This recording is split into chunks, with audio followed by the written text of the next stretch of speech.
The different forms of flowers on plants of the same species. Introduction.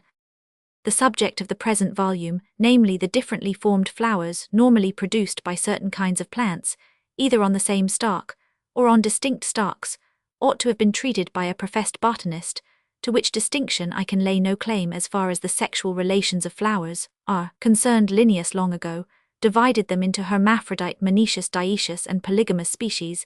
This fundamental distinction, with the aid of several subdivisions in each of the four classes, will serve my purpose, but the classification is artificial, and the groups often pass into one another.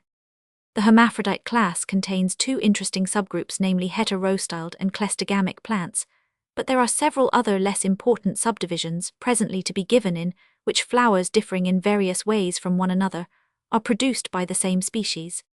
Some plants were described by me several years ago in a series of papers read before the Linnean Society, the individuals of which exist under two or three forms differing in the length of their pistils and stamens, and in other respects introduction, one on the two forms or dimorphic condition in the species of Primula, and on their remarkable sexual relations, Journal of the Proceedings of the Linnean Society, Volume 6, 1862, page 77, on the existence of two forms, and on their reciprocal sexual relation in several species of the genus Linum, Ibid, Volume 7, 1863, page 69, on the sexual relations of the three forms of Lythrum salicaria, Ibid, Volume 8, 1864, page 169, on the character and hybrid-like nature of the offspring, from the illegitimate unions of dimorphic and trimorphic plants, Ibid, Volume 10, 1868, page 393, on the specific differences between Primula veris Brit fl.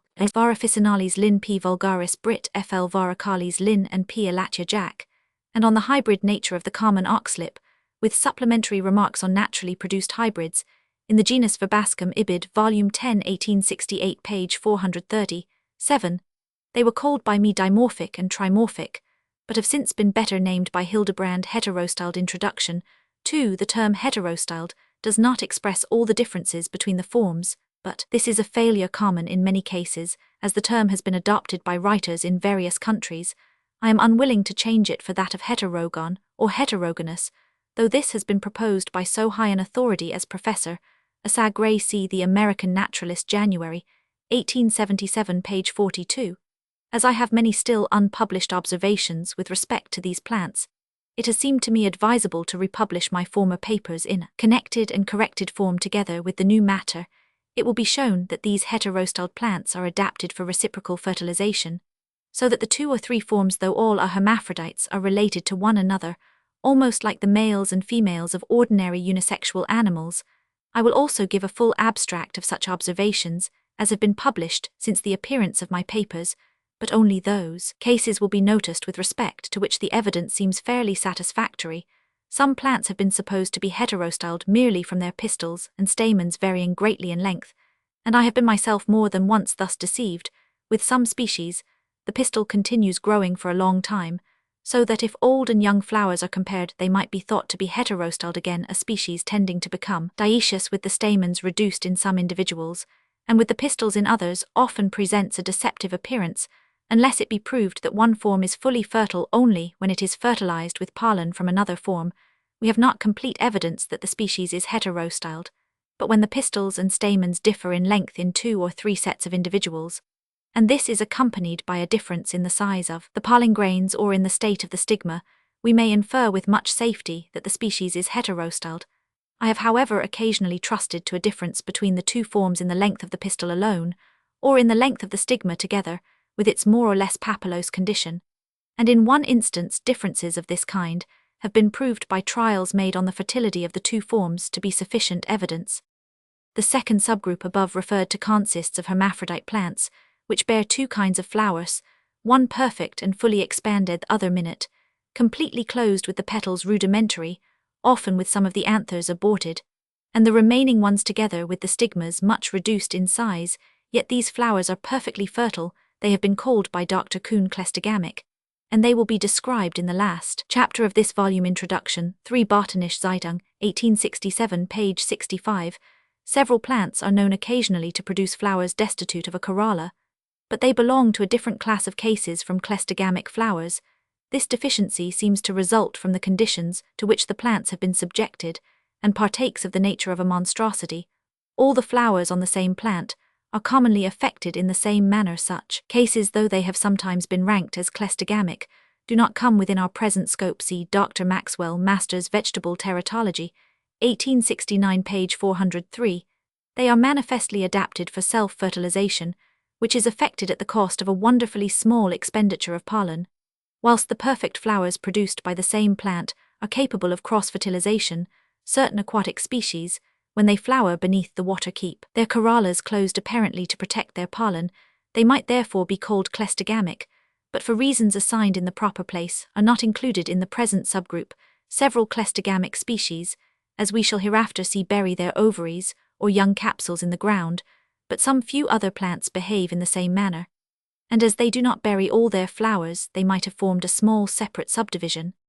Another interesting subdivision consists of certain plants discovered by H. Muller, some individuals of which bear conspicuous flowers adapted for cross-fertilization by the aid of insects, and others much smaller and less conspicuous flowers, which have often been slightly modified, so as to ensure self-fertilization. Lysimachia vulgaris, Euphrasia, Officinalis, Rhinanthus, Christogalli, and Viola tricolor come under this head. Introduction 4 H. Muller, Nature, September 25, 1873, Volume 8, page 433, and November 20, 1873, Volume 9, page 44, also Die Befruchtung der Blumen, etc., 1873, page 290.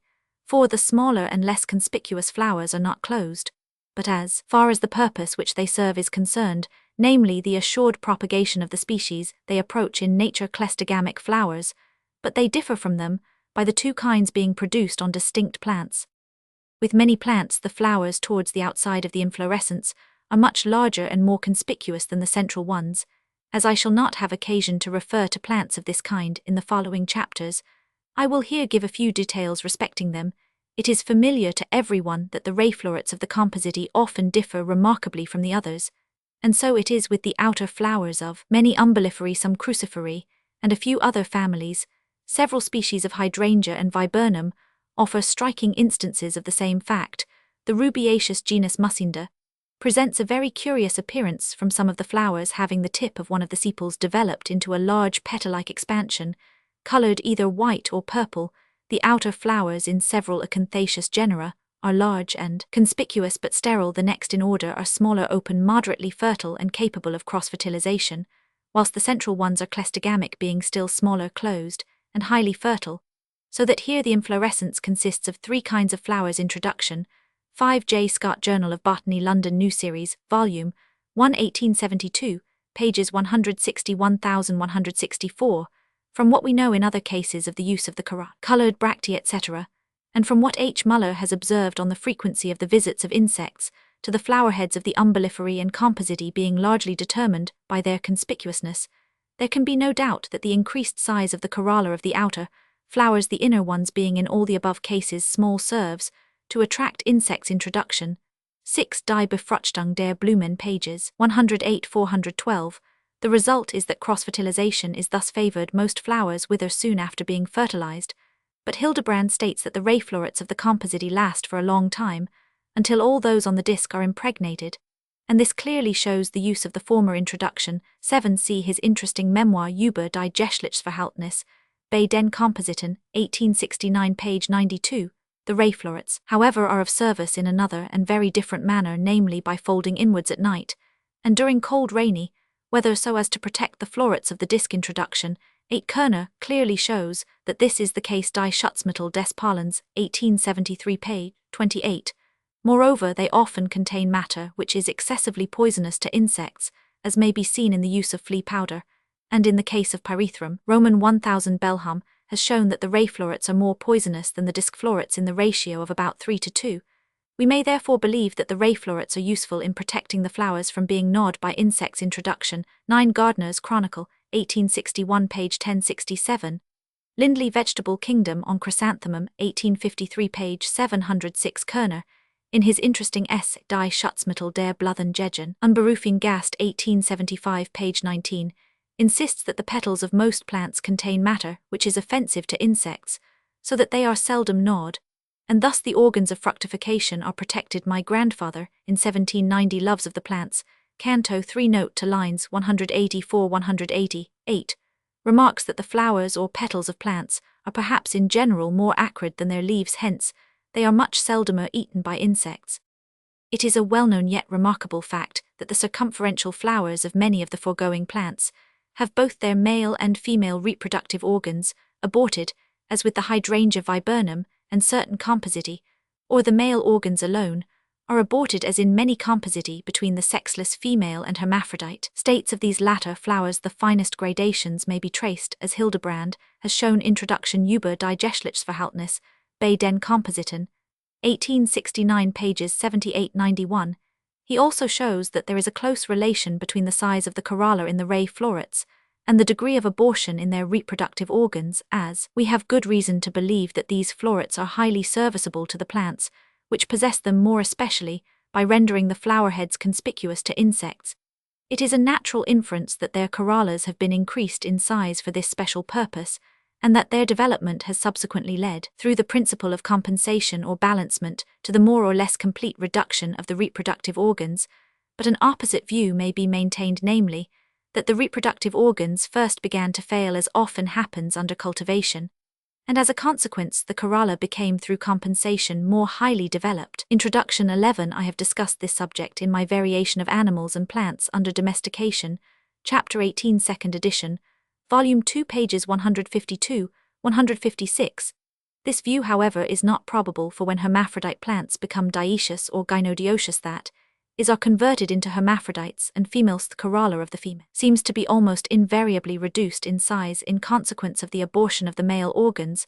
The difference in the result in these two classes of cases may perhaps be accounted for by the matter saved through the abortion of the male organs in the females of gynodioecious and dioecious plants being directed, as we shall see in a future chapter, to the formation of an increased supply of seeds, whilst in the case of the exterior florets and flowers of the plants, which we are here considering, such matter is expended in the development of a conspicuous corolla. Whether in the present class of cases the corolla was first affected, as seems to me the more probable view, or the reproductive organs first failed their states of development, are now firmly correlated. We see this well illustrated in hydrangea and viburnum, for when these plants are cultivated the corollas of both the interior and exterior flowers become largely developed, and their reproductive organs are aborted.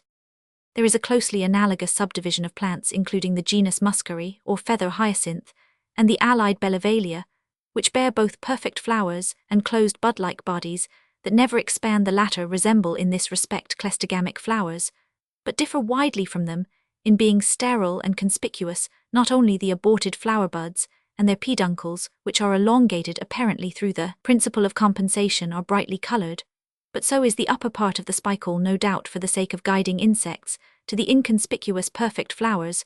From such cases as these we may pass on to certain labiatae, for instance Salvia hormonum, in which, as I hear from Mr. Thiselton, Dyer, the upper bracts are enlarged and brightly coloured, no doubt for the same purpose, as before with the flowers suppressed. In the carrot and some allied umbelliferae, the central flower has its petals somewhat enlarged, and these are of a dark purplished tint, but it cannot be supposed that this one small flower makes the large white umbel at all more conspicuous to insects. The central flowers are said to be neuter or sterile, but I obtained by artificial fertilization a seed fruit apparently perfect from one such flower. Introduction, The English Flora by Sir J. E. Smith, 1824, Volume 2, page 39.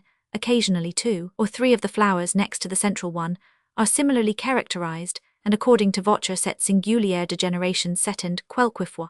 A Lamel entière. Introduction, 13 Hist. Phys. des Plantes d'Europe, 1840, 1 tome 2, page 614, on the Echinophora, page 627, that the modified central flower is of no functional importance to the plant, is almost certain. It may perhaps be a remnant of a former and ancient condition of the species, when one flower alone, the central one, was female and yielded seeds, as in the umbelliferous genus Echinophora. There is nothing surprising in the central flower tending to retain its former condition longer than the others, for when irregular flowers become regular or peloric, they are apt to be central, and such peloric flowers apparently owe their origin either to arrested development, that is, to the preservation of an early stage of development, or to reversion central and perfectly developed flowers in not a few plants in their normal condition. For instance, the common rue and adaxa differ slightly in structure, as in the number of the parts from the other flowers on the same plant. All such cases seem connected with the fact of the bud, which stands at the end of the shoot, being better nourished than the others as it receives the most sap. Introduction 14. This whole subject, including pellerism, has been discussed and references given in my Variation of Animals and Plants under Domestication, Chapter 26, 2nd edition, Volume 2, page 338. The cases hitherto mentioned relate to hermaphrodite species, which bear differently constructed flowers, but there are some plants that produce differently formed seeds, of which Dr. Kuhn has given a list. Introduction 15. Botanische Zeitung, 1867, page 67, with the umbelliferæ and compositae. The flowers that produce these seeds likewise differ, and the differences in the structure of the seeds are of a very important nature. The causes which have led to differences in the seeds on the same plant are not known, and it is very doubtful whether they subserve any special end.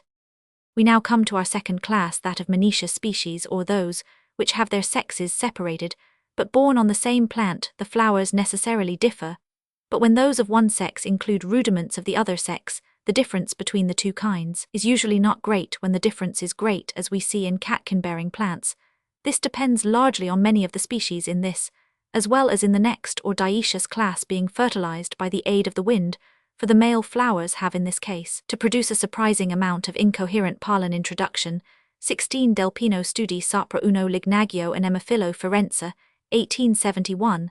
Some few monoecious plants consist of two bodies of individuals, with their flowers differing in function, though not in structure, for certain individuals mature their pollen before the female flowers on the same plant are ready for fertilization, and are called protrandrous, whilst conversely other individuals called protrogenous have their stigmas mature before their pollen is ready. The purpose of this curious functional difference, obviously, is to favor the cross-fertilization of distinct plants. A case of this kind was first observed by Del Pino in the walnut Juglans regia, and has since been observed with the common nut Corylus avellana. I may add that according to H. Muller, the individuals of some few hermaphrodite plants differ in a like manner, some being protrandrous and others protrogenous. Introduction 17. Del Pino alt osservazioni sulla dichogamia, Part 2, Fasc 2, page 337, Mr. Wetterhen and H. Muller on Corylus Nature, Volume 11, page 507, and 1875, page 26, on protrandrous and protrogenous hermaphrodite individuals of the same species, C. H. Muller Die Befruchtung, etc., pages 285-339, on cultivated trees of the walnut and mulberry. The male flowers have been observed to abort on certain individuals, which have thus been converted into females, but whether there are any species in a state of nature which coexist as monoecious and female individuals, I do not know. Introduction 18. Gardner's Chronicle, 1847, pages 540, 558. The third class consists of dioecious species, and the remarks made under the last class with respect to the amount of difference between the male and female flowers are here applicable. It is at present an inexplicable fact that with some dioecious plants, of which the Rustici of Australia and the Cape of Good Hope offer the most striking instance, the differentiation of the sexes has affected the whole plant to such an extent, as I hear from Mr. Thiselton Dyer, that Mr. Bentham and Professor Oliver have often found it impossible to match the male and female specimens of the same species in my 7th chapter. Some observations will be given on the gradual conversion of heterostyled and of ordinary hermaphrodite plants into dioecious or subdioecious species. The fourth and last class consists of the plants which were called polygamous by Linnaeus, but it appears to me that it would be convenient to confine this term to the species which coexist as hermaphrodites, males and females, and to give new names to several other combinations of the successor plan, which I shall here follow. Polygamous plants, in this confined sense of the term, may be divided into two subgroups according as the three sexual forms are found on the same individual, or on distinct individuals of this latter or trioica subgroup. The common ash Fraxinus excelsior offers a good instance. Thus I examined during the spring and autumn 15 trees growing in the same field, and of these 8 produced male flowers alone, and in the autumn not a single seed. 4 produced only female flowers, which set an abundance of seeds. 3 were hermaphrodites, which had a different aspect from the other trees, whilst in flower, and 2 of them produced nearly as many seeds as the female trees, whilst the third produced none, so that it was in function a male. The separation of the sexes, however, is not complete in the ash, for the female flowers include stamens which drop off at an early period, and their anthers, which never open or dehisce, generally contain pulpy matter, instead of pollen on some female trees. However, I found a few anthers containing pollen grains, apparently sound on the male trees. Most of the flowers include pistils, but these likewise drop off at an early period, and the ovules which ultimately abort are very small compared with those in female flowers of the same A. Of the other or monoica subgroup of polygamous plants, or those which bear hermaphrodite male and female flowers on the same individual, the common maple Acer campestre offers a good instance, but Lecoq states that some trees are truly dioecious, and this shows how easily one state passes into another. Introduction 19 Géographie botanique tome 5 page 367.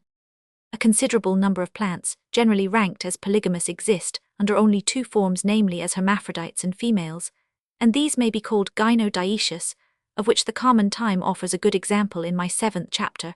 One shall give some observations on plants of this nature. Other species, for instance, several kinds of atriplex bear on the same plant hermaphrodite and female flowers, and these might be called gynomonoecious if a name were desirable for them. Again, there are plants which produce hermaphrodite and male flowers on the same individual, for instance some species of Gallium veratrum etc., and these might be called andromonoecious if there exist plants the individuals of which consist of hermaphrodites and males. These might be distinguished as androdioecious. But after making inquiries from several botanists, I can hear of no such cases. Lecoq, however, states, but without entering into full details, that some plants of Caltha palustris produce only male flowers, and that these live mingled with the hermaphrodites. Introduction 20 Géographie botanique tome 4 page 488. The rarity of such cases, as this last one, is remarkable, as the presence of hermaphrodite and male flowers on the same individual is not an unusual occurrence. It would appear as if nature did not think it worthwhile to devote a distinct individual to the production of pollen, excepting when this was indispensably necessary, as in the case of dioecious species. I have now finished my brief sketch of the several cases, as far as known to me, in which flowers differing in structure or in function are produced by the same species of plant. Full details will be given in the following chapters. With respect to many of these plants, I will begin with the heterostyled, then pass on to certain dioecious, subdioecious, and polygamous species, and end with the cleistogamic for the convenience of the reader, and to save space, the less important cases and details have been printed in smaller type. I cannot close this introduction without expressing my warm thanks to Dr. Hooker for supplying me with specimens, and for other aid, and to Mr. Thistleton Dyer, and Professor Oliver, for giving me much information, and other assistants. Professor Asa Gray also has uniformly aided me in many ways. To Fritz Muller of St. Catharina in Brazil, I am indebted for many dried flowers of heterostyled plants, often accompanied with valuable notes.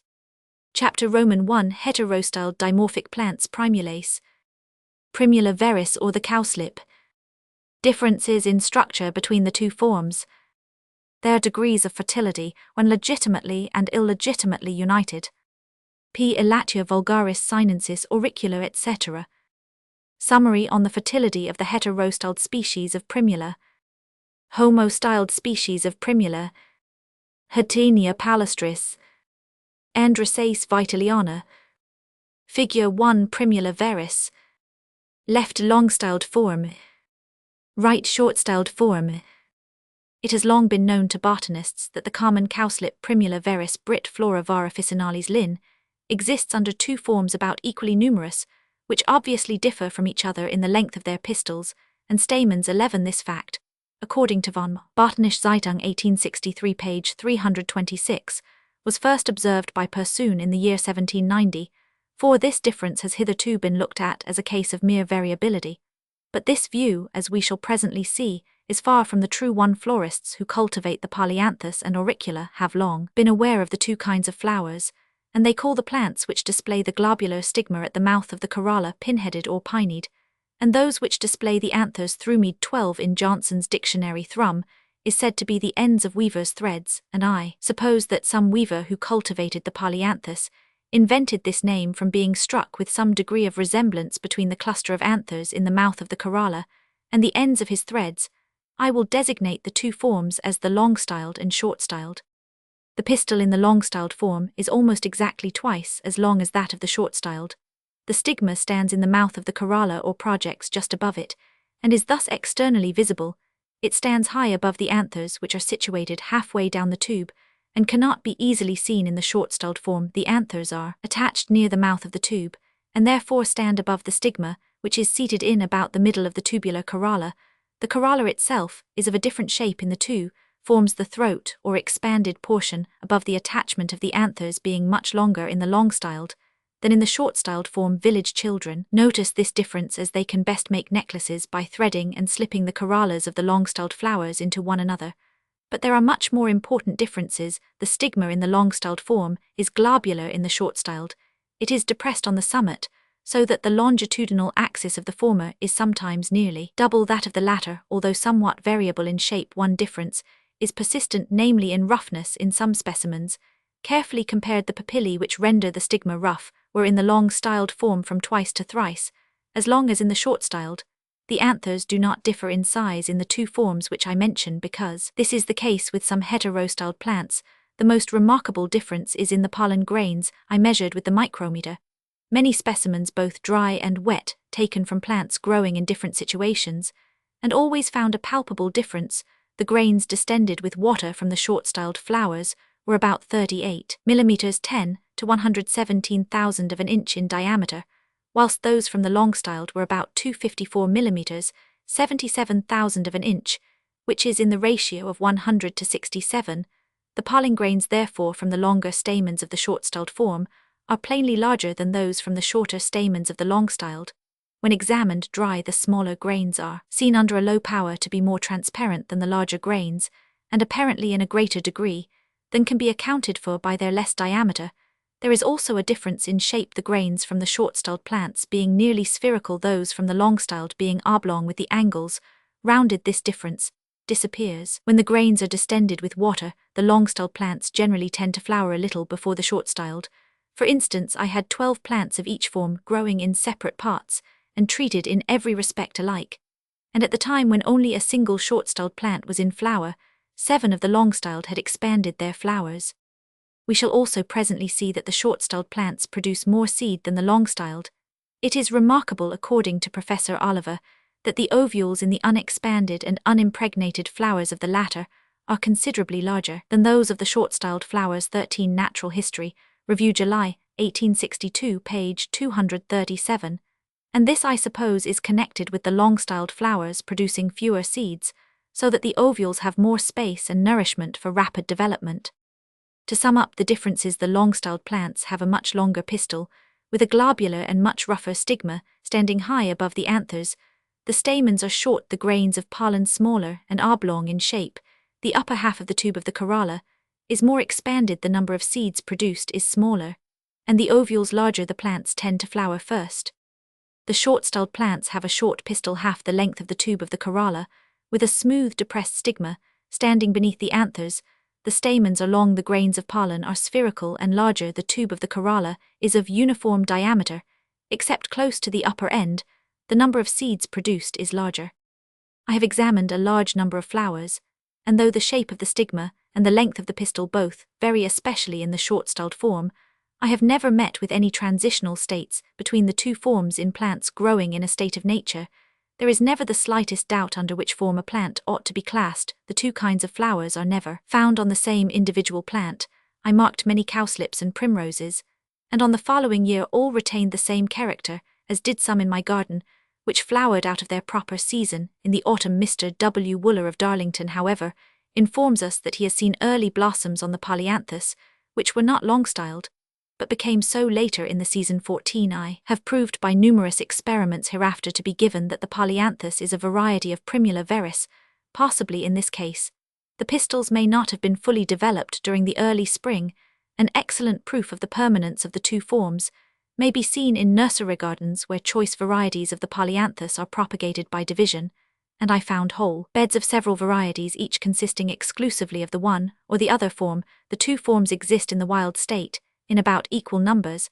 I collected 522 umbels from plants growing in several stations, taking a single umbel from each plant, and 241 were long-styled, and 281 short-styled. No difference in tint or size could be perceived in the two great masses of flowers.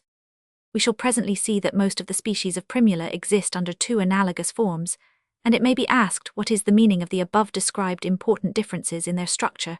The question seems well worthy of careful investigation, and I will give my observations on the cowslip in detail. The first idea which naturally occurred to me was that this species was tending towards a dioecious condition, that the long-styled plants with their longer pistils, rougher stigmas and smaller pollen grains were more feminine in nature, and would produce more seed, that the short-styled plants with their shorter pistils, longer stamens and larger pollen grains were more masculine in nature. Accordingly, in 1860, I marked a few cowslips of both forms growing in my garden, and others growing in an open field, and others in a shady wood, and gathered and weighed the seed in all the lots.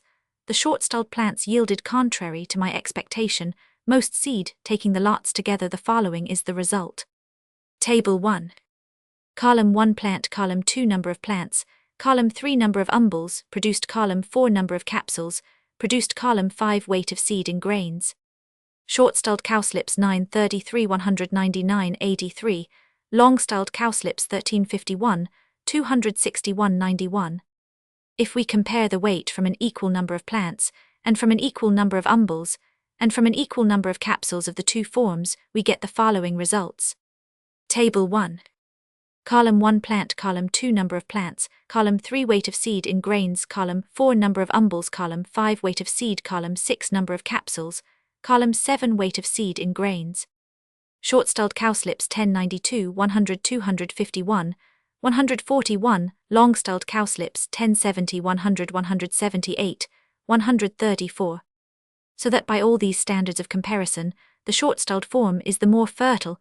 If we take the number of umbels, which is the fairest standard for large and small plants, are thus equalized, the short-styled plants produce more seed than the long-styled, in the proportion of nearly 4:3.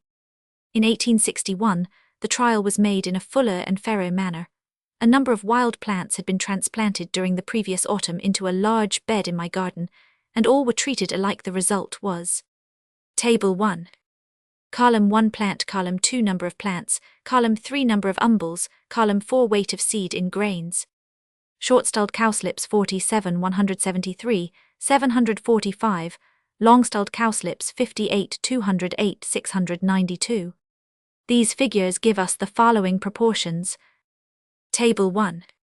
Column 1 plant, column 2 number of plants, column 3 weight of seed in grains, column 4 number of umbels, column 5 weight of seed in grains. Short-styled cowslips 115 85 100 430, long-styled cowslips 110 93 100 332. The season was much more favorable this year than the last. The plants also now grew in good soil, instead of in a shady wood or struggling with other plants in the open field.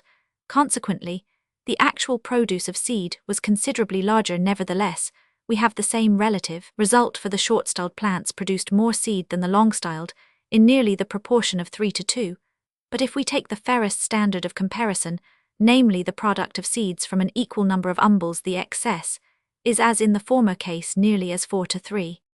Looking to these trials made during 2 successive years on a large number of plants, we may safely conclude that the short-styled form is more productive than the long-styled form, and the same result holds good with some other species of primula. Consequently, my anticipation that the plants with longer pistils, rougher stigmas, shorter stamens and smaller pollen grains would prove to be more feminine in nature is exactly the reverse of the truth. In 1860, a few umbels on some plants of both the long-styled and short-styled form, which had been covered by a net, did not produce any seed, though other umbels on the same plants, artificially fertilized, produced an abundance of seed, and this fact shows that the mere covering in itself was not injurious. Accordingly, in 1861, several plants were similarly covered just before they expanded their flowers. These turned out as follows. Table 1.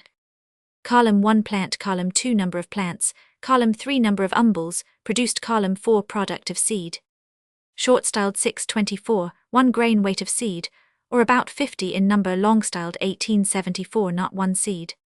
Judging from the exposed plants, which grew all round in the same bed, and had been treated in the same manner, excepting that they had been exposed to the visits of insects, the above 6 short-styled plants ought to have produced 92 grains weight of seed, instead of only one, and the 18 long-styled plants which produced not one seed ought to have produced above 200 grains weight. The production of a few seeds by the short-styled plants was probably due to the action of thrips or of some other minute insect.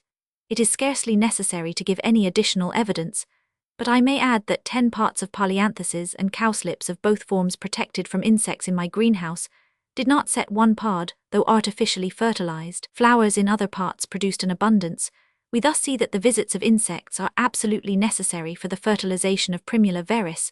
If the corolla of the long-styled form had dropped off instead of remaining attached in a withered state to the ovarium, the anthers attached to the lower part of the tube with some pollen still adhering to them would have been dragged over the stigma, and the flowers would have been partially self-fertilized, as is the case with Primula sinensis. Through this means, it is a rather curious fact that so trifling a difference as the falling off of the withered corolla should make a very great difference in the number of seeds produced by a plant if its flowers are not visited by insects.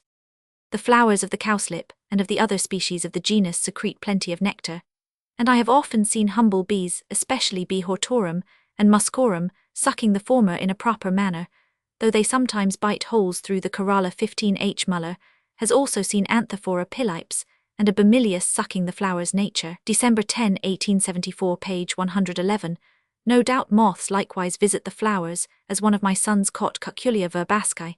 In the act, the pollen readily adheres to any thin object which is inserted into a flower. The anthers in the one form stand nearly, but not exactly on a level, with the stigma of the other, for the distance between the anthers and stigma in the short-styled form is greater than that in the long-styled in the ratio of 100 to 90. This difference is the result of the anthers in the long-styled form standing rather higher in the tube than does the stigma in the short-styled, and this favors their pollen being deposited on it.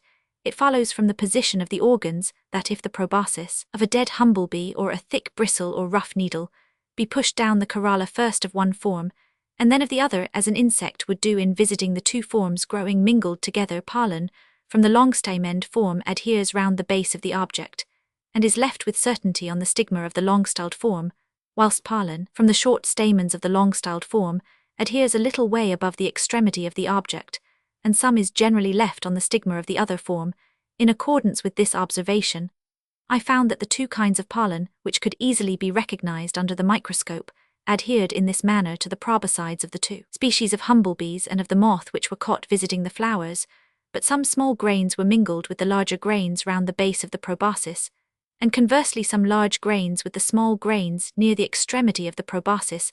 Thus pollen will be regularly carried from the one form to the other, and they will reciprocally fertilize one another. Nevertheless, an insect, in withdrawing its proboscis from the corolla of the long-styled form, cannot fail occasionally to leave pollen from the same flower on the stigma, and in this case there might be self-fertilization, but this will be much more likely to occur with the short-styled form, for when I inserted bristle or other such object into the corolla of this form, and had therefore to pass it down between the anthers seated round the mouth of the corolla, some pollen was almost invariably carried down, and left on the stigma. Minute insects, such as thrips, which sometimes haunt the flowers, would likewise be apt to cause the self-fertilization of both forms.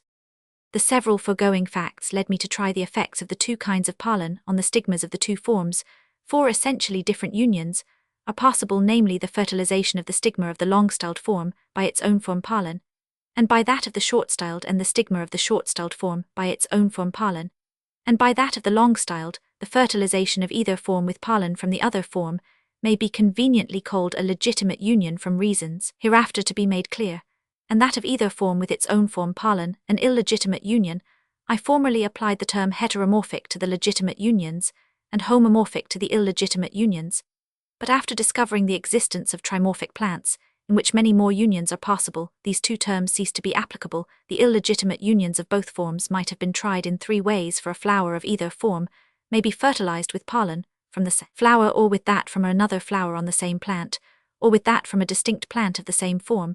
But to make my experiments perfectly fair, and to avoid any evil result from self-fertilization or too close interbreeding, I have invariably employed pollen from a distinct plant of the same form for the illegitimate unions of all the species, and therefore it may be observed that I have used the term own form pollen in speaking of such unions. The several plants in all my experiments were treated in exactly the same manner, and were carefully protected by fine nets from the access of insects, excepting thrips which it is impossible to exclude. I performed all the manipulations myself, and weighed the seeds in a chemical balance, but during many subsequent trials, I followed the more accurate plan of counting the seeds.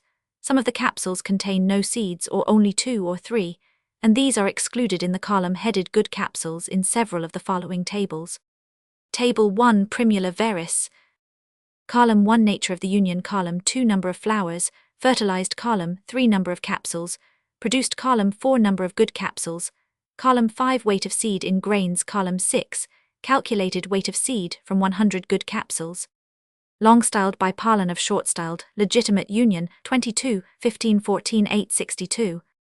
Long-styled by own from pollen illegitimate union, 28, 5, 2, 42. Short-styled by pollen of long-styled legitimate union, 13, 12, 11, 4, 44. Short-styled by own from pollen illegitimate union, 15, 8, 6, 130. A summary. The 2 legitimate unions, 35, 27, 25, 1354. The 2 illegitimate unions, 35, 16, 11, 3, 35. The results may be given in another form. Table 1, by comparing first the number of capsules, whether good or bad, or of the good alone, produced by 100 flowers of both forms, when legitimately and illegitimately fertilized. Secondly, by comparing the weight of seed in 100 of these capsules, whether good or bad, or thirdly in 100 of the good capsules. Table 1 Primula Veris. Column 1 Nature of the Union. Column 2 Number of flowers. Fertilized. Column 3 Number of capsules.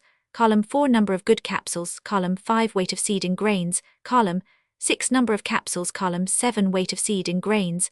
Column 8 Number of good capsules. Column 9 Weight of seed in grains.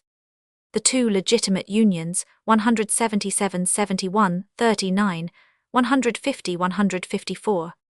The 2 illegitimate unions, 145, 31, 11, 124, 135. We here see that the long-styled flowers fertilized with pollen from the short-styled yield more capsules, especially good ones Roman 1e, containing more than 1 or 2 seeds, and that these capsules contain a greater proportional weight of seeds than do the flowers of the long-styled, when fertilized with pollen from a distinct plant of the same form. So it is with the short-styled flowers if treated in an analogous manner. Therefore I have called the former method of fertilization a legitimate union, and the latter, as it fails to yield the full complement of capsules and seeds, an illegitimate union. These 2 kinds of union are graphically represented in Figure 1. Figure 1 Primula Veris. Graphic representation of 2 kinds of union between left long-styled form, right short-styled form.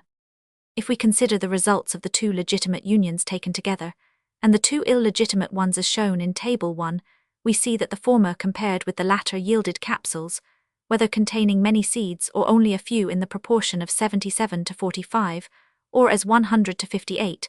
But the inferiority of the illegitimate unions is here perhaps too great, for on a subsequent occasion, 100 long-styled and short-styled flowers were illegitimately fertilized, and they together yielded 53 capsules. Therefore the rate of 77 to 53, or as 100 to 69, is a fairer one than that of 100 to 58. Returning to Table 1, if we consider only the good capsules, those from the 2 legitimate unions were to those from the 2 illegitimate in number as 71 to 31, or as 100 to 44. Again, if we take an equal number of capsules, whether good or bad, from the legitimately and illegitimately fertilized flowers, we find that the former contained seeds by weight compared with the latter as 50 to 24, or as 100 to 48.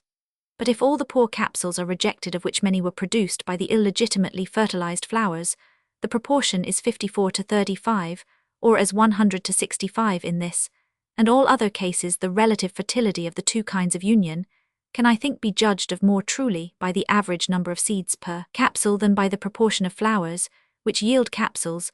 The 2 methods might have been combined by giving the average number of seeds produced by all the flowers which were fertilized, whether they yielded capsules or not. But I have thought that it would be more instructive always to show separately the proportion of flowers which produced capsules, and the average number of apparently good seeds which the capsules contained. Flowers legitimately fertilized set seeds under conditions which cause the almost complete failure of illegitimately fertilized flowers. Thus in the spring of 1862, 40 flowers were fertilized at the same time in both ways, the plants were accidentally exposed in the greenhouse to too hot a sun, and a large number of umbels perished. Some, however, remained in moderately good health, and on these there were 12 flowers which had been fertilized legitimately, and 11 which had been fertilized illegitimately. The 12 legitimate unions yielded 7 fine capsules, containing on an average each 57 good seeds, whilst the 11 illegitimate unions yielded only 2 capsules, of which one contained 39 seeds, but so poor that I do not suppose one would have germinated, and the other contained 17 fairly good seeds. From the facts now given, the superiority of a legitimate over an illegitimate union admits of not the least doubt, and we have here a case to which no parallel exists in the vegetable or indeed in the animal kingdom, the individual plants of the present species, and as we shall see of several other species of primula, are divided into 2 sets or bodies, which cannot be called distinct sexes, for both are hermaphrodites, yet they are to a certain extent sexually distinct, for they require reciprocal union for perfect fertility. As quadrupeds are divided into 2 nearly equal bodies of different sexes, so here we have 2 bodies approximately equal in number, differing in their sexual powers, and related to each other like males and females. There are many hermaphrodite animals which cannot fertilize themselves, but most unite with another hermaphrodite. So it is with numerous plants, for the pollen is often mature and shed, or is mechanically protruded before the flower's own stigma is ready, and such flowers absolutely require the presence of another hermaphrodite for sexual union. But with the cowslip and various other species of primula, there is this wide difference, that one individual, though it can fertilize itself, imperfectly must unite with another individual for full fertility. It cannot, however, unite with any other individual in the same manner, as an hermaphrodite plant can unite with any other one of the same species, or as one snail or earthworm can unite with any other hermaphrodite individual. On the contrary, an individual belonging to one form of the cowslip, in order to be perfectly fertile, must unite with one of the other form, just as a male quadruped must, and can unite only with the female. I have spoken of the legitimate unions as being fully fertile, and I am fully justified in doing so, for flowers artificially fertilized in this manner yielded rather more seeds than plants naturally fertilized in a state of nature. The excess may be attributed to the plants having been grown separately in good soil. With respect to the illegitimate unions, we shall best appreciate their degree of lessened fertility by the following facts. Gartner estimated the sterility of the unions between distinct species in a manner which allows of a strict comparison with the results of the legitimate and illegitimate unions of primula 16 Versuch über die Bastarderzugang, 1849, page 216. With P. veris, for every 100 seeds yielded by the 2 legitimate unions, only 64 were yielded by an equal number of good capsules from the 2 illegitimate unions. With P. sinensis, as we shall hereafter see, the proportion was nearly the same, namely, as 100 to 62. Now Gartner has shown that on the calculation of verbascum lichnitis yielding with its own pollen 100 seeds, it yielded, when fertilized by the pollen of verbascum phonaceum, 90 seeds, by the pollen of verbascum nigrum 63 seeds, by that of verbascum blattaria 62 seeds. So again Dianthus barbatus fertilized by the pollen of Roman 500 superbus yielded 81 seeds, and by the pollen of Roman 500 japonicus 66 seeds, relatively to the 100 seeds produced by its own pollen. We thus see, and the fact is highly remarkable, that with primula the illegitimate unions relatively to the legitimate are more sterile than crosses between distinct species of other genera. Relatively to their pure unions, Mr. Scott has given a still more striking illustration of the same fact. He crossed primula auricula with pollen of 4 other species, P. palinuri, viscosa, hirsuta, and verticillata, and these hybrid unions yielded a larger average number of seeds than did P. auricula, when fertilized illegitimately with its own form. Pollen 17, Journal of the Linnean Society Botany, Volume 8, 1864, page 93. The benefit which heterostyle dimorphic plants derive from the existence of the 2 forms is sufficiently obvious, namely, the intercrossing of distinct plants being thus ensured. 18.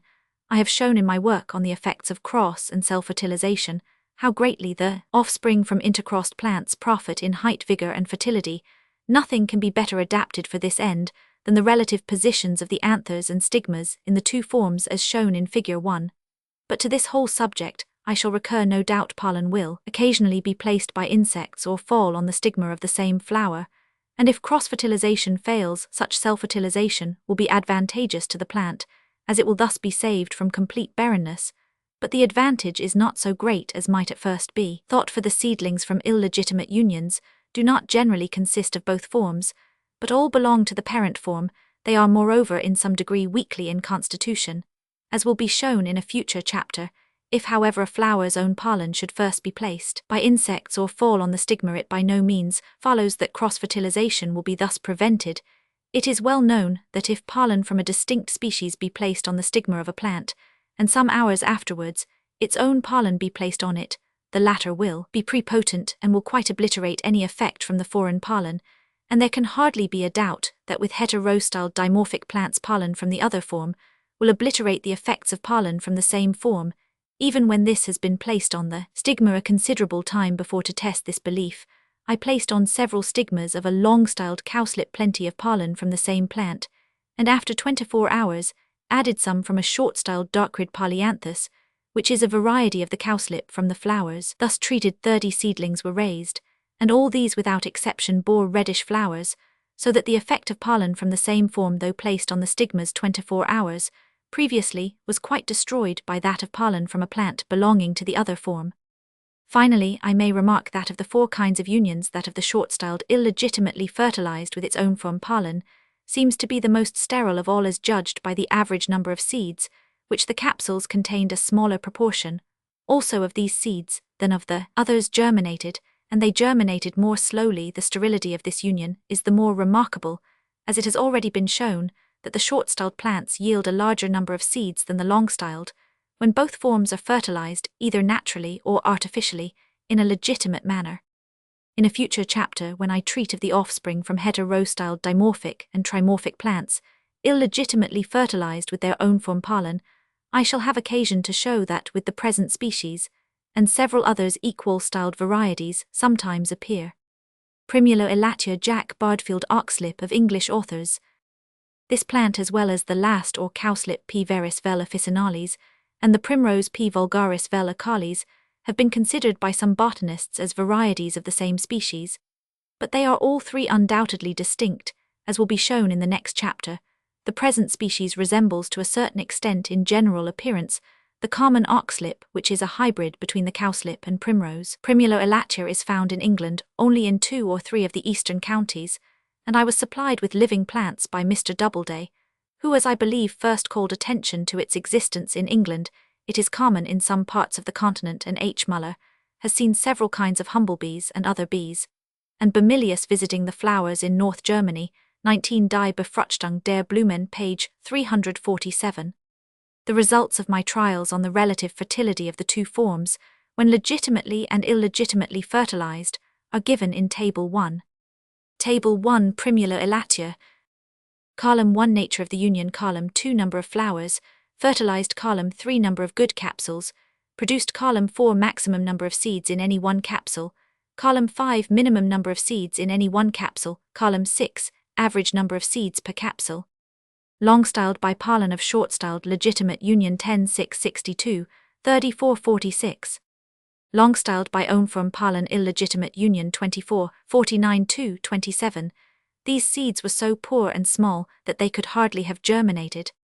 Short-styled by pollen of long-styled legitimate union 10-8-61, 37-47. Short-styled by own from pollen illegitimate union 17-3-19-9-12. A summary. The 2 legitimate unions together 2014, 62, 37, 47. The 2 illegitimate unions together 37, 7, 49, 2, 35. These seeds were so poor and small that they could hardly have germinated.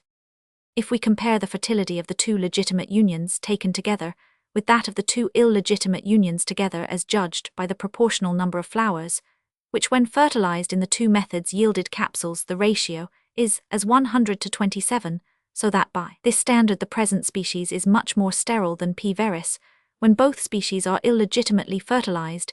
If we judge of the relative fertility of the 2 kinds of unions, by the average number of seeds per capsule the ratio is as 100 to 75, but this latter number is probably much too high, as many of the seeds produced by the illegitimately fertilized long-styled flowers were so small that they probably would not have germinated, and ought not to have been counted. Several long-styled and short-styled plants were protected from the access of insects and must have been spontaneously self-fertilized. They yielded altogether only 6 capsules containing any seeds, and their average number was only 7 per capsule. Some moreover of these seeds were so small that they could hardly have germinated. Herr W. Breitenbach informs me that he examined in 2 sites near the Lippe, a tributary of the Rhine, 894 flowers produced by 198 plants of this species, and he found 467 of these flowers to be long-styled, 411 short-styled, and 16 equal-styled. I have heard of no other instance with heterostyled plants of equal-styled flowers appearing in a state of nature, though far from rare with plants which have been long cultivated. It is still more remarkable that in 18 cases the same plant produced both long-styled and short-styled, or long-styled and equal-styled flowers, and in 2 out of the 18 cases long-styled, short-styled and equal-styled flowers, the long-styled flowers greatly preponderated on these 18 plants, 61, consisting of this form, 15 of equal-styled, and 9 of the short-styled form. Primula vulgaris var Acales Lind, the primrose of English writers. Figure 1 outlines of pollen grains of Primula vulgaris, distended with water much magnified, and drawn under the camera lucida, the upper and smaller grains from the long-styled form, the lower and larger grains from the short-styled. Mr. J. Scott examined 100 plants growing near Edinburgh, and found 44 to be long-styled and 56 short-styled, and I took by chance 79 plants in Kent, of which 39 were long-styled and 40 short-styled, so that the 2 lots together consisted of 83 long-styled and 96 short-styled plants in the long-styled form. The pistil is to that of the short-styled in length from an average of 5 measurements, as 100 to 51. The stigma in the long-styled form is conspicuously more globose and much more papillose than in the short-styled, in which latter it is depressed on the summit. It is equally broad in the 2 forms in both. It stands nearly, but not exactly, on a level with the anthers of the opposite form, for it was found from an average of 15 measurements that the distance between the middle of the stigma and the middle of the anthers in the short-styled form is to that in the long-styled, as 100 to 93. The anthers do not differ in size in the 2 forms. The pollen grains from the short-styled flowers before they were soaked in water were decidedly broader in proportion to their length than those from the long-styled after being soaked. They were relatively to those from the long-styled, as 100 to 71 in diameter, and more transparent. A large number of flowers from the 2 forms were compared, and 12 of the finest flowers from each lot were measured, but there was no sensible difference between them in size. 9 long-styled and 8 short-styled plants growing together in a state of nature were marked, and their capsules collected after they had been naturally fertilized, and the seeds from the short-styled weighed exactly twice as much as those from an equal number of long-styled plants, so that the primrose resembles the cowslip in the short-styled plants, being the more productive of the 2 forms. The results of my trials on the fertility of the 2 forms, when legitimately and illegitimately fertilized, are given in Table 1. Table 1, Primula vulgaris. Column 1, Nature of the Union. Column 2, Number of flowers fertilized. Column 3, Number of good capsules produced. Column 4, Maximum number of seeds in any one capsule. Column 5, Minimum number of seeds in any one capsule. Column 6, Average number of seeds per capsule. Long-styled by pollen of short-styled, legitimate union 12, 1177 47 66. Long-styled by own from pollen illegitimate union 21, 1466 30 52. Short-styled by pollen of long-styled legitimate union 8775 48 65. Short-styled by own from pollen illegitimate union 18, 743 5 18. This average is perhaps rather too low. A summary. The 2 legitimate unions together 2018-77, 47-66. The 2 illegitimate unions together 39-21-66, 5-35. This average is perhaps rather too low. We may infer from this table that the fertility of the 2 legitimate unions taken together is to that of the 2 illegitimate unions together as judged by the proportional number of flowers, which when fertilized in the 2 methods yielded capsules, as 100 to 60. If we judge by the average number of seeds per capsule produced by the 2 kinds of unions, the ratio is as 100 to 54, but this latter figure is perhaps rather too low. It is surprising how rarely insects can be seen during the day visiting the flowers, but I have occasionally observed small kinds of bees at work. I suppose, therefore, that they are commonly fertilized by nocturnal Lepidoptera, the long-styled plants, when protected from insects, yield a considerable number of capsules, and they thus differ remarkably from the same form of the cowslip, which is quite sterile under the same circumstances.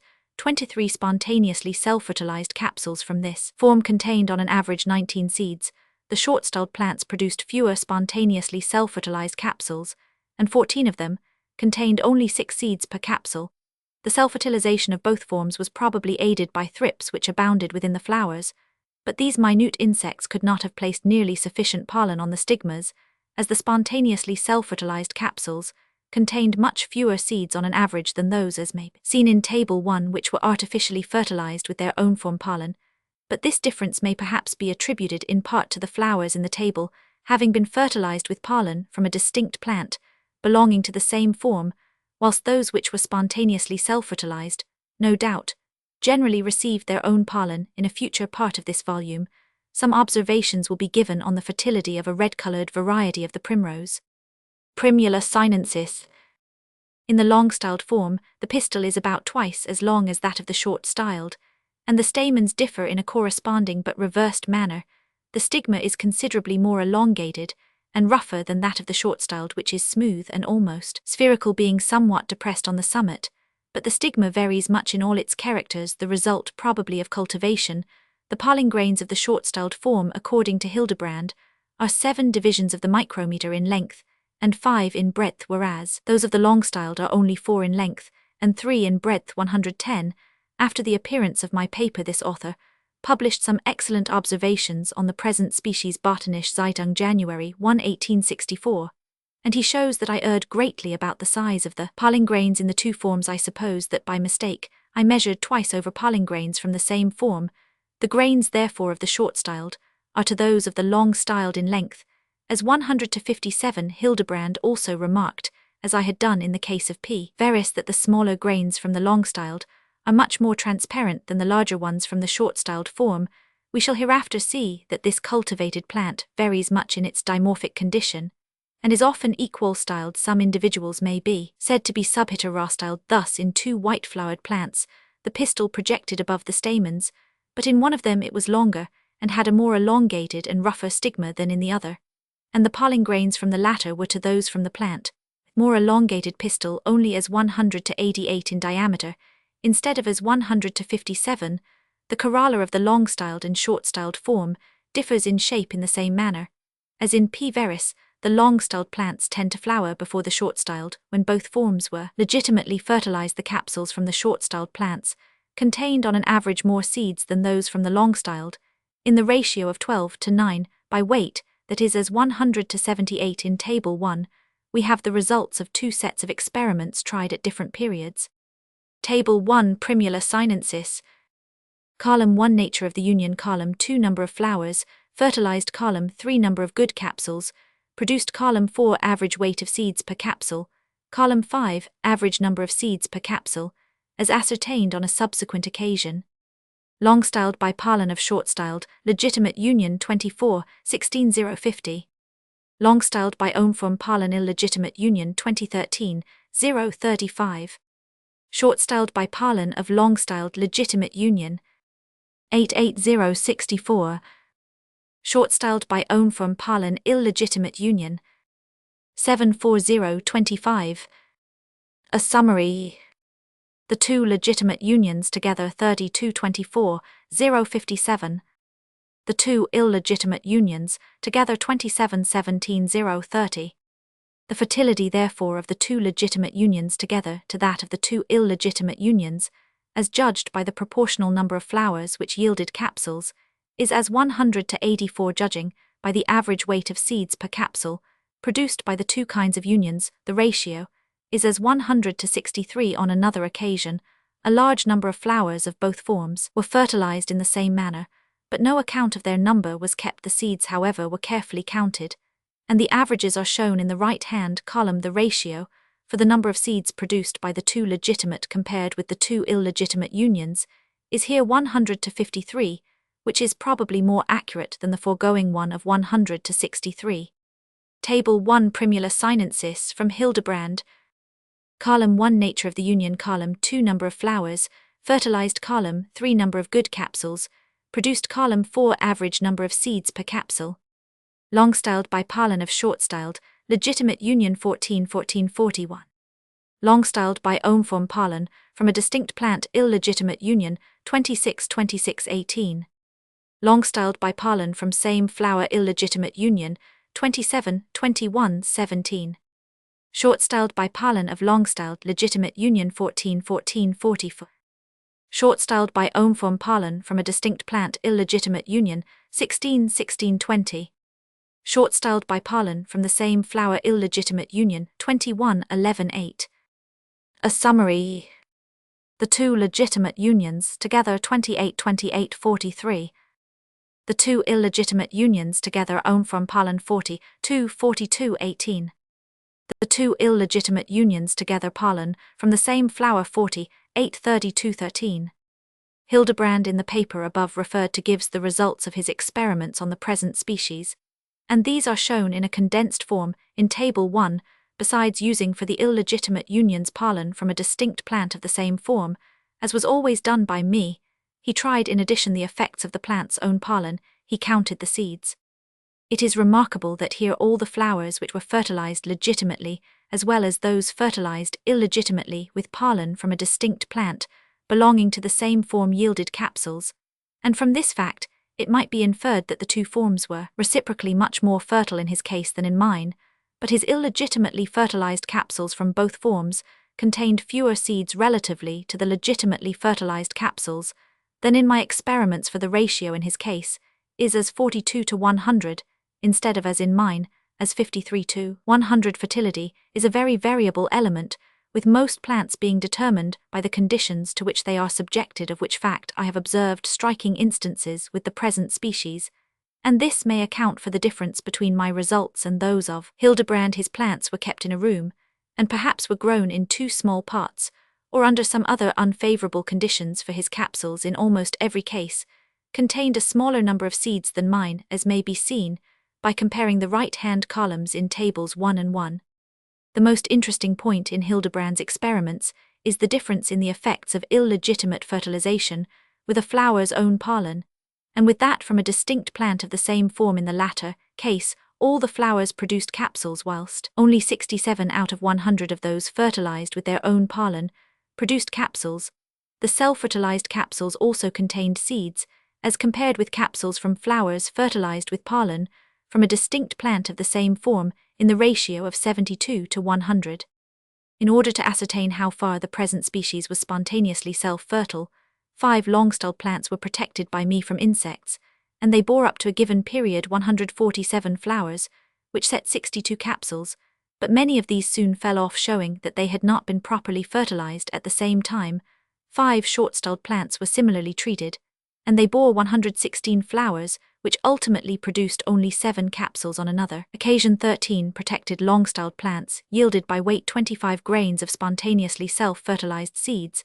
At the same time, 7 protected short-styled plants yielded only half a grain weight of seeds. Therefore the long-styled plants yielded nearly 24 times as many spontaneously self-fertilized seeds as did the same number of short-styled plants. The chief cause of this great difference appears to be that, when the corolla of a long-styled plant falls off, the anthers, from being situated near the bottom of the tube, are necessarily dragged over the stigma, and leave pollen on it, as I saw when I hastened the fall of nearly withered flowers, whereas in the short-styled flowers the stamens are seated at the mouth of the corolla, and in falling off do not brush over the low-lacated stigmas. Hildebrand likewise protected some long-styled and short-styled plants, but neither ever yielded a single capsule. He thinks that the difference in our results may be accounted for by his plants having been kept in a room, and never having been shaken, but this explanation seems to me doubtful. His plants were in a less fertile condition than mine, as shown by the difference in the number of seeds produced, and it is highly probable that their lessened fertility would have interfered with a special force with their capacity for producing self-fertilized seeds. Primula auricula 111. According to Kerner, our garden auriculas are descended from P. pubescens Jack, which is a hybrid between the true P. auricula and hirsuta. This hybrid has now been propagated for about 300 years and produces, when legitimately fertilized, a large number of seeds, the long-styled forms yielding an average number of 73, and the short-styled 98 seeds per capsule.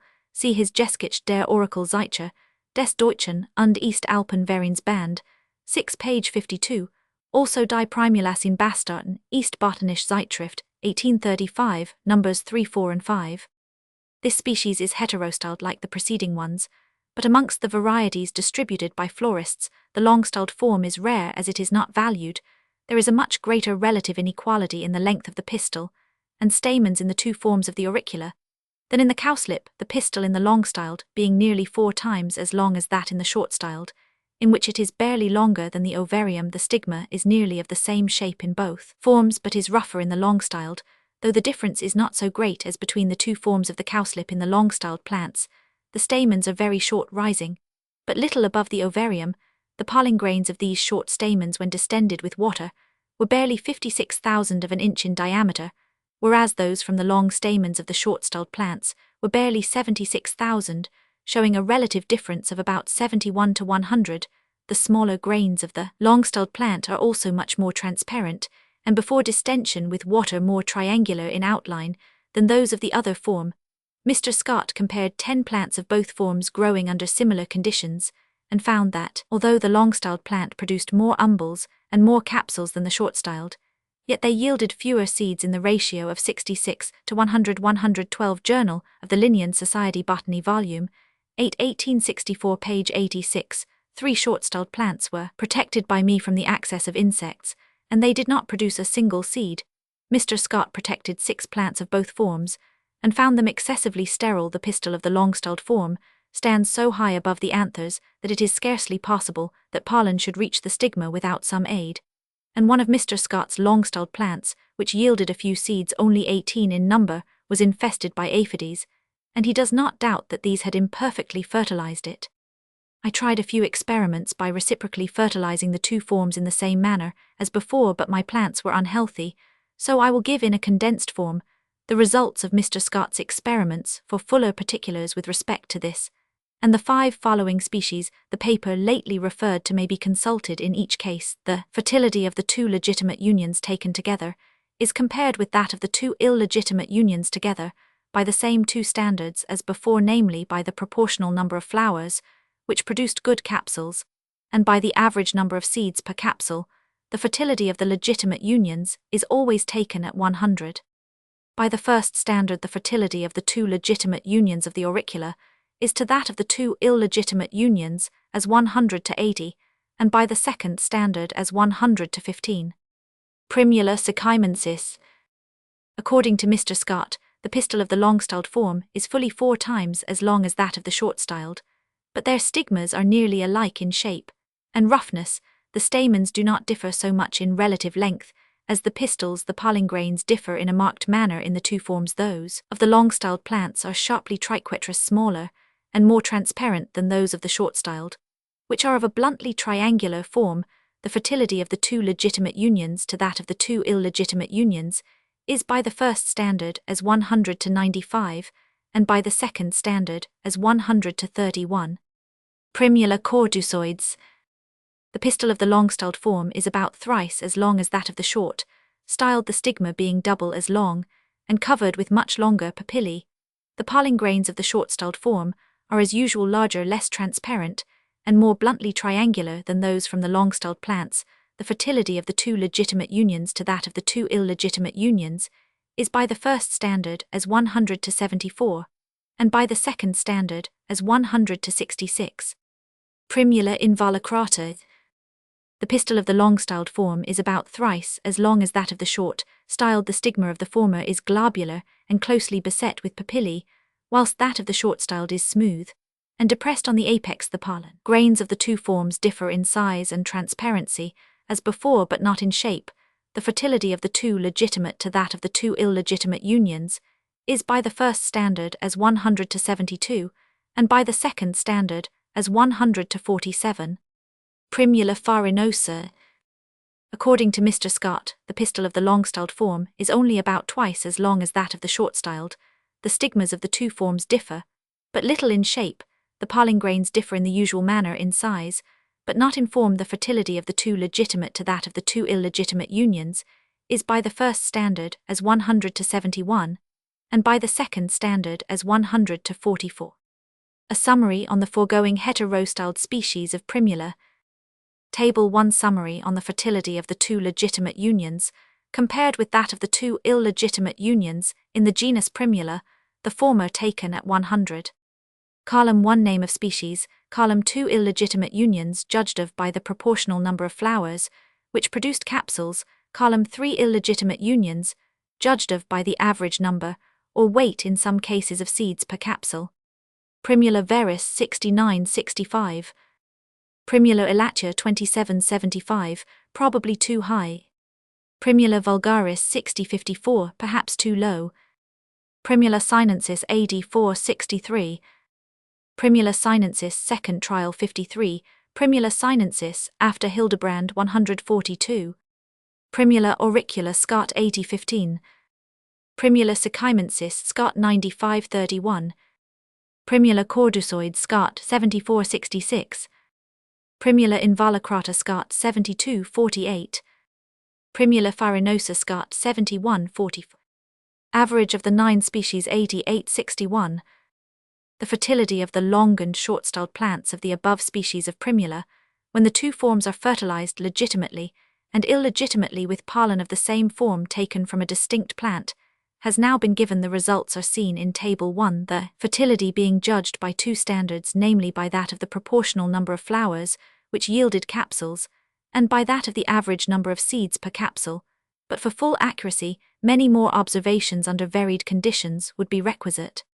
With plants of all kinds, some flowers generally fail to produce capsules from various accidental causes, but this source of error has been eliminated as far as possible in all the previous cases by the manner in which the calculations have been made, supposing, for instance, that 20 flowers were fertilized legitimately and yielded 18 capsules, and that 30 flowers were fertilized illegitimately and yielded 15 capsules.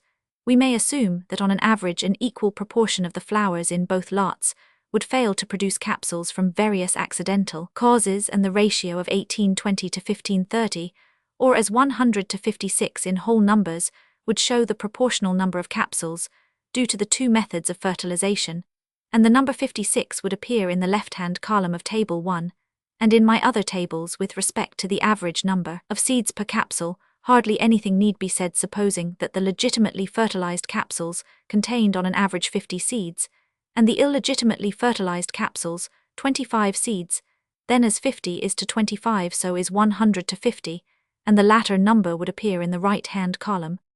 It is impossible to look at the above table and doubt that the legitimate unions between the two forms of the above 9 species of Primula are much more fertile than the illegitimate unions, although in the latter case, pollen was always taken from distinct plant of the same form. There is, however, no close correspondence in the two rows of figures, which give according to the two standards the difference of fertility between the legitimate and illegitimate unions.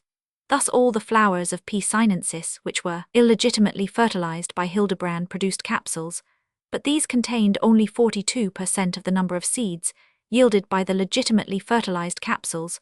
So again, 95% of the illegitimately fertilized flowers of P. sechimensis produced capsules, but these contained only 31% of the number of seeds in the legitimate capsules. On the other hand, with P. elatia, only 27% of the illegitimately fertilized flowers yielded capsules, but these contained nearly 75% of the legitimate number of seeds. It appears that the setting of the flowers, that is, the production of capsules, whether good or bad, is not so much influenced by legitimate and illegitimate fertilization, as is the number of seeds which the capsules contain, for as may be seen at the bottom of Table 188% of the illegitimately fertilized flowers yielded capsules, but these contained only 61% of seeds in comparison, in each case, with the legitimately fertilized flowers and capsules of the same species. There is another point which deserves notice, namely the relative degree of infertility in the several species of the long-styled and short-styled flowers. When both are illegitimately fertilized, the data may be found in the earlier tables, and in those given by Mr. Scott in the paper already referred to. If we call the number of seeds per capsule produced by the illegitimately fertilized long-styled flowers 100, the seeds from the illegitimately fertilized short-styled flowers will be represented by the following numbers. Table 1a. Table 1a. Primula veris 71. Primula elatia 44, probably too low. Primula vulgaris 36 perhaps too low. Primula sinensis 71. Primula auricula 119. Primula sacchimensis 57. Primula cordusoides 93. Primula involucrata 74. Primula farinosa 63. We thus see that with the exception of P. auricula, the long-styled flowers of all 9 species are more fertile than the short-styled flowers, when both forms are illegitimately fertilized. Whether P. auricula really differs from the other species in this respect, I can form no opinion, as the result may have been accidental. The degree of self-fertility of a plant depends on 2 elements, namely on the stigma receiving its own pollen, and on its more or less efficient action when placed there. Now, as the anthers of the short-styled flowers of several species of Primula stand directly above the stigma, their pollen is more likely to fall on it, or to be carried down to it by insects, than in the case of the long-styled form. It appears probable, therefore, at first sight, that the lessened capacity of the short-styled flowers to be fertilized with their own pollen is a special adaptation for counteracting their greater liability to receive their own pollen, and thus for checking self-fertilization. But from facts with respect to other species hereafter to be given, this view can hardly be admitted in accordance with the above liability. When some of the species of Primula were allowed to fertilize themselves spontaneously under a net, all insects being excluded, except such minute ones as thrips, the short-styled flowers, notwithstanding their greater innate self-sterility, yielded more seed than did the long-styled. None of the species, however, when insects were excluded, made a near approach to full fertility. But the long-styled form of P. sinensis gave under these circumstances a considerable number of seeds, as the corolla in falling off drags the anthers, which are seated low down in the tube, over the stigma, and thus leaves plenty of pollen on it. Homo-styled species of Primula. It has now been shown that 9 of the species in this genus exist under 2 forms, which differ not only in structure, but in function. Besides these, Mr. Scott enumerates 27 other species, which are heterostyled. 113 H. Muller has given in Nature December 10, 1874, page 110, a drawing of one of these species, viz. the alpine P. villosa, and shows that it is fertilized exclusively by Lepidoptera, and to these probably others will be hereafter added. Nevertheless, some species are homo-styled, that is, they exist only under a single form, but much caution is necessary on this head, as several species, when cultivated, are apt to become equal-styled. Mr. Scott believes that P. scotica verticillata, a variety of Sibirica, elata malis and longiflora, are truly homo-styled, and to these may be added, according to Axel P. stricta 114, Koch was aware that this species was homo-styled. C. Treveranus Uber Ditchigami Nac Sprengel, und Darwin Botanisch Zeitung, January 2, 1863, page 4. Mr. Scott experimented on P. scotica malis and verticillata, and found that their flowers yielded an abundance of seeds when fertilized with their own pollen. This shows that they are not heterostyled in function. P. scotica is, however, only moderately fertile when insects are excluded, but this depends merely on the coherent pollen not readily falling on the stigma without their aid. Mr. Scott also found that the capsules of P. verticillata contained rather more seed when the flowers were fertilized with pollen from a distinct plant than when with their own pollen, and from this fact he infers that they are sub-heterostyled in function though not in structure. But there is no evidence that 2 sets of individuals exist which differ slightly in function and are adapted for reciprocal fertilization, and this is the essence of heterostylism, the mere fact of a plant being more fertile with pollen from a distinct individual than with its own pollen is common to very many species, as I have shown in my work on the effects of cross and self-fertilization. Hatenia palustris. This aquatic member of the Primulaceae is conspicuously heterostyled, as the pistil of the long-styled form projects far out of the flower, the stamens being enclosed within the tube, whilst the stamens of the short-styled flower project far outwards. The pistil being enclosed, this difference between the 2 forms has attracted the attention of various botanists, and that of Sprengel in 1793, who with his usual sagacity adds that he does not believe the existence of the 2 forms to be accidental, though he cannot explain their purpose. 115 Das Entdeckgeheimnis der Nature, page 103. The pistil of the long-styled form is more than twice as long as that of the short-styled, with the stigma rather smaller though rougher. H. Muller gives figures of the stigmatic papillae of the 2 forms, and those of the long-styled are seen to be more than double the length and much thicker than the papillae of the short-styled form. 116 Die Befruchtung, etc. Page 350.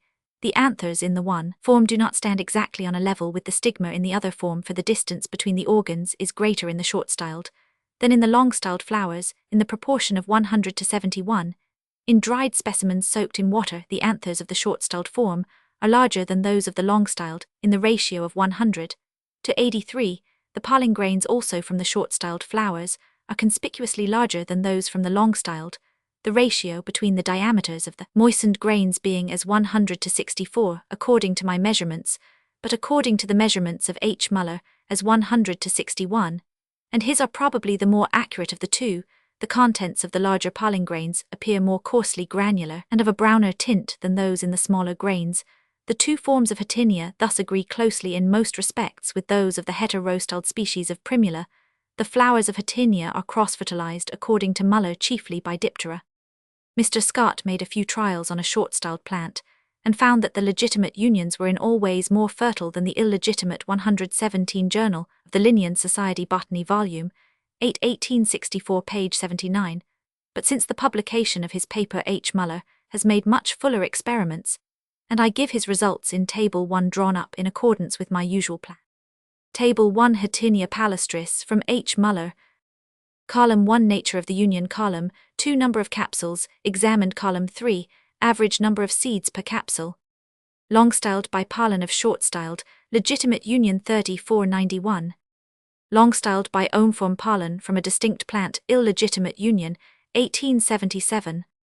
Short-styled by pollen of long-styled, legitimate union 3066. Short-styled by ohm-form pollen from a distinct plant, illegitimate union 1918.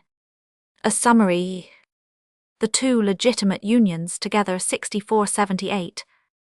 The two illegitimate unions together 3748. The most remarkable point in this table is the small average number of seeds from the short-styled flowers when illegitimately fertilized, and the unusually large average number of seeds yielded by the illegitimately fertilized styled flowers relatively in both cases to the product of the legitimately fertilized flowers. 118 H. Muller says Die Befruchtung, etc. page 352, that the long-styled flowers, when illegitimately fertilized, yield as many seeds as when legitimately fertilized, but by adding up the number of seeds from all the capsules produced by the two methods of fertilization, as given by him, I arrive at the results shown in Table 1. The average number in the long-styled capsules, when legitimately fertilized, is 91, and when illegitimately fertilized 77, or as 100 to 85. H. Muller agrees with me that this is the proper manner of viewing the case. The two legitimate unions, compared with the two illegitimate, together yield seeds in the ratio of 100 to 61.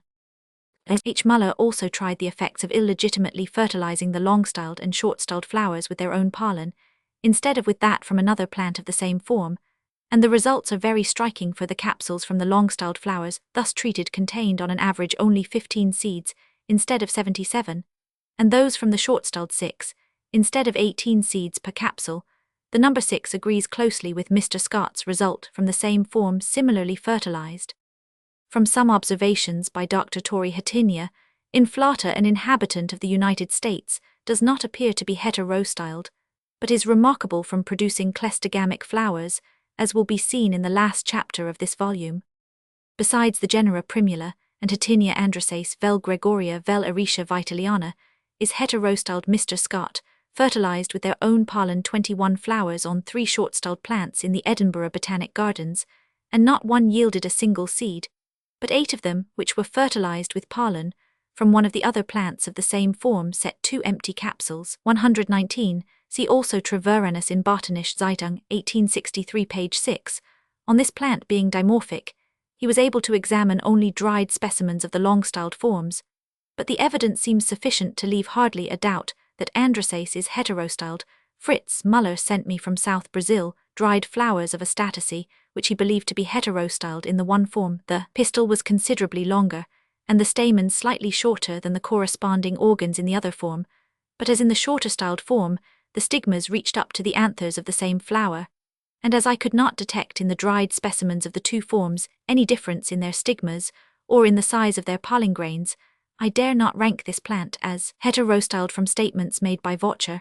I was led to think that Soldanella alpina was heterostyled, but it is impossible that Kerner, who has closely studied this plant, could have overlooked the fact. So again, from other statements it appeared probable that Pyrola might be heterostyled, but H. Muller examined for me 2 species in North Germany, and found this not to be the case. Chapter Roman II Hybrid Primulas.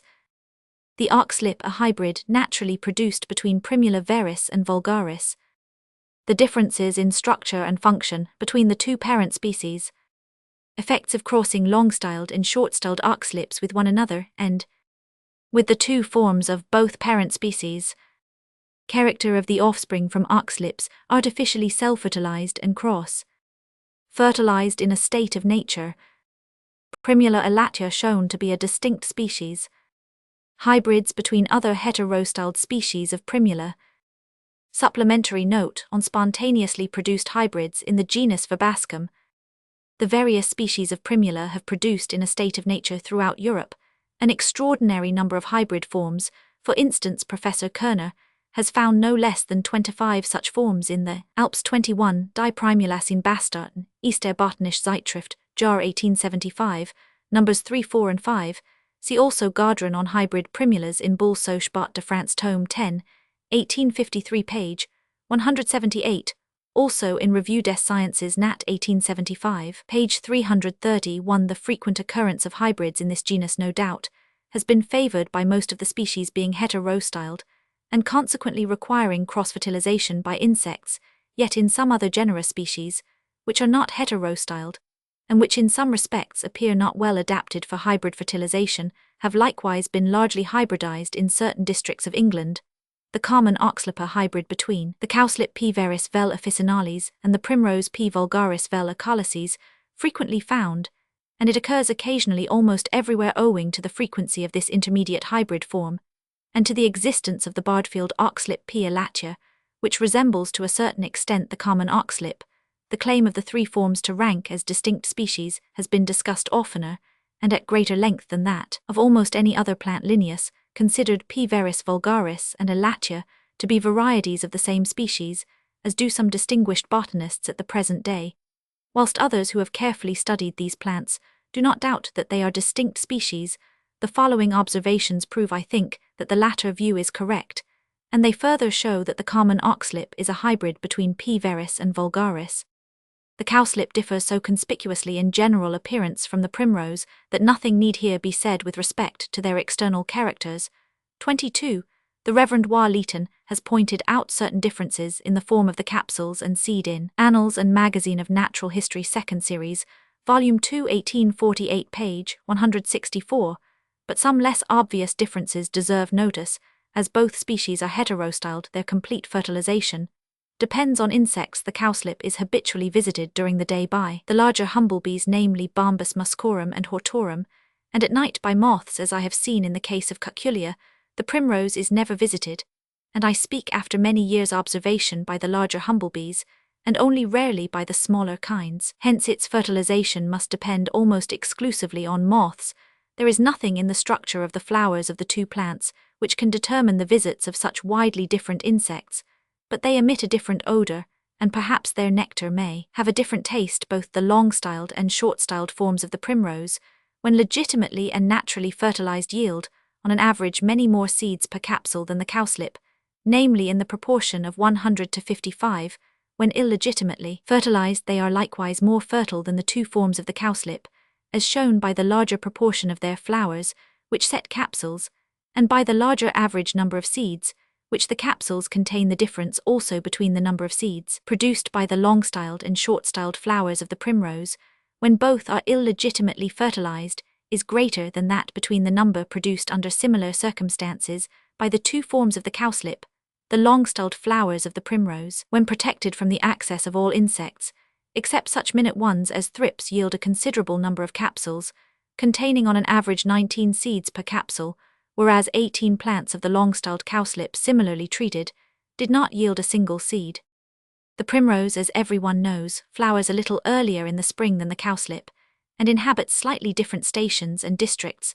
The primrose generally grows on banks or in woods, whilst the cowslip is found in more open places. The geographical range of the 2 forms is different. Dr. Bromfield remarks that the primrose is absent from all the interior region of northern Europe, where the cowslip is. Indigenous 23 Phytologist Volume 3 page 694.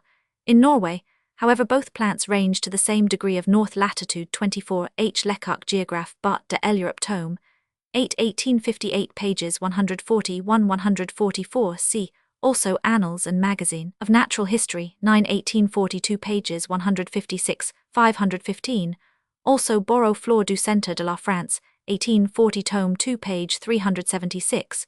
With respect to the rarity of P. veris in western Scotland, see H. Roman 100 Watson, Sibylle Britannica, 2 page 293.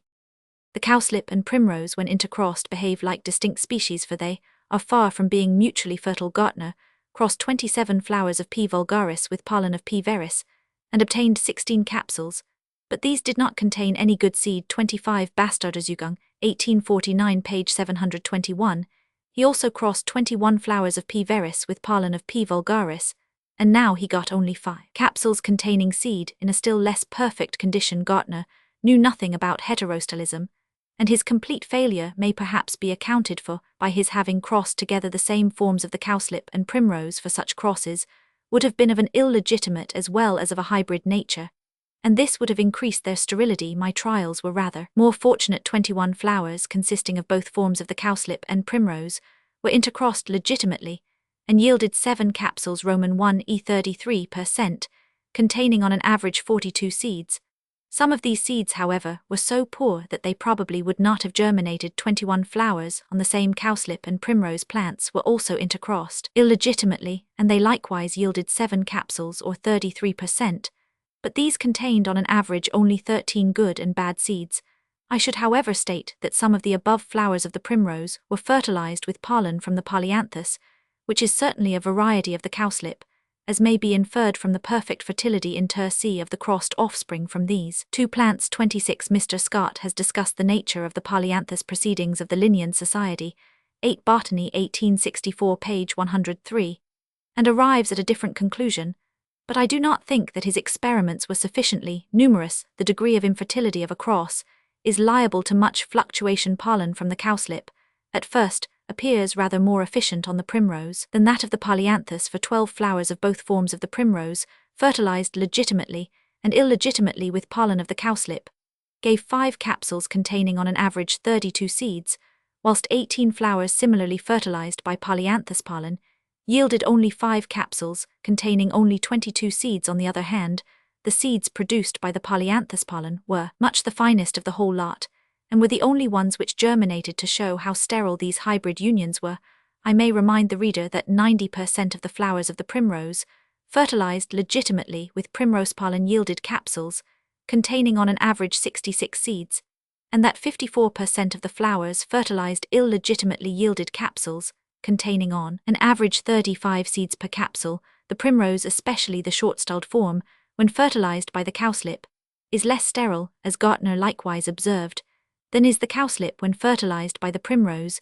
The above experiments also show that a cross between the same forms of the primrose and cowslip is much more sterile than that between different forms of these 2 species. The seeds from the several foregoing crosses were sown, but none germinated, except those from the short-styled primrose, fertilized with pollen of the polyanthus, and these seeds were the finest of the whole lot. I thus raised 6 plants, and compared them with a group of wild oxlips which I had transplanted into my garden. One of these wild oxlips produced slightly larger flowers than the others, and this one was identical in every character in foliage, flower, peduncle, and flowers, with my 6 plants, excepting that the flowers of the latter were tinged of a dingy red color from being descended from the polyanthus. We thus see that the cowslip and primrose cannot be crossed either way, except with considerable difficulty, that they differ conspicuously in external appearance, that they differ in various physiological characters, that they inhabit slightly different stations, and range differently. Hence those botanists who rank these plants as varieties ought to be able to prove that they are not as well fixed in character as are most species, and the evidence in favor of such instability of character appears at first sight very strong. It rests first on statements made by several competent observers that they have raised cowslips, primroses, and oxlips from seeds of the same plant, and secondly on the frequent occurrence, in a state of nature of plants, presenting every intermediate gradation between the cowslip and primrose. The first statement, however, is of little value for heterostylism. Not being formally understood, the seed-bearing plants were in no instance protected from the visits of insects. 27. One author states in the Phytologist volume 3 page 703 that he covered with bell glasses some cowslips, primroses, etc., on which he experimented. He specifies all the details of his experiment, but does not say that he artificially fertilized his plants, yet he obtained an abundance of seed, which is simply impossible. Hence, there must have been some strange error. These experiments which may be passed over as valueless, and there would be almost as much risk of an isolated cowslip, or of several cowslips, if consisting of the same form being crossed by a neighboring primrose, and producing oxlips as of one sex of a dioecious plant, under similar circumstances being crossed by the opposite sex of an allied and neighboring species. Mr. H. Roman 100 Watson, a critical and most careful observer, made many experiments by sowing the seeds of cowslips and of various kinds of oxlips, and arrived at the following conclusion, namely that seeds of a cowslip can produce cowslips and oxlips, and that seeds of an oxlip can produce cowslips, oxlips, and primroses. 28. Phytologist 2 pages 217, 852, 3, page 43. This conclusion harmonizes perfectly with the view that in all cases when such results have been obtained, the unprotected cowslips have been crossed by primroses, and the unprotected oxlips by either cowslips or primroses, for in this latter case we might expect by the aid of reversion, which notoriously comes into powerful action, with hybrids, that the two parent forms in appearance pure as well as many intermediate gradations would be occasionally produced. Nevertheless, the two following statements offer considerable difficulty. The Reverend Professor Henslow raised from seeds of a cowslip, growing in his garden various kinds of oxlips and one perfect primrose, but a statement in the same paper perhaps throws light on this anomalous result. 29. Loudon's Magazine of Natural History, 3/1830, page 409. Professor Henslow had previously transplanted into his garden a cowslip which completely changed its appearance during the following year, and now resembled an oxlip. Next year again, it changed its character, and produced, in addition to the ordinary umbels, a few single-flowered scapes, bearing flowers somewhat smaller and more deeply coloured than those of the common primrose. From what I have myself observed with oxlips, I cannot doubt that this plant was an oxlip in a highly variable condition, almost like that of the famous Cytisus adami. This presumed oxlip was propagated by offsets which were planted in different parts of the garden, and if Professor Henslow took by mistake seeds from one of these plants, especially if it had been crossed by a primrose, the result would be quite intelligible. Another case is still more difficult to understand. Dr. Herbert raised from the seeds of a highly cultivated red cowslip, cowslips, oxlips of various kinds, and a primrose. 210 Transactions of the Horticultural Society, 4, page 19. This case, if accurately recorded, which I much doubt, is explicable only on the improbable assumption that the red cowslip was not of pure parentage with species and varieties of many kinds when intercrossed. One is sometimes strongly prepotent over the other, and instances are known of a variety crossed by another producing offspring, which in certain characters, as in colour, hairiness, etc., have proved identical with the pollen-bearing parent and quite dissimilar to the mother plant. 211. I have given instances in my work on the variation of animals and plants under domestication, Chapter 15, 2nd edition, Volume 2, page 69, but I do not know of any instance of the offspring of a cross perfectly resembling in a considerable number of important characters the father alone. It is therefore very improbable that a pure cowslip crossed by a primrose should ever produce a primrose in appearance pure, although the facts given by Dr. Herbert and Professor Henslow are difficult to explain yet, until it can be shown that a cowslip or a primrose carefully protected from insects will give birth to at least oxlips, the cases hitherto recorded have little weight in leading us to admit that the cowslip and primrose are varieties of one and the same species. Negative evidence is of little value, but the following facts may be worth giving. Some cowslips which had been transplanted from the fields into a shrubbery were again transplanted into highly manured land in the following year. They were protected from insects, artificially fertilized, and the seed thus procured was sown in a hotbed. The young plants were afterwards planted out, some in very rich soil, some in stiff poor clay, some in old peat, and some in pots in the greenhouse, so that these plants, 765 in number, as well as their parents, were subjected to diversified and unnatural treatment, but not one of them presented the least variation, except in size. Those in the peat, attaining almost gigantic dimensions, and those in the clay being much dwarfed. I do not of course doubt that cowslips exposed during several successive generations to changed conditions would vary, and that this might occasionally occur in a state of nature. Moreover, from the law of analogical variation, the varieties of any one species of primula would, probably in some cases, resemble other species of the genus. For instance, I raised a red primrose from seed from a protected plant, and the flowers, though still resembling those of the primrose, were born during one season in umbels, on a long footstalk, like that of a cowslip.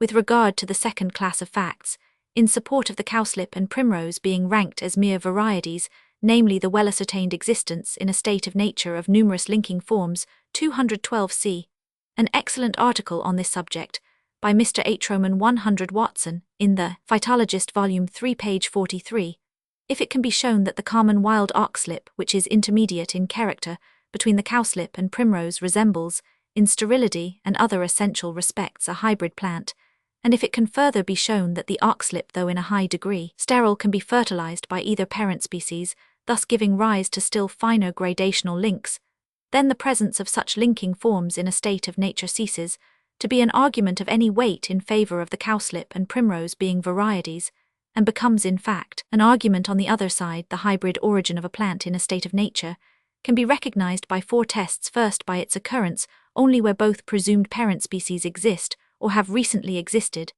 and this holds good as far as I can discover with the oxlip, but the elater of Jack, which as we shall presently see constitutes a distinct species, must not be confounded with the common oxlip. Secondly, by the supposed hybrid plant being nearly intermediate in character between the two parent species, and especially by its resembling hybrids artificially made between the same two species. Now the oxlip is intermediate in character, and resembles in every respect, except in the color of the corolla hybrids, artificially produced between the primrose and the polyanthus, which latter is a variety of the cowslip. Thirdly, by the supposed hybrids being more or less sterile when crossed inter se. But to try this fairly, two distinct plants of the same parentage, and not two flowers on the same plant, should be crossed, for many pure species are more or less sterile with pollen from the same individual plant, and in the case of hybrids from heterostyled species, the opposite forms should be crossed. Fourthly and lastly, by the supposed hybrids being much more fertile when crossed with either pure parent species than when crossed inter se, but still not as fully fertile as the parent species. As for the sake of ascertaining the two latter points, I transplanted a group of wild oxlips into my garden. They consisted of one long-styled and three short-styled plants, which, except in the corolla of one being slightly larger, resembled each other closely. The trials which were made, and the results obtained, are shown in tables 2222 and 2. No less than 20 different crosses are necessary in order to ascertain fully the fertility of hybrid heterostyled plants, both inter se and with their two parent species. In this instance, 256 flowers were crossed in the course of 4 seasons. I may mention as a mere curiosity that if anyone were to raise hybrids between two trimorphic heterostyled species, he would have to make 90 distinct unions in order to ascertain their fertility in all ways, and as he would have to try at least 10 flowers in each case, he would be compelled to fertilize 900 flowers, and count their seeds. This would probably exhaust the patience of the most patient man.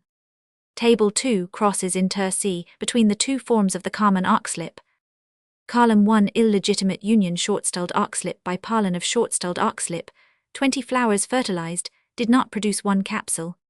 Column 2 legitimate union short-styled oxlip by pollen of long-styled oxlip, 10 flowers fertilized, did not produce one capsule. Column 3 illegitimate union long-styled oxlip by its own pollen, 24 flowers fertilized, produced 5 capsules, containing 6, 10, 28, and 14 seeds, average 11. Column 4 legitimate union long-styled oxlip by pollen of short-styled oxlip, 10 flowers fertilized, did not produce one capsule. Table 2 both forms of the oxlip, crossed with pollen of both forms of the cowslip P. veris. Column 1 illegitimate union short-styled oxlip by pollen of short-styled cowslip, 18 flowers fertilized, did not produce one capsule. Column 2 legitimate union short-styled oxlip by pollen of long-styled cowslip, 18 flowers fertilized, produced 3 capsules containing 7, 3 and 3 wretched seeds, apparently incapable of germination. Column 3 illegitimate union long-styled oxlip by pollen of long-styled cowslip, 11 flowers fertilized, produced 1 capsule containing 13 wretched seeds. Column 4 legitimate union long-styled oxlip by pollen of short-styled cowslip. 5 flowers fertilized produced 2 capsules containing 21 and 28 very fine seeds. Table 2 both forms of the oxlip, crossed with pollen of both forms of the primrose P. vulgaris. Column 1 illegitimate union short-styled oxlip by pollen of short-styled primrose. 34 flowers fertilized produced 2 capsules containing 5 and 12 seeds. Column 2 legitimate union short-styled oxlip by pollen of long-styled primrose. 26 flowers fertilized produced 6 capsules containing 16, 25, 10, 19, and 24 seeds, average 15, many of the seeds very poor, some good. Column 3 illegitimate union long-styled oxlip by pollen of long-styled primrose. 11 flowers fertilized produced 4 capsules containing 10, 7, 5, and 6 wretched seeds, average 7. Column 4 legitimate union long-styled oxlip by pollen of short-styled primrose. 5 flowers fertilized produced 5 capsules containing 26, 32, 23, 28, and 34 seeds, average 28. Table 2 both forms of the cowslip, crossed with pollen of both forms of the oxlip. Column 1 illegitimate union short-styled cowslip by pollen of short-styled oxlip. 8 flowers fertilized did not produce 1 capsule. Column 2 legitimate union long-styled cowslip by pollen of short-styled oxlip. 8 flowers fertilized produced 1 capsule containing 26 seeds.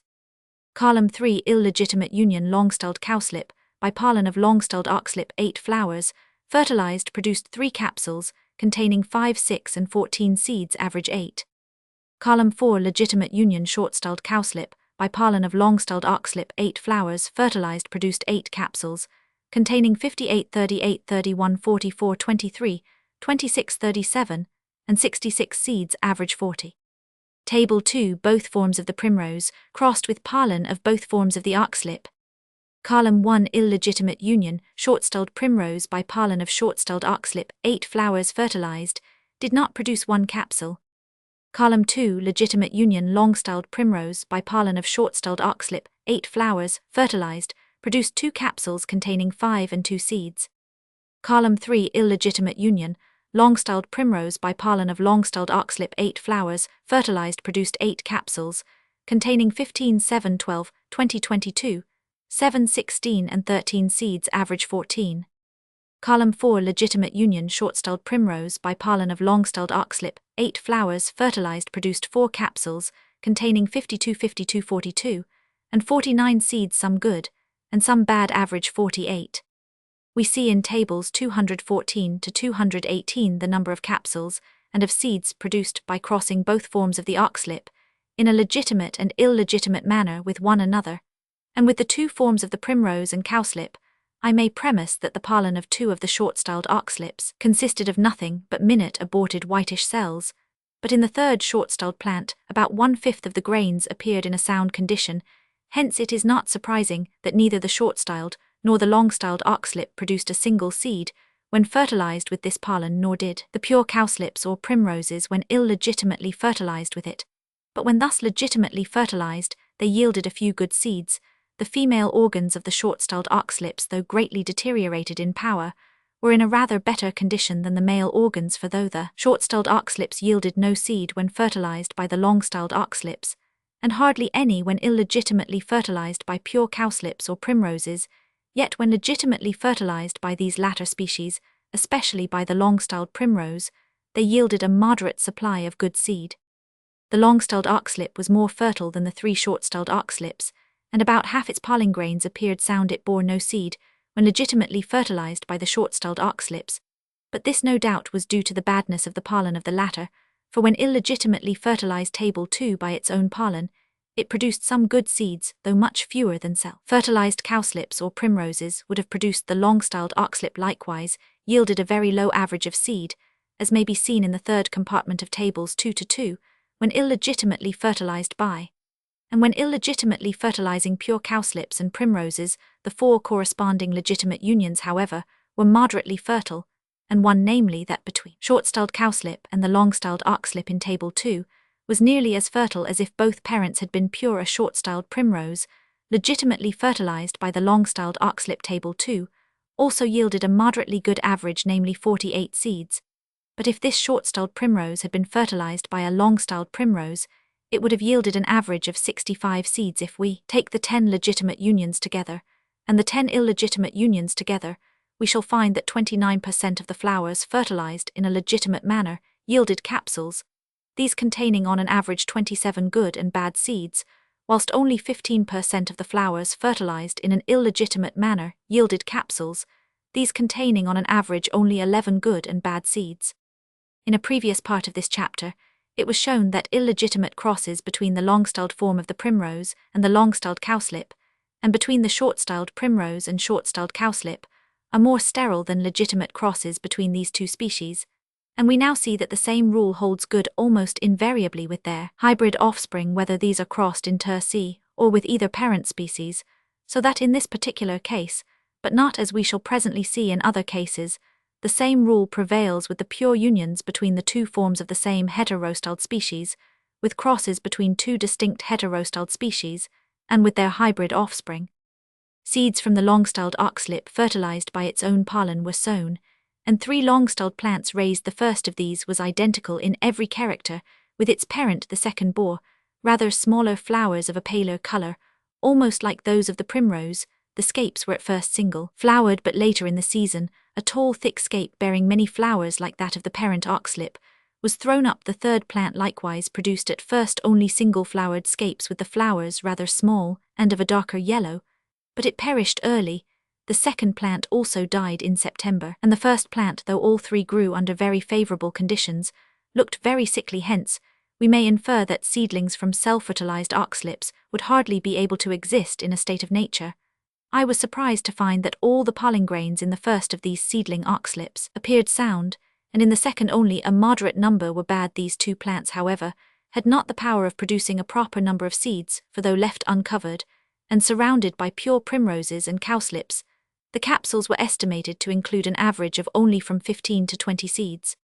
From having many experiments in hand, I did not sow the seed obtained by crossing both forms of the primrose and cowslip with both forms of the oxlip, which I now regret, but I ascertained an interesting point, namely the character of the offspring from oxlips growing in a state of nature near both primroses and cowslips. The oxlips were the same plants which, after their seeds had been collected, were transplanted and experimented on from the seeds thus obtained. 8 plants were raised which, when they flowered, might have been mistaken for pure primroses, but on close comparison the eye in the center of the corolla was seen to be of a darker yellow and the peduncles more elongated. As the season advanced, one of these plants threw up 2 naked scapes 7 inches in height, which bore umbels of flowers of the same character. As before, this fact led me to examine the other plants after they had flowered and were dug up, and I found that the flower peduncles of all sprung from an extremely short common scape, of which no trace can be found in the pure primrose. Hence these plants are beautifully intermediate between the oxlip and the primrose, inclining rather towards the latter, and we may safely conclude that the parent oxlips had been fertilized by the surrounding primroses. From the various facts now given, there can be no doubt that the common oxlip is a hybrid between the cowslip P. veris Brit. FL and the primrose P. vulgaris Brit. FL. As has been surmised by several botanists, it is probable that oxlips may be produced either from the cowslip or the primrose as the seed-bearer, but oftenest from the latter, as I judge from the nature of the stations, in which oxlips are generally found. 213 see also on this head Hardwick's Science Gossip, 1867, pages 114-137, and from the primrose when crossed by the cowslip being more fertile than conversely, the cowslip by the primrose. The hybrids themselves are also rather more fertile when crossed with the primrose than with the cowslip. Whichever may be the seed-bearing plant, the cross is probably between different forms of the 2 species, for we have seen that legitimate hybrid unions are more fertile than illegitimate hybrid unions. Moreover, a friend in Surrey found that 29 oxlips which grew in the neighbourhood of his house consisted of 13 long-styled and 16 short-styled plants. Now, if the parent plants had been illegitimately united, either the long or short-styled form would have greatly preponderated, as we shall hereafter see good reason to believe. The case of the oxlip is interesting, for hardly any other instance is known of a hybrid spontaneously arising in such large numbers over so wide an extent of country. The common oxlip, not the P. elata of Jack, is found almost everywhere throughout England, where both cowslips and primroses grow. In some districts, as I have seen near Hartfield in Sussex, and in parts of Surrey, specimens may be found on the borders of almost every field and small wood in other districts. The oxlip is comparatively rare. Near my own residence I have found during the last 25 years not more than 5 or 6 plants or groups of plants. It is difficult to conjecture what is the cause of this difference in their number. It is almost necessary that a plant or several plants belonging to the same form of one parent species should grow near the opposite form of the other parent species, and it is further necessary that both species should be frequented by the same kind of insect, no doubt a moth. The cause of the rare appearance of the oxlip in certain districts may be the rarity of some moth which in other districts habitually visits both the primrose and cowslip. Finally, as the cowslip and primrose differ in the various characters above specifieds, they are in a high degree sterile when intercrossed. There is no trustworthy evidence that either species when uncrossed has ever given birth to the other species, or to any intermediate form, and as the intermediate forms which are often found in a state of nature have been shown to be more or less sterile hybrids of the first or second generation, we must for the future look at the cowslip and primrose as good and true species. Primula elatia jack, or the Bardfield oxlip, is found in England only in 2 or 3 of the eastern counties on the continent. It has a somewhat different range from that of the cowslip and primrose, and it inhabits some districts where neither of these species live. 214. For England see Hewitt Roman 100 Watson Sibylle Britannica Volume 2, 1849 page 292. For the continent see Lecoq Geographe Botanique de l'Europe tome, 8 1858 page 142. For the Alps see Annals and Magazine of Natural History, Volume 9, 1842 pages 156 and 515. In general appearance, it differs so much from the common oxlip that no one accustomed to see both forms in the living state could afterwards confound them, but there is scarcely more than a single character by which they can be distinctly defined, namely their linear oblong capsules equaling the calyx in length. 215 Babington Manual of British Botany, 1851 page 250. 8.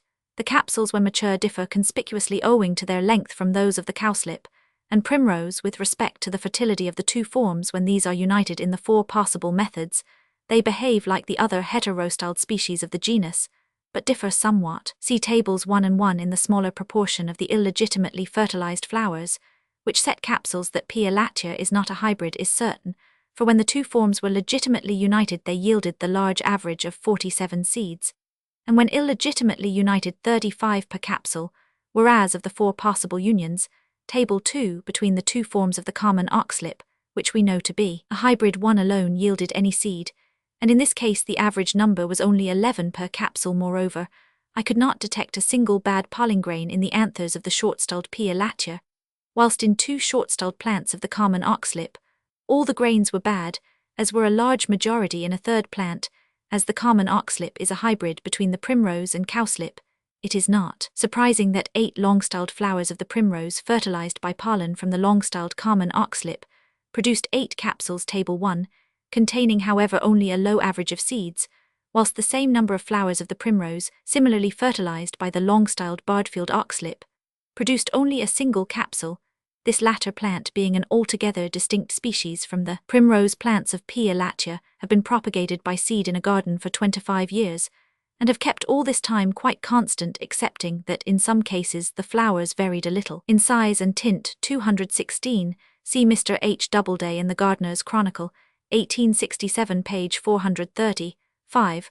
Also Mr. W. Marshall Ibid page 462. Nevertheless, according to Mr. H. Roman 100 Watson, and Dr. Bromfield 217, Phytologist, Volume 1 page 1001, and Volume 3 page 695, plants may be occasionally found in a state of nature in which most of the characters by which this species can be distinguished from P. veris and vulgaris fail, but such intermediate forms are probably due to hybridization, for Kerner states in the paper before referred to that hybrids sometimes, though rarely, arise in the Alps between P. elatia and veris.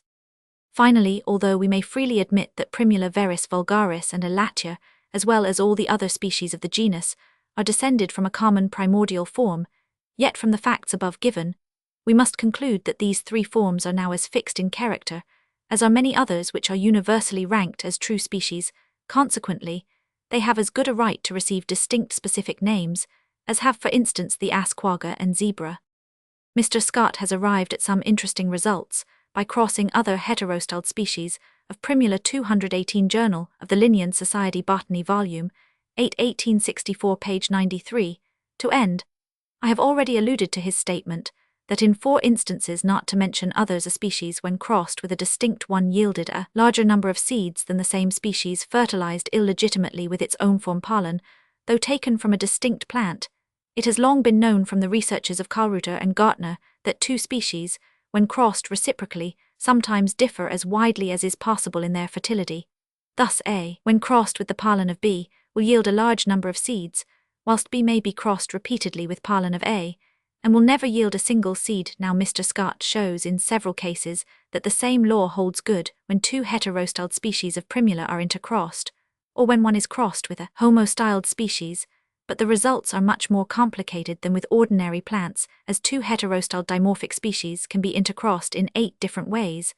I will give one instance from Mr. Scott.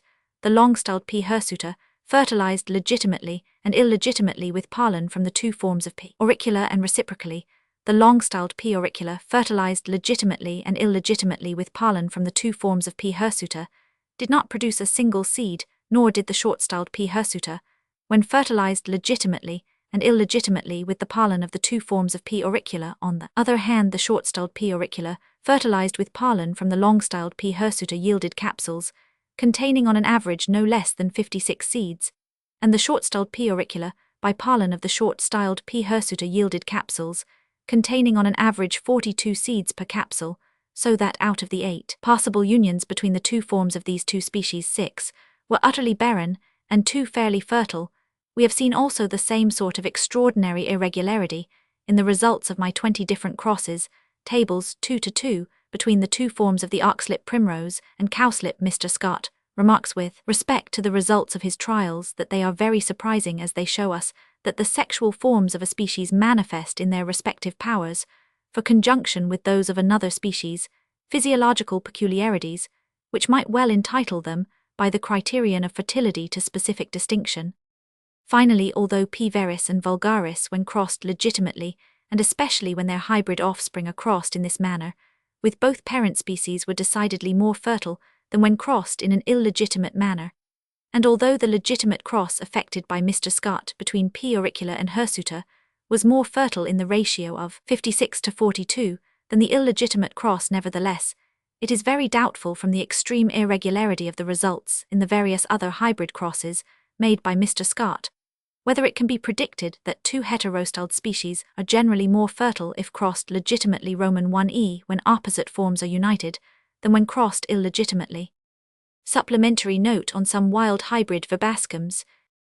In an early part of this chapter, one remarked that few other instances could be given of a hybrid, spontaneously arising in such large numbers, and over so wide an extent of country, as that of the common oxlip, but perhaps the number of well-ascertained cases of naturally produced hybrid willows is equally great. 219 Max Wichura die Bastardbefruchtung, etc. Der Weiden 1865, numerous spontaneous hybrids between several species of cistus, found near Narbonne, have been carefully described by Roman 1000 Timbal Lagrave, 220 Mem de Elicade des Sciences de Toulouse, 5 Issa Rai Tome, 5 page 28, and many hybrids between an Asurus and Orcus have been observed by Dr. Weddell, 221, Annals des Sc. Nat. 3 Issa Rai Bot Tome, 18 page 6 in. The genus Verbascum hybrids are supposed to have often originated in a state of nature. 222 c.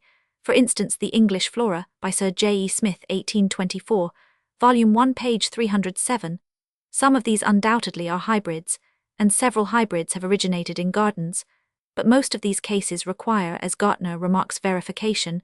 223 c. Gartner, Bastarderzugang, 1849, page 590. Hence, the following case is worth recording more especially, as the 2 species in question, Roman 5 Thapsus and Lichnitis, are perfectly fertile when insects are excluded, showing that the stigma of each flower receives its own pollen.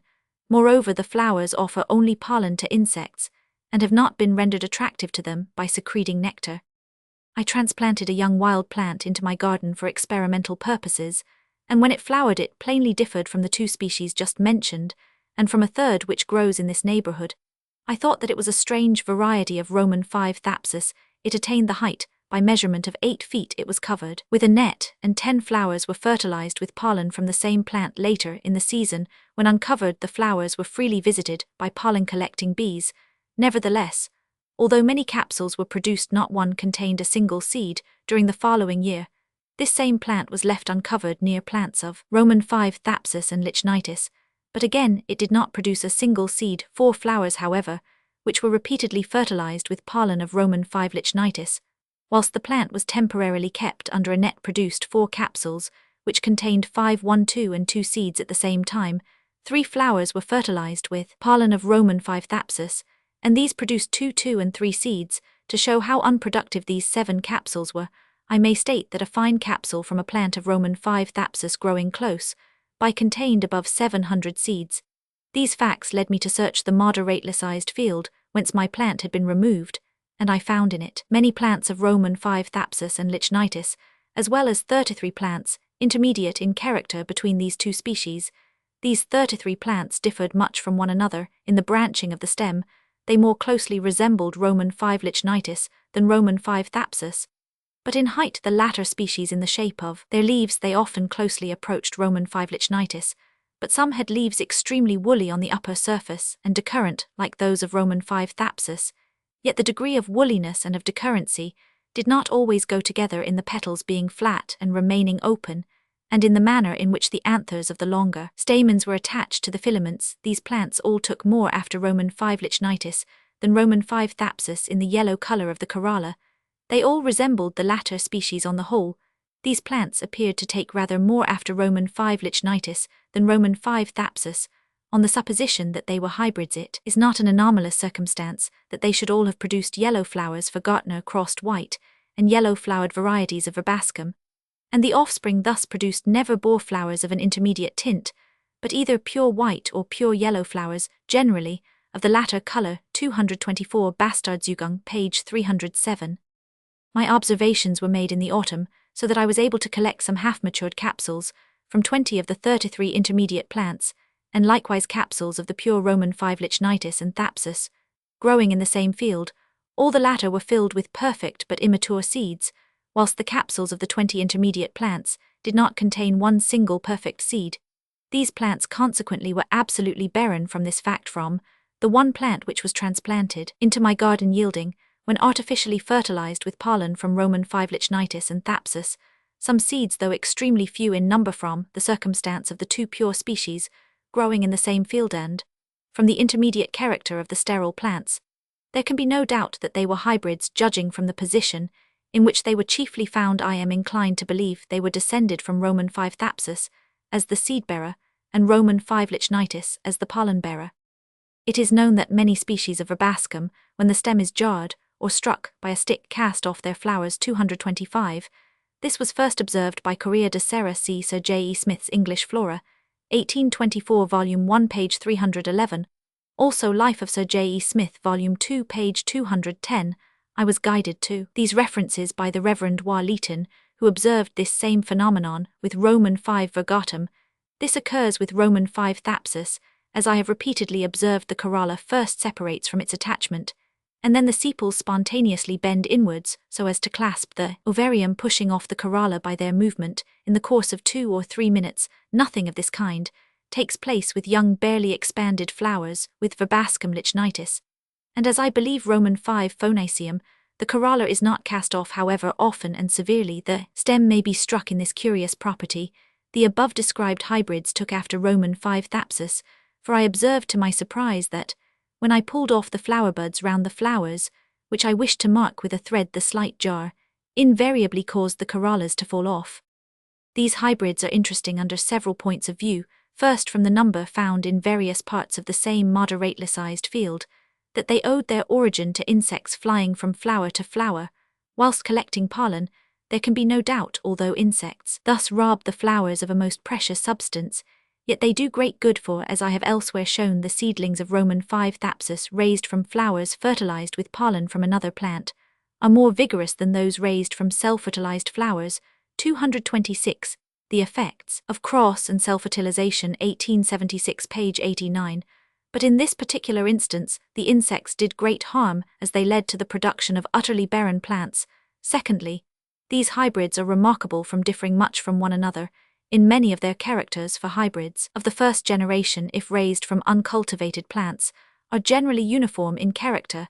That these hybrids belong to the first generation, we may safely conclude from the absolute sterility of all those observed by me in a state of nature, and of the one plant in my garden excepting when artificially and repeatedly fertilized with pure pollen, and then the number of seeds produced was extremely small, as these hybrids varied so much. An almost perfectly graduated series of forms, connecting together the two widely distinct parent species, could easily have been selected. This case, like that of the common oxlip, shows that botanists ought to be cautious in inferring the specific identity of two forms from the presence of intermediate gradations, nor would it be easy in the many cases in which hybrids are moderately fertile to detect a slight degree of sterility in such plants growing in a state of nature, and liable to be fertilized by either parent species. Thirdly, and lastly, these hybrids offer an excellent illustration of a statement made by that admirable observer Gartner, namely that, although plants which can be crossed with ease generally produce fairly fertile offspring, yet well-pronounced exceptions to this rule occur, and here we have two species of verbascum, which evidently cross with the greatest ease, but produce hybrids which are excessively sterile. Chapter Roman 3, Heterostyled dimorphic plants continued. Linum grandiflorum, long-styled form utterly sterile, with own-form pollen. Linum perenne, torsion of the pistils in the long-styled form, alone. Homo-styled species of Linum. Pulmonaria officinalis, singular difference in cell fertility between the English and German long-styled plants. Pulmonaria angustifolia, shown to be a distinct species, long-styled form. Completely self-sterile. Polygonum phagopirum. Various other heterostyled genera. Rubiaceae. Michella repens, fertility of the flowers in pairs. Houstonia. Faramea, remarkable difference in the pollen grains of the two forms, torsion of the stamens in the short-styled form alone, development not as yet perfect. The heterostyled structure in the several rubiaceous genera, not due to descent. In common. Figure 3, Linum grandiflorum. Left long-styled form. Right short-styled form. SS stigmas. It has long been known that several species of Linum present two forms. 31 Treviranus has shown that this is the case in his review of my original paper Botanische Zeitung, 1863, page 189, and having observed this fact in Roman 50, Flavum, more than 30 years ago, I was led, after ascertaining the nature of heterostylism in primula, to examine the first species of Linum, which I met with, namely the beautiful Roman 50 grandiflorum. This plant exists under two forms occurring in about equal numbers, which differ little in structure but greatly in function. The foliage, corolla, stamens and pollen grains, the latter examined both distended with water and dry, are alike in the two forms. Figure 3. The difference is confined to the pistil in the short-styled form. The styles and the stigmas are only about half the length of those in the long-styled. A more important distinction is that the 5 stigmas in the short-styled form diverge greatly from one another, and pass out between the filaments of the stamens, and thus lie within the tube of the corolla. In the long-styled form, the elongated stigmas stand nearly upright and alternate with the anthers. In this latter form, the length of the stigmas varies considerably, their upper extremities projecting even a little above the anthers, or reaching up only to about their middle. Nevertheless, there is never the slightest difficulty in distinguishing between the two forms, for besides the difference in the divergence of the stigmas, those of the short-styled form never reach even to the bases of the anthers. In this form, the papillae on the stigmatic surfaces are shorter, darker coloured, and more crowded together than in the long-styled form, but these differences seem due merely to the shortening of the stigma, for in the varieties of the long-styled form with shorter stigmas, the papillae are more crowded and darker coloured than in those with the longer stigmas. Considering the slight and variable differences between the two forms of this Linum, it is not surprising that hitherto they have been overlooked. In 1861, I had 11 plants in my garden, 8 of which were long-styled, and 3 short-styled. 2 very fine long-styled plants grew in a bed 100 yards off all the others, and separated from them by a screen of evergreens. I marked 12 flowers, and placed on their stigmas a little pollen from the short-styled plants. The pollen of the two forms is as stated identical in appearance. The stigmas of the long-styled flowers were already thickly covered with their own pollen, so thickly that I could not find one bare stigma. and it was late in the season, namely September 15th altogether.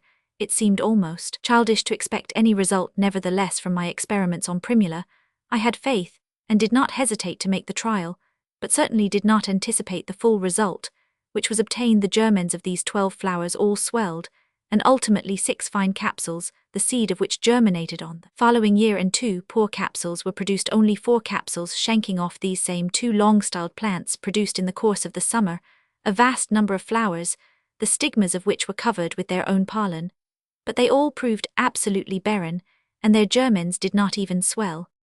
The 9 other plants, 6 long-styled and 3 short-styled, grew not very far apart in my flower garden. 4 of these long-styled plants produced no seed capsules, the 5th produced 2, and the remaining 1 grew so close to a short-styled plant that their branches touched, and this produced 12 capsules, but they were poor ones. The case was different with the short-styled plants.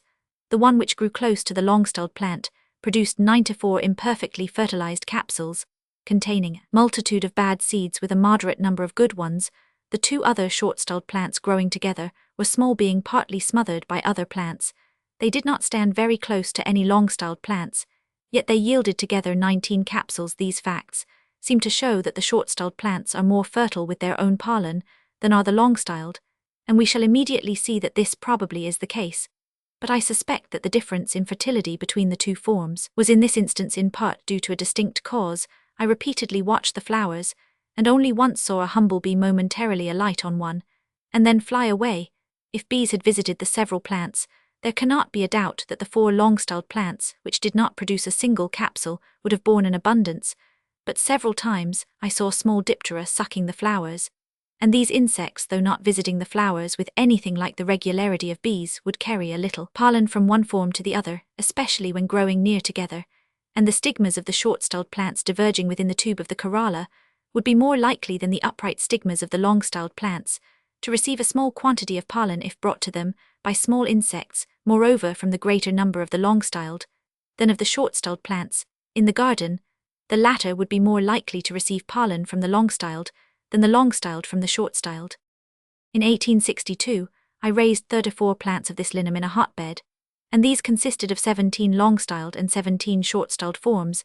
Seed sown later in the flower garden yielded 17 long-styled and 12 short-styled forms. These facts justify the statement that the 2 forms are produced in about equal numbers. The 34 plants of the first lot were kept under a net, which excluded all insects except such minute ones as thrips. I fertilized 14 long-styled flowers legitimately with pollen from the short-styled, and got 11 fine seed capsules, which contained on an average 8 seeds per capsule. But only 5 appeared to be good. It may be well to state that 10 seeds is the maximum production for a capsule, and that our climate cannot be very favorable to this North African plant. On 3 occasions, the stigmas of nearly 100 flowers were fertilized illegitimately with their own form pollen taken from separate plants, so as to prevent any possible ill effects from close interbreeding. Many other flowers were also produced which, as before stated, must have received plenty of their own pollen, yet from all these flowers borne by the 17 long-styled plants, only 3 capsules were produced. One of these included no seed, and the other 2 together gave only 5 good seeds. It is probable that this miserable product of 2 half-fertile capsules from the 17 plants, each of which must have produced at least 50 or 60 flowers, resulted from their fertilization with pollen from the short-styled plants by the aid of thrips, for I made a great mistake in keeping the 2 forms under the same net with their branches often interlocking, and it is surprising that a greater number of flowers were not accidentally fertilized. 12 short-styled flowers were in this instance castrated and afterwards fertilized legitimately with pollen from the long-styled form, and they produced 7 fine capsules. These included on an average 7 seeds, but of apparently good seed only 4 per capsule. At 3 separate times, nearly 100 flowers were fertilized illegitimately with their own form pollen taken from separate plants, and numerous other flowers were produced, many of which must have received their own pollen from all these flowers on the 17 short-styled plants. Only 15 capsules were produced, of which only 11 contained any good seed on an average 4 per capsule. As remarked in the case of the long-styled plants, some even of these capsules were perhaps the product of a little pollen accidentally fallen from the adjoining flowers of the other form on to the stigmas, or transported by thrips. Nevertheless, the short-styled plants seem to be slightly more fertile with their own pollen than the long-styled. in the proportion of 15 capsules to 3. Nor can this difference be accounted for by the short-styled stigmas being more liable to receive their own pollen than the long-styled. For the reverse is the case. The greater self-fertility of the short-styled flowers was likewise shown in 1861 by the plants in my flower garden, which were left to themselves and were but sparingly visited by insects. On account of the probability of some of the flowers on the plants of both forms which were covered under the same net having been legitimately fertilized, in an accidental manner, the relative fertility of the two legitimate and two illegitimate unions cannot be compared with certainty, but judging from the number of good seeds per capsule, the difference was at least in the ratio of 100 to 7, and probably much greater. Hildebrand tested my results, but only on a single short-styled plant, by fertilizing many flowers with their own form pollen, and these did not produce any seed. This confirms my suspicion that some of the few capsules produced by the foregoing 17 short-styled plants were the product of accidental legitimate fertilization. Other flowers on the same plant were fertilized by Hildebrand with pollen from the long-styled form, and all produced fruit. 32 Botanische Zeitung, January 1, 1864, page 2. The absolute sterility, judging from the experiments of 1861 of the long-styled plants with their own form pollen, led me to examine into its apparent cause, and the results are so curious that they are worth giving in detail. The experiments were tried on plants grown in pots and brought successively into the house. First, pollen from a short-styled plant was placed on the 5 stigmas of a long-styled flower, and these after 30 hours were found deeply penetrated by a multitude of pollen tubes far too numerous to be counted. The stigmas had also become discolored and twisted. I repeated this experiment on another flower, and in 18 hours the stigmas were penetrated by a multitude of long pollen tubes. This is what might have been expected, as the union is a legitimate one. The converse experiment was likewise tried, and pollen from a long-styled flower was placed on the stigmas of a short-styled flower, and in 24 hours the stigmas were discolored, twisted, and penetrated by numerous pollen tubes, and this again is what might have been expected, as the union was a legitimate one. Secondly, pollen from a long-styled flower was placed on all 5 stigmas of a long-styled flower on a separate plant. After 19 hours, the stigmas were dissected, and only a single pollen grain had emitted a tube, and this was a very short one. To make sure that the pollen was good, I took in this case, and in most of the other cases, pollen either from the same anther or from the same flower, and proved it to be good by placing it on the stigma of a short-styled plant, and found numerous pollen tubes emitted. Thirdly, repeated last experiment, and placed own form pollen on all 5 stigmas of a long-styled flower. After 19 hours and a half, not one single grain had emitted its tube. Fourthly, repeated the experiment with the same result after 24 hours. Fifthly, repeated last experiment, and after leaving pollen on for 19 hours, put on an additional quantity of own form pollen on all 5 stigmas. After an interval of 3 days, the stigmas were examined, and instead of being discolored and twisted, they were straight and fresh-colored. Only one grain had emitted a quite short tube, which was drawn out of the stigmatic tissue without being ruptured. The following experiments are more striking. Sixthly, I placed own form pollen on 3 of the stigmas of a long-styled flower, and pollen from a short-styled flower on the other 2 stigmas. After 22 hours, these 2 stigmas were discolored, slightly twisted, and penetrated by the tubes of numerous pollen grains. The other 3 stigmas covered with their own form pollen were fresh, and all the pollen grains were loose, but I did not dissect the whole stigma. Seventhly, experiment repeated in the same manner with the same result. Eighthly, experiment repeated, but the stigmas were carefully examined. After an interval of only 5 hours and a half, the 2 stigmas with pollen from a short-styled flower were penetrated by innumerable tubes which were as yet short, and the stigmas themselves were not at all discolored. The 3 stigmas covered with their own form pollen were not penetrated by a single pollen tube. Ninthly, put pollen of a short-styled flower on a single long-styled stigma, and own form pollen on the other 4 stigmas. After 24 hours, the one stigma was somewhat discolored and twisted and penetrated by many long tubes. The other 4 stigmas were quite straight and fresh, but on dissecting them, I found that 3 pollen grains had protruded very short tubes into the tissue.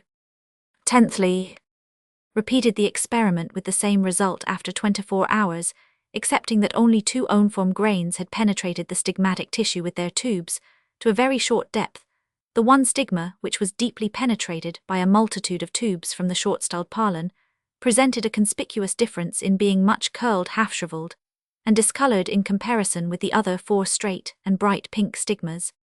I could add other experiments, but those now given amply suffice to show that the pollen grains of a short-styled flower, placed on the stigma of a long-styled flower, emit a multitude of tubes after an interval of from 5 to 6 hours, and penetrate the tissue ultimately to a great depth, and that after 24 hours, the stigmas thus penetrated change color, become twisted, and appear half-withered. On the other hand, pollen grains from a long-styled flower, placed on its own stigmas, do not emit their tubes after an interval of a day or even 3 days, or at most only 3 or 4 grains out of a multitude emit their tubes, and these apparently never penetrate the stigmatic tissue deeply, and the stigmas themselves do not soon become discolored and twisted.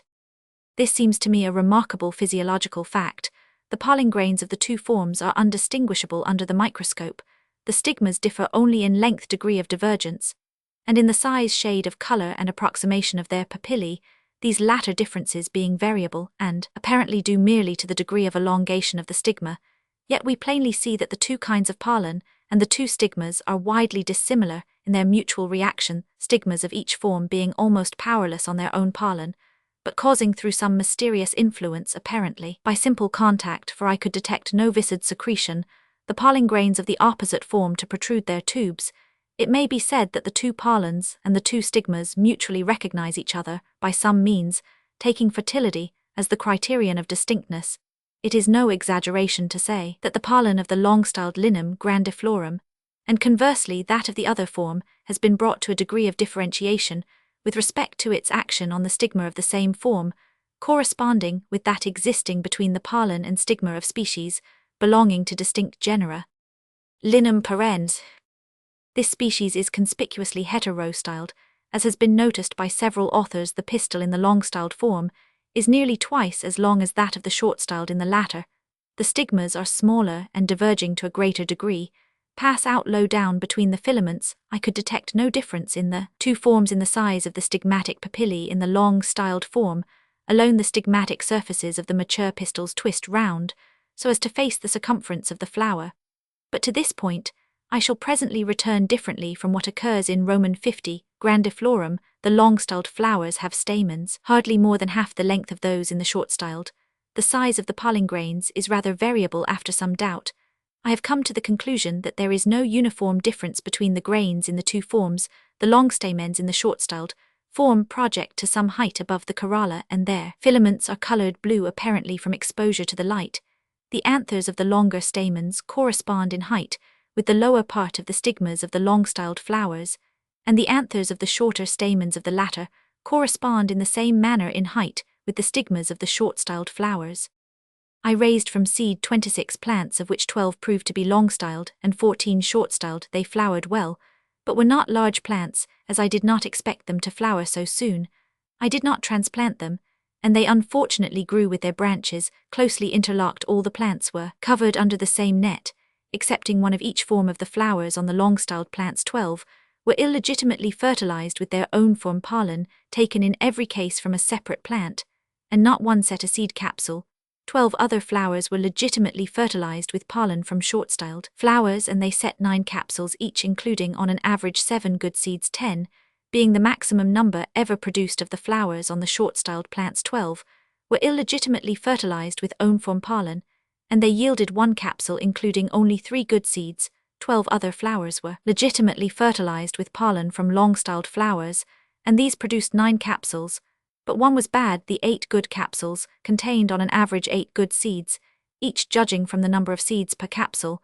The fertility of the 2 legitimate to that of the 2 illegitimate unions is as 100 to 20.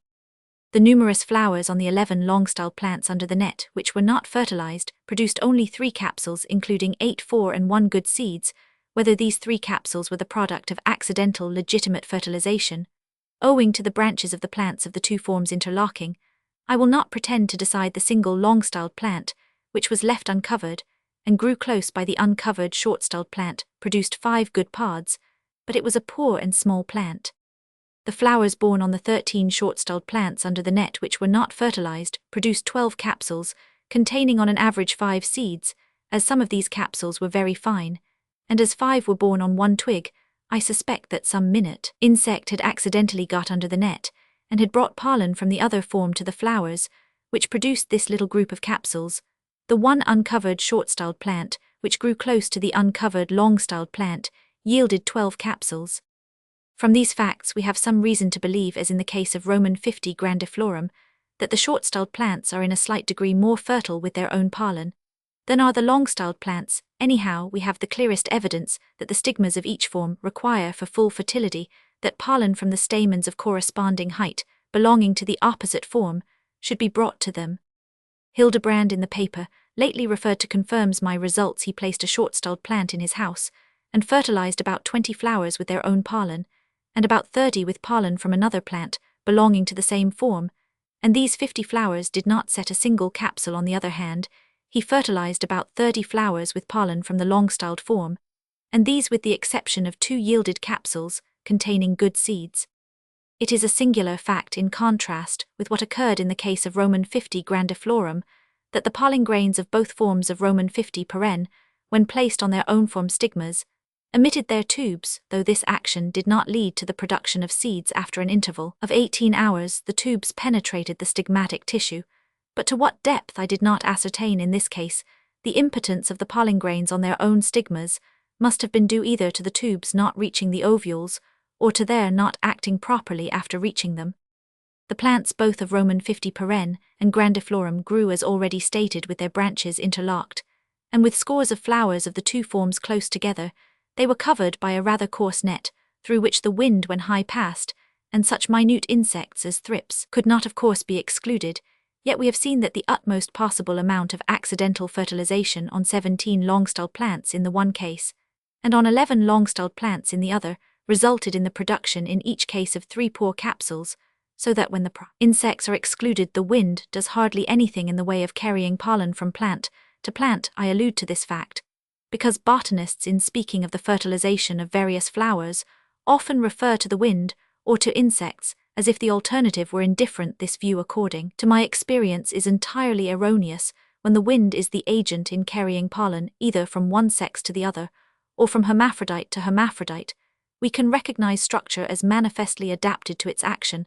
As to that of insects, when these are the carriers, we see adaptation to the wind in the incoherence of the pollen in the inordinate quantity produced, as in the conifery spinach etzin, the dangling anthers well fitted to shake out the pollen in the absence or small size of the perianthin, the protrusion of the stigmas, at the period of fertilization in the flowers being produced before they are hidden by the leavesand, in the stigmas being downy or plumose, as in the graminy darks etc., so as to secure the chancy-blown grains in plants, which are fertilized by the wind. The flowers do not secrete nectar. Their pollen is too incoherent to be easily collected by insects. They have not bright-colored corollas to serve as guides, and they are not, as far as I have seen, visited by insects, when insects are the agents of fertilization.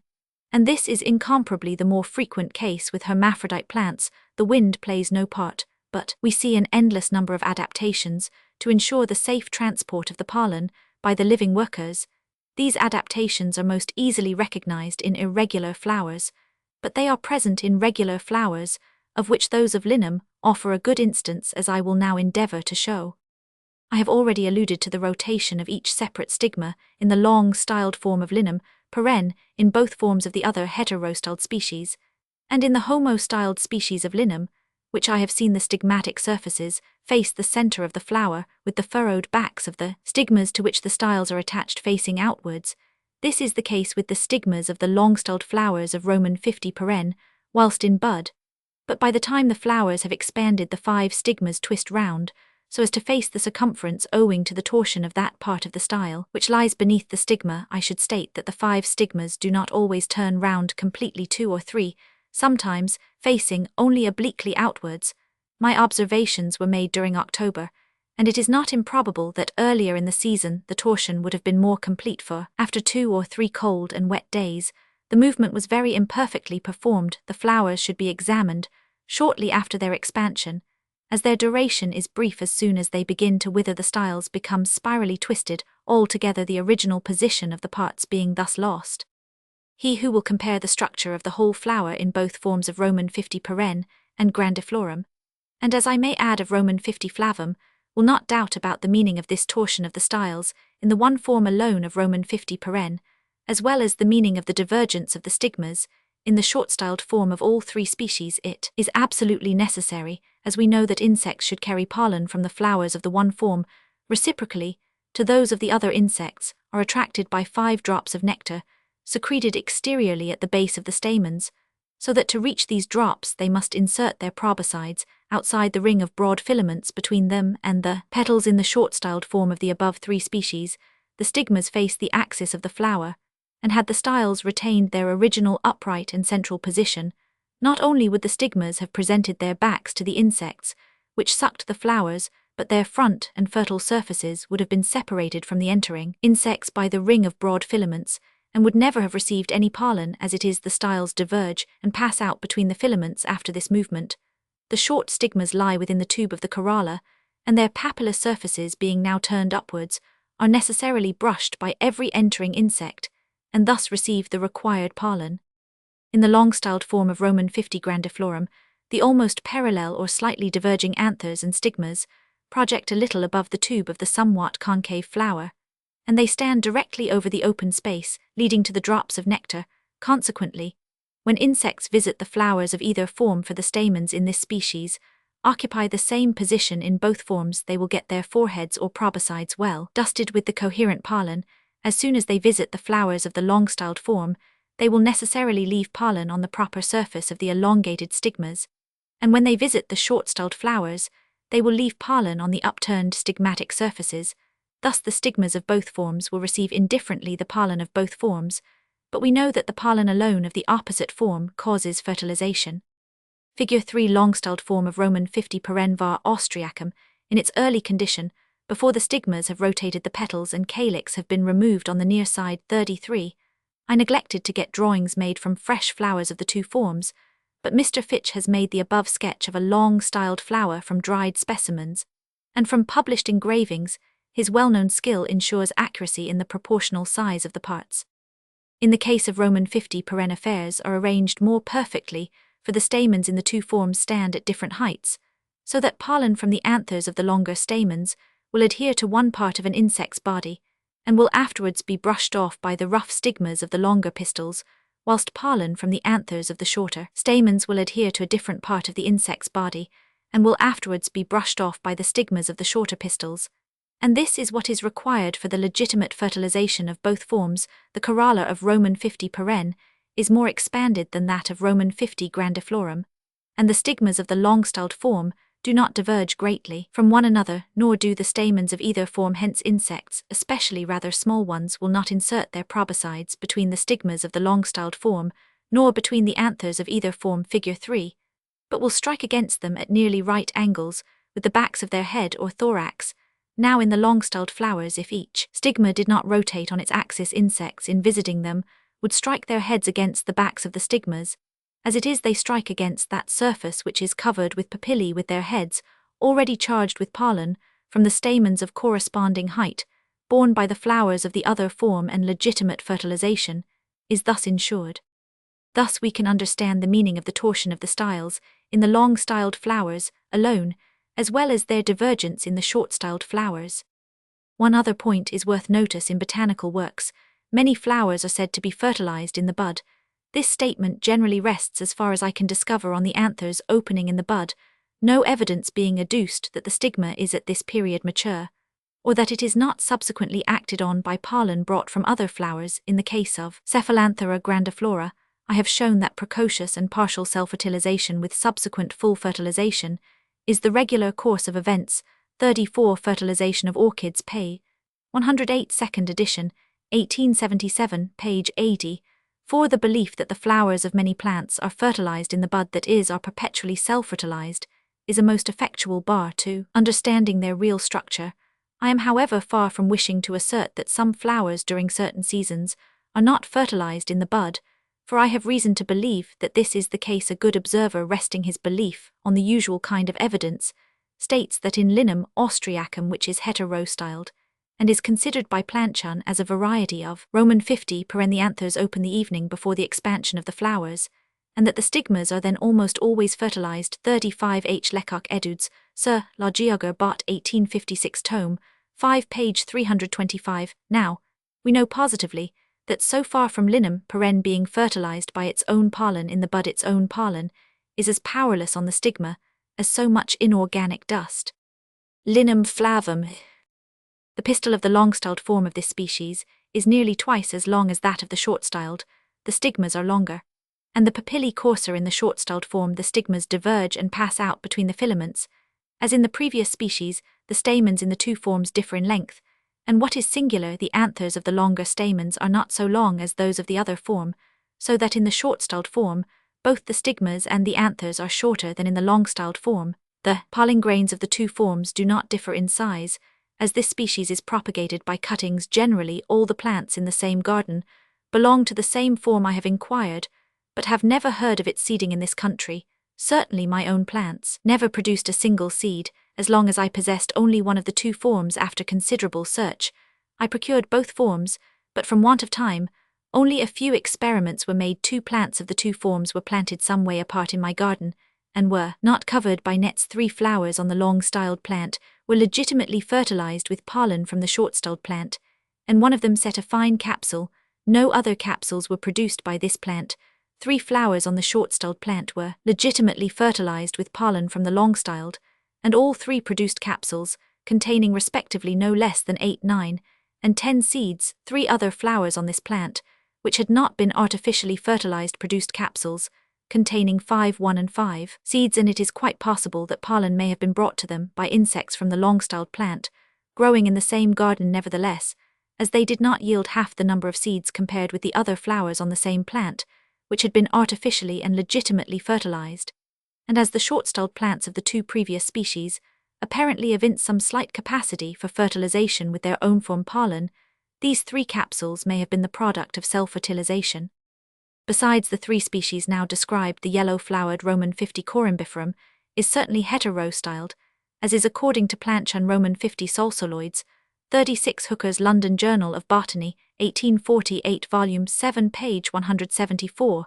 This botanist is the only one who seems to have inferred that heterostylism might have some important functional bearing. Dr. Leffeld, who has made a special study of the genus, says that about half of the 6 to 5 species known to him are heterostyled. 37 Botanische Zeitung, September 18, 1863, page 281. This is the case with Roman 50 trigonum, which differs so much from the other species that it has been formed by him into a distinct genus. 38.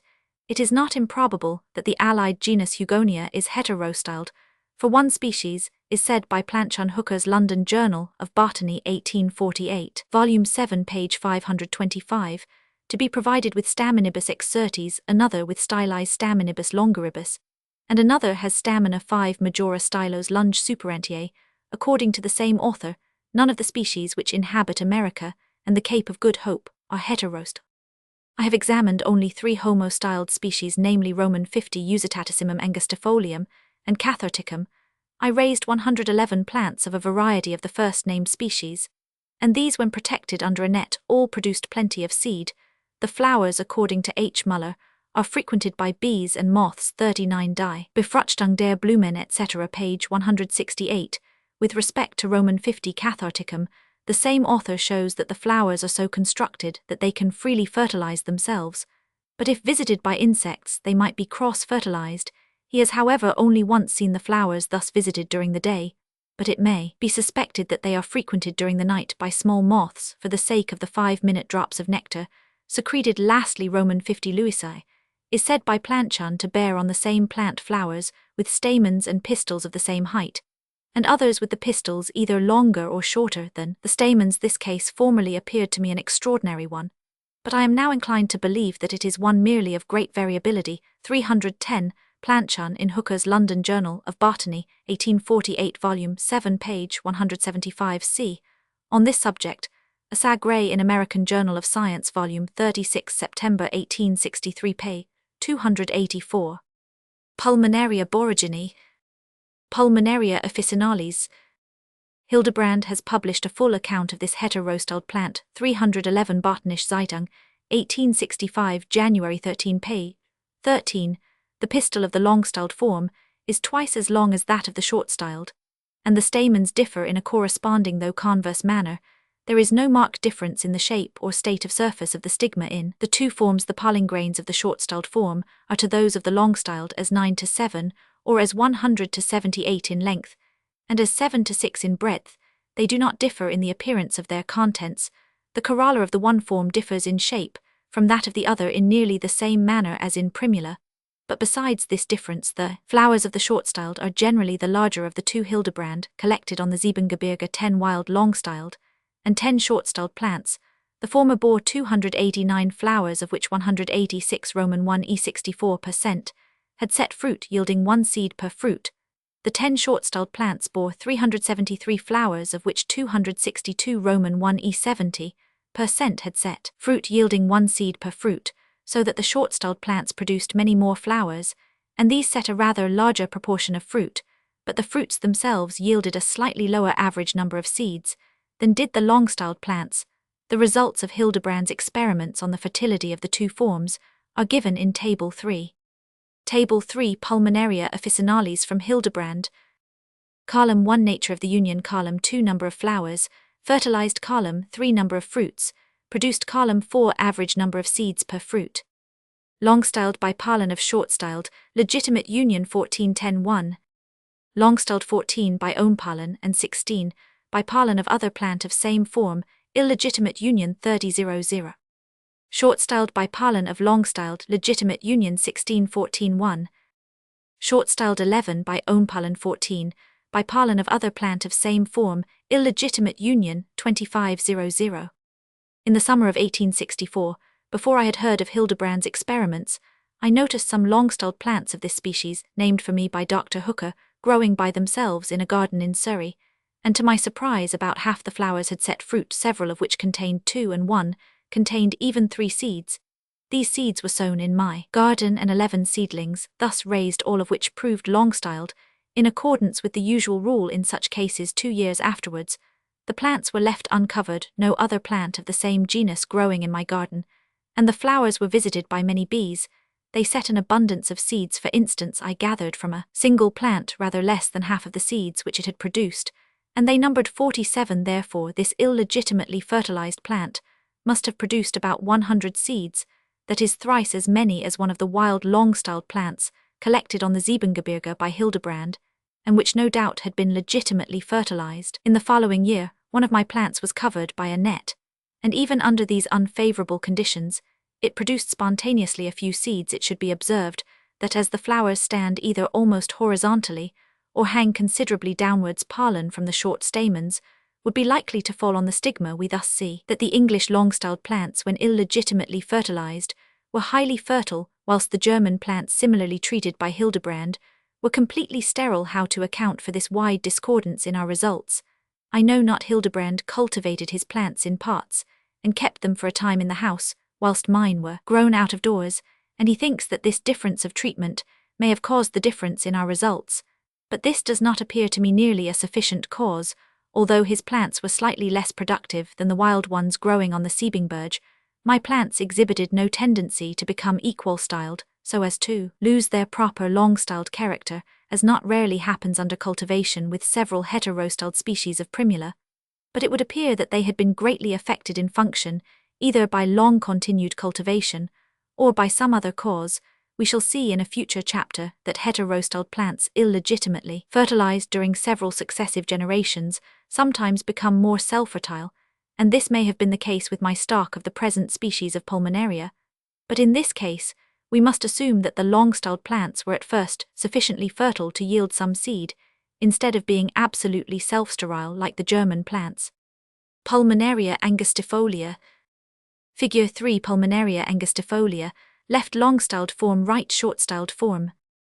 Seedlings of this plant raised from plants growing wild in the Isle of Wight were named for me by Dr. Hooker. It is so closely allied to the last species, differing chiefly in the shape and spotting of the leaves, that the two have been considered by several eminent botanists, for instance Benthama's, mere varieties, but as we shall presently see, good evidence can be assigned for ranking them as distinct. Owing to the doubts on this head, I tried whether the two would mutually fertilize one another. 12 short-styled flowers of P. angustifolia were legitimately fertilized with pollen from long-styled plants of P. officinales, which, as we have just seen, are moderately self-fertile, but they did not produce a single fruit. 36 long-styled flowers of P. angustifolia were also illegitimately fertilized during 2 seasons with pollen from the long-styled P. officinales, but all these flowers dropped off unimpregnated. Had the plants been mere varieties of the same species, these illegitimate crosses would probably have yielded some seeds. Judging from my success in illegitimately fertilizing the long-styled flowers of P. officinales, and the 12 legitimate crosses instead of yielding no fruit, would almost certainly have yielded a considerable number, namely about 9, judging from the results given in Table 3. Therefore, P. officinales and angustifolia appear to be good and distinct species, in conformity with other important functional differences between them immediately to be described. Table 3. Pulmonaria angustifolia. Column 1 Nature of the union. Column 2 Number of flowers fertilized. Column 3 Number of fruits produced. Column 4 Average number of seeds per fruit. Long-styled by pollen of short-styled, legitimate union 1892. Long-styled by own from pollen illegitimate union 1800. Short-styled by pollen of long-styled, legitimate union 1815-2. Short-styled by own from pollen illegitimate union 1271. The long-styled and short-styled flowers of P. angustifolia differ from one another in structure, in nearly the same manner as those of P. officinales, but in Figure 3 a slight bulging of the corolla in the long-styled form, where the anthers are seated, has been overlooked. My son William, who examined a large number of wild plants in the Isle of Wight, observed that the corolla, though variable in size, was generally larger in the long-styled flowers than in the short-styled, and certainly the largest corollas of all were found on the long-styled plants, and the smallest on the short-styled. Exactly the reverse occurs according to Hildebrand with P. officinales, both the pistils and stamens of P. angustifolia very much in length, so that in the short-styled form the distance between the stigma and the anthers varied from 119 to 65 divisions of the micrometer, and in the long-styled from 115 to 112, from an average of 7 measurements of each form. The distance between these organs in the long-styled is to the same distance in the short-styled form as 100 to 69, so that the stigma in the one form does not stand on a level with the anthers in the other. The long-styled pistil is sometimes thrice as long as that of the short-styled, but from an average of 10 measurements of both its length to that of the short-styled was as 100 to 56. The stigma varies in being more or less, though slightly lobed. The anthers also very much in length in both forms, but in a greater degree in the long-styled than in the short-styled form, many in the former being from 80 to 63, and in the latter from 80 to 70 divisions of the micrometer in length, from an average of 7 measurements. The short-styled anthers were to those from the long-styled as 100 to 91 in length. Lastly, the pollen grains from the long-styled flowers varied between 13 and 11 divisions of the micrometer, and those from the short-styled between 15 and 13. The average diameter of 25 grains from the latter or short-styled form was to that of 20 grains from the long-styled, as 100 to 91. We see therefore that the pollen grains from the smaller anthers of the shorter stamens in the long-styled form are as usual of smaller size than those in the other form, but what is remarkable, a larger proportion of the grains were small, shriveled and worthless. This could be seen by merely comparing the contents of the anthers from several distinct plants of each form, but in one instance my son found, by counting, that out of 193 grains from a long-styled flower 53 were bad, or 27%, whilst out of 265 grains from a short-styled flower, only 18 were bad, or 7%, from the condition of the pollen in the long-styled form, and from the extreme variability of all the organs in both forms, we may perhaps suspect that the plant is undergoing a change and tending to become dioecious. My son collected in the Isle of Wight on 2 occasions 202 plants, of which 125 were long-styled and 77 short-styled, so that the former were the more numerous. On the other hand, out of 18 plants raised by me from seed, only 4 were long-styled and 14 short-styled. The short-styled plants seemed to my son to produce a greater number of flowers than the long-styled, and he came to this conclusion before a similar statement had been published by Hildebrand with respect to P. officinales. My son gathered 10 branches from 10 different plants of both forms, and found the number of flowers of the 2 forms to be as 100 to 89, 190 being short-styled and 169 long-styled with P. officinales. The difference, according to Hildebrand, is even greater, namely, as 100 flowers for the short-styled to 77 for the long-styled plants Table 3 shows the results of my experiments. We see in Table 3 that the fertility of the two legitimate unions to that of the two illegitimate together is as 100 to 35 judged by the proportion of flowers which produced fruit, and as 100 to 32 judged by the average number of seeds per fruit, but the small number of fruit yielded by the 18 long-styled flowers in the first line was probably accidental, and if so the difference in the proportion of legitimately and illegitimately fertilized flowers which yield fruit is really greater than that represented by the ratio of 100 to 35, the 18 long-styled flowers illegitimately fertilized yielded no seedsnot.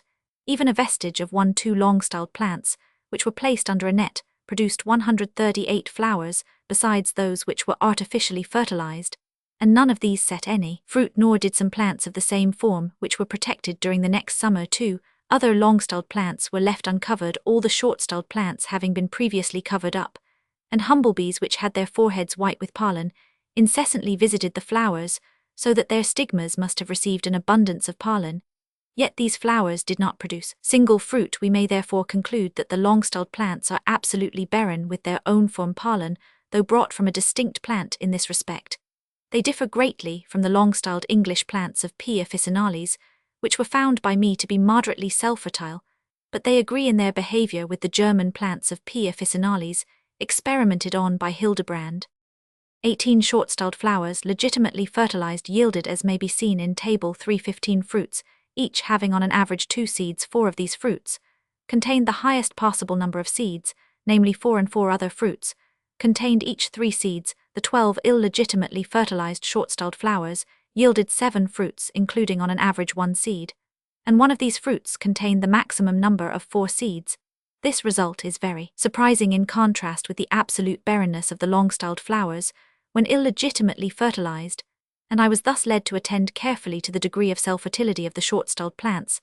A plant belonging to this form, and covered by a net, bore 28 flowers, besides those which had been artificially fertilized, and of all these only 2 produced a fruit each, including a single seed. This high degree of self-sterility, no doubt, depended merely on the stigmas not receiving any pollen, or not a sufficient quantity, for after carefully covering all the long-styled plants in my garden, several short-styled plants were left exposed to the visits of humblebees, and their stigmas will thus have received plenty of short-styled pollen, and now about half the flowers thus illegitimately fertilized set fruit. I judge of this proportion partly from estimation, and partly from having examined 3 large branches which had borne 31 flowers, and these produced 16 fruits. Of the fruits produced 233 were collected, many being left ungathered, and these included on an average 1 seed. No less than 16 out of the 233 fruits included the highest possible number of seeds, namely 4, and 31 included 3 seeds, so we see how highly fertile these short-styled plants were when illegitimately fertilized with their own form pollen by the aid of bees. The great difference in the fertility of the long and short-styled flowers when both are illegitimately fertilized is a unique case as far as I have observed with heterostyled plants. The long-styled flowers, when thus fertilized, are utterly barren, whilst about half of the short-styled ones produce capsules, and these include a little above 2/3 of the number of seeds yielded by them when legitimately fertilized. The sterility of the illegitimately fertilized long-styled flowers is probably increased by the deteriorated condition of their pollen. Nevertheless, this pollen was highly efficient when applied to the stigmas of the short-styled flowers. With several species of primula, the short-styled flowers are much more sterile than the long-styled when both are illegitimately fertilized, and it is a tempting view, as formerly remarked, that this greater sterility of the short-styled flowers is a special adaptation to check self-fertilization, as their stigmas are eminently liable to receive their own pollen. This view is even still more tempting in the case of the long-styled form of Linum grandiflorum. On the other hand, with Pulmonaria angustifolia, it is evident from the corolla projecting obliquely upwards that pollen is much more likely to fall on, or to be carried by insects down to the stigma of the short-styled, than of the long-styled flowers. Yet the short-styled, instead of being more sterile as a protection against self-fertilization, are far more fertile than the long-styled when both are illegitimately fertilized. Pulmonaria azura, according to Hildebrand, is not heterostyled. 312, Die Geschlechter Verteilung bei den Pflanzen, 1867, page 37. From an examination of dried flowers of Amzinkia spectabilis, sent me by Professor Asa Gray, I formerly thought that this plant, a member of the borygeny, was heterostyled. The pistil varies to an extraordinary degree in length, being in some specimens twice as long as in others, and the point of insertion of the stamens likewise varies, but, on raising many plants from seed, I soon became convinced that the whole case was one of mere variability.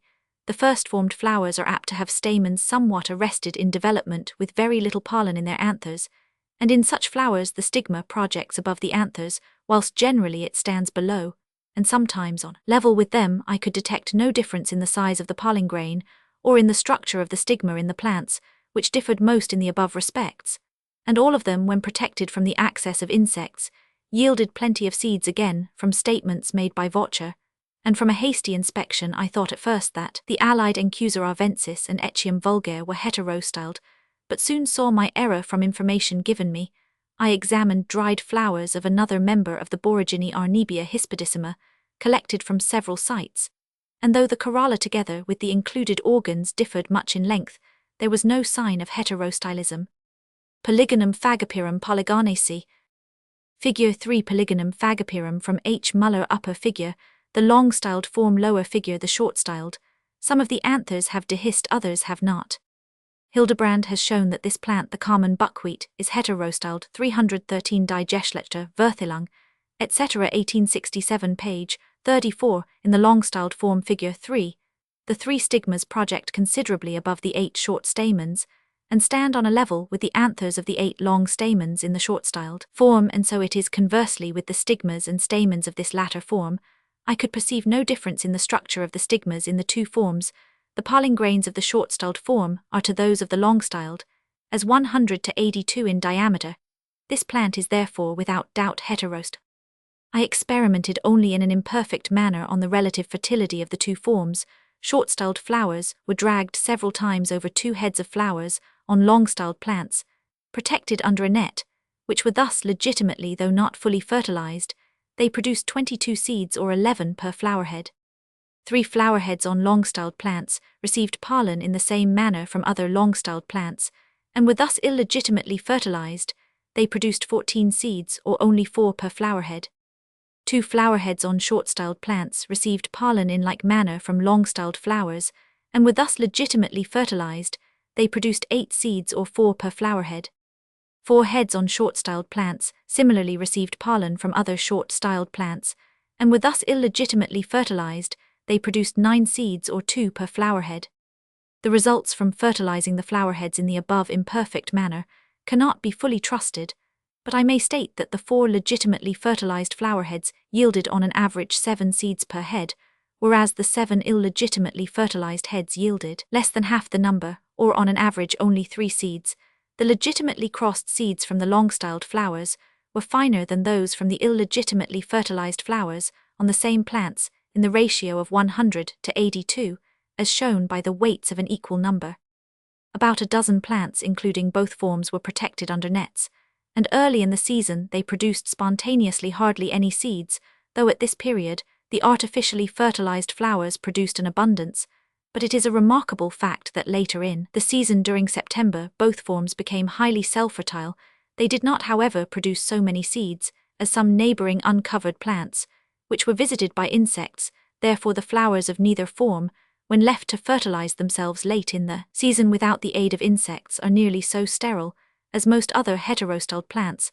A large number of insects, namely 41 kinds, as observed by H. Muller, visit the flowers for the sake of the 8 drops of nectar. 314 Die Befruchtung, etc. page 175, and Nature January 1, 1874, page 166.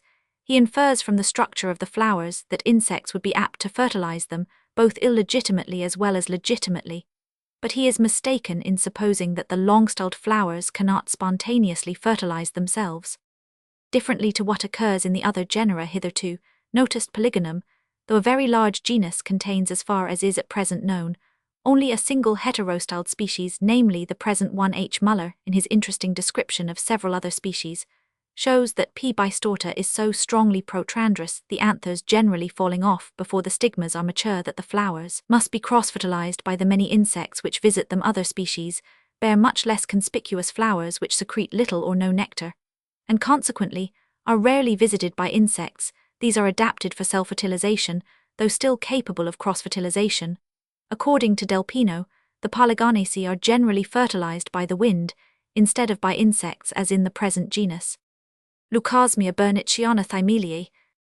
As Professor Asa Gray has expressed his belief that this species and Roman 50 acuminata, as well as some species in the allied genus Drimospermum, are dimorphic or heterostyled, 315, American Journal of Science, 1865 p. 101, and Siemens Journal of Botany Volume 3, 1865 page 305, I procured from Kew through the kindness of Dr. Hooker 2 dried flowers of the former species. An inhabitant of the Friendly Islands in the Pacific. The pistil of the long-styled form is to that of the short-styled, as 100 to 86 in length. The stigma projects just above the throat of the corolla, and is surrounded by 5 anthers, the tips of which reach up almost to its base, and, lower down within the tubular corolla, 5 other, and rather smaller anthers are seated in the short-styled form. The stigma stands some way down the tube of the corolla, nearly on a level with the lower anthers of the other form. It differs remarkably from the stigma of the long-styled form, in being more papillose and in being longer in the ratio of 100 to 60. The anthers of the upper stamens in the short-styled form are supported on free filaments and project above the throat of the corolla, whilst the anthers of the lower stamens are seated in the throat on a level with the upper stamens of the other form.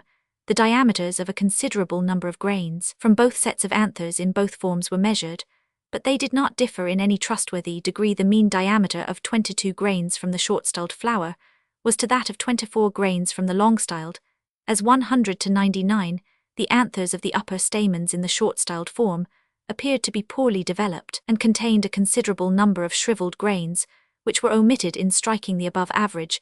Notwithstanding the fact of the pollen grains from the two forms not differing in diameter in any appreciable degree, there can hardly be a doubt from the great difference in the two forms in the length of the pistil, and especially of the stigma together with its more papillose condition in the short-styled form, that the present species is truly heterostyled. This case resembles that of Linum grandiflorum, in which the sole difference between the two forms consists in the length of the pistils and stigmas from the great length of the tubular corolla of Leucosmia. It is clear that the flowers are cross-fertilized by large Lepidoptera, or by honeysucking birds, and the position of the stamens in two walls one beneath the other, which is a character that I have not seen in any other heterostyled dimorphic plant, probably serves to smear the inserted organ thoroughly with pollen. Menianthus trifoliata gentiani. This plant inhabits marshes. My son William gathered 247 flowers from so many distinct plants, and of these 110 were long-styled, and 137 short-styled. The pistil of the long-styled form is in length to that of the short-styled in the ratio of about 3 to 2. The stigma of the former, as my son observed, is decidedly larger than that of the short-styled, but in both forms it varies much in size. The stamens of the short-styled are almost double the length of those of the long-styled, so that their anthers stand rather above the level of the stigma of the long-styled form. The anthers also vary much in size, but seem often to be of larger size in the short-styled flowers. My son made with the camera many drawings of the pollen grains, and those from the short-styled flowers were in diameter in nearly the ratio of 100 to 84 to those from the long-styled flowers. I know nothing about the capacity for fertilization in the two forms, but short-styled plants living by themselves in the gardens at Kew have produced an abundance of capsules, yet the seeds have never germinated, and this looks as if the short-styled form was sterile with its own pollen. Limnanthemum indicum gentiani. This plant is mentioned by Mr. Thwaites in his enumeration of the plants of Ceylon as presenting two forms, and he was so kind as to send me specimens preserved in spirits. The pistil of the long-styled form is nearly thrice as long, Roman 1e as 14 to 5, as that of the short-styled, and is very much thinner in the ratio of about 3 to 5. The foliaceous stigma is more expanded and twice as large as that of the short-styled form. In the latter, the stamens are about twice as long as those of the long-styled, and their anthers are larger in the ratio of 100 to 70. The pollen grains, after having been long kept in spirits, were of the same shape and size in both forms. The ovules, according to Mr. Thwaites, are equally numerous, namely from 70 to 80 in the two forms. Villacea sp. gentiani. Fritz Muller sent me from South Brazil dried flowers of this aquatic plant, which is closely allied to Limnanthemum in the long-styled form. The stigma stands some way above the anthers, and the whole pistil together with the ovary is in length to that of the short-styled form, as about 3:2 in the latter form, the anthers stand above the stigma and the style is very short and thick.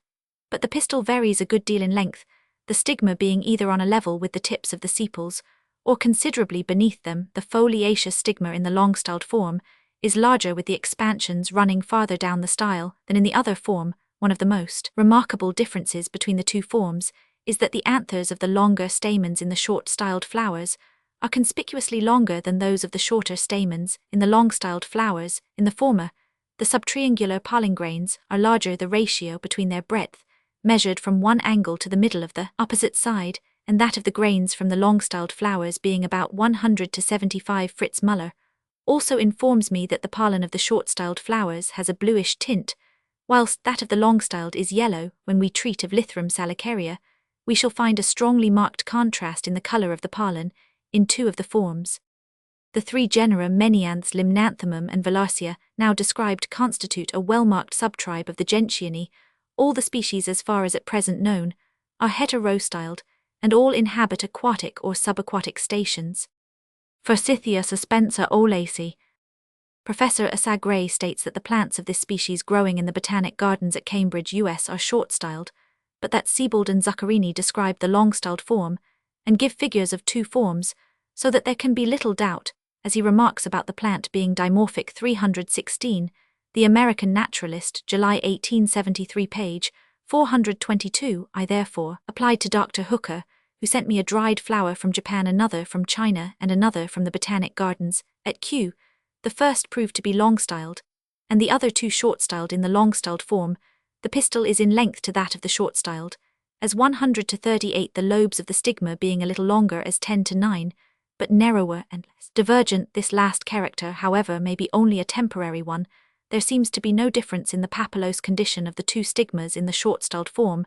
The stamens are in length to those of the long-styled, as 100 to 66, but the anthers are shorter in the ratio of 87 to 100. And this is unusual, for when there is any difference in size between the anthers of the two forms, those from the longer stamens of the short-styled are generally the longest. The pollen grains from the short-styled flowers are certainly larger, but only in a slight degree than those from the long-styled, namely, as 100 to 94 in diameter. The short-styled form, which grows in the gardens at Kew, has never there produced fruit. Forsythia viridissima appears likewise to be heterostyled. For Professor Asa Gray says that, although the long-styled form alone grows in the gardens at Cambridge, US, the published figures of this species belong to the short-styled form. Cordia sp. cordiaceae. Fritz Muller sent me dried specimens of this shrub, which he believes to be heterostyled, and I have not much doubt that this is the case, though the usual characteristic differences are not well pronounced in the two forms. Linum grandiflorum shows us that a plant may be heterostyled in function in the highest degree, and yet the two forms may have stamens of equal length and pollen grains of equal size. In the present species of Cordia, the stamens of both forms are of nearly equal length, those of the short-styled being rather the longest, and the anthers of both are seated in the mouth of the corolla. Nor could I detect any difference in the size of the pollen grains. When dry or after being soaked in water, the stigmas of the long-styled form stand clear above the anthers, and the whole pistil is longer than that of the short-styled in about the ratio of 3:2. The stigmas of the short-styled form are seated beneath the anthers, and they are considerably shorter than those of the long-styled form. This latter difference is the most important one of any between the two forms. Gilia ipomopsis pulchella, vel aggregata pulmonaceae.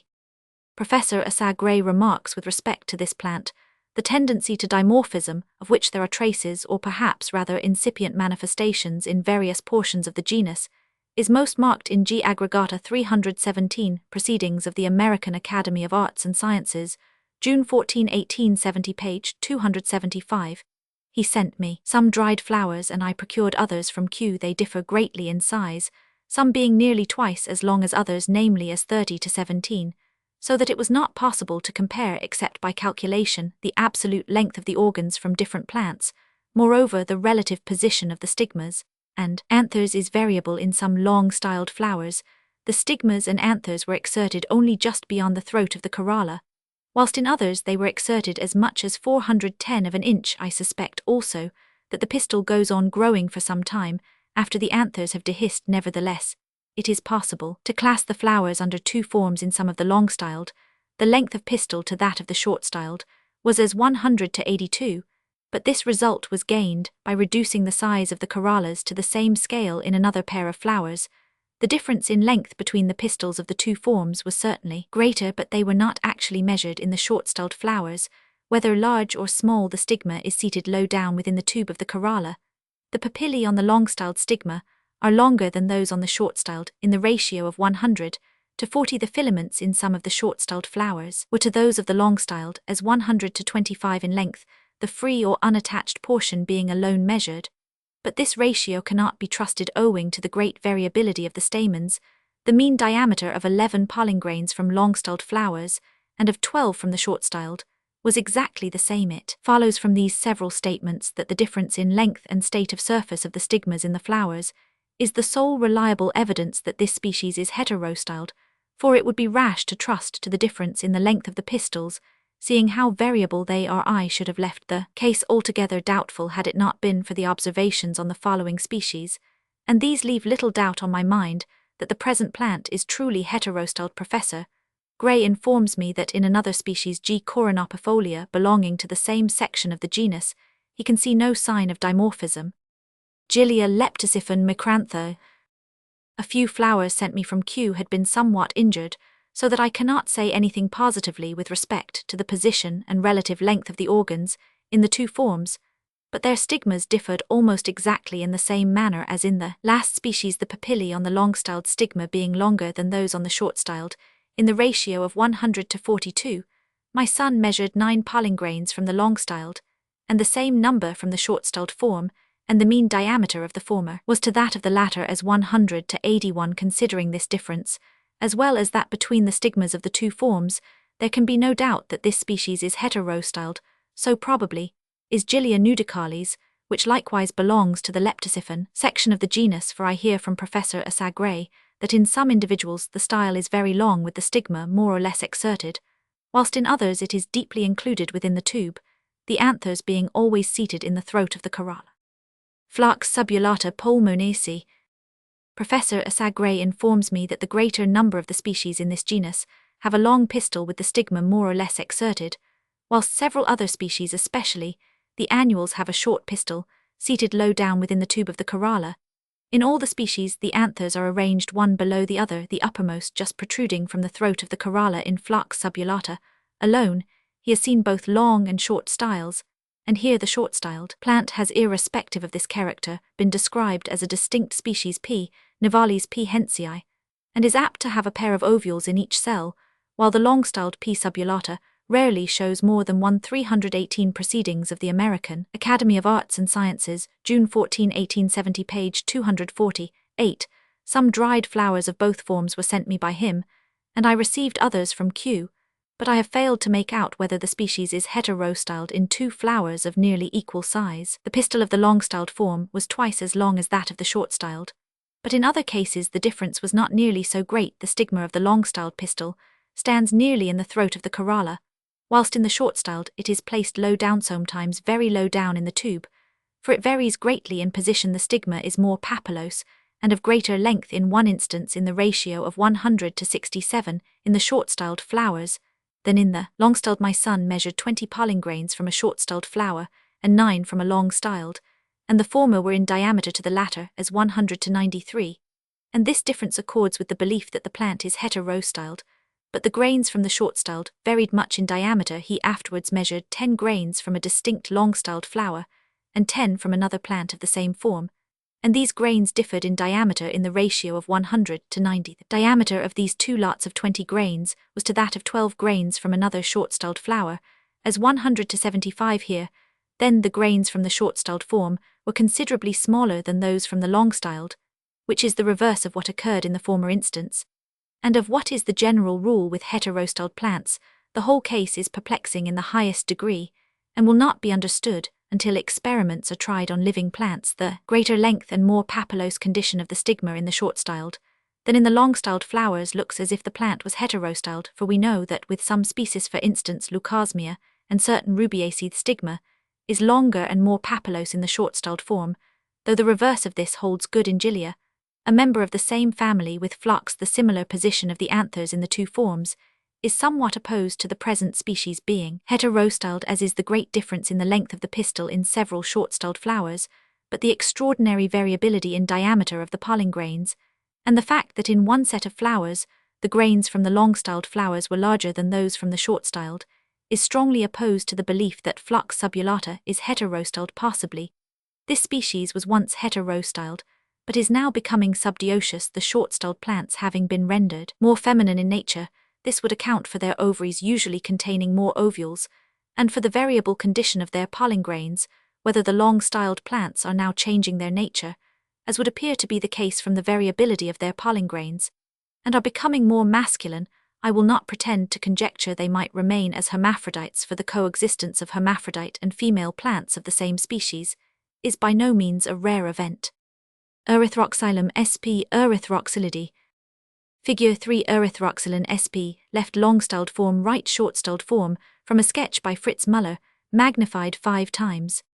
Fritz Müller sent me from South Brazil dried flowers of this tree together with the drawings figure 3, which show the two forms magnified about 5 times, with the petals removed in the long-styled form, the stigmas project above the anthers, and the styles are nearly twice as long as those of the short-styled form, in which the stigmas stand beneath the anthers. The stigmas in many, but not in all, the short-styled flowers are larger than those in the long-styled. The anthers of the short-styled flowers stand on a level with the stigmas of the other form, but the stamens are longer by only 1/4 or 1/5 of their own length than those of the long-styled.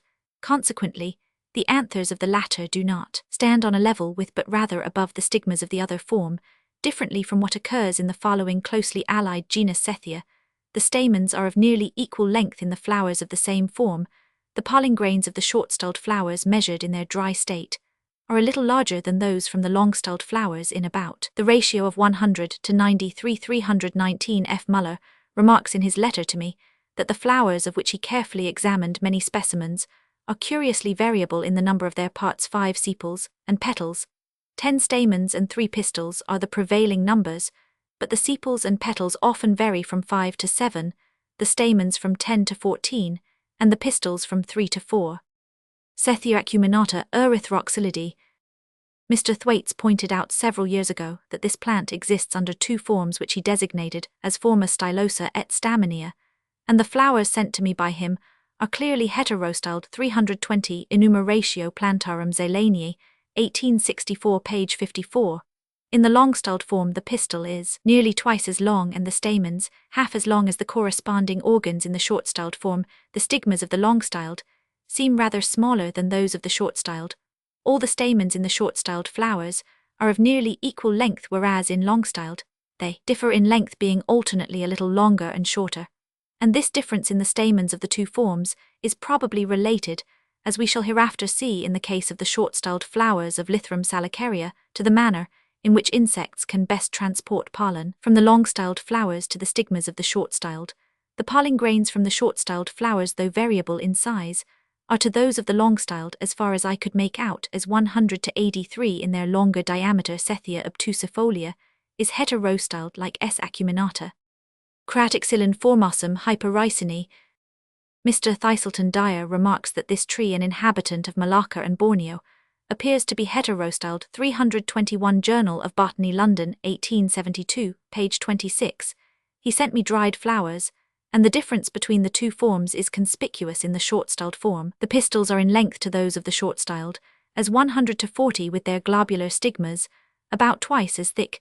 These stand just above the numerous anthers, and a little beneath the tips of the petals. In the short-styled form, the anthers project high above the pistils, the stigmas of which diverge between the 3 bundles of stamens, and stand only a little above the tips of the sepals. The stamens in this form are to those of the long-styled as 100 to 86 in length, and therefore they do not differ so much in length as do the pistils. 10 pollen grains from each form were measured, and those from the short-styled were to those from the long-styled as 100 to 86 in diameter. This plant therefore is in all respects a well-characterized heterostyled species. Aegophila elata verbenaceae. Mr. Bentham was so kind as to send me dried flowers of this species, and of I. Marlies, both inhabitants of South America. The 2 forms differ conspicuously, as the deeply bifid stigma of the one and the anthers of the other project far above the mouth of the corolla. In the long-styled form of the present species, the style is 2.5 as long as that of the short-styled. The divergent stigmas of the two forms do not differ much in length, nor as far as I could perceive in their papillae in the long-styled flowers. The filaments adhere to the corolla, close up to the anthers, which are enclosed some way down within the tube in the short-styled flowers. The filaments are free above the point where the anthers are seated in the other form, and they project from the corolla to an equal height with that of the stigmas in the long-styled flowers. It is often difficult to measure with accuracy pollen grains which have long been dried and then soaked in water, but they here manifestly differed greatly in size. Those from the short-styled flowers were to those from the long-styled in diameter, in about the ratio of 100:62. The two forms of imales present a like difference in the length of their pistils and stamens. Aegiphylla obdurata. Flowers of this bush were sent me from St. Catharina in Brazil by Fritz Müller, and were named for me at Kew. They appeared at first sight grandly heterostyled, as the stigma of the long-styled form projects far out of the corolla, whilst the anthers are seated halfway down within the tube, whereas in the short-styled form, the anthers project from the corolla, and the stigma is enclosed in the tube at nearly the same level with the anthers of the other form.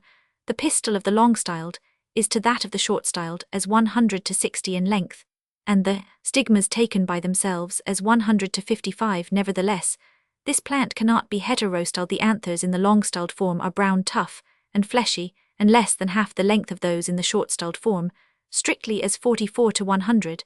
And what is much more important, they were in a rudimentary condition in the two flowers examined by me, and did not contain a single grain of pollen in the short-styled form. The divided stigma, which as we have seen is much shortened, is thicker and more fleshy than the stigma of the long-styled, and is covered with small irregular projections formed of rather large cells. It had the appearance of having suffered from hypertrophy, and is probably incapable of fertilization. If this be so, the plant is dioecious, and judging from the two species previously described, it probably was once heterostyled and has since been rendered dioecious by the pistil in the one form, and the stamens in the other having become functionless and reduced in size. It is however possible that the flowers may be in the same state as those of the common thyme, and of several other labiatae in which females and hermaphrodites regularly coexist. Fritz Müller, who thought that the present plant was heterostyled, as I did at first, informs me that he found bushes in several places growing quite isolated, and that these were completely sterile, whilst two plants growing close together were covered with fruit. This fact agrees better with the belief that the species is dioecious than that it consists of hermaphrodites and females, for if any one of the isolated plants had been an hermaphrodite, it would probably have produced some fruit. Rubiaceae.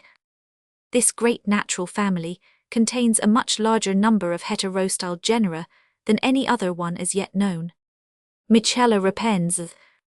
Professor Asagray sent me several living plants collected when out of flower, and nearly half of these proved long-styled, and the other half short-styled. The white flowers, which are fragrant, and which secrete plenty of nectar, always grow in pairs with their ovaries united, so that the two together produce a berry-like double drupe. 322, A Gray Manual of the Botany of the United States, 1856, page 172. In my first series of experiments, 1864, I did not suppose that this curious arrangement of the flowers would have any influence on their fertility, and in several instances, only one of the two flowers in a pair was fertilized, and a large proportion or all of these failed to produce berries in the ensuing year. Both flowers of each pair were invariably fertilized in the same manner, and the latter experiments alone serve to show the proportion of flowers which yield berries when legitimately and illegitimately fertilized. But for calculating the average number of seeds per berry, I have used those produced during both seasons. In the long-styled flowers, the stigma projects just above the bearded throat of the corolla, and the anthers are seated some way down the tube. In the short-styled flowers, those organs occupy reversed positions. In this latter form, the fresh pollen grains are a little larger and more opaque than those of the long-styled form. The results of my experiments are given in Table 3. Table 3. Michella repens. Column 1. Nature of the union. Column 2. Number of pairs of flowers fertilized during the second season. Column 3. Number of drupes produced during the second season. Column 4. Average number of good seeds per drupe in all the drupes during the two seasons. Long-styled by pollen of short-styled, legitimate union 984. Long-styled by own-form pollen illegitimate union 832. Short-styled by pollen of long-styled, legitimate union 874. short-styled by Omphum pollen illegitimate union 902. The two legitimate unions together 1715-4. The two illegitimate unions together 1732. It follows from this table that 88% of the paired flowers of both forms, when legitimately fertilized, yielded double berries, 19 of which contained on an average 4 seeds, with a maximum in one of 8 seeds of the illegitimately fertilized paired flowers. Only 18% yielded berries, 6 of which contained on an average only 2 seeds with a maximum in one of 4 seeds. Thus the two legitimate unions are more fertile than the two illegitimate according to the proportion of flowers, which yielded berries in the ratio of 100 to 20, and according to the average number of contained seeds, as 100 to 47. 3 long-styled and 3 short-styled plants were protected under separate nets, and they produced altogether only 8 berries, containing on an average only 1 seed. Some additional berries were produced which contained no seeds. The plants thus treated were therefore excessively sterile, and their slight degree of fertility may be attributed in part to the action of the many individuals of thrips, which haunted the flowers. Mr. J. Scott informs me that a single plant, probably a long-styled one, growing in the Botanic Gardens at Edinburgh, which no doubt was freely visited by insects, produced plenty of berries, but how many of them contained seeds was not observed. Boriria nov sp. near Valerianodes rubiaceae.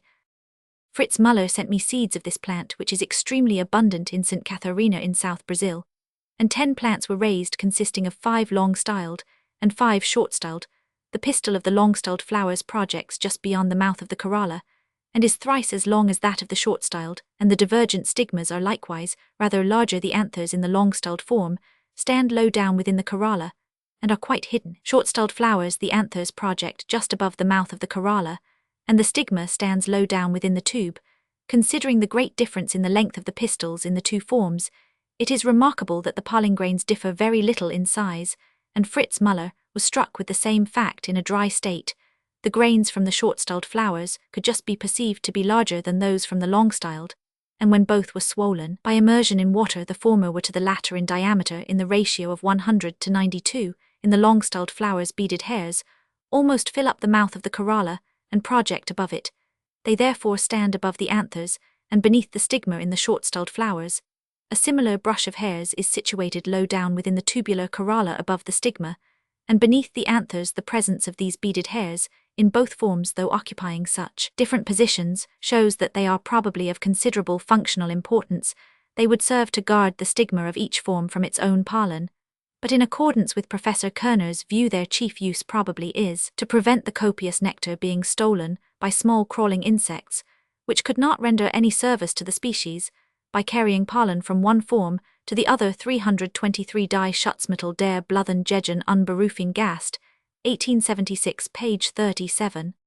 The flowers are so small and so crowded together that I was not willing to expend time in fertilizing them separately, but I dragged repeatedly heads of short-styled flowers over 3 long-styled flower heads, which were thus legitimately fertilized, and they produced many dozen fruits, each containing 2 good seeds. I fertilized in the same manner 3 heads on the same long-styled plant, with pollen from another long-styled plant, so that these were fertilized illegitimately, and they did not yield a single seed, nor did this plant, which was of course protected by a net, bear spontaneously any seeds. Nevertheless, another long-styled plant, which was carefully protected, produced spontaneously a very few seeds, so that the long-styled form is not always quite sterile with its own pollen. Faramea sp. rubiaceae. Figure 3. Faramea sp. left short-styled form, right long-styled form, outlines of flowers from dried specimens, pollen grains, magnified 180 times by Fritz Muller. Fritz Muller has fully described the 2 forms of this remarkable plant, an inhabitant of South Brazil. 324 Botanische Zeitung, September 10, 1869, page 606. In the long-styled form, the pistil projects above the corolla, and is almost exactly twice as long as that of the short-styled, which is included within the tube. The former is divided into 2 rather short and broad stigmas, whilst the short-styled pistil is divided into 2 long, sometimes much curled stigmas. The stamens of each form correspond in height or length with the pistils of the other form. The anthers of the short-styled form are a little larger than those of the long-styled, and their pollen grains are to those of the other form as 100 to 67 in diameter. But the pollen grains of the 2 forms differ in a much more remarkable manner. of which no other instance is known, those from the short-styled flowers being covered with sharp points, the smaller ones from the long-styled being quite smooth. Fritz Muller remarks that this difference between the pollen grains of the two forms is evidently of service to the plant, for the grains from the projecting stamens of the short-styled form, if smooth, would have been liable to be blown away by the wind, and would thus have been lost, but the little points on their surfaces cause them to cohere and, at the same time, favor their adhesion to the hairy bodies of insects, which merely brush against the anthers of these stamens, whilst visiting the flowers. On the other hand, the smooth grains of the long-styled flowers are safely included within the tube of the corolla, so that they cannot be blown away, but are almost sure to adhere to the proboscis of an entering insect, which is necessarily pressed close against the enclosed anthers. It may be remembered that in the long-styled form of Linum, each separate stigma rotates on its own axis when the flower is mature, so as to turn its papillo surface outwards.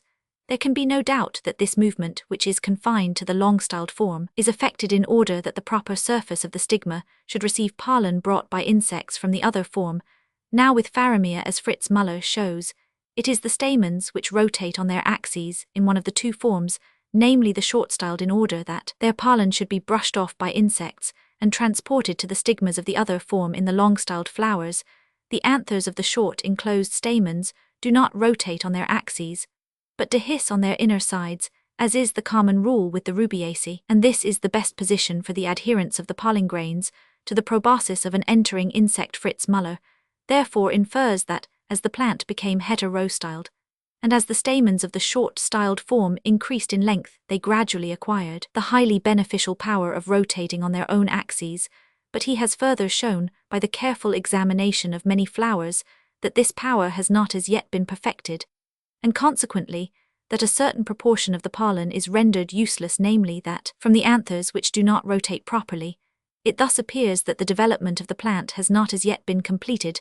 The stamens have indeed acquired their proper length, but not their full and perfect power of rotation. 325. Fritz Muller gives another instance of the want of absolute perfection in the flowers of another member of the Rubiaceae, namely Passequeria fragrans, which is adapted in a most wonderful manner for cross-fertilization by the agency of moths. See Botanische Zeitung, 1866, No. 17. In accordance with the nocturnal habits of these insects, most of the flowers open only during the night, but some open in the day, and the pollen of such flowers is robbed, as Fritz Muller has often seen, by humblebees and other insects, without any benefit being thus conferred on the plant.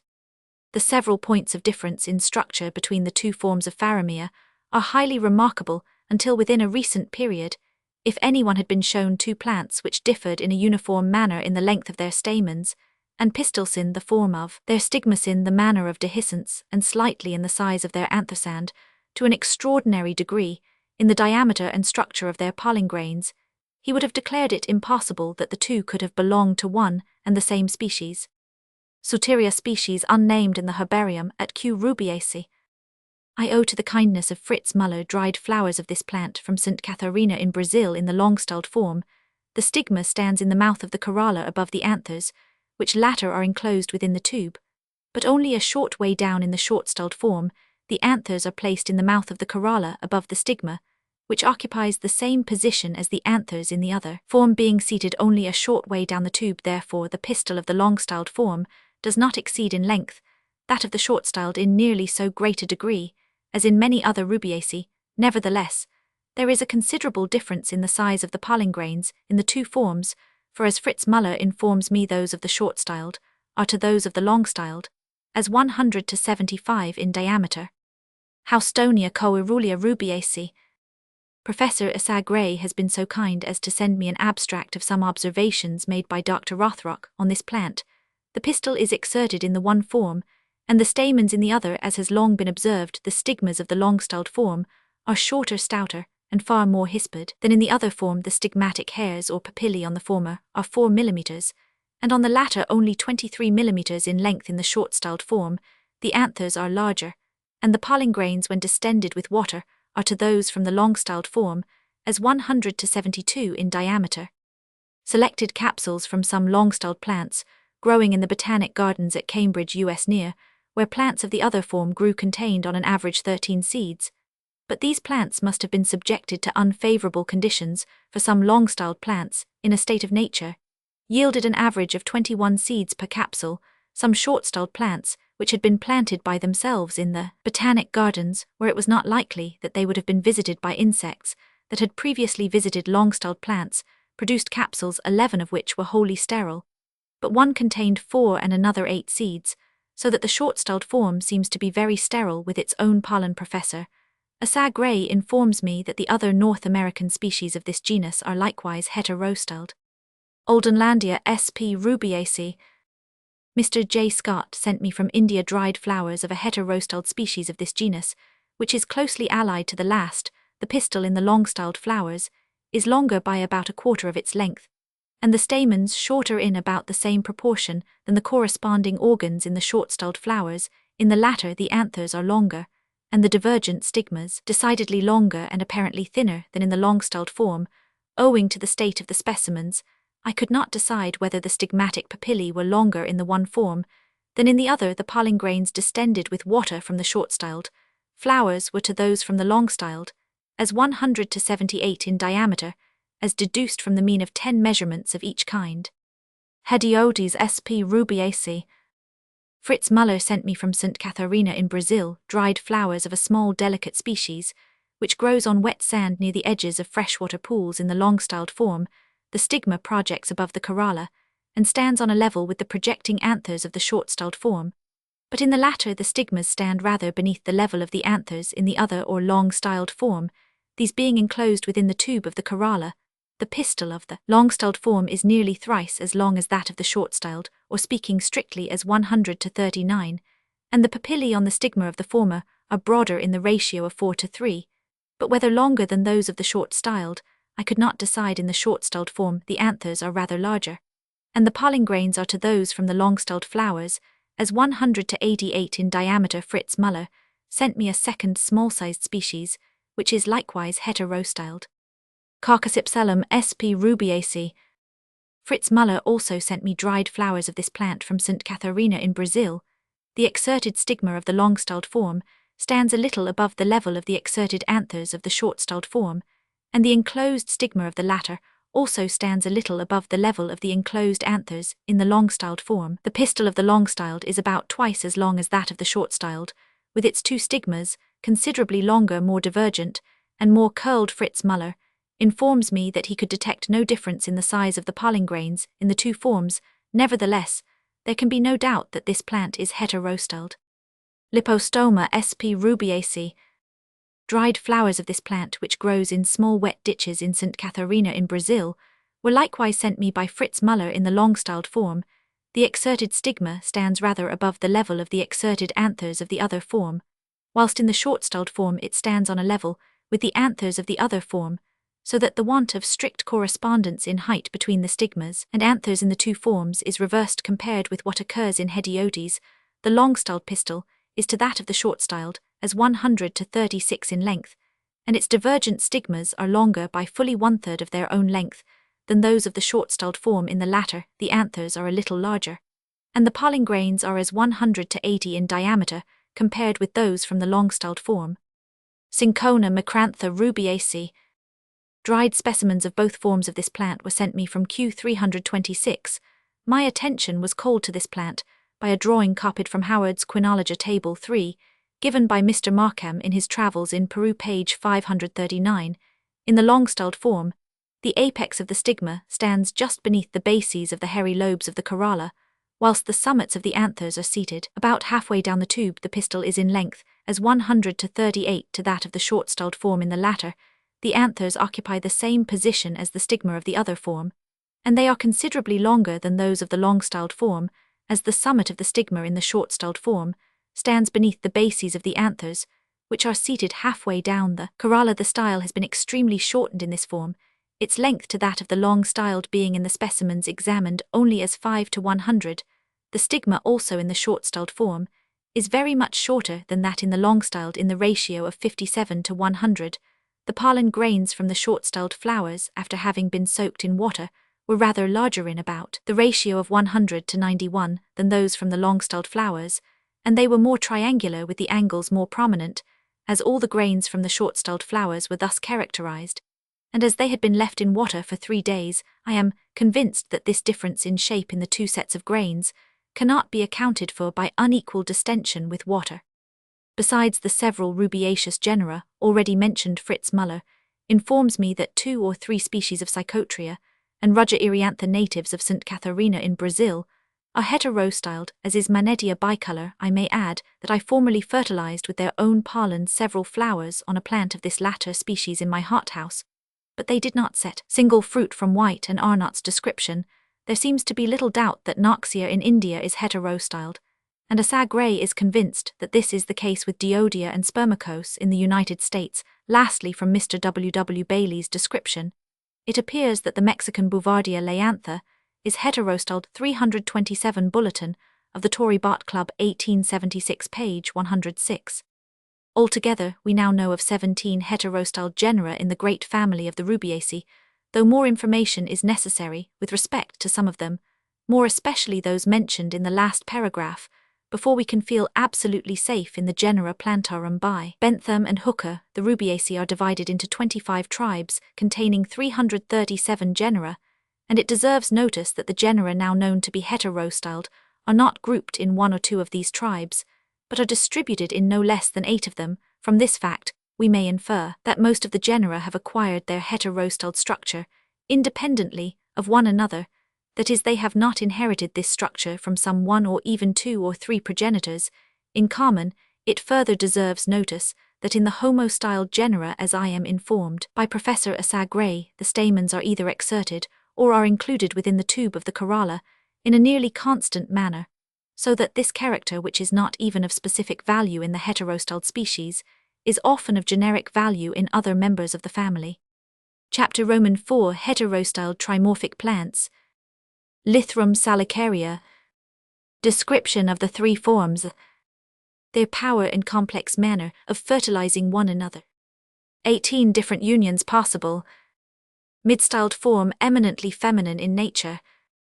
Lythrum grieferi likewise trimorphic. Roman 50 thymofolia dimorphic.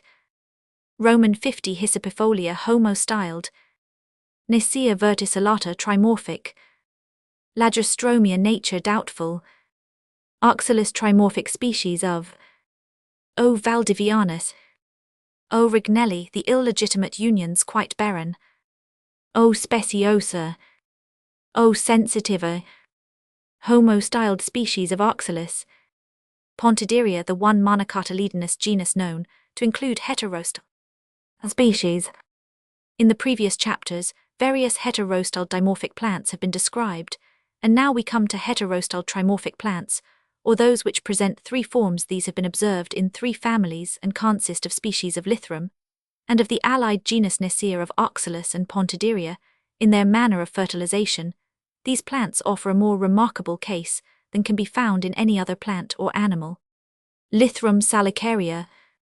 Figure 4 diagram of the flowers of the 3 forms of Lythrum salicaria in their natural position, with the petals and calyx removed on the near side, enlarged 6 times top, long-styled middle, mid-styled bottom, short-styled. The dotted lines with the arrows show the directions in which pollen must be carried to each stigma to ensure full fertility. The pistil in each form differs from that in either of the other forms, and in each there are 2 sets of stamens different in appearance and function, but 1 set of stamens in each form corresponds with a set in one of the other 2 forms. Altogether, this one species includes 3 females or female organs and 3 sets of male organs, all as distinct from one another, as if they belonged to different species, and if smaller functional differences are considered, there are 5 distinct sets of males. 2 of the 3 hermaphrodites must coexist, and pollen must be carried by insects reciprocally from one to the other in order that either of the 2 should be fully fertile, but unless all 3 forms coexist, 2 sets of stamens will be wasted, and the organization of the species as a whole will be incomplete. On the other hand, when all 3 hermaphrodites coexist and pollen is carried from one to the other, the scheme is perfect. There is no waste of pollen and no false coadaptation. In short, nature has ordained a most complex marriage arrangement, namely a triple union between 3 hermaphrodites, each hermaphrodite being in its female organ quite distinct from the other 2 hermaphrodites, and partially distinct in its male organs, and each furnished with 2 sets of males. The three forms may be conveniently culled from the unequal lengths of their pistils, the long-styled, mid-styled, and short-styled. The stamens also are of unequal lengths, and these may be culled. The longest, mid-length, and shortest, two sets of stamens of different length, are found in each form. The existence of the three forms was first observed by Vocher, and subsequently more carefully by Wirtgen, but these botanists, not being guided by any theory or even suspicion of their functional differences, did not perceive some of the most curious points of difference in their structure. 41 Vocher Hist. Phys. des Plantes d'Europe Tome 2, 1841 page 371, Wirtgen über Lythrum salicaria, und des Sen, Formen Verhand des Naturhist. Verines für Prius Rainal 5, Jahrgang 1848, S7. I will first briefly describe the three forms by the aid of figure 4, which shows the flowers 6 times magnified in their natural position, with their petals and calyx on the near side removed. Long-styled form. This form can be at once recognized by the length of the pistil, which is, including the ovarium, fully 1/3 longer than that of the mid-styled, and more than thrice as long as that of the short-styled form. It is so disproportionately long that it projects in the bud through the folded petals. It stands out considerably beyond the mid-length stamens. Its terminal portion depends a little, but the stigma itself is slightly upturned. The globular stigma is considerably larger than that of the other two forms, with the papillae on its surface generally longer. The 6 mid-length stamens project about 2/3 the length of the pistil, and correspond in length with the pistil of the mid-styled form. Such correspondence in this and the two following forms is generally very close, the difference where there is any being usually in a slight excess of length in the stamens. The 6 shortest stamens lie concealed within the calyx. Their ends are turned up, and they are graduated in length, so as to form a double row. The anthers of these stamens are smaller than those of the mid-length ones. The pollen is of the same yellow color in both sets. H. Muller measured the pollen grain in all three forms, and his measurements are evidently more trustworthy than those which I formerly made, so I will give them. 42 Die Befruchtung der Blumen, 1873 page 193. The numbers refer to divisions of the micrometer equaling 1300 millimeters.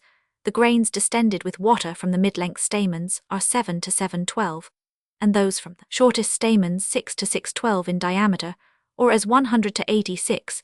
The capsules of this form contain on an average 93 seeds. How this average was obtained will presently be explained, as these seeds, when cleaned, seemed larger than those from the mid-styled or short-styled forms. 100 of them were placed in a good balance, and by the double method of weighing were found to equal 121 seeds of the mid-styled, or 142 of the short-styled, so that 5 long-styled seeds very nearly equal 6 mid-styled or 7 short-styled seeds. Mid-styled form. The pistil occupies the position represented in figure 4 with its extremity considerably upturned, but to a variable degree. The stigma is seated between the anthers of the longest and the shortest stamens. The 6 longest stamens correspond in length with the pistil of the long-styled form. Their filaments are colored bright pink. The anthers are dark-colored, but from containing bright green pollen, and from their early dehiscence they appear emerald green. Hence, in general appearance, these stamens are remarkably dissimilar from the mid-length stamens of the long-styled form. The 6 shortest stamens are enclosed within the calyx and resemble in all respects the shortest stamens of the long-styled form. Both these sets correspond in length with the short pistil of the short-styled form. The green pollen grains of the longest stamens are 9 to 10 in diameter, whilst the yellow grains from the shortest stamens are only 6, or as 100 to 63. But the pollen grains from different plants appeared to me in this case, and others to be in some degree variable. In size the capsules contain on an average 130 seeds, but perhaps, as we shall see, this is rather too high an average. The seeds themselves, as before remarked, are smaller than those of the long-styled form. Short-styled form. The pistil is here very short, not 1/3 of the length of that of the long-styled form. It is enclosed within the calyx, which, differently from that in the other two forms, does not enclose any anthers. The end of the pistil is generally bent upwards at right angles. The 6 longest stamens, with their pink filaments and green pollen, resemble the corresponding stamens of the mid-styled form, but according to H. Muller, their pollen grains are a little larger, namely 912 to 1012, instead of 9 to 10 in diameter. The 6 mid-length stamens, with their uncolored filaments and yellow pollen, resemble in the size of their pollen grains, and in all other respects the corresponding stamens of the long-styled form. The difference in diameter between the grains from the two sets of anthers in the short-styled form is as 100 to 73. the capsules contain fewer seeds on an average than those of either of the preceding forms, namely AD3, and the seeds are considerably smaller in this latter respect.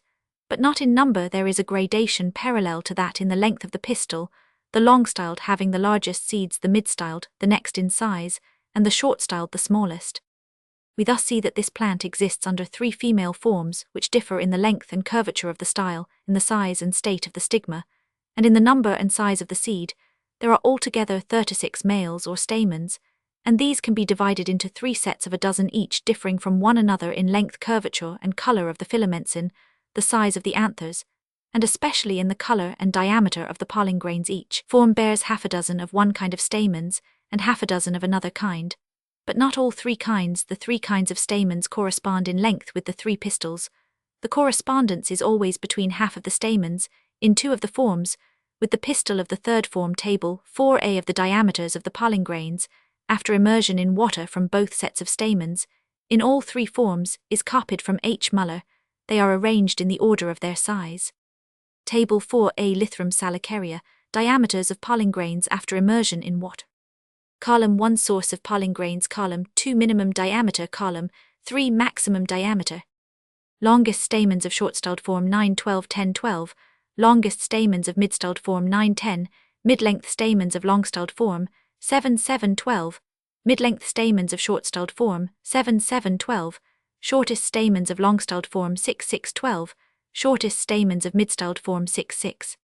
We here see that the largest pollen grains come from the longest stamens, and the least smallest from the shortest, the extreme difference in diameter between them being as 100 to 60. The average number of seeds in the 3 forms was ascertained by counting them in 8 fine selected capsules, taken from plants growing wild, and the result was as we have seen for the long-styled, neglecting decimals, 93, mid-styled 130, and short-styled 83. I should not have trusted in these ratios had I not possessed a number of plants in my garden which, owing to their youth, did not yield the full complement of seed, but were of the same age and grew under the same conditions, and were freely visited by bees. I took 6 fine capsules from each, and found the average to be for the long-styled 80, for the mid-styled 97, and for the short-styled 61. Lastly, legitimate unions, effected by me between the 3 forms, gave, as may be seen in the following tables, for the long-styled an average of 90 seeds, for the mid-styled 117, and for the short-styled 71, so that we have good concurrent evidence of a difference in the average production of seed by the 3 forms, to show that the unions effected by me often produced their full effect, and may be trusted. I may state that one mid-styled capsule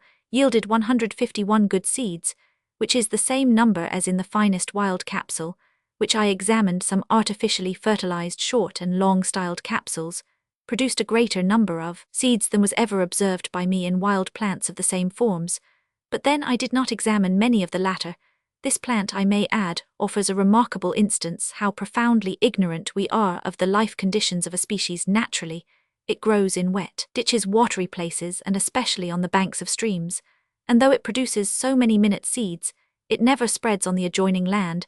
Yet when planted in my garden on clayey soil lying over chalk, and which is so dry that a rush cannot be found, it thrives luxuriantly, grows to above 6 feet in height, produces self-sown seedlings, and which is a severe test is as fertile as in a state of nature. Nevertheless, it would be almost a miracle to find this plant growing spontaneously on such land as that in my garden.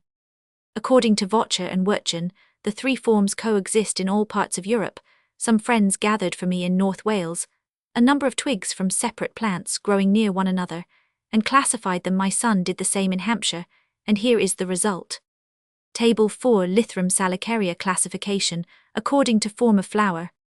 Column 1 Place of origin. Column 2 Long-styled. Column 3 Mid-styled. Column 4 Short-styled. Column 5 Total.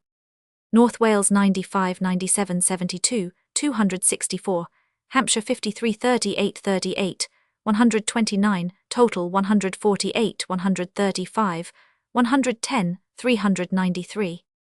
If twice or thrice the number had been collected, the 3 forms would probably have been found nearly equal. I infer this from considering the above figures, and from my son telling me that if he had collected in another spot, he felt sure that the mid-styled plants would have been in excess. I several times sowed small parcels of seed, and raised all 3 forms, but I neglected to record the parent form, excepting in one instance in which I raised from short-styled seed 12 plants, of which only one turned out long-styled, 4 mid-styled, and 7 short-styled. 2 plants of each form were protected from the access of insects during 2 successive years, and in the autumn they yielded very few capsules and presented a remarkable contrast with the adjoining uncovered plants which were densely covered with capsules in 1863. A protected long-styled plant produced only 5 poor capsules, 2 mid-styled plants produced together the same number, and 2 short-styled plants, only a single one. These capsules contained very few seeds, yet the plants were fully productive when artificially fertilized under the net. In a state of nature, the flowers are incessantly visited for their nectar by hive and other bees. Various Diptera and Lepidoptera. 43 H. Muller gives a list of the species die Befruchtung der Blumen, page 196. It appears that one bee, the Salissa melanura, almost confines its visits to this plant. The nectar is secreted all round the base of the ovarium, but a passage is formed along the upper and inner side of the flower by the lateral deflection, not represented in the diagram, of the basal portions of the filaments, so that insects invariably alight on the projecting stamens and pistil, and insert their proboscides along the upper and inner margin of the corolla. We can now see why the ends of the stamens with their anthers and the ends of the pistils with their stigmas are a little upturned, so that they may be brushed by the lower hairy surfaces of the insect's bodies. Shortest stamens, which lie enclosed within the calyx of the long and mid-styled forms, can be touched only by the proboscis and narrow chin of a bee, hence they have their ends more upturned, and they are graduated in length, so as to fall into a narrow file sure to be raked by the thin intruding proboscis. The anthers of the longer stamens stand laterally farther apart, and are more nearly on the same level, for they have to brush against the whole breadth of the insect's body. In very many other flowers, the pistil or the stamens, or both, are rectangularly bent to one side of the flower. This bending may be permanent, as with Lythrum, and many others, or may be affected, as in Dictamnus fraxinella, and others, by a temporary movement, which occurs in the case of the stamens when the anthers dehisce, and in the case of the pistil when the stigma is mature.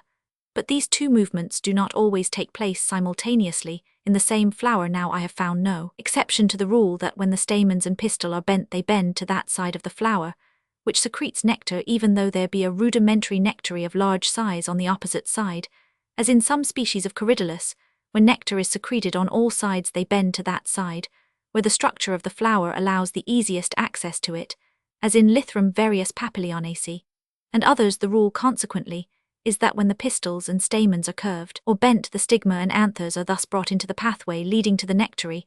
There are a few cases which seem to be exceptions to this rule, but they are not so in truth. For instance, in the Gloriosa lily, the stigma of the grotesque and rectangularly bent pistil is brought not into any pathway from the outside towards the nectar-secreting recesses of the flower, but into the circular route, which insects follow in proceeding from one nectary to the other. Scrophularia aquatica, the pistil is bent downwards from the mouth of the corolla, but it thus strikes the pollen-dusted breast of the wasps, which habitually visit these ill-scented flowers. In all these cases, we see the supreme dominating power of insects on the structure of flowers, especially of those which have irregular corollas. Flowers which are fertilized by the wind must of course be excepted, but I do not know of a single instance of an irregular flower which is thus fertilized. Another point deserves notice. In each of the 3 forms, 2 sets of stamens correspond in length with the pistils. In the other 2 forms, when bees suck the flowers, the anthers of the longest stamens bearing the green pollen are rubbed against the abdomen and the inner sides of the hind legs, as is likewise the stigma of the long-styled form. The anthers of the mid-length stamens and the stigma of the mid-styled form are rubbed against the underside of the thorax and between the front pair of legs. And lastly, the anthers of the shortest stamens and the stigma of the short-styled form are rubbed against the proboscis and chin, for the bees in sucking the flowers insert only the front part of their heads into the flower on catching bees. I observed much green pollen on the inner sides of the hind legs and on the abdomen, and much yellow pollen on the underside of the thorax. There was also pollen on the chin, and it may be presumed on the proboscis, but this was difficult to observe. I had, however, independent proof that pollen is carried on the proboscis, for a small branch of a protected short-styled plant, which produced spontaneously only 2 capsules, was accidentally left during several days pressing against the net, and bees were seen inserting their proboscides through the meshes, and in consequence numerous capsules were formed on this one small branch. From these several facts, it follows that insects will generally carry the pollen of each form from the stamens to the pistil of corresponding length, and we shall presently see the importance of this adaptation. It must not, however, be supposed that the bees do not get more or less dusted all over with the several kinds of pollen, for this could be seen to occur with the green pollen from the longest stamens. Moreover, a case will presently be given of a long-styled plant, producing an abundance of capsules, though growing quite by itself, and the flowers must have been fertilized by their own kinds of pollen. But these capsules contained a very poor average of seed, hence insects, and chiefly bees, act both as general carriers of pollen and as special carriers of the right sort. Wirtgen remarks on the variability of this plant in the branching of the stem, in the length of the bracte, size of the petals, and in several other characters. 44 Verhand des Naturhistverins, Fur Pr. Raynal 5, Jahrgang 1848, pages 11-13. The plants which grew in my garden had their leaves, which differed much in shape, arranged oppositely alternately, or in whorls of 3 in this latter case. The stems were hexagonal, those of the other plants being quadrangular, but we are concerned chiefly with the reproductive organs. The upward bending of the pistil is variable, and especially in the short-styled form, in which it is sometimes straight, sometimes slightly curved, but generally bent at right angles. The stigma of the long-styled pistil frequently has longer papillae, or is rougher than that of the mid-styled, and the latter than that of the short-styled. But this character, though fixed and uniform in the two forms of primula, veris, etc., is here variable, for I have seen mid-styled stigmas rougher than those of the long-styled. 45 The plants which I observed grew in my garden, and probably varied rather more than those growing in a state of nature. H. Muller has described the stigmas of all 3 forms with great care, and he appears to have found the stigmatic papillae differing constantly in length and structure, in the 3 forms being longest in the long-styled form. The degree to which the longest and mid-length stamens are graduated in length, and have their ends upturned, is variable sometimes. All are equally long. The color of the green pollen in the longest stamens is variable, being sometimes pale greenish yellow. In one short-styled plant, it was almost white. The grains vary a little in size. I examined one short-styled plant, with the grains from the mid-length and shortest anthers of the same size. We here see great variability in many important characters, and if any of these variations were of service to the plant, or were correlated with useful functional differences, the species is in that state in which natural selection might readily do much for its modification. On the power of mutual fertilization between the 3 forms, nothing shows more clearly the extraordinary complexity of the reproductive system of this plant than the necessity of making 18 distinct unions in order to ascertain the relative fertilizing power of the 3 forms. Thus the long-styled form has to be fertilized with pollen from its own 2 kinds of anthers, from the 2 in the mid-styled, and from the 2 in the short-styled form. The same process has to be repeated with the mid-styled and short-styled forms.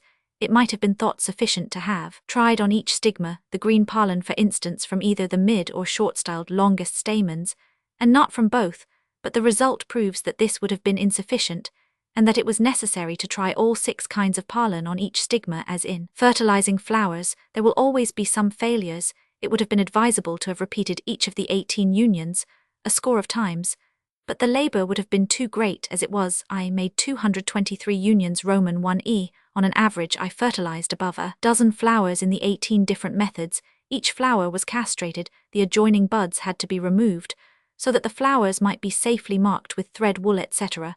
And after each fertilization, the stigma was examined with a lens to see that there was sufficient pollen on it. Plants of all 3 forms were protected during 2 years by large nets on a framework. 2 plants were used during 1 or both years, in order to avoid any individual peculiarity in a particular plant.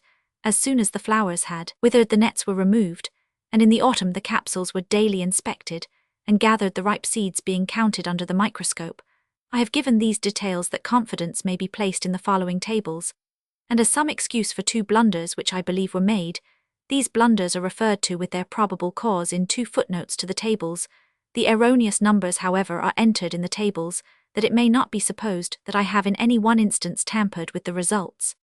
A few words explanatory of the 3 tables must be given. Each is devoted to one of the 3 forms, and is divided into 6 compartments. The 2 upper ones in each table show the number of good seeds, resulting from the application to the stigma of pollen from the 2 sets of stamens which correspond in length with the pistil of that form, and which are borne by the other 2 forms. Such unions are of a legitimate nature. The 2 next lower compartments show the result of the application of pollen from the 2 sets of stamens not corresponding in length with the pistil, and which are borne by the other 2 forms.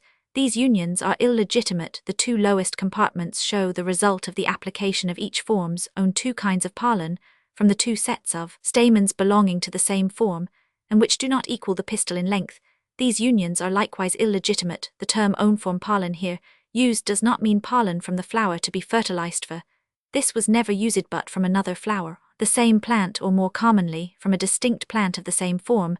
The figure 0 means that no capsule was produced, or if a capsule was produced, that it contained no good seed in some part of each row of figures. In each compartment, a short horizontal line may be seen. The unions above this line were made in 1862, and below it in 1863.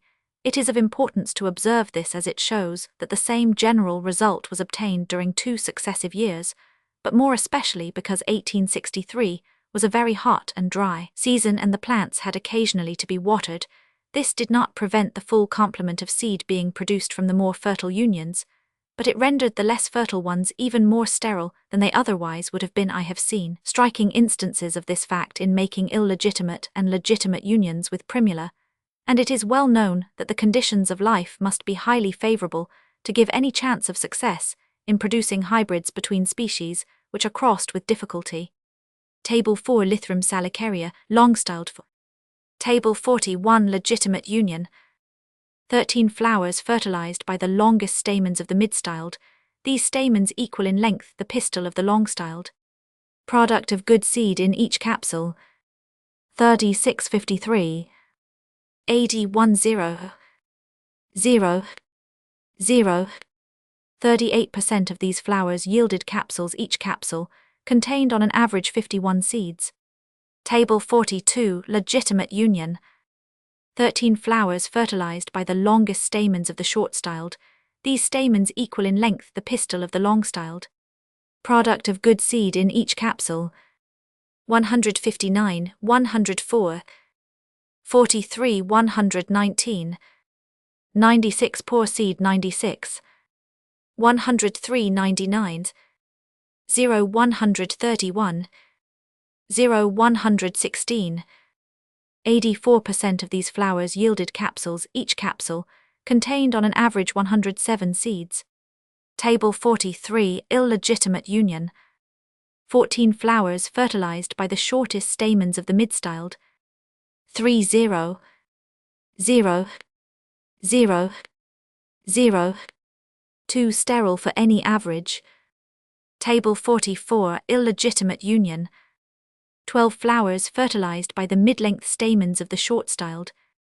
20 0 0 0 0. 2 sterile for any average. Table 45 Illegitimate union. 15 flowers fertilized by own-form mid-length stamens. 10 0 23 0 0 0 0. 2 sterile for any average. Table 46 Illegitimate union. 15 flowers fertilized by own-form shortest stamens.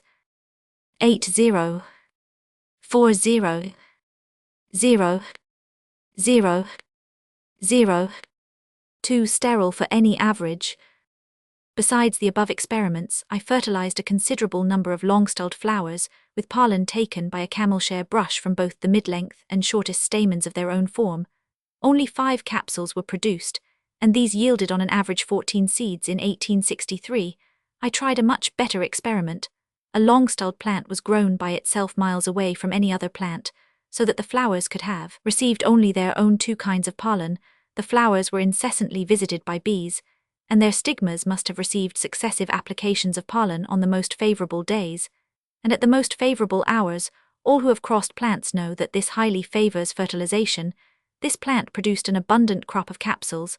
I took by chance 20 capsules, and these contained seeds in number as follows: 20 20 35 21 19, 26 24 12 23 10, 7 30 27 29 13, 2012 29 19 35. This gives an average of 21 seeds per capsule, as we know that the long-styled form, when standing near plants of the other 2 forms, and fertilized by insects, produces, on an average 93 seeds per capsule. we see that this form fertilized by its own 2 pollens yields only between 1/4 and 1/5 of the full number of seed. I have spoken as if the plant had received both its own kinds of pollen, and this is of course possible, but from the enclosed position of the shortest stamens, it is much more probable that the stigma received exclusively pollen from the mid-length stamens, and this, as may be seen in Table 45, is the more fertile of the 2 self-unions. Table 4 Lythrum salicaria, mid-styled for. Table 41 Legitimate union. 12 flowers fertilized by the mid-length stamens of the long-styled. These stamens equal in length the pistil of the mid-styled. Product of good seed in each capsule. 138, 122, 149, 50, 147, 151, 109, 119, 133, 138, 144, 0. 92% of these flowers, probably 100%, yielded capsules. Each capsule contained on an average 127 seeds. Table 42 Legitimate union. 12 flowers fertilized by the mid-length stamens of the short-styled. These stamens equal in length the pistil of the mid-styled. Product of good seed in each capsule. 112, 109, 130, 143, 143, 124, 100, 145, 33, 12. 100% of these flowers yielded capsules. Each capsule contained on an average 108 seeds, or excluding capsules with less than 20 seeds, the average is 116 seeds. Table 43 Illegitimate union. 13 flowers fertilized by the shortest stamens of the long-styled. AD 312. 019. 085 seeds small and poor. 44 0. 45 0. 54% of these flowers yielded capsules. Each capsule contained on an average 47 seeds, or excluding capsules with less than 20 seeds, the average is 60 seeds. Table 44 Illegitimate union. 15 flowers fertilized by the longest stamens of the short-styled. 130 86. 115 113. 1429. 617. 2 113. 979. 132 0. 93% of these flowers yielded capsules. Each capsule contained on an average 69 seeds, or excluding capsules with less than 20 seeds, the average is 102 seeds. Table 45 Illegitimate union. 12 flowers fertilized by own from longest stamens. 92 0. 90. 63 0. 136 0. 0. 46. I have hardly a doubt that this result of 136 seeds in Table 45 was due to a gross error. The flowers to be fertilized by their own longest stamens were first marked by white thread, and those by the mid-length stamens of the long-styled form by white silk. A flower fertilized in the later manner would have yielded about 136 seeds, and it may be observed that one such pod is missing, namely at the bottom of Table 41. Therefore I have hardly any doubt that I fertilized a flower marked with white thread, as if it had been marked with white silk, with respect to the capsule, which yielded 92 seeds in the same column with that which yielded 136. I do not know what to think. I endeavored to prevent pollen dropping from an upper to a lower flower, and I tried to remember to wipe the pincers carefully after each fertilization, but in making 18 different unions sometimes on windy days, and pestered by bees and flies buzzing about, some few errors could hardly be avoided. One day, I had to keep a third man by me all the time to prevent the bees visiting the uncovered plants, for in a few seconds' time they might have done irreparable mischief. It was also extremely difficult to exclude minute diptera from the net. In 1862, I made the great mistake of placing a mid-styled and long-styled under the same huge net. In 1863, I avoided this error. Excluding the capsule with 136 seeds, 25% of the flowers yielded capsules, and each capsule contained on an average 54 seeds, or excluding capsules with less than 20 seeds, the average is 77. Table 46 Illegitimate union. 12 flowers fertilized by own form shortest stamens. 0, 0, 0. Not one flower yielded a capsule. Besides the experiments in Table 4, I fertilized a considerable number of mid-styled flowers, with pollen taken by a camel-share brush from both the longest and shortest stamens of their own form. Only 5 capsules were produced, and these yielded on an average 11 seeds. Table 4 Lythrum salicaria short-styled form. Table 41 Legitimate union. 12 flowers fertilized by the shortest stamens of the long-styled. These stamens equal in length the pistil of the short-styled. 6956, 6188, 88 66 111, 062, 100. 83% of the flowers yielded capsules. Each capsule contained on an average 81 seeds. Table 42 Legitimate union. 13 flowers fertilized by the shortest stamens of the mid-styled. These stamens equal in length the pistil of the short-styled.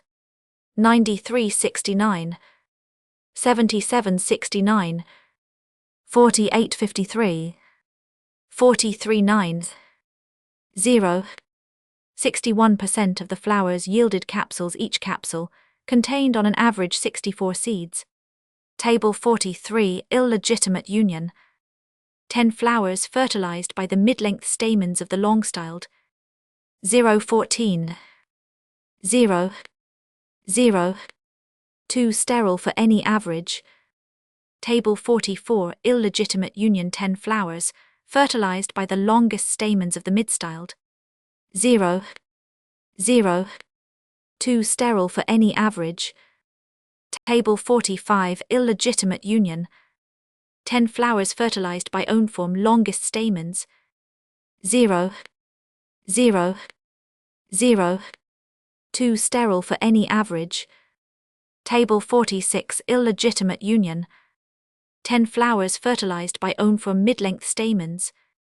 64 0, 0, 21 0. 47. I suspect that by mistake I fertilized this flower in Table 46 with pollen from the shortest stamens of the long-styled form, and it would then have yielded about 64 seeds. Flowers to be thus fertilized were marked with black silk, those with pollen from the mid-length stamens of the short-styled with black thread, and thus probably the mistake arose. 2 sterile for any average. Besides the experiments in the table, I fertilized a number of flowers without particular care with their own 2 kinds of pollen, but they did not produce a single capsule. A summary of the results. Long-styled form. 26 flowers fertilized legitimately by the stamens of corresponding length borne by the mid-end short-styled forms yielded 61% of capsules, which contained on an average 89 seeds. 26 long-styled flowers fertilized illegitimately by the other stamens of the mid-end short-styled forms yielded only 2 very poor capsules. 30 long-styled flowers fertilized illegitimately by their own form, 2 sets of stamens yielded only 8 very poor capsules, but long-styled flowers fertilized by bees with pollen from their own stamens produced numerous capsules containing on an average 21 seeds. Mid-styled form. 24 flowers legitimately fertilized by the stamens of corresponding length borne by the long and short-styled forms yielded 96, probably 100% of capsules, which contained excluding 1 capsule with 12 seeds on an average 117 seeds. 15 mid-styled flowers fertilized illegitimately by the longest stamens of the short-styled form yielded 93% of capsules, which excluding 4 capsules with less than 20 seeds contained on an average 102 seeds. 13 mid-styled flowers fertilized illegitimately by the mid-length stamens of the long-styled form yielded 54% of capsules, which excluding 1 with 19 seeds, contained on an average 60 seeds. 12 mid-styled flowers fertilized illegitimately by their own form longest stamens yielded 25% of capsules, which excluding 1 with 9 seeds, contained on an average 77 seeds. 12 mid-styled flowers fertilized illegitimately by their own form shortest stamens yielded not a single capsule. Short-styled form. 25 flowers fertilized legitimately by the stamens of corresponding length borne by the long and mid-styled forms yielded 72% of capsules, which, excluding one capsule with only 9 seeds, contained on an average 70 seeds. 20 short-styled flowers fertilized illegitimately by the other stamens of the long and mid-styled forms yielded only 2 very poor capsules. 20 short-styled flowers fertilized illegitimately by their own stamens yielded only 2 poor, or perhaps 3 capsules. If we take all 6 legitimate unions together and all 12 illegitimate unions together, we get the following results. Table 4. Column 1 Nature of union, column 2 Number of flowers, fertilized column 3 Number of capsules, produced column 4 Average number of seeds per capsule, column 5 Average number of seeds per flower fertilized. The 6 legitimate unions, 75, 56, 96, 71, the 12 illegitimate unions, 146, 36, 44, 11. Therefore the fertility of the legitimate unions to that of the illegitimate as judged by the proportion of the fertilized flowers, which yielded capsules, is as 100 to 33, and judged by the average number of seeds per capsule, as 100 to 46. From this summary and the several foregoing tables, we see that it is only pollen from the longest stamens, which can fully fertilize the longest pistil, only that from the mid-length stamens the mid-length pistil, and only that from the shortest stamens the shortest pistil, and now we can comprehend the meaning of the almost exact correspondence in length between the pistil in each form, and a set of 6 stamens in 2 of the other forms for the stigma of each form, is thus rubbed against that part of the insect's body which becomes charged with the proper pollen. It is also evident that the stigma of each form fertilized in 3 different ways with pollen from the longest mid-length and shortest stamens is acted on very differently, and conversely, that the pollen from the 12 longest, 12 mid-length and 12 shortest stamens acts very differently on each of the 3 stigmas, so that there are 3 sets of female and of male organs. Moreover, in most cases, the 6 stamens of each set differ somewhat in their fertilizing power from the 6 corresponding ones in one of the other forms.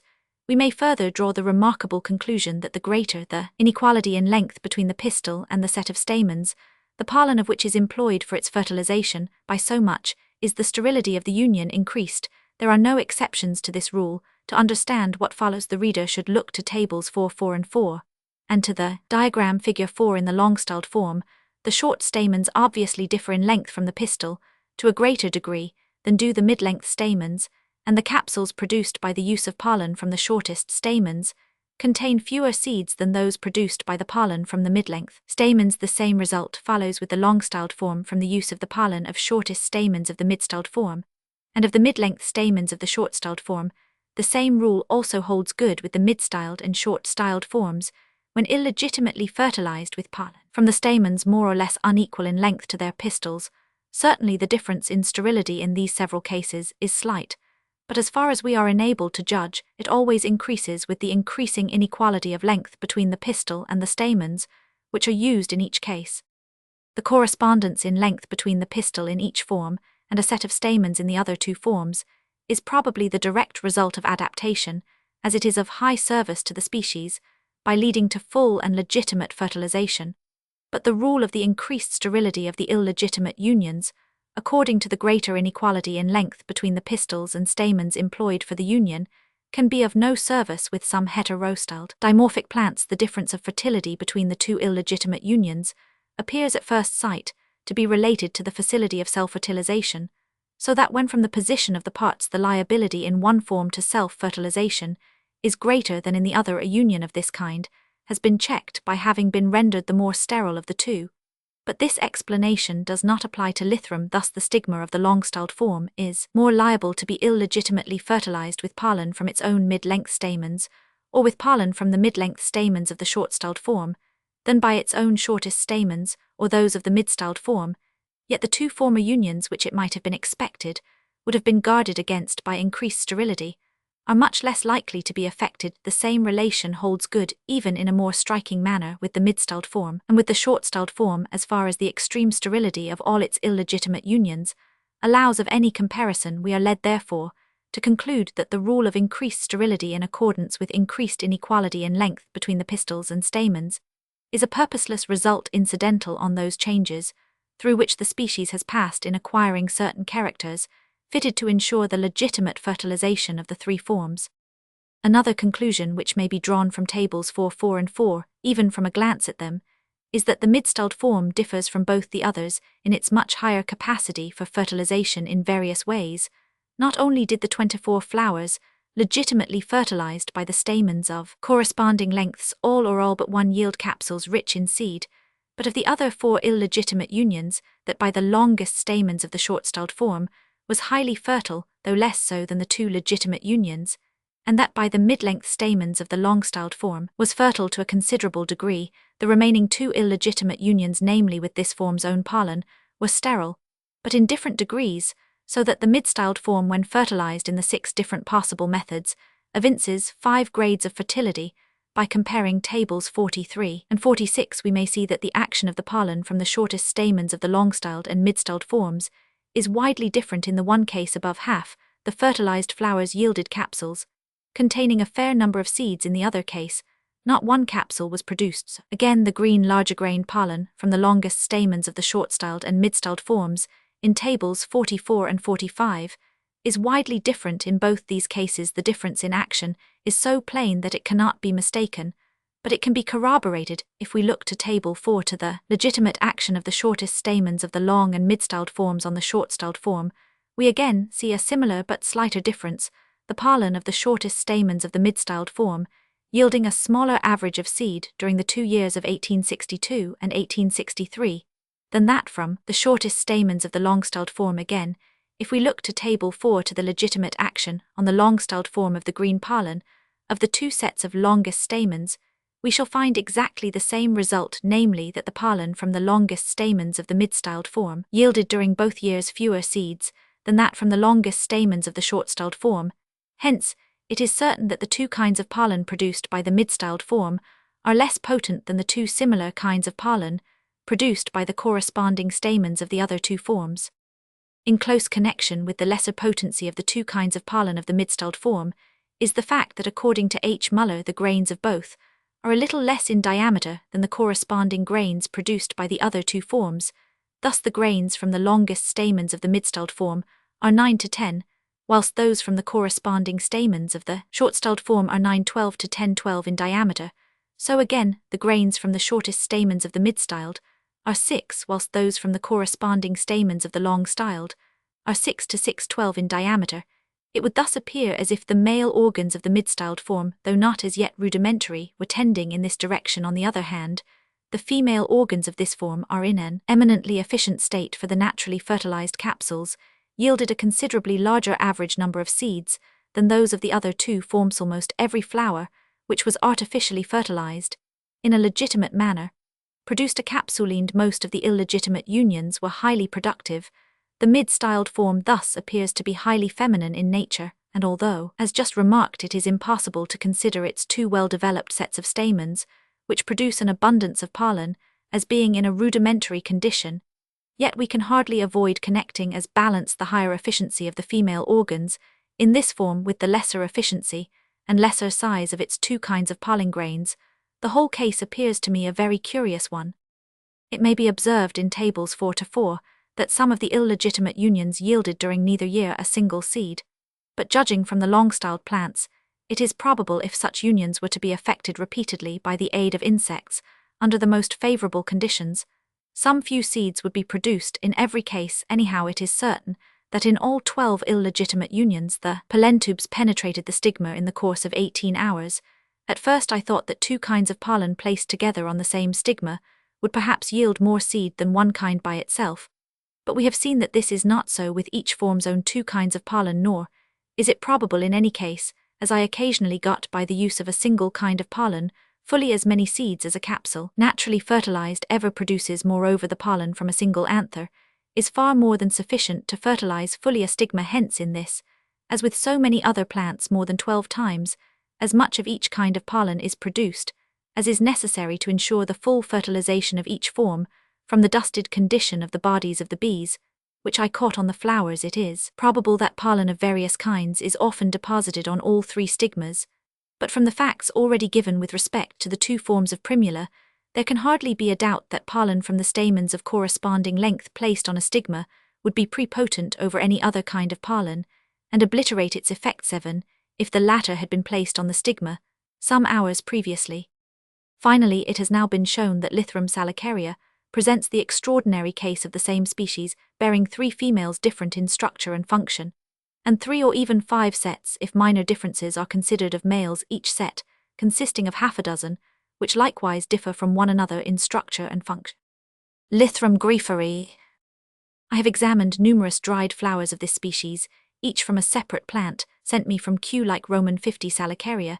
It is trimorphic, and the 3 forms apparently occur in about equal numbers in the long-styled form.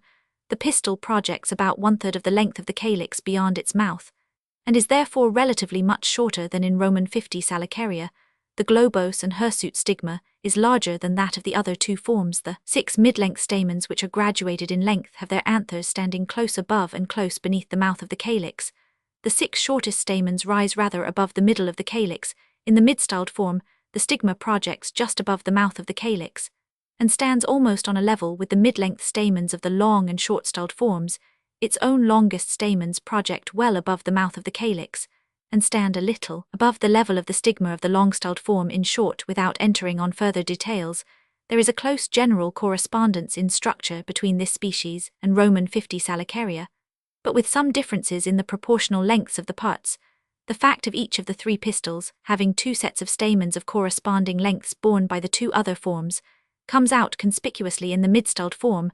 The pollen grains from the longest stamens are nearly double the diameter of those from the shortest stamens, so that there is a greater difference in this respect than in Roman salicaria in the long-styled form.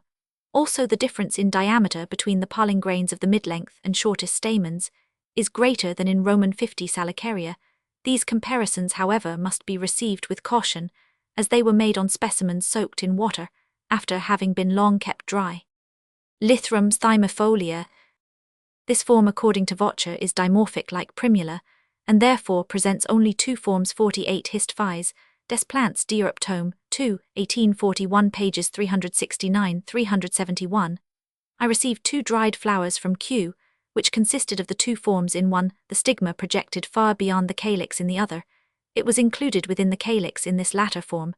The style was only 1/5 of the length of that in the other form. There are only 6 stamens. These are somewhat graduated in length, and their anthers in the short-styled form stand a little above the stigma, but yet by no means equal in length. The pistil of the long-styled form in the latter, the stamens are rather shorter than those in the other form. The 6 stamens alternate with the petals, and therefore correspond homologically with the longest stamens of Roman 50 salicaria and Roman 50 grieferi. Lythrum hyssophifolia. This species is said by Vocher, but I believe erroneously, to be dimorphic. I have examined dried flowers from 22 separate plants from various localities, sent to me by Mr. Hewitt Roman 100 Watson, Professor Babington, and others. These were all essentially alike, so that the species cannot be heterostyled. The pistil varies somewhat in length, but when unusually long, the stamens are likewise generally long. In the bud, the stamens are short, and Vocher was perhaps thus deceived. There are from 6 to 9 stamens graduated in length. The 3 stamens, which vary in being either present or absent, correspond with the 6 shorter stamens of Roman 50 salicaria, and with the 6 which are always absent in Roman 50 thymifolia.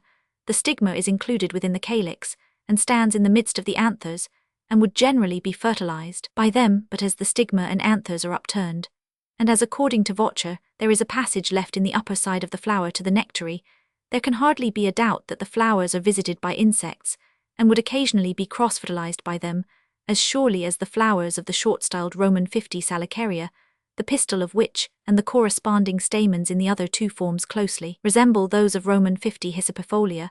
According to Vocher and Lecoq, this species, which is an annual, generally grows almost solitarily. 49 Geograph Bot de l'Europe tome 6, 1857, page 157, whereas the 3 preceding species are social, and this fact alone would almost have convinced me that Roman 50 hyssophifolia was not heterostyled, as such plants cannot habitually live isolated any better than one sex of a dioecious species. We thus see that within this genus some species are heterostyled and trimorphic, one apparently heterostyled and dimorphic, and one homostyled. Nicea verticillata.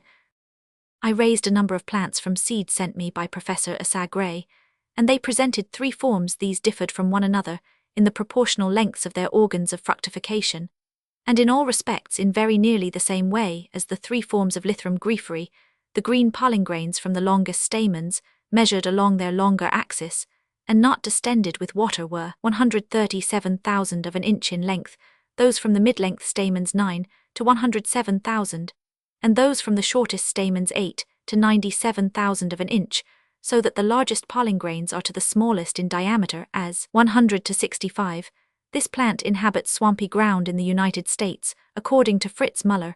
A species of this genus in St. Catarina in southern Brazil is Homo styled 410 Botanische Zeitung, 1868, page 112. Lagerstroemia indica. This plant, a member of the Lythraceae, may perhaps be heterostyled, or may formerly have been so. It is remarkable from the extreme variability of its stamens. On a plant growing in my hothouse, the flowers included from 19 to 29 short stamens, with yellow pollen which correspond in position with the shortest stamens of Lythrum, and from 1 to 5, the latter number being the commonest, very long stamens, with thick flesh-coloured filaments and green pollen, corresponding in position with the longest stamens of Lythrum. In one flower 2 of the long stamens produced green, while a third produced yellow pollen, although the filaments of all 3 were thick and flesh-coloured. In an anther of another flower, one cell contained green and the other yellow pollen. The green and yellow pollen grains from the stamens of different length are of the same size. The pistil is a little bowed upwards with the stigma seated between the anthers of the short and long stamens, so that this plant was mid-styled. 8 flowers were fertilized with green pollen, and 6 with yellow pollen, but not one set fruit. This latter fact by no means proves that the plant is heterostyled, as it may belong to the class of self-sterile species. Another plant growing in the Botanic Gardens at Calcutta, as Mr. J. Scott informs me, was long-styled, and it was equally sterile with its own pollen, whilst a long-styled plant of Roman 50 Regini, though growing by itself, produced fruit. I examined dried flowers from 2 plants of Roman 50 parviflora, both of which were long-styled, and they differed from Roman 50 indica, having 8 long stamens with thick filaments, and a crowd of shorter stamens. Thus the evidence whether Roman 50 indica is heterostyled is curiously conflicting. The unequal number of the short and long stamens, their extreme variability, and especially the fact of their pollen grains not differing in size, are strongly opposed to this belief. On the other hand, the difference in length of the pistils in 2 of the plants, their sterility with their own pollen, and the difference in length and structure of the 2 sets of stamens in the same flower and in the colour of their pollen favour the belief. We know that when plants of any kind revert to former condition, they are apt to be highly variable, and the 2 halves of the same organ sometimes differ much, as in the case of the above-described anther of the Lagerstroemia. We may therefore suspect that this species was once heterostyled, and that it still retains traces of its former state, together with a tendency to revert more completely to it. It deserves notice as bearing on the nature of Lagerstroemia that in Lythrum hyssopifolia, which is a homo-styled species, some of the shorter stamens vary in being either present or absent, and that these same stamens are altogether absent in Roman 50 thymofolia, in another genus of the Lythraceae, namely Cuphea 3. Species raised by me from seed certainly were homo-styled. Nevertheless, their stamens consisted of 2 sets differing in length and in the colour and thickness of their filaments, but not in the size or colour of their pollen grains, so that they thus far resembled the stamens of Lagerstroemia. I found that Cuphea purpurea was highly fertile with its own pollen, when artificially aided, but sterile when insects were excluded. 411 Mr. Spence informs me that in several species of the genus Malleotiliaceae, which he collected in South America, the stamens of the 5 outer cohorts have purplish filaments and green pollen, whilst the stamens of the 5 inner cohorts have yellow pollen. He therefore suspected that these species might prove to be heterostyled and trimorphic, but he did not notice the length of the pistils in the allied Luhia. The outer purplish stamens are destitute of anthers. I procured some specimens of Mallia lepidota and speciosa from Kew, but could not make out that their pistils differed in length in different plants, and in all those which I examined the stigma stood close beneath the uppermost anthers. The numerous stamens are graduated in length, and the pollen grains from the longest and shortest ones did not present any marked difference in diameter. Therefore these species do not appear to be heterostyled. Oxalis geraniaceae. Figure 4. Oxalis speciosa with the petals removed, left long-styled center, mid-styled right short-styled, SSS stigmas. The dotted lines with arrows show which pollen must be carried to the stigmas for legitimate fertilization. In 1863, Mr. Roland Tryman wrote to me from the Cape of Good Hope that he had there found species of oxalis, which presented 3 forms, and of these he enclosed drawings and dried specimens of one species. He collected 43 flowers from distinct plants, and they consisted of 10 long-styled, 12 mid-styled, and 21 short-styled of another species. He collected 13 flowers consisting of 3 long-styled, 7 mid-styled, and 3 short-styled. In 1866, Professor Hildebrand proved by an examination of the specimens in several herbaria that 20 species are certainly heterostyled and trimorphic, and 51 others almost certainly, so 412 Monatsber der Acker der Wiss, Berlin 1866 pages 352-372. He gives drawings of the 3 forms at page 42 of his Geschlechter Verteilung, etc. 1867. He also made some interesting observations on living plants belonging to one form alone, for at that time he did not possess the 3 forms of any living species. During the years 1864 to 1868, I occasionally experimented on Oxalis speciosa, but until now have never found time to publish the results. In 1871, Hildebrand published an admirable paper in which he shows, in the case of 2 species of Oxalis, that the sexual relations of the 3 forms are nearly the same as in Lythrum salicaria, 413 Botanische Zeitung 1871 pages 416 and 432. I will now give an abstract of his observations and afterwards of my own less complete ones. I may premise that in all the species seen by me the stigmas of the 5 straight pistils of the long-styled form stand on a level with the anthers of the longest stamens in the 2 other forms. In the mid-styled form, the stigmas pass out between the filaments of the longest stamens, as in the short-styled form of Linum, and they stand rather nearer to the upper anthers than to the lower ones in the short-styled form. The stigmas also pass out between the filaments nearly on a level with the tips of the sepals, the anthers in this latter form, and in the mid-styled rise to the same height as the corresponding stigmas in the other 2 forms.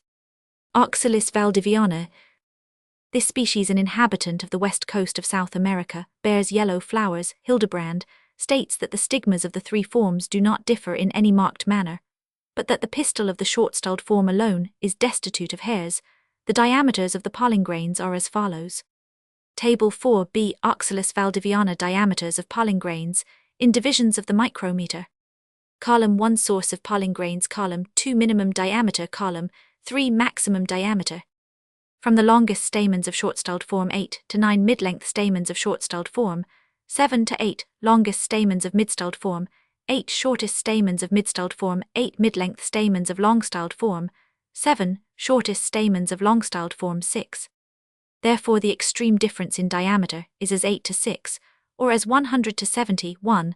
The results of Hildebrand's experiments are given in Table 4, drawn up in accordance with my usual plan. Table 4, Oxalis valdiviana from Hildebrand. Column 1 Nature of the union, column 2 Number of flowers, fertilized, column 3 Number of capsules, produced, column 4 Number of seeds per capsule. Long-styled by pollen of longest stamens of short-styled, legitimate union 28-28-11. Long-styled by pollen of longest stamens of mid-styled, legitimate union 21-21-12. Long-styled by pollen of own and own from mid-length stamens, illegitimate union 42-5. Long-styled by pollen of own and own form shortest stamens, illegitimate union 26-00. Long-styled by pollen of shortest stamens of short-styled, illegitimate union 16-11. Long-styled by pollen of shortest stamens of mid-styled, illegitimate union 9-00. Mid-styled by pollen of mid-length stamens of long-styled, legitimate union 38-38-11. Mid-styled by pollen of mid-length stamens of short-styled, legitimate union 23-23-10. Mid-styled by pollen of own and own form, longest stamens, illegitimate union 52-00. Mid-styled by pollen of own and own form, shortest stamens, illegitimate union 30-16. Mid-styled by pollen of shortest stamens of long-styled, illegitimate union 16-00. Mid-styled by pollen of longest stamens of short-styled, illegitimate union 16-22. Short-styled by pollen of shortest stamens of long-styled, legitimate union 18-18-11.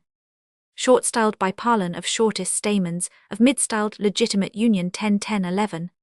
Short-styled by pollen of own and own form, longest stamens, illegitimate union 21-00. Short-styled by pollen of own and own form, mid-length stamens, illegitimate union 2200. Short-styled by pollen of longest stamens of mid-styled illegitimate union, 400. Short-styled by pollen of mid-length stamens of long-styled illegitimate union, 300. We here have the remarkable result that every one of 138 legitimately fertilized flowers on the three forms yielded capsules, containing on an average 11 seeds, whilst of the 255 illegitimately fertilized flowers, only 6 yielded capsules, which contained 3 seeds on an average. Therefore the fertility of the 6 legitimate to that of the 12 illegitimate unions, as judged by the proportion of flowers that yielded capsules, is as 100 to 2, and as judged by the average number of seeds per capsule, as 100 to 34. It may be added that some plants which were protected by nets did not spontaneously produce any fruit, nor did one which was left uncovered by itself, and was visited by bees on the other hand, scarcely a single flower on some uncovered plants of the three forms growing near together failed to produce fruit. Oxalis rignelli. This species bears white flowers and inhabits southern Brazil. Hildebrand says that the stigma of the long-styled form is somewhat larger than that of the mid-styled, and this than that of the short-styled. The pistil of the latter is clothed with a few hairs, whilst it is very hairy in the other two forms. The diameter of the pollen grains from both sets of the longest stamens equals 9 divisions of the micrometer, that from the mid-length stamens of the long-styled form between 8 and 9, and of the short-styled 8, and that from the shortest stamens of both sets 7, so that the extreme difference in diameter is as 9 to 7, or as 100 to 78. The experiments made by Hildebrand, which are not so numerous as in the last case, are given in Table 4 in the same manner as before. Table 4. Oxalis rignelli from Hildebrand. Column 1 Nature of the union. Column 2 Number of flowers fertilized. Column 3 Number of capsules produced. Column 4 Average number of seeds per capsule. Long-styled by pollen of longest stamens of short-styled legitimate union, 6-6-10. Long-styled by pollen of longest stamens of mid-styled legitimate union, 5-5-10. Long-styled by pollen of own mid-length stamens illegitimate union, 400. Long-styled by pollen of own shortest stamens illegitimate union, 100. Mid-styled by pollen of mid-length stamens of short-styled legitimate union, 9-9-10. Mid-styled by pollen of mid-length stamens of long-styled legitimate union, 10-10-10. Mid-styled by pollen of own longest stamens illegitimate union, 900. Mid-styled by pollen of own shortest stamens illegitimate union, 200. Mid-styled by pollen of longest stamens of short-styled illegitimate union, 100. Short-styled by pollen of shortest stamens of mid-styled legitimate union, 9-9-10. Short-styled by pollen of shortest stamens of long-styled legitimate union, 2-2-9. Short-styled by pollen of own mid-length stamens illegitimate union, 12-0-0. Short-styled by pollen of own longest stamens illegitimate union, 9-0-0. Short-styled by pollen of mid-length stamens of long-styled illegitimate union, 1-0-0. The results are nearly the same as in the last case, but more striking. For 41 flowers belonging to the three forms fertilized, legitimately all yielded capsules, containing on an average 10 seeds, whilst 39 flowers fertilized illegitimately did not yield a single capsule or seed. Therefore the fertility of the 6 legitimate to that of the several illegitimate unions, as judged both by the proportion of flowers which yielded capsules, and by the average number of contained seeds, is as 100 to 0. Oxalis speciosa. This species, which bears pink flowers, was introduced from the Cape of Good Hope.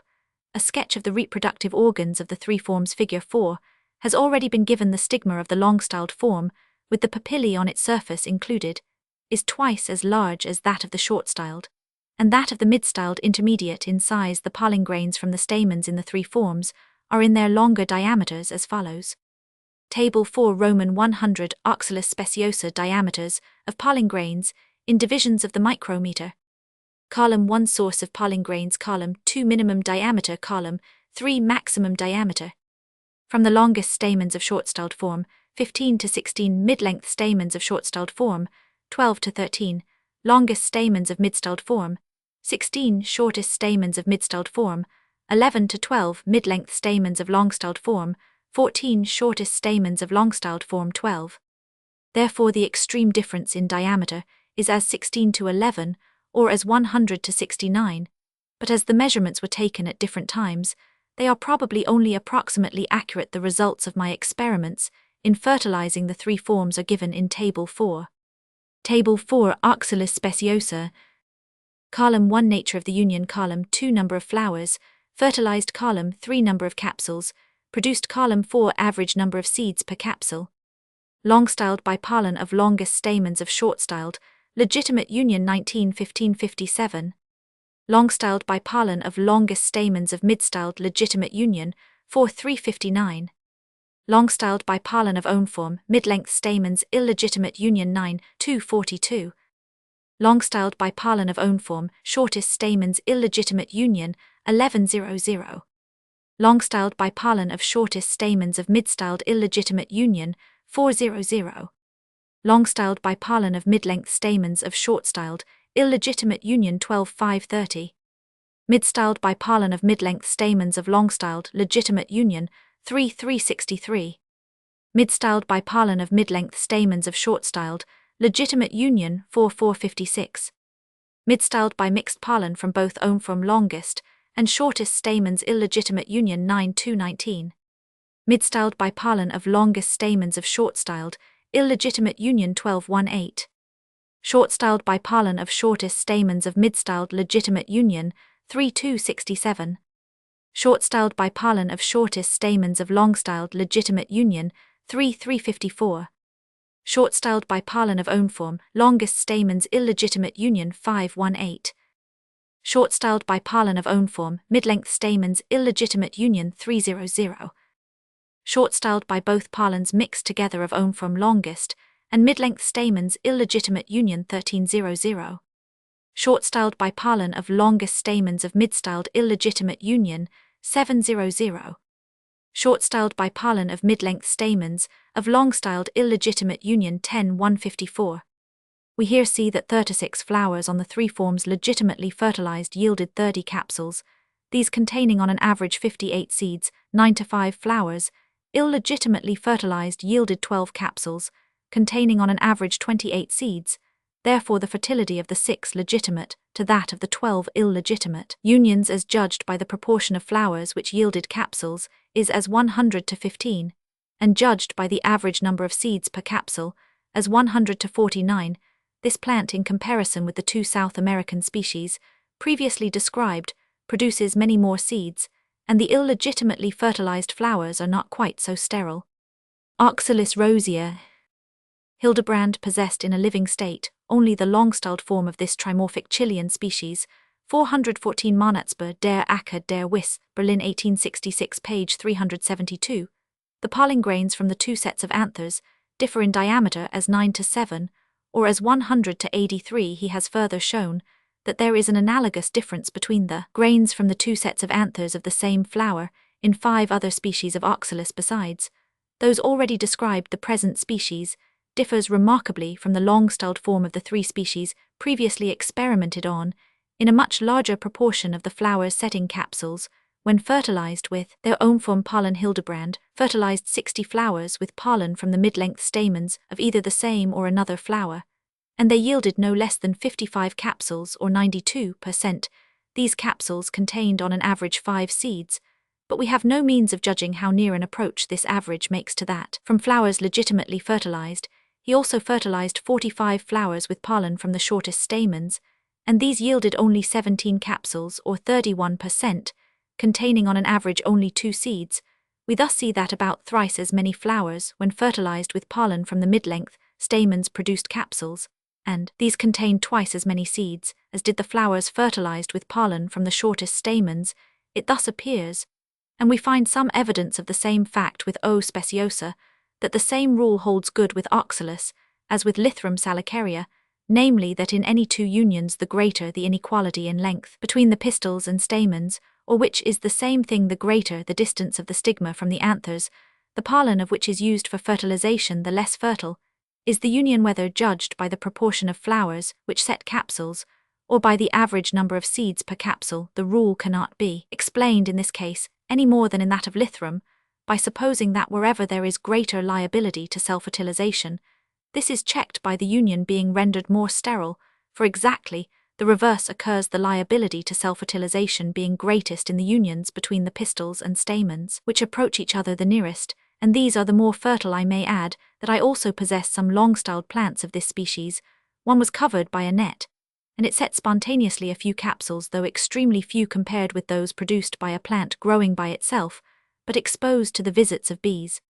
With most of the species of oxalis, the short-styled form seems to be the most sterile of the three forms when these are illegitimately fertilized, and I will add 2 other cases to those already given. I fertilized 29 short-styled flowers of O. compressor with pollen from their own 2 sets of stamens, the pollen grains of which differ in diameter as 183, and not one produced a capsule. I formerly cultivated during several years the short-styled form of a species purchased under the name of O. bowiei, but I have some doubts whether it was rightly named, and fertilized many flowers with their own 2 kinds of pollen, which differ in diameter in the usual manner, but never got a single seed. On the other hand, Hildebrand says that the short-styled form of O. de Pay growing by itself yields plenty of seed, but it is not positively known that this species is heterostyled, and the pollen grains from the 2 sets of anthers do not differ in diameter. Some facts communicated to me by Fritz Müller afford excellent evidence of the utter sterility of one of the forms of certain trimorphic species of oxalis. When growing isolated, he has seen in St. Catarina in Brazil a large field of young sugarcane many acres in extent, covered with the red blossoms of one form alone, and these did not produce a single seed. His own land is covered with the short-styled form of a white-flowered trimorphic species, and this is equally sterile, but when the 3 forms were planted near together in his garden, they seeded freely with 2 other trimorphic species. He finds that isolated plants are always sterile. Fritz Müller formerly believed that a species of oxalis which is so abundant in St. Catarina that it borders the roads for miles was dimorphic instead of trimorphic, although the pistils and stamens vary greatly in length, as was evident in some specimens sent to me, yet the plants can be divided into 2 sets according to the lengths of these organs. A large proportion of the anthers are of a white color and quite destitute of pollen. Others, which are pale yellow, contain many bad with some good grains, and others again, which are bright yellow, have apparently sound pollen, but he has never succeeded in finding any fruit on this species.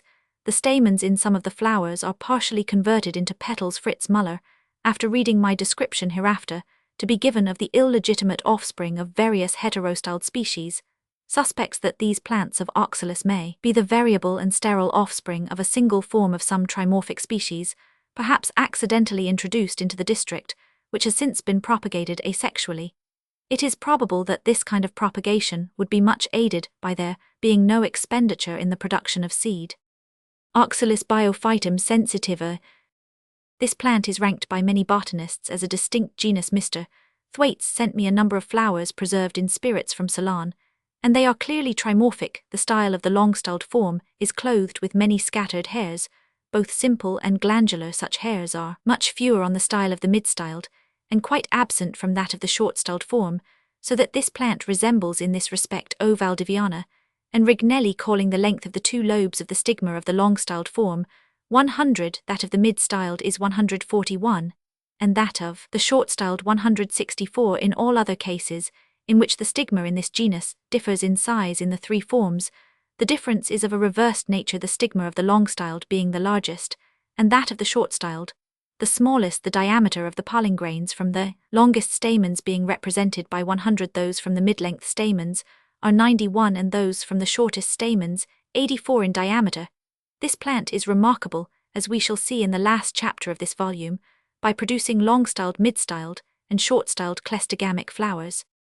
Homo-styled species of oxalis.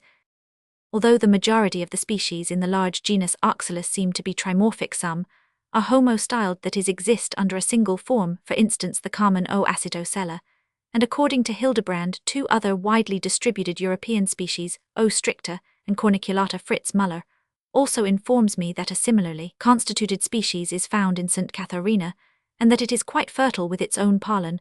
When insects are excluded, the stigmas of O. stricta and of another homo-styled species, namely O. tropiolides, commonly stand on a level with the upper anthers, and both these species are likewise quite fertile when insects are excluded. With respect to O. acetosella, Hildebrand says that in all the many specimens examined by him, the pistil exceeded the longer stamens in length. I procured 108 flowers from the same number of plants growing in 3 distant parts of England. Of these, 86 had their stigmas projecting considerably above, whilst 22 had them nearly on a level with the upper anthers. In one lot of 17 flowers from the same wood, the stigmas in every flower projected fully as much above the upper anthers as these stood above the lower anthers, so that these plants might fairly be compared with the long-styled form of a heterostyled species, and I at first thought that O. acetosella was trimorphic, but the case is one merely of great variability. The pollen grains from the 2 sets of anthers, as observed by Hildebrand and myself, do not differ in diameter. I fertilized 12 flowers on several plants, with pollen from a distinct plant choosing those with pistils of a different length, and 10 of these Roman 1e 83% produced capsules which contained on an average 7 seeds. 14 flowers were fertilized with their own pollen, and 11 of these Roman 1e 79% yielded capsules containing a larger average of seed, namely 9. These plants, therefore, in function, show not the least sign of being heterostyled. I may add that 18 flowers protected by a net were left to fertilize themselves, and only 10 of these Roman 1e 55% yielded capsules, which contained on an average only 6 seeds, so that the access of insects or artificial aid in placing pollen on the stigma increases the fertility of the flowers, and I found that this applied especially to those having shorter pistils. It should be remembered that the flowers hang downwards, so that those with short pistils would be the least likely to receive their own pollen, unless they were aided in some manner. Finally, as Hildebrand has remarked, there is no evidence that any of the heterostyled species of Oxalis are tending towards a dioecious condition, as Zuccherini and Lindley inferred from the differences in the reproductive organs of the 3 forms, the meaning of which they did not understand. Pontideria sp. Pontideriaceae. Fritz Müller found this aquatic plant, which is allied to the Liliaceae, growing in the greatest profusion on the banks of a river in southern Brazil. 415 Über den Trimorphismus der Pontiderian Genache Zeitschrift, etc. Band, 6 1871, page 74. But only 2 forms were found, the flowers of which include 3 long and 3 short stamens. The pistil of the long-styled form in 2 dried flowers, which were sent me, was in length as 100 to 32, and its stigma as 100 to 80. Compared with the same organs in the short-styled form, the long-styled stigma projects considerably above the upper anthers of the same flower, and stands on a level with the upper ones of the short-styled form. In the latter, the stigma is seated beneath both its own sets of anthers, and is on a level with the anthers of the shorter stamens. In the long-styled form, the anthers of the longer stamens of the short-styled form are to those of the shorter stamens of the long-styled form, as 100 to 88 in length. The pollen grains distended with water from the longer stamens of the short-styled form are to those from the shorter stamens of the same form, as 100 to 87 in diameter. As deduced from 10 measurements of each kind, we thus see that the organs in these 2 forms differ from one another, and are arranged in an analogous manner, as in the long and short-styled forms of the trimorphic species of Lythrum and Oxalis. Moreover, the longer stamens of the long-styled form of Pontideria and the shorter ones of the short-styled form are placed in a proper position for fertilizing the stigma of a mid-styled form. But Fritz Müller, although he examined a vast number of plants, could never find one belonging to the mid-styled form. The older flowers of the long-styled and short-styled plants had set plenty of apparently good fruit, and this might have been expected, as they could legitimately fertilize one another. Although he could not find the mid-styled form of this species, he possessed plants of another species growing in his garden, and all these were mid-styled, and in this case, the pollen grains from the anthers of the longer stamens were to those from the shorter stamens of the same flower as 100 to 86 in diameter, as deduced from 10 measurements of each kind. These mid-styled plants, growing by themselves, never produced a single fruit. Considering these several facts, there can hardly be a doubt that both these species of Pontideria are heterostyled and trimorphic. This case is an interesting one, for no other monocotyledonous plant is known to be heterostyled. Moreover, the flowers are irregular, and all other heterostyled plants have almost symmetrical flowers. The 2 forms differ somewhat in the color of their corollas, that of the short-styled being of a darker blue, whilst that of the long-styled tends towards violet, and no other such case is known. Lastly, the 3 longer stamens alternate with the 3 shorter ones, whereas in Lythrum and Oxalis the long and short stamens belong to distinct whorls. With respect to the absence of the mid-styled form, in the case of the Pontideria, which grows wild in southern Brazil, this would probably follow if only 2 forms had been originally introduced there, for, as we shall hereafter see from the observations of Hildebrand, Fritz Müller and myself, when one form of oxalis is fertilized exclusively by either of the other two forms, the offspring generally belong to the two parent forms. Fritz Müller has recently discovered, as he informs me, a third species of Pontideria, with all three forms growing together in pools in the interior of S. Brazil, so that no shadow of doubt can any longer remain about this genus including trimorphic species. He sent me dried flowers of all three forms in the long-styled form. The stigma stands a little above the tips of the petals, and on a level with the anthers of the longest stamens in the other two forms. The pistil is in length to that of the mid-styled, as 100 to 56, and to that of the short-styled as 100 to 16. Its summit is rectangularly bent upwards, and the stigma is rather broader than that of the mid-styled, and broader in about the ratio of 7 to 4 than that of the short-styled. In the mid-styled form, the stigma is placed rather above the middle of the corolla, and nearly on a level with the mid-length stamens in the other two forms. Its summit is a little bent upwards in the short-styled form. The pistil is, as we have seen, very short, and differs from that in the other two forms in being straight. It stands rather beneath the level of the anthers of the shortest stamens in the long-styled and mid-styled forms. The three anthers of each set of stamens, more especially those of the shortest stamens, are placed one beneath the other, and the ends of the filaments are bowed a little upwards, so that the pollen from all the anthers would be effectively brushed off by the proboscis of a visiting insect. The relative diameters of the pollen grains, after having been long soaked in water, are given in Table 4D as measured by my son Francis. Table 4 Roman 500 Pontideria diameters of pollen grains, after having been long soaked in water, in divisions of the micrometer. Column 1 Source of pollen grains. Column 2 Diameter. Long-styled form, mid-length stamens average of 20 measurements 13. Long-styled form, shortest stamens 10 measurements 9.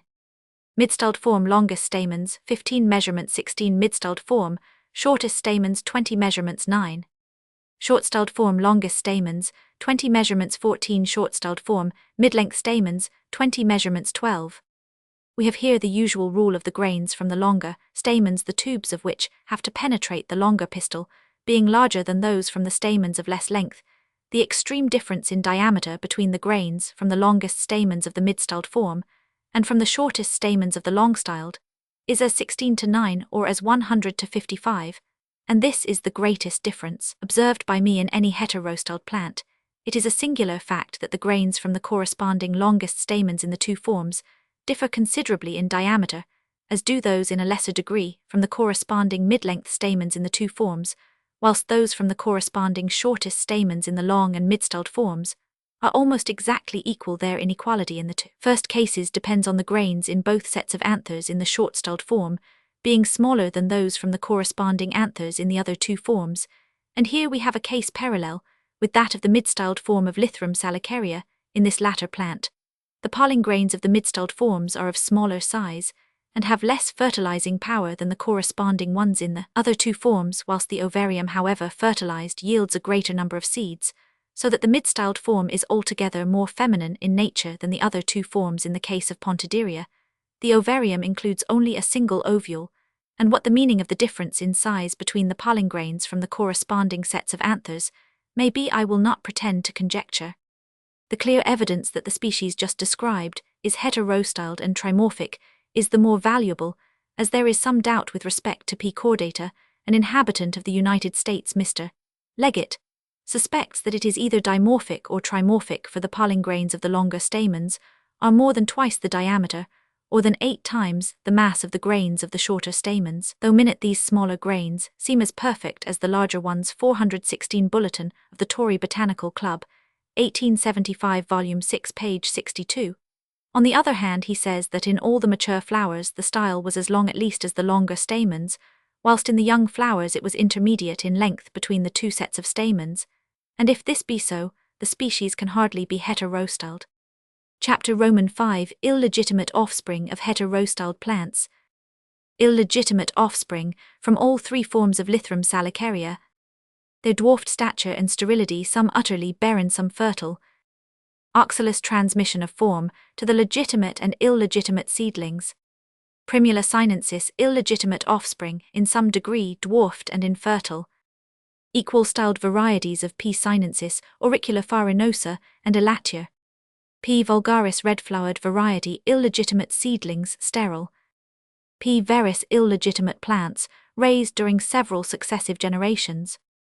Their dwarfed stature and sterility. Equal-styled varieties of P. veris. Transmission of form by pulmonaria and polygonum. Concluding remarks. Close parallelism between illegitimate fertilization and hybridism. We have hitherto treated of the fertility of the flowers of heterostyle plants.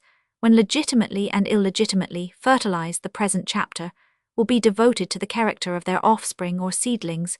Those raised from legitimately fertilized seeds will be here called legitimate seedlings or plants, and those from illegitimately fertilized seeds illegitimate seedlings or plants. They differ chiefly in their degree of fertility, and in their powers of growth or vigor. I will begin with trimorphic plants, and I must remind the reader that each of the three forms can be fertilized in 6 different ways, so that all three together can be fertilized in 18 different ways. For instance, a long-styled form can be fertilized legitimately by the longest stamens of the mid-styled and short-styled forms, and illegitimately by its own form and mid-length and shortest stamens, also by the mid-length stamens of the mid-styled, and by the shortest stamens of the short-styled form, so that the long-styled can be fertilized legitimately in 2 ways, and illegitimately in 4 ways. The same holds good with respect to the mid-styled and short-styled forms. Therefore, with trimorphic species, 6 of the 18 unions yield legitimate offspring, and 12 yield illegitimate offspring.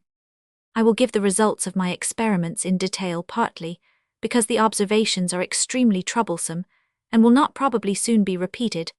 Thus, I was compelled to count under the microscope above 20,000 seeds of Lythrum salicaria, but chiefly because light is thus indirectly thrown on the important subject of hybridism. Lythrum salicaria.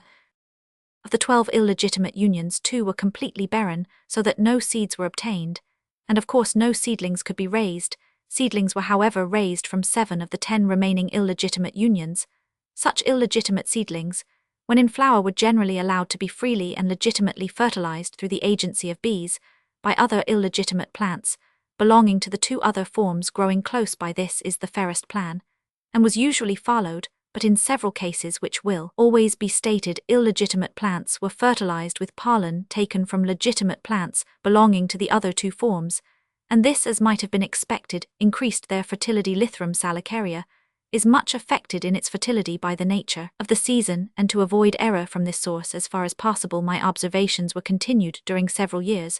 Some few experiments were tried in 1863. The summer of 1864 was too hot and dry, and though the plants were copiously watered, some few apparently suffered in their fertility, whilst others were not in the least affected. The years 1865, and especially 1866, were highly favourable. Only a few observations were made during 1867. The results are arranged in classes according to the parentage of the plants. In each case, the average number of seeds per capsule is given, generally taken from 10 capsules, which according to my experience is a nearly sufficient number. The maximum number of seeds in any one capsule is also given, and this is a useful point of comparison with the normal standard, that is, with the number of seeds produced by legitimate plants, legitimately fertilized. I will give likewise in each case the minimum number when the maximum and minimum differ greatly.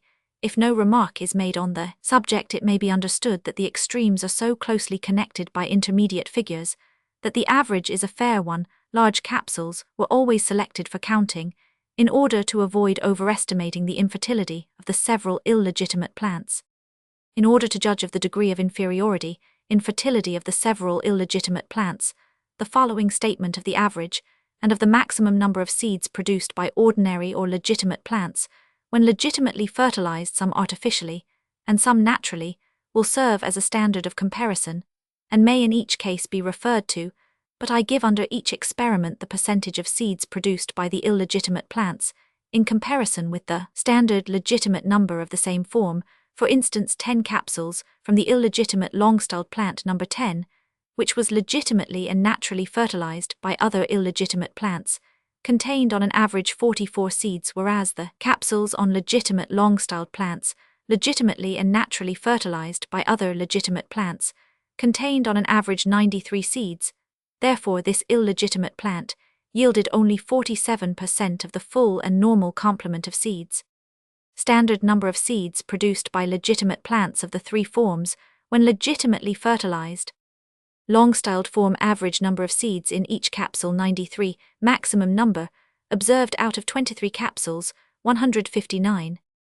Mid-styled form average number of seeds, 130 maximum number, observed out of 31 capsules, 151. Short-styled form average number of seeds 83, but we may for the sake of brevity say 83 maximum number, observed out of 25 capsules 112. Classes 1 and 2 illegitimate plants raised from long-styled parents, fertilized with pollen from the mid-length or the shortest stamens of other plants of the same form. From this union I raised at different times 3 lots of illegitimate seedlings, amounting altogether to 56 plants. I must premise that from not foreseeing the result, I did not keep a memorandum whether the 8 plants of the first lot were the product of the mid-length or shortest stamens of the same form, but I have good reason to believe that they were the product of the latter. These 8 plants were much more dwarfed and much more sterile than those in the other 2 lots. The latter were raised from a long-styled plant, growing quite isolated and fertilized by the agency of bees with its own pollen, and it is almost certain from the relative position of the organs of fructification that the stigma under these circumstances would receive pollen from the mid-length stamens. All the 56 plants in these 3 lots proved long-styled now. If the parent plants had been legitimately fertilized by pollen from the longest stamens of the mid-styled and short-styled forms, only about 1/3 of the seedlings would have been long-styled, the other 2/3 being mid-styled and short-styled. In some other trimorphic and dimorphic genera, we shall find the same curious fact, namely that the long-styled form fertilized illegitimately by its own form pollen produces almost exclusively long-styled seedlings. 51 Hildebrand first called attention to this fact in the case of Primula sinensis botanische Zeitung January 1, 1864, page 5, but his results were not nearly so uniform as mine. The 8 plants of the first lot were of low stature. 3, which I measured, attained, when fully grown, the heights of only 28, 29, and 47 inches, whilst legitimate plants growing close by were double this height, one being 77 inches. They all betrayed in their general appearance a weak constitution. They flowered rather later in the season, and at a later age than ordinary plants. Some did not flower every year, and one plant, behaving in an unprecedented manner, did not flower until 3 years old in the 2 other lots. None of the plants grew quite to their full and proper height, as could at once be seen by comparing them with the adjoining rows of legitimate plants in several plants. In all 3 lots, many of the anthers were either shriveled or contained brown and tough or pulpy matter, without any good pollen grains, and they never shed their contents. They were in the state designated by Gartner as contabescent, which term I will for the future use. 52 Beitridge zur Kenntnis der Befruchtung 1844, p. 116. In one flower, all the anthers were contabescent excepting 2 which appeared to the naked eye sound, but under the microscope about 2/3 of the pollen grains were seen to be small and shriveled. In another plant in which all the anthers appeared sound, many of the pollen grains were shriveled, and of unequal sizes.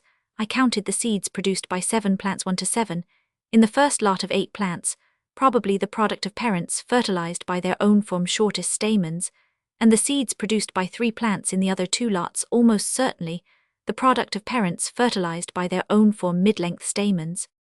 Plant 1.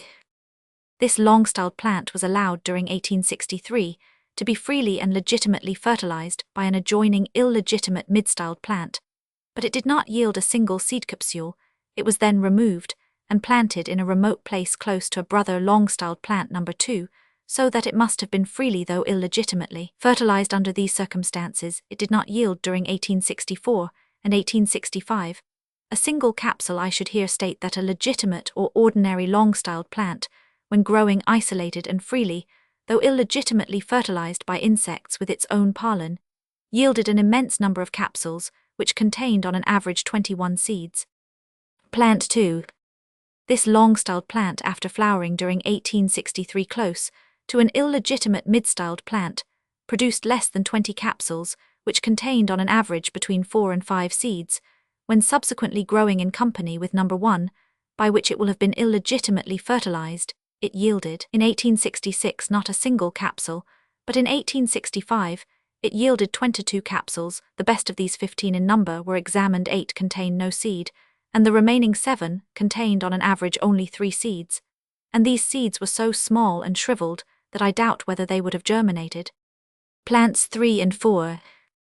These two long-styled plants, after being freely and legitimately fertilized during 1863 by the same illegitimate mid-styled plant, as in the last case, were as miserably sterile as number 2. Plant 5. This long-styled plant, after flowering in 1863, close to an illegitimate mid-styled plant, yielded only 4 capsules, which altogether included only 5 seeds during 1864, 1865, and 1866. It was surrounded either by illegitimate or legitimate plants of the other two forms, but it did not yield a single capsule. It was a superfluous experiment, but I likewise artificially fertilized in a legitimate manner 12 flowers, but not one of these produced a capsule, so that this plant was almost absolutely barren. Plant 6. This long-styled plant, after flowering during the favorable year of 1866, surrounded by illegitimate plants of the other two forms, did not produce a single capsule. Plant 7. This long-styled plant was the most fertile of the 8 plants of the first lot. During 1865, it was surrounded by illegitimate plants of various parentage, many of which were highly fertile, and must thus have been legitimately fertilized. It produced a good many capsules, 10 of which yielded an average of 36 seeds, with a maximum of 47, and a minimum of 22, so that this plant produced 39% of the number of seeds during 1864. It was surrounded by legitimate and illegitimate plants of the other two forms, and 9 capsules, one poor one being rejected, yielded an average of 41 seeds, with a maximum of 56, and a minimum of 28, so that under these favorable circumstances, this plant, the most fertile of the first lot, did not yield, when legitimately fertilized, quite 45% of the full complement of seeds. In the second lot of plants in the present class, descended from the long-styled form, almost certainly fertilized with pollen from its own mid-length stamens, the plants, as already stated, were not nearly so dwarfed or so sterile. As in the first lot all produced plenty of capsules, I counted the number of seeds in only 3 plants, namely numbers 8, 9, and 10. Plant 8.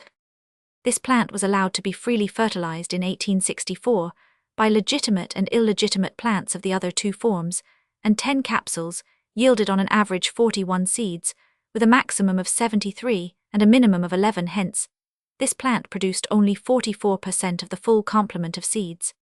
Plant 9. This long-styled plant was allowed in 1865 to be freely fertilized by illegitimate plants of the other two forms, most of which were moderately fertile. 15 capsules yielded on an average 57 seeds, with a maximum of 86 and a minimum of 23. Hence, the plant yielded 61% of the full complement of seeds. Plant 10. This long-styled plant was freely fertilized at the same time, and in the same manner as the last 10 capsules yielded an average of 44 seeds, with a maximum of 69 and a minimum of 25. Hence, this plant yielded 47% of the full complement of seeds. The 19 long-styled plants of the third lot of the same parentage, as the last lot, were treated differently, for they flowered during 1867 by themselves, so that they must have been illegitimately fertilized by one another. It has already been stated that a legitimate long-styled plant growing by itself and visited by insects yielded an average of 21 seeds per capsule, with a maximum of 35, but to judge fairly of its fertility it ought to have been observed during successive seasons.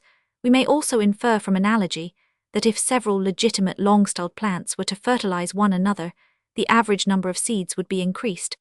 But how much increased I do not know, hence I have no perfectly fair standard of comparison by which to judge of the fertility of the 3 following plants of the present lot, the seeds of which I counted. Plant 11. This long-styled plant produced a large crop of capsules, and in this respect was one of the most fertile of the whole lot of 19 plants, but the average from 10 capsules was only 35 seeds, with a maximum of 60 and a minimum of 8. Plant 12. This long-styled plant produced very few capsules, and 10 yielded an average of only 15 seeds, with a maximum of 30 and a minimum of 4. Plant 13. This plant offers an anomalous case. It flowered profusely, yet produced very few capsules, but these contained numerous seeds. 10 capsules yielded an average of 71 seeds, with a maximum of 95 and a minimum of 29, considering that this plant was illegitimate and illegitimately fertilized by its brother long-styled seedlings. The average and the maximum are so remarkably high that I cannot at all understand the case, we should remember that the average for a legitimate plant, legitimately fertilized, is 93 seeds. Class 3 illegitimate plants raised from a short-styled parent, fertilized with pollen from own-form mid-length stamens. I raised from this union 9 plants, of which 8 were short-styled, and 1 long-styled, so that there seems to be a strong tendency in this form to reproduce when self-fertilized the parent form. But the tendency is not so strong, as with the long-styled, these 9 plants never attained the full height of legitimate plants, growing close to them. The anthers were contabsent in many of the flowers on several plants. Plant 14.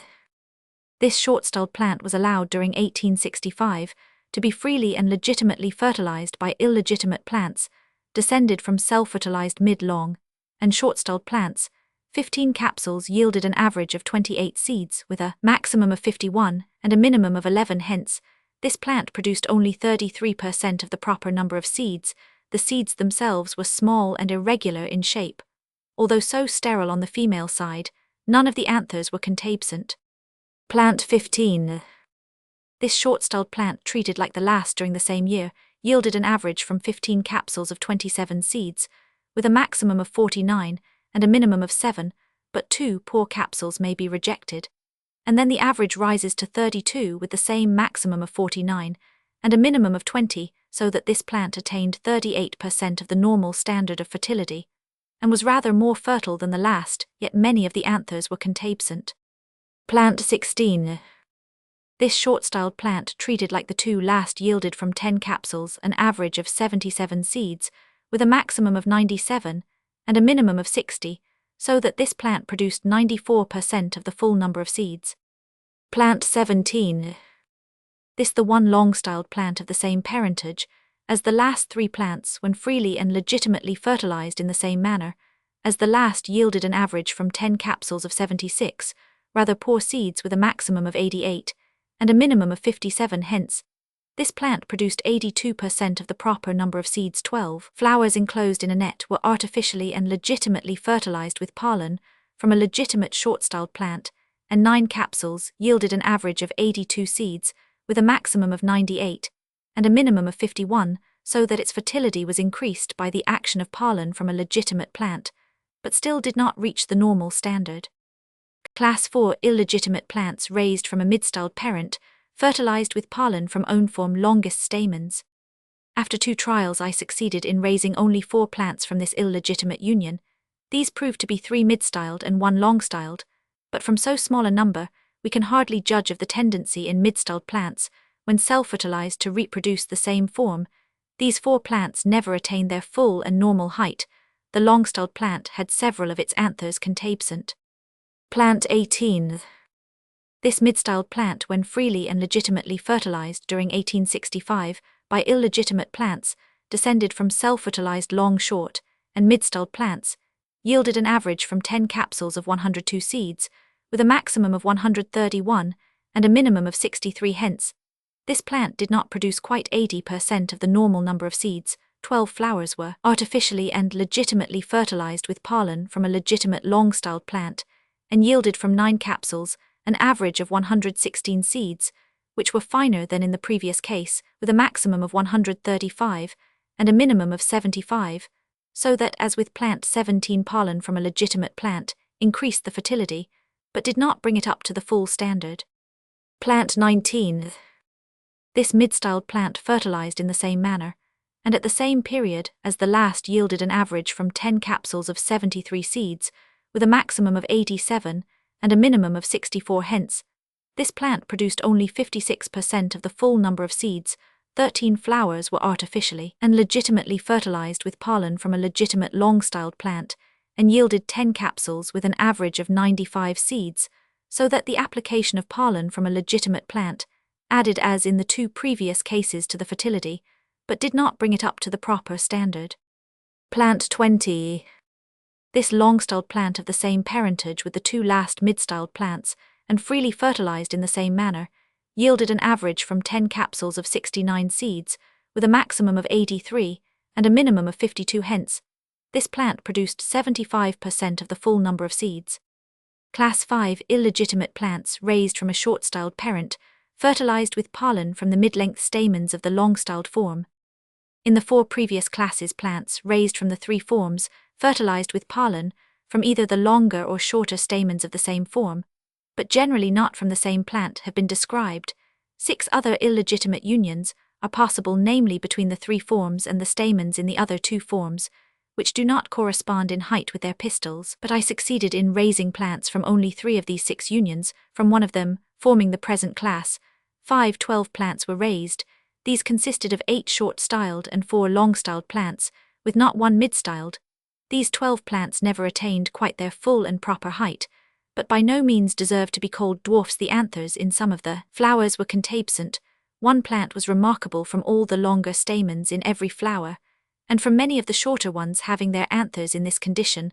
The pollen of 4 other plants in which none of the anthers were contabscent was examined. In one, a moderate number of grains were minute and shriveled, but in the other 3 they appeared perfectly sound with respect to the power of producing seed. 5 plants, numbers 21 to 25, were observed. One yielded scarcely more than half the normal number. A second was slightly infertile, but the 3 others actually produced a larger average number of seeds, with a higher maximum than the standard. In my concluding remarks, I shall recur to this fact, which at first appears inexplicable. Plant 21. This short-styled plant, freely and legitimately fertilized during 1865 by illegitimate plants descended from self-fertilized long, mid, and short-styled parents, yielded an average from 10 capsules of 43 seeds, with a maximum of 63, and a minimum of 26. Hence this plant, which was the one with all its longer and many of its shorter stamens contabscent, produced only 52% of the proper number of seeds. Plant 22. This short-styled plant produced perfectly sound pollen as viewed under the microscope during 1866.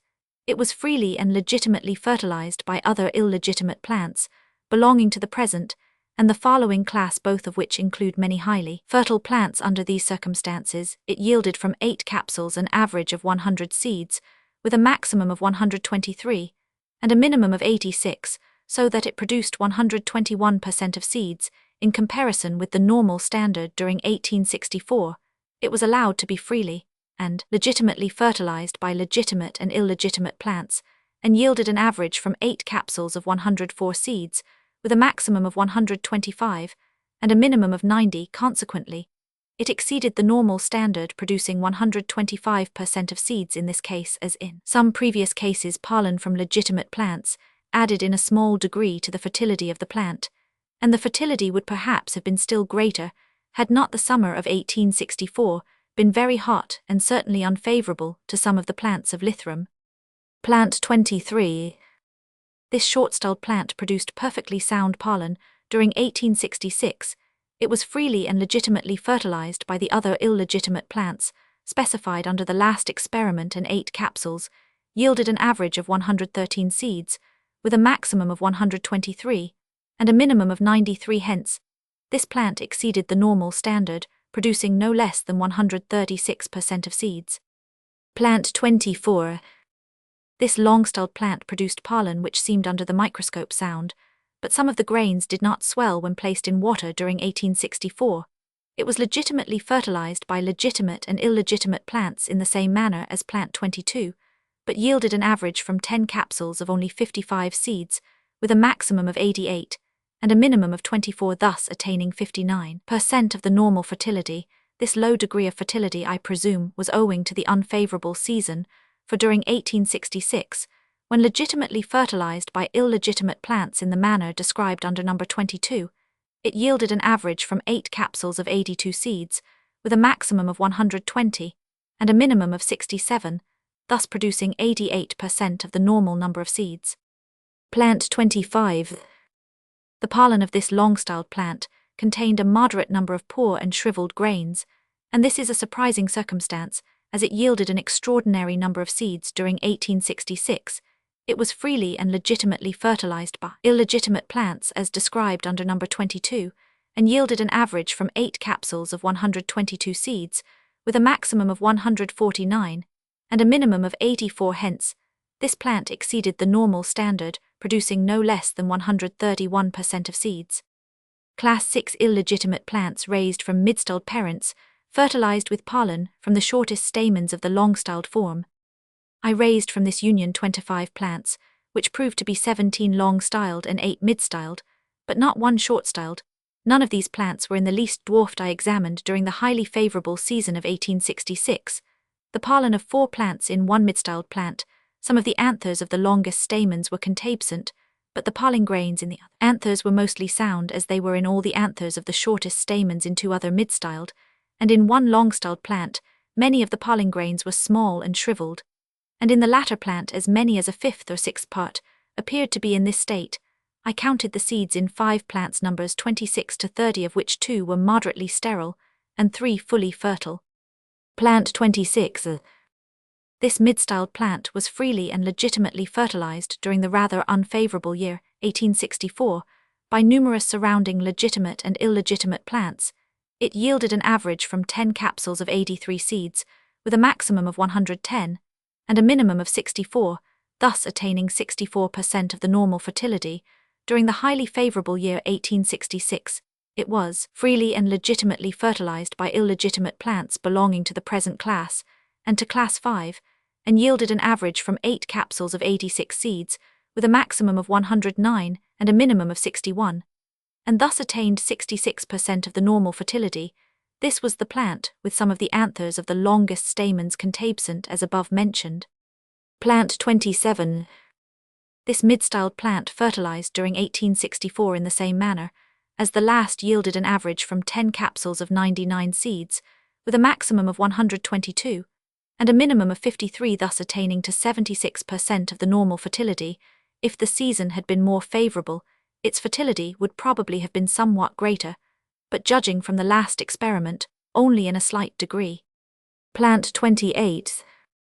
This mid-styled plant, when legitimately fertilized during the favorable season of 1866, in the manner described under number 26, yielded an average from 8 capsules of 89 seeds, with a maximum of 119, and a minimum of 69, thus producing 68% of the full number of seeds in the pollen of both sets of anthers. Nearly as many grains were small and shriveled as sound. Plant 29. This long-styled plant was legitimately fertilized during the unfavorable season of 1864, in the manner described under number 26, and yielded an average from 10 capsules of 84 seeds, with a maximum of 132, and a minimum of 47, thus attaining to 91% of the normal fertility during the highly favorable season of 1866. When fertilized in the manner described under number 26, it yielded an average from 9 capsules, 1 poor capsule having been excluded, of 100 seeds, with a maximum of 121, and a minimum of 77. This plant thus exceeded the normal standard, and produced 107% of seeds in both sets of anthers. There were a good many bad and shriveled pollen grains, but not so many as in the last described plant. Plant 30. This long-styled plant was legitimately fertilized during 1866, in the manner described under number 26, and yielded an average from 8 capsules of 94 seeds, with a maximum of 106, and a minimum of 66, so that it exceeded the normal standard, yielding 101% of seeds. Plant 31. Some flowers on this long-styled plant were artificially and legitimately fertilized by one of its brother illegitimate mid-styled plants, and 5 capsules yielded an average of 90 seeds, with a maximum of 97 and a minimum of 79. Hence, as far as can be judged from so few capsules, this plant attained under these favorable circumstances 98% of the normal standard. Class 7 illegitimate plants raised from mid-styled parents, fertilized with pollen from the longest stamens of the short-styled form. It was shown in the last chapter that the union from which these illegitimate plants were raised is far more fertile than any other illegitimate union for the mid-styled parent, when thus fertilized yielded an average, all very poor capsules being excluded, of 102 seeds, with a maximum of 130, and the seedlings in the present class likewise have their fertility not at all lessened. 40 plants were raised, and these attained their full height, and were covered with seed capsules, nor did I observe any contabscent anthers. It deserves also particular notice that these plants, differently from what occurred in any of the previous classes, consisted of all 3 forms, namely 18 short-styled, 14 long-styled, and 8 mid-styled plants. As these plants were so fertile, I counted the seeds only in the 2 following cases. Plant 32. This mid-styled plant was freely and legitimately fertilized during the unfavorable year of 1864 by numerous surrounding legitimate and illegitimate plants. 8 capsules yielded an average of 127 seeds, with a maximum of 144 and a minimum of 96, so that this plant attained 98% of the normal standard. Plant 33. This short-styled plant was fertilized in the same manner, and at the same time with the last and 10 capsules yielded an average of 113, with a maximum of 137, and a minimum of 90. Hence, this plant produced no less than 137% of seeds, in comparison with the normal standard. Concluding remarks on the illegitimate offspring of the 3 forms of Lythrum salicaria.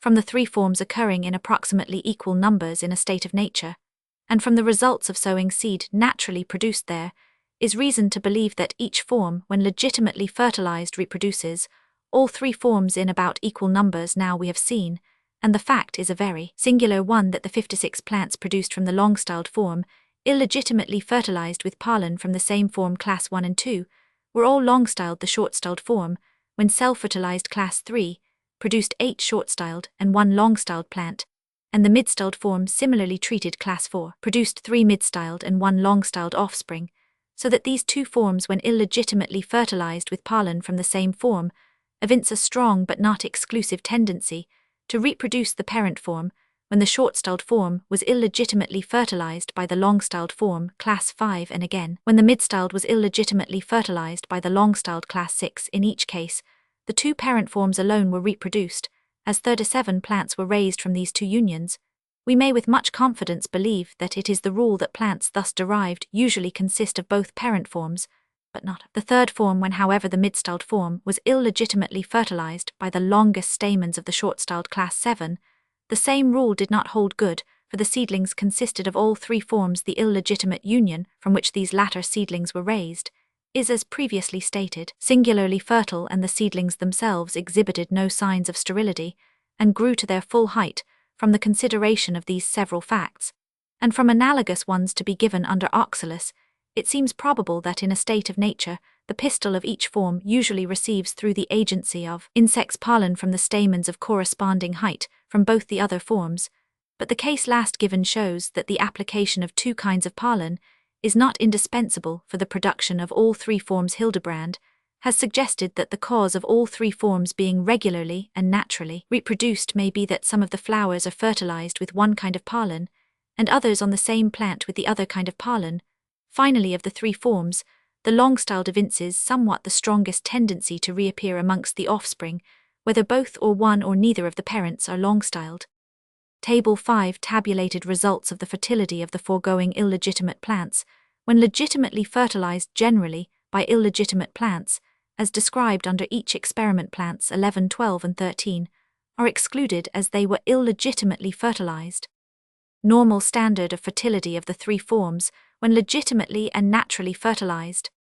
Column 1 form. Column 2, average number of seeds per capsule. Column 3, maximum number in any 1 capsule. Column 4, minimum number in any 1 capsule. Long-styled 93, 159, no record was kept as all very poor capsules were rejected. Mid-styled 130, 151, no record was kept as all very poor capsules were rejected. Short-styled 83, 112, no record was kept as all very poor capsules were rejected. Table 5 continued. Class 1 and Class 2, illegitimate plants raised from long-styled parents, fertilized with pollen from own form mid-length or shortest stamens.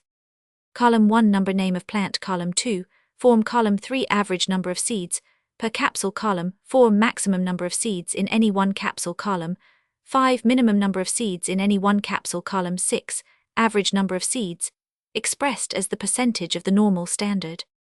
1 long-styled 0,000, 2 long-styled 405, 3 long-styled 405, 4 long-styled 405, 5 long-styled 0 or 1200 or 1, 6 long-styled 0000, 7 long-styled 36 47 22 39, 8 long-styled 40 173 11 44, 9 long-styled 57 86 23 61, 10 long-styled 4469, 2547. Class 3 illegitimate plants raised from short-styled parents, fertilized with pollen from own-form shortest stamens. 14 short-styled 2851, 113315, short-styled 3249, 203816, short-styled 7797, 6094, 17 long-styled 7688, 5782. Class 4 illegitimate plants raised from mid-styled parents, fertilized with pollen from own-form longest stamens. 18 mid-styled 102, 130 163 80 19, mid-styled 73 80, 764 56, 20 long-styled 69 83 52, 75. Class 5 illegitimate plants raised from short-styled parents, fertilized with pollen from the mid-length stamens of the long-styled form. 21 short-styled 40 363, 26 52 22, short-styled 100 123 86 121 23, short-styled 113, 123 93 136 24, long-styled 82 120 67, 88 25, long-styled 122, 149 84 131. Class 6 illegitimate plants raised from mid-styled parents, fertilized with pollen from the shortest stamens of the long-styled form. 26 mid-styled 86 109 61 66 27, mid-styled 99, 122 53 76 28, mid-styled 89, 119 69 68, 29, long-styled 100 121 77, 107 30, long-styled 94 106 66, 101 31, long-styled 90 97 79 98. Class 7 illegitimate plants raised from mid-styled parents, fertilized with pollen from the longest stamens of the short-styled form. 32 mid-styled 127, 144 96 98, 33 short-styled 113, 137 90 137. The lessened fertility of most of these illegitimate plants is in many respects a highly remarkable phenomenon. 33 plants in the 7 classes were subjected to various trials, and the seeds carefully counted. Some of them were artificially fertilized, but the far greater number were freely fertilized, and this is the better and natural plan through the agency of insects by other illegitimate plants. In the right-hand or percentage column in Table 5, a wide difference in fertility between the plants in the first 4 and the last 3 classes may be perceived. In the first 4 classes, the plants are descended from the 3 forms, illegitimately fertilized with pollen taken from the same form, but only rarely from the same plant. It is necessary to observe this latter circumstance, for as I have elsewhere shown, most plants when fertilized with their own pollen, or that from the same plant, are in some degree sterile, and the seedlings raised from such unions are likewise in some degree sterile, dwarfed, and feeble. 53. The effects of cross and self-fertilization in the vegetable kingdom, 1876. None of the 19 illegitimate plants in the first 4 classes were completely fertile. One, however, was nearly so, yielding 96% of the proper number of seeds. From this high degree of fertility, we have many descending gradations, till we reach an absolute zero, when the plants, though bearing many flowers, did not produce during successive years a single seed, or even seed capsule. Some of the most sterile plants did not even yield a single seed when legitimately fertilized with pollen from legitimate plants. There is good reason to believe that the first 7 plants in Class 1 and 2 were the offspring of a long-styled plant, fertilized with pollen from its own form's shortest stamens, and these plants were the most sterile of all. The remaining plants in Class 1 and 2 were almost certainly the product of pollen from the mid-length stamens, and although very sterile, they were less so than the first set. None of the plants in the first 4 classes attained their full and proper stature. The first 7, which were the most sterile of all, as already stated, were by far the most dwarfed, several of them never reaching to half their proper height. These same plants did not flower at so early an age, or at so early a period in the season, as they ought to have done. The anthers in many of their flowers, and in the flowers of some other plants in the first 6 classes, were either contabscent or included numerous small and shriveled pollen grains, as the suspicion at one time occurred to me that the lessened fertility of the illegitimate plants might be due to the pollen alone. Having been affected, I may remark that this certainly was not the case, for several of them, when fertilized by sound pollen from legitimate plants, did not yield the full complement of seeds. Hence, it is certain that both the female and male reproductive organs were affected in each of the 7 classes, the plants, though descended from the same parents sown at the same time, and in the same soil, differed much in their average degree of fertility. Turning now to the 5th, 6th, and 7th classes, and looking to the right-hand column of Table 5, we find nearly as many plants with a percentage of seeds above the normal standard, as beneath it as, with most plants, the number of seeds produced varies much. It might be thought that the present case was one merely of variability. But this view must be rejected as far as the less fertile plants in these 3 classes are concerned. First, because none of the plants in Class 5 attained their proper height, which shows that they were in some manner affected, and secondly, because many of the plants in Classes 5 and 6 produced anthers, which were either contabscent or included small and shriveled pollen grains, and as in these cases the male organs were manifestly deteriorated, it is by far the most probable conclusion that the female organs were in some cases likewise affected, and that this was the cause of the reduced number of seeds. With respect to the 6 plants in these 3 classes, which yielded a very high percentage of seeds, the thought naturally arises that the normal standard of fertility for the long-styled and short-styled forms, with which alone we are here concerned, may have been fixed too low, and that the 6 legitimate plants are merely fully fertile. The standard for the long-styled form was deduced by counting the seeds in 23 capsules, and for the short-styled form from 25 capsules. I do not pretend that this is a sufficient number of capsules for absolute accuracy, but my experience has led me to believe that a very fair result may thus be gained, as however the maximum number observed in the 25 capsules of the short-styled form was low, the standard in this case may possibly be not quite high enough, but it should be observed in the case of the illegitimate plants that in order to avoid overestimating their infertility 10 very fine capsules were always selected, and the years 1865 and 1866, during which the plants in the 3 latter classes were experimented on, were highly favorable for seed production. Now, if this plan of selecting very fine capsules during favorable seasons had been followed for obtaining the normal standards instead of taking during various seasons, the first capsules which came to hand, the standards would undoubtedly have been considerably higher, and thus the fact of the 6 foregoing plants appearing to yield an unnaturally high percentage of seeds may perhaps be explained on this view.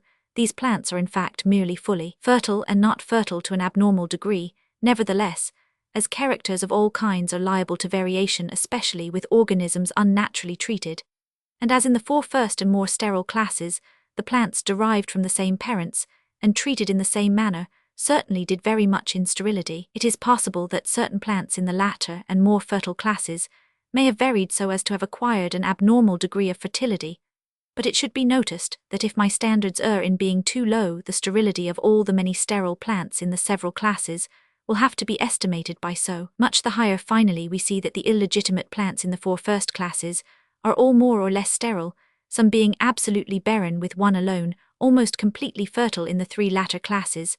Some of the plants are moderately sterile, whilst others are fully fertile or possibly fertile in excess. The last point which need here be noticed is that as far as the means of comparison serve, some degree of relationship generally exists between the infertility of the illegitimate union of the several parent forms and that of their illegitimate offspring. Thus the 2 illegitimate unions from which the plants in classes 6 and 7 were derived yielded a fair amount of seed, and only a few of these plants are in any degree sterile. On the other hand, the illegitimate unions between plants of the same form always yield very few seeds, and their seedlings are very sterile long-styled parent plants.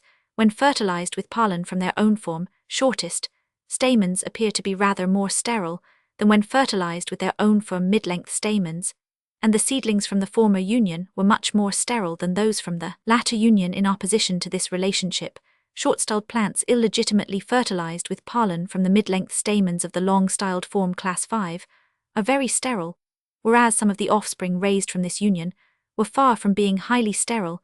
It may be added that there is a tolerably close parallelism in all the classes between the degree of sterility of the plants and their dwarfed stature. As previously stated, an illegitimate plant, fertilized with pollen from a legitimate plant, has its fertility slightly increased. The importance of the several foregoing conclusions will be apparent at the close of this chapter, when the illegitimate unions between the forms of the same species and their illegitimate offspring are compared with the hybrid unions of distinct species and their hybrid offspring.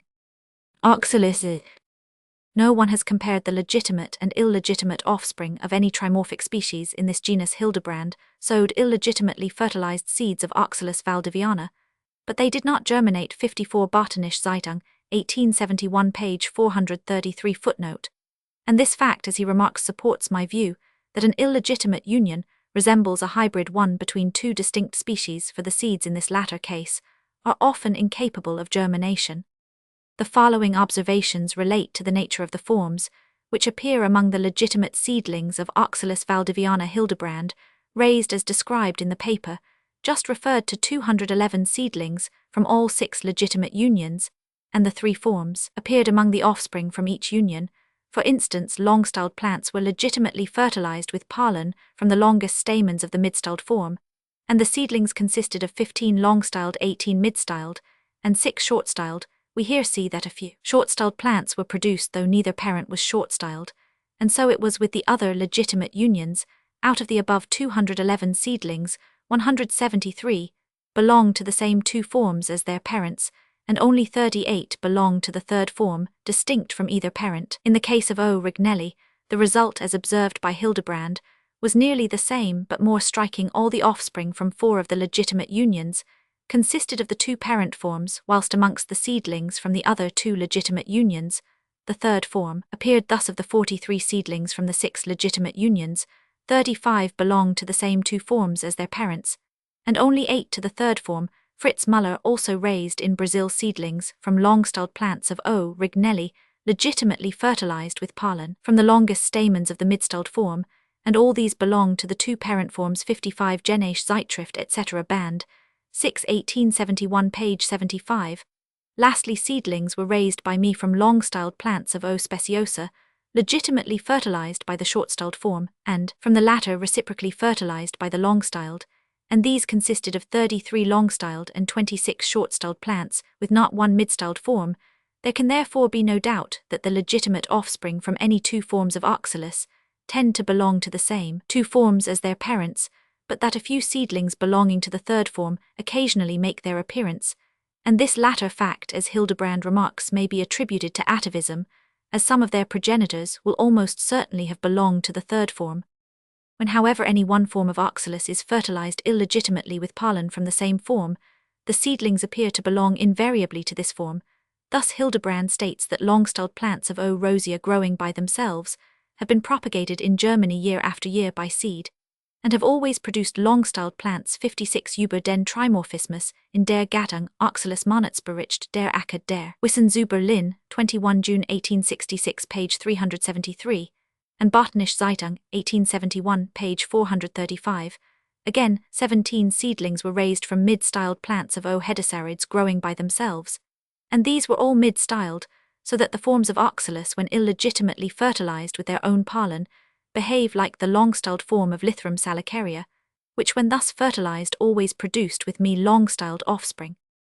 Primula sinensis. I raised during February 1862 from some long-styled plants, illegitimately fertilized with pollen from the same form, 27 seedlings. These were all long-styled. They proved fully fertile, or even fertile, in excess, for 10 flowers fertilized with pollen from other plants of the same lot yielded 9 capsules, containing on an average 39 seeds, with a maximum in one capsule of 66 seeds. 4 other flowers legitimately crossed with pollen from a legitimate plant, and 4 flowers on the latter crossed with pollen from the illegitimate seedlings yielded 7 capsules with an average of 53 seeds, with a maximum of 72. I must here state that I have found some difficulty in estimating the normal standard of fertility for the several unions of this species, as the results differ much during successive years, and the seeds vary so greatly in size that it is hard to decide which ought to be considered good in order to avoid overestimating the infertility of the several illegitimate unions. I have taken the normal standard as low as possible. From the foregoing 27 illegitimate plants fertilized with their own form pollen, 25 seedling grandchildren were raised, and these were all long-styled, so that from the 2 illegitimate generations 52 plants were raised, and all without exception proved long-styled. These grandchildren grew vigorously, and soon exceeded in height 2 other lots of illegitimate seedlings of different parentage, and 1 lot of equal-styled seedlings presently to be described. Hence, I expected that they would have turned out highly ornamental plants, but when they flowered they seemed, as my gardener remarked, to have gone back to the wild state, for the petals were pale-coloured, narrow, sometimes not touching each other, flat, generally deeply notched in the middle, but not flexuous on the margin, and with the yellow eye or center conspicuous altogether. These flowers were strikingly different from those of their progenitors, and this, I think, can only be accounted for on the principle of reversion. Most of the anthers on one plant were contabscent. 17 flowers on the grandchildren were illegitimately fertilized with pollen taken from other seedlings of the same lot, and produced 14 capsules containing on an average 29 seeds, but they ought to have contained about 35 seeds. 15 flowers, legitimately fertilized with pollen from an illegitimate short-styled plant belonging to the lot next to be described, produced 14 capsules containing an average of 46 seeds. They ought to have contained at least 50 seeds, hence these grandchildren of illegitimate descent appear to have lost, though only in a very slight degree, their full fertility. We will now turn to the short-styled form from a plant of this kind, fertilized with its own form pollen. I raised during February 1862 8 seedlings, 7 of which were short-styled, and 1 long-styled. They grew slowly, and never attained to the full stature of ordinary plants. Some of them flowered precociously and others late in the season. 4 flowers on these short-styled seedlings, and 4 on the 1 long-styled seedling, were illegitimately fertilized with their own form pollen, and produced only 3 capsules containing on an average 23 seeds, with a maximum of 29, but we cannot judge of their fertility from so few capsules, and I have greater doubts about the normal standard for this union than about any other, but I believe that rather above 25 seeds would be a fair estimate. 8 flowers on these same short-styled plants, and the 1 long-styled illegitimate plant, were reciprocally and legitimately crossed. They produced 5 capsules which contained an average of 28 seeds, with a maximum of 36. A reciprocal cross between legitimate plants of the 2 forms would have yielded an average of at least 57 seeds, with a possible maximum of 74 seeds, so that these illegitimate plants were sterile when legitimately crossed. I succeeded in raising from the above 7 short-styled illegitimate plants, fertilized with their own form pollen, only 6 grandchildren of the first union. These, like their parents, were of low stature, and had so poor a constitution that 4 died before flowering with ordinary plants. It has been a rare event with me to have more than a single plant die out of a large lot. The 2 grandchildren which lived and flowered were short-styled, and 12 of their flowers were fertilized with their own form pollen, and produced 12 capsules containing an average of 28 seeds, so that these 2 plants, though belonging to so weakly a set, were rather more fertile than their parents, and perhaps not in any degree sterile. 4 flowers on the same 2 grandchildren were legitimately fertilized by a long-styled illegitimate plant, and produced 4 capsules containing only 32 seeds, instead of about 64 seeds, which is the normal average for legitimate short-styled plants, legitimately crossed. By looking back, it will be seen that I raised at first from a short-styled plant, fertilized with its own form pollen, 1 long-styled, and 7 short-styled illegitimate seedlings. These seedlings were legitimately intercrossed, and from their seed, 15 plants were raised grandchildren of the first illegitimate union, and to my surprise all proved short-styled. 12 short-styled flowers born by these grandchildren were illegitimately fertilized with pollen taken from other plants of the same lot, and produced 8 capsules, which contained an average of 21 seeds, with a maximum of 35. These figures are rather below the normal standard for such a union. 6 flowers were also legitimately fertilized with pollen from an illegitimate long-styled plant, and produced only 3 capsules containing on an average 23 seeds, with a maximum of 35. Such a union, in the case of a legitimate plant, ought to have yielded an average of 64 seeds, with a possible maximum of 73 seeds. A summary on the transmission of form, constitution, and fertility of the illegitimate offspring of Primula sinensis. In regard to the long-styled plants, their illegitimate offspring, of which 52 were raised in the course of 2 generations, were all long-styled. 57 Dr. Hildebrand, who first called attention to this subject, Botanische Zeitung, 1864, page 5, raised from a similar illegitimate union 17 plants, of which 14 were long-styled, and 3 short-styled from a short-styled plant, illegitimately fertilized with its own pollen.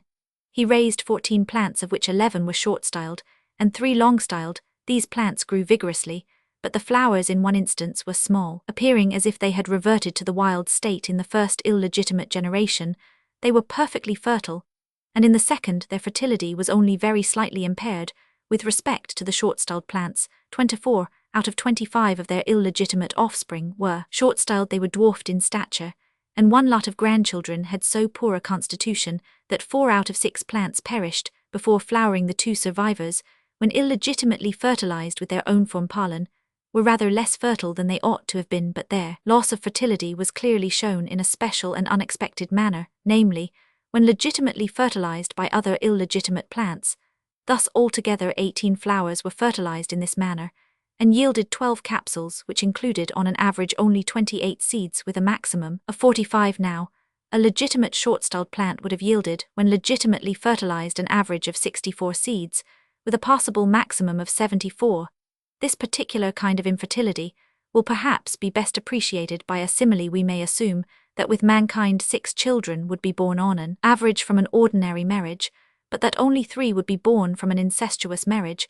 According to the analogy of primula sinensis, the children of such incestuous marriages, if they continued to marry incestuously, would have their sterility only slightly increased, but their fertility would not be restored by a proper marriage, for if 2 children both of incestuous origin, but in no degree related to each other, were to marry, the marriage would of course be strictly legitimate. Nevertheless, they would not give birth to more than half the full and proper number of children. Equal-styled variety of primula sinensis. As any variation in the structure of the reproductive organs combined with changed function is a rare event, the following cases are worth giving in detail. My attention was first called to the subject by observing in 1862 a long-styled plant descended from a self-fertilized long-styled parent, which had some of its flowers in an anomalous state, namely with the stamens placed low down in the corolla as in the ordinary long-styled form, but with the pistils so short that the stigmas stood on a level with the anthers. These stigmas were nearly as globular and as smooth as in the short-styled form, instead of being elongated and rough as in the long-styled form. Here, then, we have combined in the same flower the short stamens of the long-styled form, with a pistil closely resembling that of the short-styled form, but the structure varied much even on the same umbel, for in 2 flowers, the pistil was intermediate in length between that of the long and that of the short-styled form, with the stigma elongated as in the former and smooth as in the latter, and in 3 other flowers the structure was in all respects like that of the long-styled form. These modifications appeared to me so remarkable that I fertilized 8 of the flowers with their own pollen, and obtained 5 capsules which contained on an average 43 seeds, and this number shows that the flowers had become abnormally fertile in comparison with those of ordinary long-styled plants. When self-fertilized, I was thus led to examine the plants in several small collections, and the result showed that the equal-styled variety was not rare. Table 5. Primula sinensis. Preponderance of long-styled over the short-styled form. Column 1. Name of owner or place. Column 2. Long-styled form. Column 3. Short-styled form. Column 4. Equal-styled variety. Mr. Horwood 0017, Mr. Duck 2009, Baston 3018, 15 Chichester 1292, Holwood 42120, High Elms 1600, Westerham 150. My own plants from purchase seeds 1370 total 130 451 43. In a state of nature, the long and short-styled forms would no doubt occur in nearly equal numbers, as I infer from the analogy of the other heterostyled species of primula, and from having raised the 2 forms of the present species in exactly the same number from flowers which had been legitimately crossed. The preponderance in Table 5 of the long-styled form over the short-styled, in the proportion of 134 to 51, results from gardeners generally collecting seed from self-fertilized flowers, and the long-styled flowers produce spontaneously much more seed as shown in the first chapter than the short-styled, owing to the anthers of the long-styled form being placed low down in the corolla, so that when the flowers fall off the anthers are dragged over the stigma, and we now also know that long-styled plants, when self-fertilized, very generally reproduce long-styled offspring. From the consideration of this table, it occurred to me in the year 1862 that almost all the plants of the Chinese primrose cultivated in England would sooner or later become long-styled or equal-styled, and now at the close of 1876, I have had 5 small collections of plants examined, and almost all consisted of long-styled, with some more or less well-characterized equal-styled plants, but with not one short-styled. With respect to the equal-styled plants in the table, Mr. Horwood raised from purchased seeds 4 plants which he remembered were certainly not long-styled, but either short or equal-styled, probably. The latter, these 4 plants were kept separate, and allowed to fertilize themselves from their seed, The 17 plants in the table were raised, all of which proved equal-styled. The stamens stood low down in the corolla, as in the long-styled form, and the stigmas, which were globular and smooth, were either completely surrounded by the anthers, or stood close above them. My son William made drawings for me by the aid of the camera of the pollen of one of the above equal-styled plants, and in accordance with the position of the stamens, the grains resembled in their small size those of the long-styled form. He also examined pollen from 2 equal-styled plants at Southampton, and in both of them the grains differed extremely in size in the same anthers, a large number being small and shriveled, whilst many were fully as large as those of the short-styled form, and rather more globular. It is probable that the large size of these grains was due not to their having assumed the character of the short-styled form, but to monstrosity, for Max Wichura has observed pollen grains of monstrous size in certain hybrids. The vast number of the small shriveled grains in the above 2 cases explains the fact that though equal-styled plants are generally fertile in a high degree, yet some of them yield few seeds. I may add that my son compared in 1875 the grains from 2 white-flowered plants, in both of which the pistil projected above the anthers, but neither were properly long-styled or equal-styled, and in the one in which the stigma projected most the grains were in diameter to those in the other plant, in which the stigma projected less, as 100 to 88, whereas the difference between the grains from perfectly characterized long-styled and short-styled plants is as 100 to 57, so that these 2 plants were in an intermediate condition. To return to the 17 plants in the first line of Table 5, from the relative position of their stigmas and anthers, they could hardly fail to fertilize themselves, and accordingly 4 of them spontaneously yielded no less than 180 capsules. Of these Mr. Horwood selected 8 fine capsules for sowing, and they included on an average 54 seeds, with a maximum of 72. He gave me 30 other capsules taken by hazard, of which 27 contained good seeds, averaging 35, with a maximum of 70. But if 6 poor capsules each with less than 13 seeds be excluded, the average rises to 42.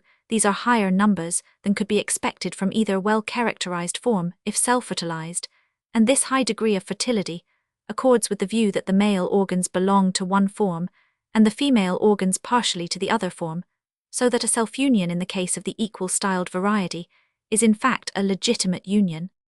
The seed saved from the above 17 self-fertilized equal-styled plants produced 16 plants which all proved equal-styled and resembled their parents in all the above specified respects.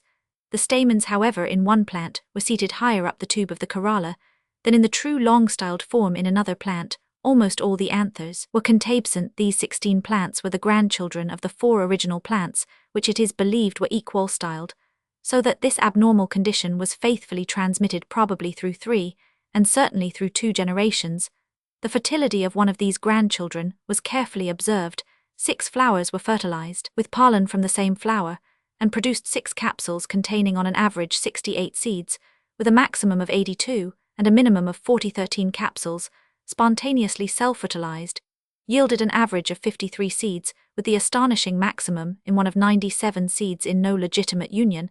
Has so high an average as 68 seeds been observed by me, or nearly so high a maximum as 82 and 97, these plants therefore not only have lost their proper heterostyled structure and peculiar functional powers, but have acquired an abnormal grade of fertility, unless, indeed, their high fertility may be accounted for by the stigmas receiving pollen from the circumjacent anthers at exactly the most favourable period.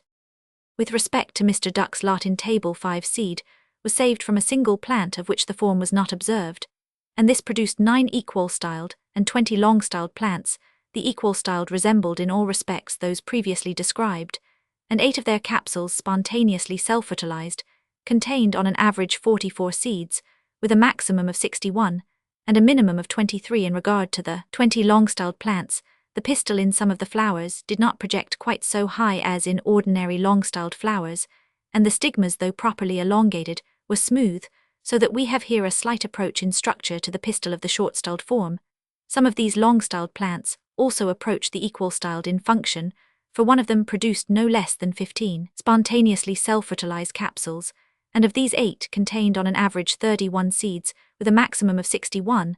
This average would be rather low for a long-styled plant, artificially fertilized with its own pollen, but is high for one spontaneously self-fertilized. For instance, 34 capsules produced by the illegitimate grandchildren of a long-styled plant spontaneously self-fertilized, contained, on an average, only 9 seeds, with a maximum of 46 some seeds, indiscriminately saved from the foregoing 29 equal-styled and long-styled plants, produced 16 seedlings grandchildren of the original plant, belonging to Mr. Duck, and these consisted of 14 equal-styled and 2 long-styled plants, and I mention this fact as an additional instance of the transmission of the equal-styled variety. The third lot in Table 5, namely the Baston plants, are the last which need be mentioned, the long and short-styled plants, and the 15 equal-styled plants were descended from 2 distinct stocks. The latter were derived from a single plant, which the gardener is positive was not long-styled. Hence probably it was equal-styled in all these 15 plants, the anthers occupying the same position as in the long-styled form, closely surrounded the stigma, which in one instance alone was slightly elongated. Notwithstanding this position of the stigma, the flowers, as the gardener assured me, did not yield many seeds, and this difference from the foregoing cases may perhaps have been caused by the pollen being bad, as in some of the Southampton equal-styled plants. Conclusions with respect to the equal-styled variety of P. sinensis: that this is a variation, and not a third or distinct form, as in the trimorphic genera Lythrum and Oxalis, is clear, for we have seen its first appearance in one out of a lot of illegitimate long-styled plants, and in the case of Mr. Duck's seedlings long-styled plants only, slightly deviating from the normal state, as well as equal-styled plants were produced from the same self-fertilized parent, the position of the stamens in their proper place, low down in the tube of the corolla together, with the small size of the pollen grains, show firstly, that the equal-styled variety is a modification of the long-styled form, and secondly that the pistil is the part which has varied most, as indeed was obvious in many of the plants. This variation is of frequent occurrence, and is strongly inherited when it has once appeared. It would, however, have possessed little interest if it had consisted of a mere change of structure, but this is accompanied by modified fertility. Its occurrence apparently stands in close relation with the illegitimate birth of the parent plant, but to this whole subject I shall hereafter recur. Primula auricula. Although I made no experiments on the illegitimate offspring of this species, I refer to it for 2 reasons. First, because I have observed 2 equal-styled plants, in which the pistil resembled in all respects that of the long-styled form, whilst the stamens had become elongated, as in the short-styled form, so that the stigma was almost surrounded by the anthers. The pollen grains, however, of the elongated stamens resembled in their small size those of the shorter stamens proper to the long-styled form. Hence these plants have become equal-styled by the increased length of the stamens, instead of, as with P. sinensis, by the diminished length of the pistil. Mr. J. Scott observed 5 other plants in the same state, and he shows that one of them, when self-fertilized, yielded more seed than an ordinary long or short-styled form would have done when similarly fertilized, but that it was far inferior in fertility to either form, when legitimately crossed. 58 Journal of the Proceedings of the Linnean Society, 8 1864, page 91. Hence, it appears that the male and female organs of this equal-styled variety have been modified in some special manner, not only in structure, but in functional powers. This moreover is shown by the singular fact that both the long-styled and short-styled plants fertilized with pollen from the equal-styled variety yield a lower average of seed than when these 2 forms are fertilized with their own pollen. The second point which deserves notice is that florists always throw away the long-styled plants and save seed exclusively from the short-styled form.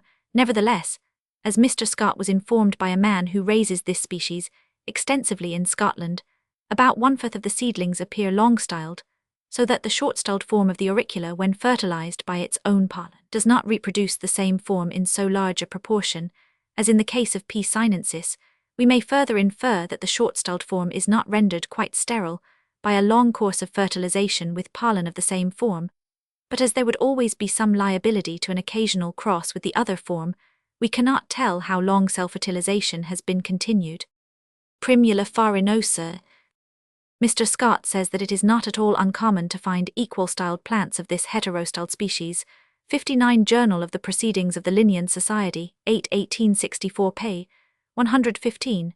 Judging from the size of the pollen grains, these plants owe their structure, as in the case of P. auricula, to the abnormal elongation of the stamens of the long-styled form. In accordance with this view, they yield less seed when crossed with the long-styled form than with the short-styled, but they differ in an anomalous manner from the equal-styled plants of P. auricula in being extremely sterile with their own pollen. Primula elatia. It was shown in the first chapter on the authority of Herr Breitenbach that equal-styled flowers are occasionally found on this species whilst growing in a state of nature, and this is the only instance of such an occurrence known to me, with the exception of some wild plants of the oxlipa hybrid between P. veris and vulgaris, which were equal-styled. Herr Breitenbach's case is remarkable in another way, for equal-styled flowers were found in 2 instances on plants which bore both long-styled and short-styled flowers. In every other instance these 2 forms and the equal-styled variety have been produced by distinct plants.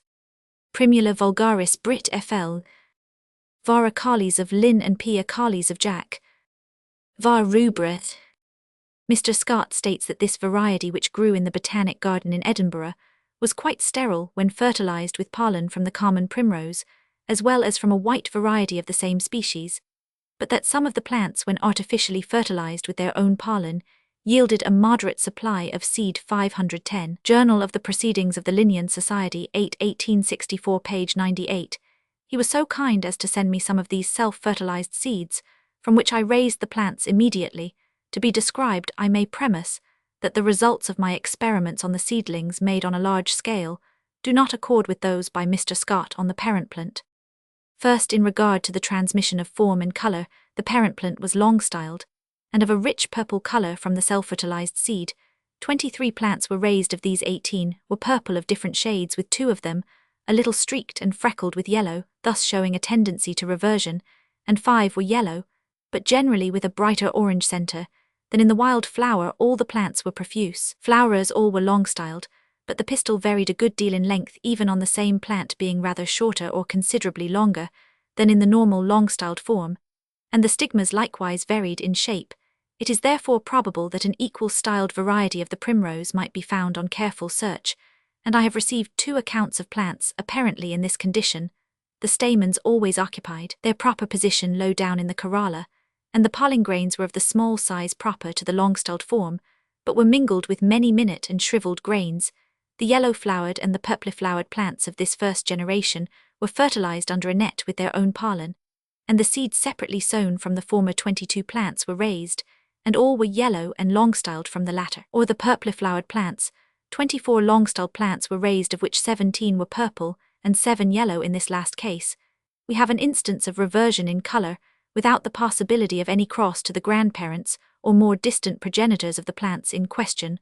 Altogether 23 plants in the first generation and 46 in the second generation were raised, and the whole of these 69 illegitimate plants were long-styled.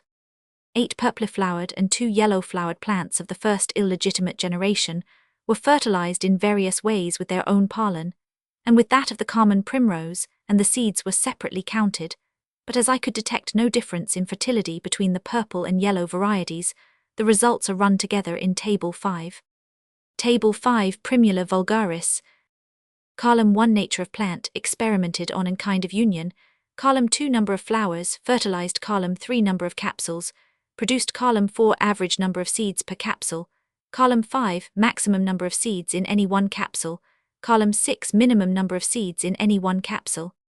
Purple and yellow-flowered illegitimate long-styled plants, illegitimately fertilized with pollen from the same plant. 72, 11, 11, 26, 5. Purple and yellow-flowered illegitimate long-styled plants, illegitimately fertilized with pollen from the common long-styled primrose. 72, 39, 31, 62, 3. Or if the 10 poorest capsules including less than 15 seeds be rejected, we get 72, 29, 40, 62, 18.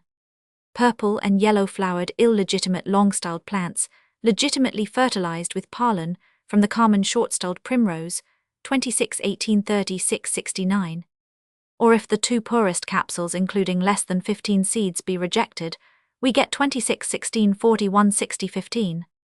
The long-styled form of the common primrose illegitimately fertilized with pollen from the long-styled illegitimate purple and yellow-flowered plants. 2014, 1546, 1. Or if the 3 poorest capsules be rejected, we get 2011, 1846, 8. The short-styled form of the common primrose legitimately fertilized with pollen from the long-styled illegitimate purple and yellow-flowered plants. 10, 6, 30, 61, 6. If we compare the figures in this table with those given in the first chapter, showing the normal fertility of the common primrose, we shall see that the illegitimate purple and yellow-flowered varieties are very sterile. For instance, 72 flowers were fertilized with their own pollen and produced only 11 good capsules, but by the standard they ought to have produced 48 capsules, and each of these ought to have contained on an average 52 seeds, instead of only 11 seeds, when these plants were illegitimately and legitimately fertilized with pollen from the common primrose. The average numbers were increased, but were far from attaining the normal standards, so it was when both forms of the common primrose were fertilized with pollen from these illegitimate plants, and this shows that their male as well as their female organs were in a deteriorated condition. The sterility of these plants was shown in another way, namely, by their not producing any capsules when the access of all insects, except such minute ones as thrips, was prevented, for under these circumstances the common long-styled primrose produces a considerable number of capsules. There can therefore be no doubt that the fertility of these plants was greatly impaired. The loss is not correlated with the color of the flower, and it was to ascertain this point that I made so many experiments, as the parent plant growing in Edinburgh was found by Mr. Scott to be in a high degree sterile.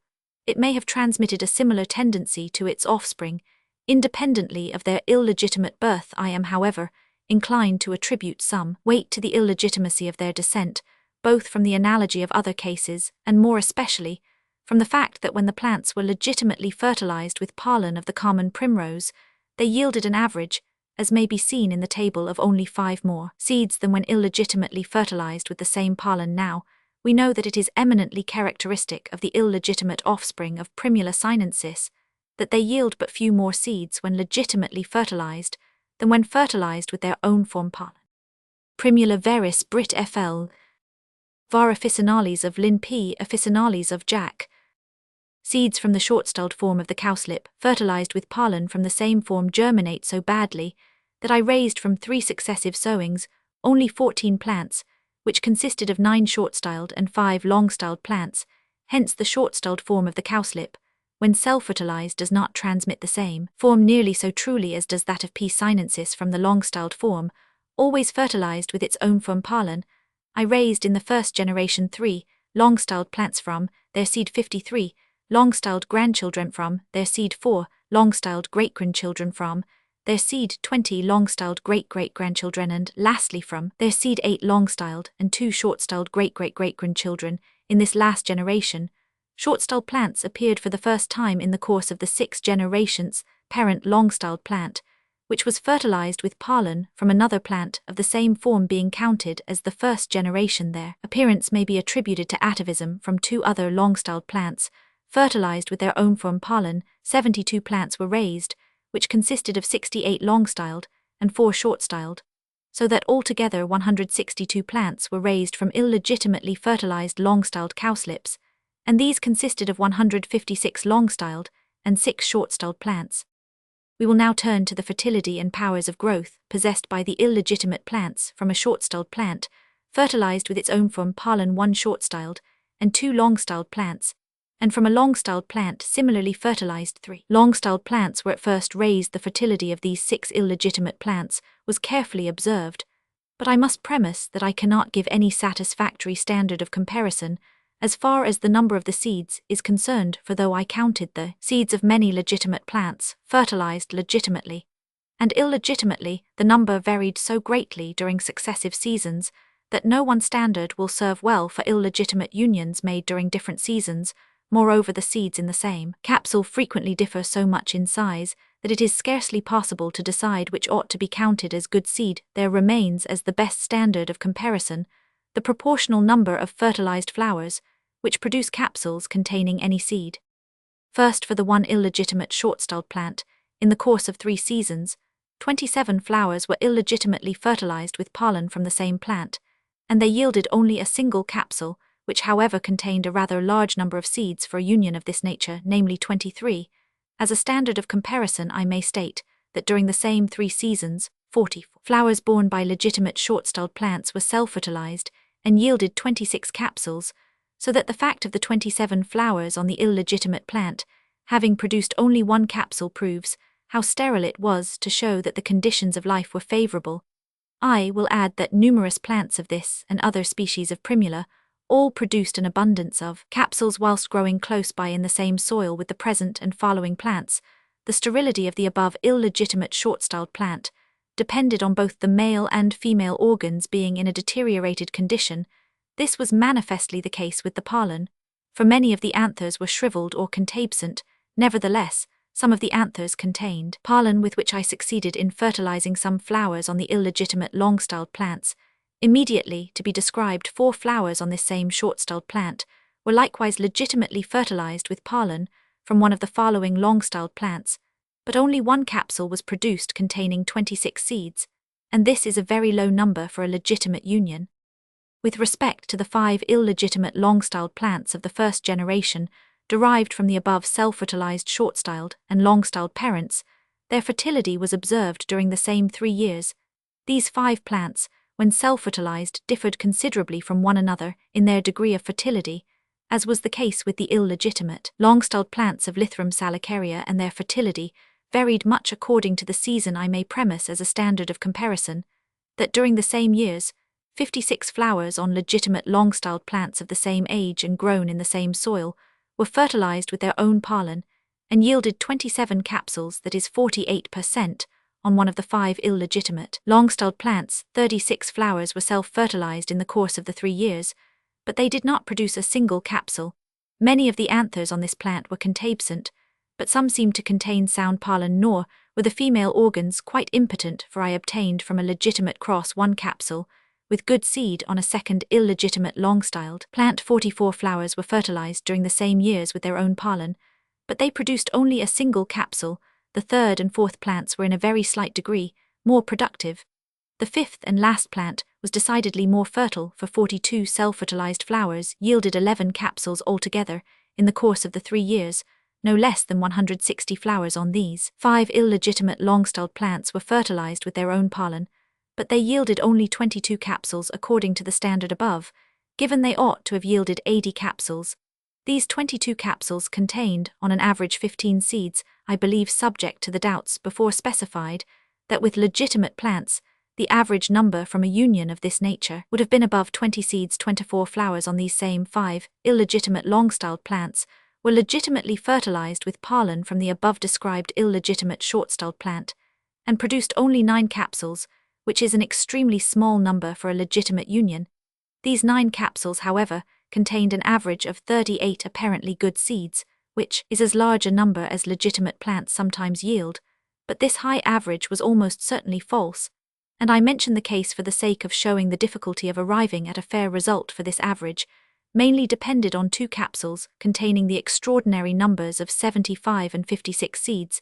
These seeds, however, though I felt bound to count them, were so poor that, judging from trials made in other cases, I do not suppose that one would have germinated, and therefore they ought not to have been included. Lastly, 20 flowers were legitimately fertilized with pollen from a legitimate plant, and this increased their fertility, for they produced 10 capsules, yet this is but a very small proportion for a legitimate union. There can therefore be no doubt that these 5 long-styled plants and the 1 short-styled plant of the first illegitimate generation were extremely sterile. Their sterility was shown, as in the case of hybrids, in another way, namely by their flowering profusely, and especially by the long endurance of the flowers.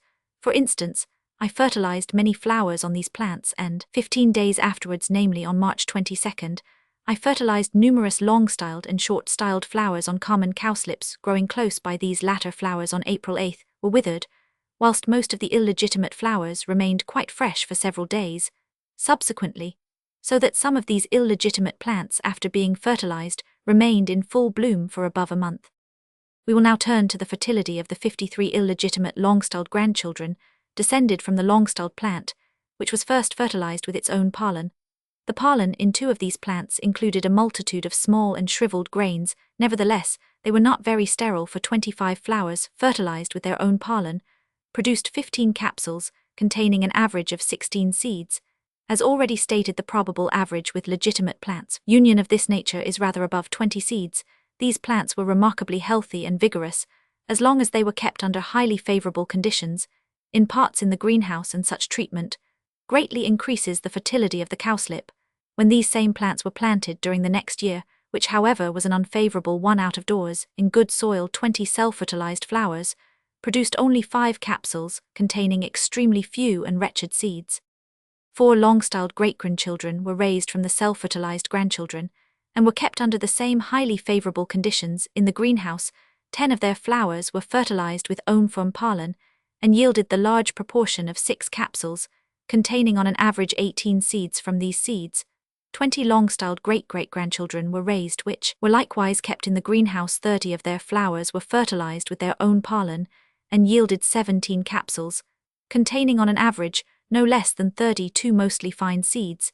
It appears therefore that the fertility of these plants of the 4th illegitimate generation, as long as they were kept under highly favorable conditions, had not decreased, but had rather increased. The result, however, was widely different when they were planted out of doors in good soil where other cowslips grew vigorously, and were completely fertile. For these illegitimate plants now became much dwarfed in stature, and extremely sterile, notwithstanding that they were exposed to the visits of insects, and must have been legitimately fertilized by the surrounding legitimate plants.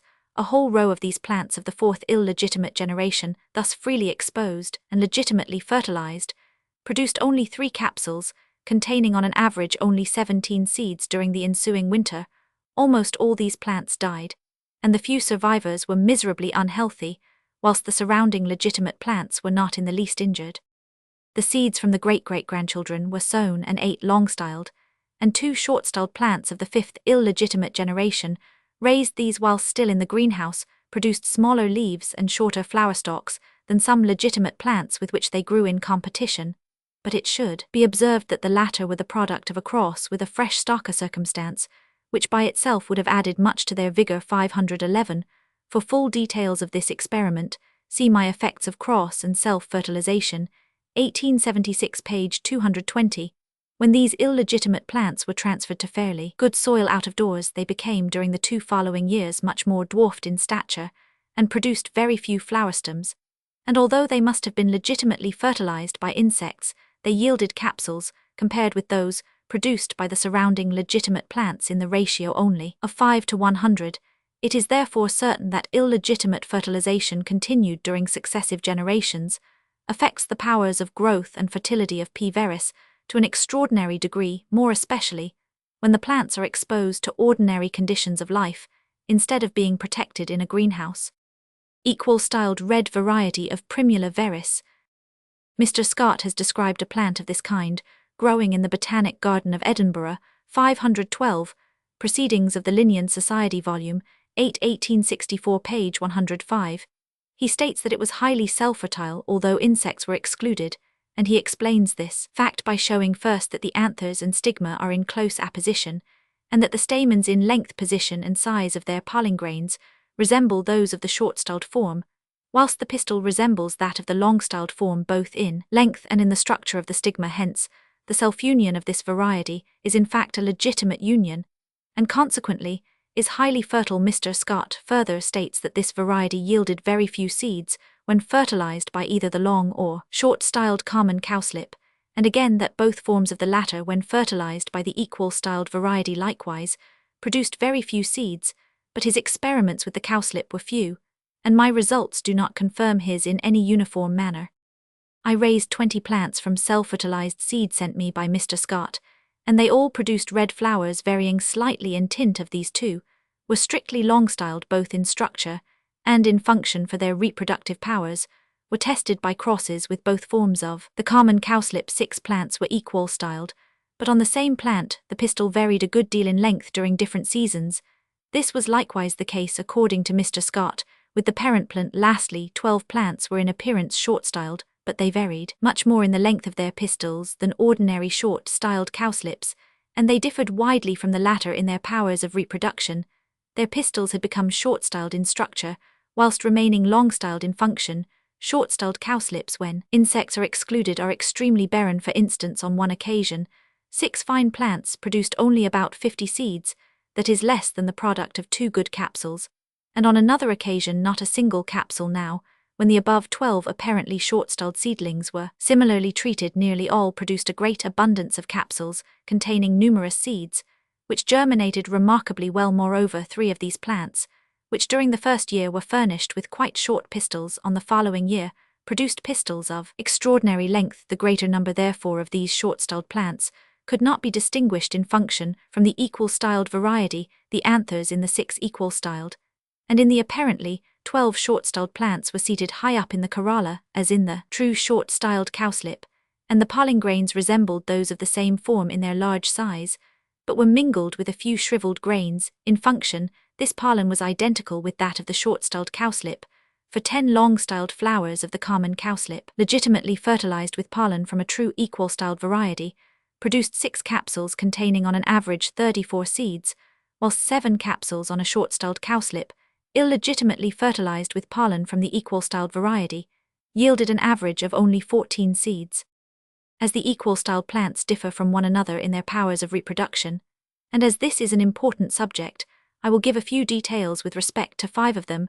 First, an equal-styled plant protected from insects, as was done in all the following cases with one stated exception, spontaneously produced numerous capsules, 5 of which gave an average of 44 seeds with a maximum in 1 capsule of 57, but 6 capsules, the product of fertilization with pollen from a short-styled cowslip, and this is a legitimate union, gave an average of 28 seeds with a maximum of 49, and this is a much lower average than might have been expected. Secondly, 9 capsules from another equal-styled plant, which had not been protected from insects, but probably was self-fertilized, gave an average of 45 seeds with a maximum of 58. Thirdly, another plant, which had a very short pistil in 1865, produced spontaneously many capsules, 6 of which contained an average of 33 seeds, with a maximum of 38 in 1866.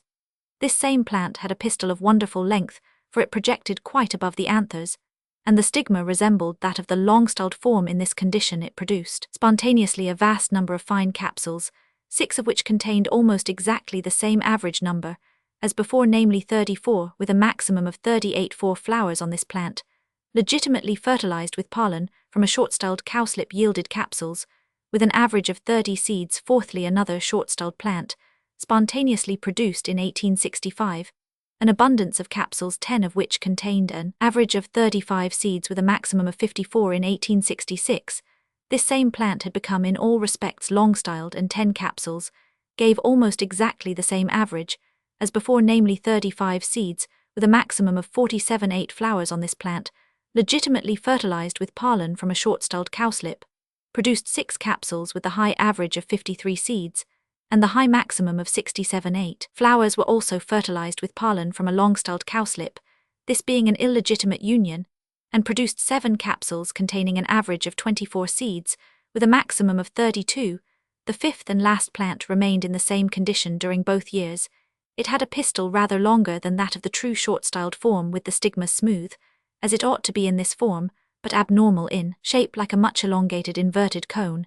It produced spontaneously many capsules, 5 of which in 1865 gave an average of only 15 seeds, and in 1866, 10 capsules still gave an average only a little higher, namely of 22, with a maximum of 30. 16 flowers were fertilized with pollen from a long-styled cowslip, and produced 12 capsules with an average of 24 seeds, and a maximum of 42. 8 flowers were fertilized with pollen from a short-styled cowslip, but yielded only 2 capsules containing 18 and 23 seeds.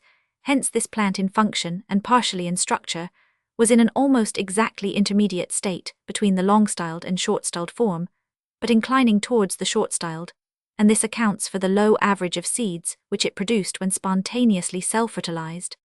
The foregoing 5 plants thus differ much from one another in the nature of their fertility. In 2 individuals, a great difference in the length of the pistil during 2 succeeding years made no difference in the number of seeds produced, as all 5 plants possessed the male organs of the short-styled form in a perfect state, and the female organs of the long-styled form in a more or less complete state. They spontaneously produced a surprising number of capsules, which generally contained a large average of remarkably fine seeds with ordinary cowslips, legitimately fertilized. I once obtained from plants cultivated in the greenhouse the high average from 7 capsules of 58 seeds, with a maximum in 1 capsule of 87 seeds. But from plants grown out of doors, I never obtained a higher average than 41 seeds. Now 2 of the equal-styled plants grown out of doors and spontaneously self-fertilized gave averages of 44 and 45 seeds, but this high fertility may perhaps be in part attributed to the stigma receiving pollen from the surrounding anthers at exactly The right period 2 of these plants fertilized with pollen from a short-styled cowslip, and this in fact is a legitimate union, gave a lower average than when self-fertilized. On the other hand, another plant, when similarly fertilized by a cowslip, yielded the unusually high average of 53 seeds, with a maximum of 67. Lastly, as we have just seen, one of these plants was in an almost exactly intermediate condition in its female organs between the long and short-styled forms, and consequently when self-fertilized yielded a low average of seed. If we add together all the experiments which I made on the equal-styled plants, 41 spontaneously self-fertilized capsules, insects having been excluded, gave an average of 34 seeds, which is exactly the same number as the parent plant yielded in Edinburgh. 34 flowers fertilized with pollen from the short-styled cowslip, and this is an analogous union, produced 17 capsules containing an average of 33 seeds. It is a rather singular circumstance, for which I cannot account, that 20 flowers, artificially fertilized on one occasion, with pollen from the same plants, yielded only 10 capsules containing the low average of 26 seeds. As bearing on inheritance, it may be added that 72 seedlings were raised from one of the red-flowered, strictly equal-styled self-fertilized plants, descended from the similarly characterized Edinburgh plant. These 72 plants were therefore grandchildren of the Edinburgh plant, and they all bore, as in the first generation, red flowers, with the exception of one plant, which reverted in color to the common cowslip. In regard to structure, 9 plants were truly long-styled, and had their stamens seated low down in the corolla in the proper position. The remaining 63 plants were equal-styled, though the stigma in about a dozen of them stood a little below the anthers. We thus see that the anomalous combination in the same flower of the male and female sexual organs, which properly exist in the two distinct forms, was inherited with much force. 36 seedlings were also raised from long and short-styled common cowslips crossed with pollen from the equal-styled variety of these plants. 1 alone was equal-styled, 20 were short-styled, but with the pistil in 3 of them rather too long, and the remaining 15 were long-styled. In this case, we have an illustration of the difference between simple inheritance and prepotency of transmission. For the equal-styled variety, when self-fertilized, transmits its character, as we have just seen, with much force, but when crossed with the common cowslip, cannot withstand the greater power of transmission of the latter. Pollinaria. I have little to say on this genus. I obtained seeds of P. officinalis from a garden where the long-styled form alone grew, and raised 11 seedlings, which were all long-styled. These plants were named for me by Dr. Hooker. They differed, as has been shown, from the plants belonging to this species, which in Germany were experimented on by Hildebrand. 513 Botanische Zeitung, 1865, page 13, for he found that the long-styled form was absolutely sterile with its own pollen, whilst my long-styled seedlings and the parent plants yielded a fair supply of seed. When self-fertilized plants of the long-styled form of Pulmonaria angustifolia were, like Hildebrand's plants, absolutely sterile with their own pollen, so that I could never procure a single seed. On the other hand, the short-styled plants of this species, differently from those of P. officinalis, were fertile with their own pollen in a quite remarkable degree. For a heterostyled plant from seeds carefully self-fertilized, I raised 18 plants, of which 13 proved short-styled, and 5 long-styled. Polygonum phagopyrum. From flowers on long-styled plants fertilized illegitimately with pollen from the same plant, 49 seedlings were raised, and these consisted of 45 long-styled and 4 short-styled. From flowers on short-styled plants illegitimately fertilized with pollen from the same plant, 33 seedlings were raised, and these consisted of 20 short-styled and 13 long-styled, so that the usual rule of illegitimately fertilized long-styled plants, tending much more strongly than short-styled plants to reproduce their own form here, holds good. The illegitimate plants derived from both forms flowered later than the legitimate, and were to the latter in height as 69 to 100, but as these illegitimate plants were descended from parents fertilized with their own pollen, whilst the legitimate plants were descended from parents crossed with pollen from a distinct individual, it is impossible to know how much of their difference in height and period of flowering is due to the illegitimate birth of the one set, and how much to the other set being the product of a cross between distinct plants. Concluding remarks on the illegitimate offspring of heterostyled trimorphic and dimorphic plants. It is remarkable how closely, and in how many points, illegitimate unions between the 2 or 3 forms of the same heterostyled species, together with their illegitimate offspring, resemble hybrid unions between distinct species together with their hybrid offspring. In both cases, We meet with every degree of sterility from very slightly lessened fertility to absolute barrenness, when not even a single seed capsule is produced. In both cases, the facility of effecting the first union is much influenced by the conditions to which the plants are exposed. 514. This has been remarked by many experimentalists in effecting crosses between distinct species, and in regard to illegitimate unions, I have given in the first chapter a striking illustration in the case of Primula veris, both with hybrids and illegitimate plants. The innate degree of sterility is highly variable in plants raised from the same mother plant. In both cases, the male organs are more plainly affected than the female, and we often find contabescent anthers enclosing shriveled and utterly powerless pollen grains. The more sterile hybrids, as Max Wichura has well shown, are sometimes much dwarfed in stature, and have so weak a constitution that they are liable to premature death. 515. Die Bastardbefruchtung, Imp Flansenreich, 1865, and we have seen exactly parallel cases with the illegitimate seedlings of Lythrum and Primula. Many hybrids are the most persistent and profuse flowerers, as are some illegitimate plants. When a hybrid is crossed by either pure parent form, it is notoriously much more fertile than when crossed inter se, or by another hybrid. So when an illegitimate plant is fertilized by a legitimate plant, it is more fertile than when fertilized inter se, or by another illegitimate plant. When two species are crossed, and they produce numerous seeds, we expect as a general rule that their hybrid offspring will be moderately fertile, but if the parent species produce extremely few seeds, we expect that the hybrids will be very sterile. But there are marked exceptions as shown by Gartner to these rules. So it is with illegitimate unions and illegitimate offspring. Thus the mid-styled form of Lythrum salicaria, when illegitimately fertilized with pollen from the longest stamens of the short-styled form, produced an unusual number of seeds, and their illegitimate offspring were not at all or hardly at all sterile. On the other hand, the illegitimate offspring from the long-styled form fertilized with pollen from the shortest stamens of the same form yielded few seeds, and the illegitimate offspring thus produced were very sterile, but they were more sterile than might have been expected relatively to the difficulty of effecting the union of the parent sexual elements. No point is more remarkable in regard to the crossing of species than their unequal reciprocity. Thus, species A will fertilize B with the greatest ease, but B will not fertilize A. After hundreds of trials, we have exactly the same case with illegitimate unions, for the mid-styled Lythrum salicaria was easily fertilized by pollen from the longest stamens of the short-styled form, and yielded many seeds, but the latter form did not yield a single seed when fertilized by the longest stamens of the mid-styled form.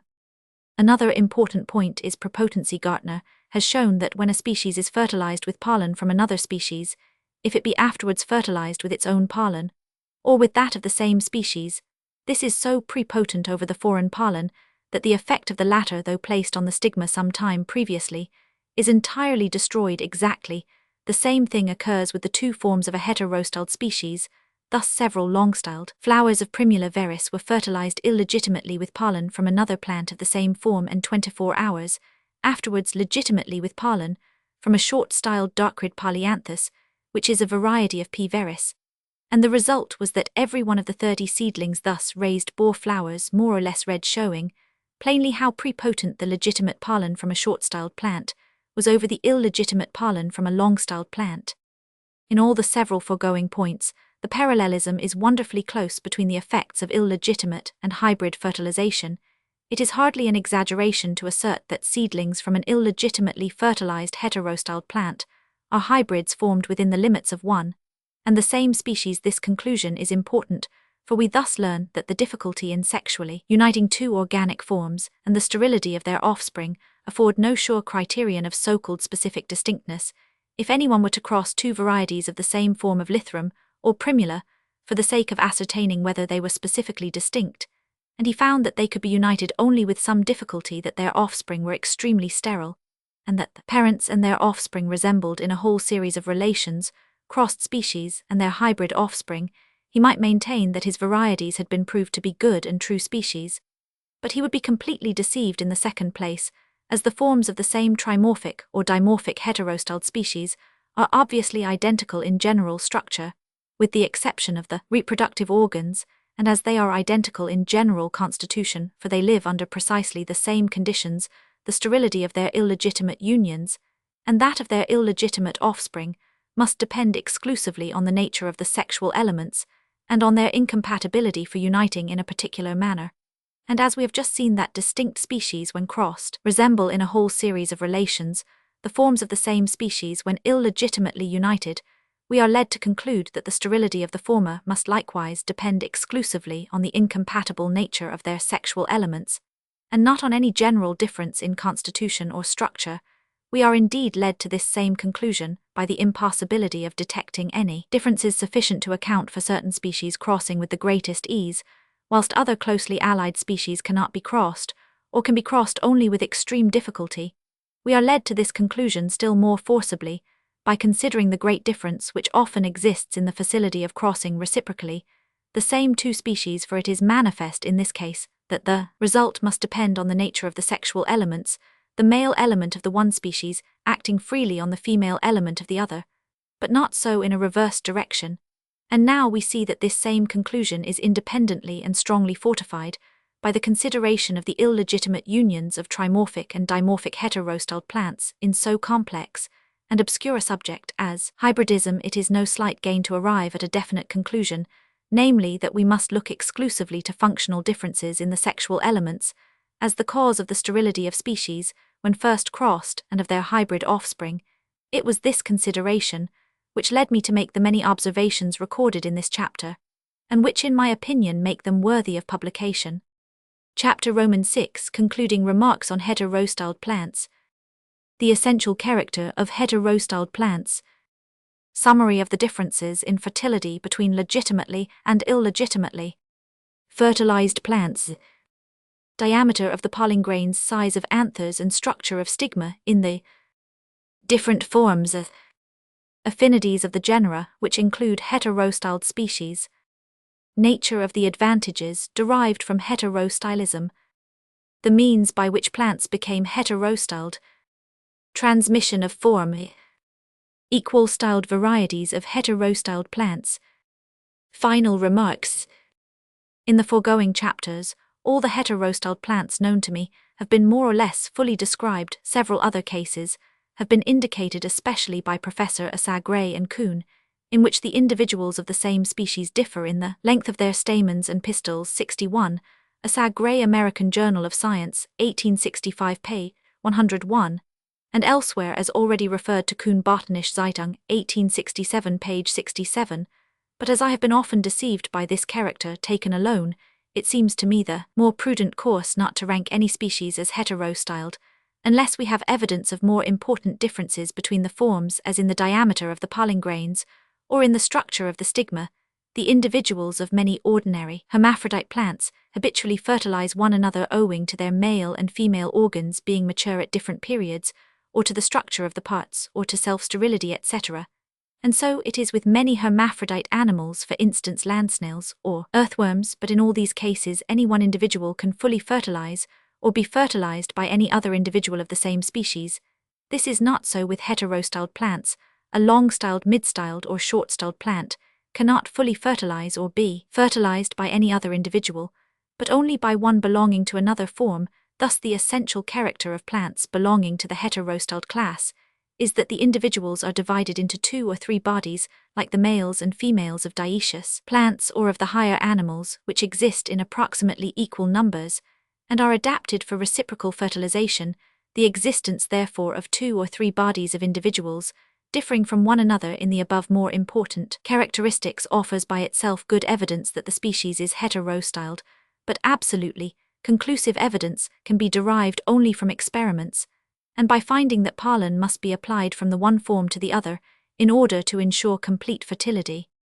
In order to show how much more fertile each form is when legitimately fertilized with pollen from the other form, or in the case of trimorphic species with the proper pollen from one of the 2 other forms, than when illegitimately fertilized with its own form pollen, I will append Table 6, giving a summary of the results in all the cases hitherto. Ascertain the fertility of the unions may be judged by 2 standards, namely by the proportion of flowers, which when fertilized in the 2 methods yield capsules, and by the average number of seeds per capsule.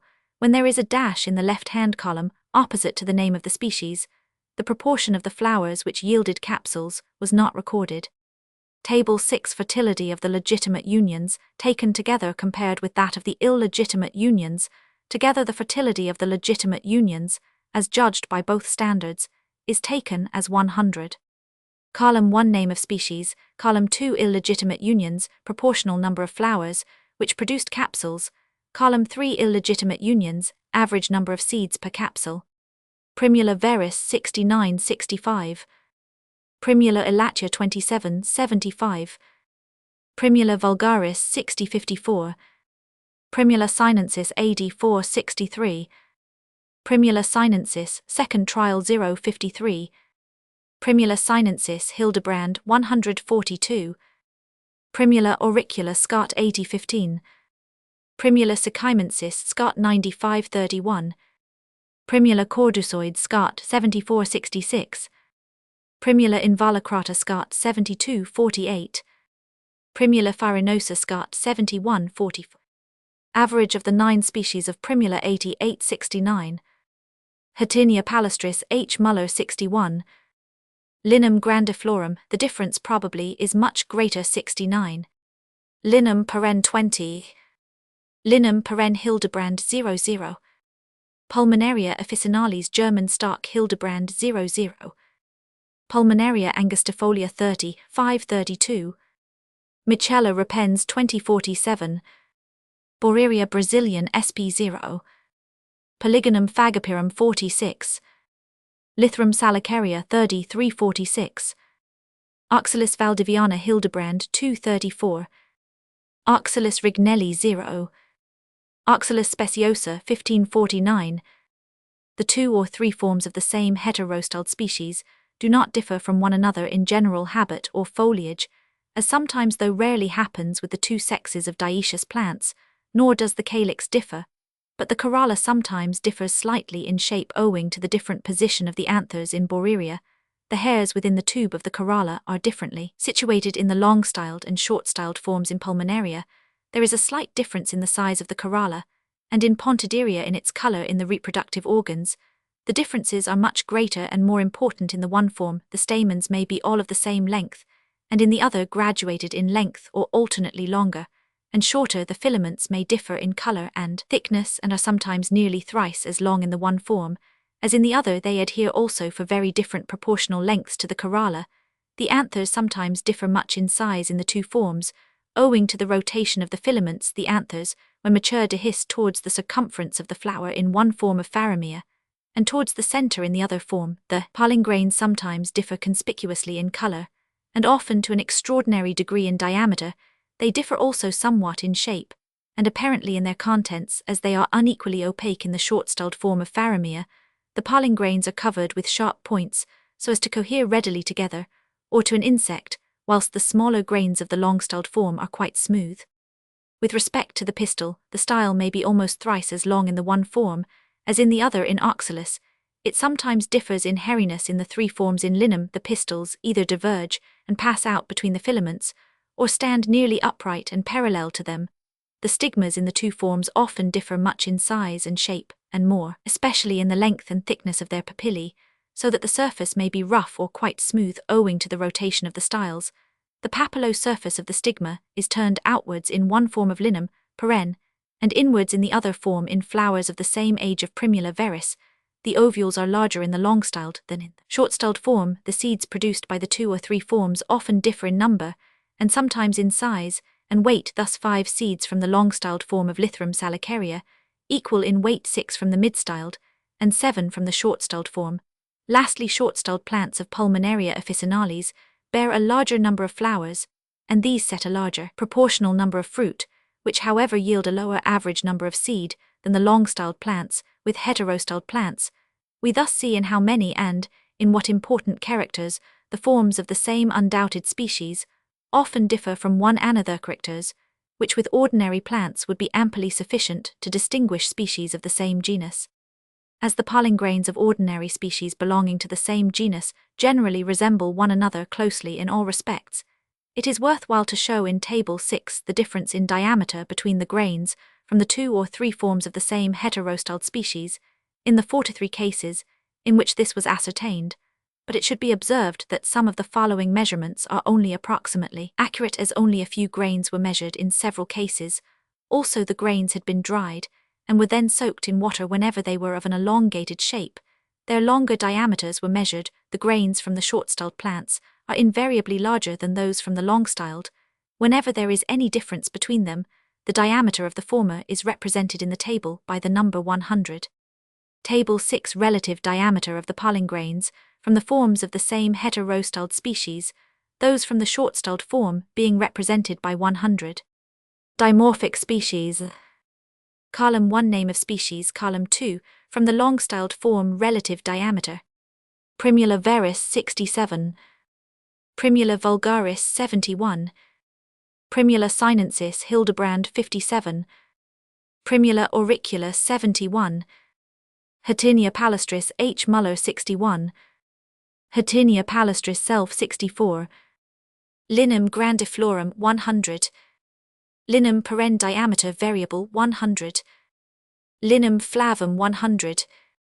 Pulmonaria officinalis 78. Pulmonaria angustifolia 91. Polygonum phagopyrum 82. Leucosmia burnitchiana 99. Aegiphila alata 62. Menianthus trifoliata 84. Limnanthemum indicum 100. Velarcia sp 75. Forsythia suspensa 94. Cordia sp 100. Gilia pulchella 100. Gilia micrantha 81. Cethia acuminata 83. Erythroxylum sp 93.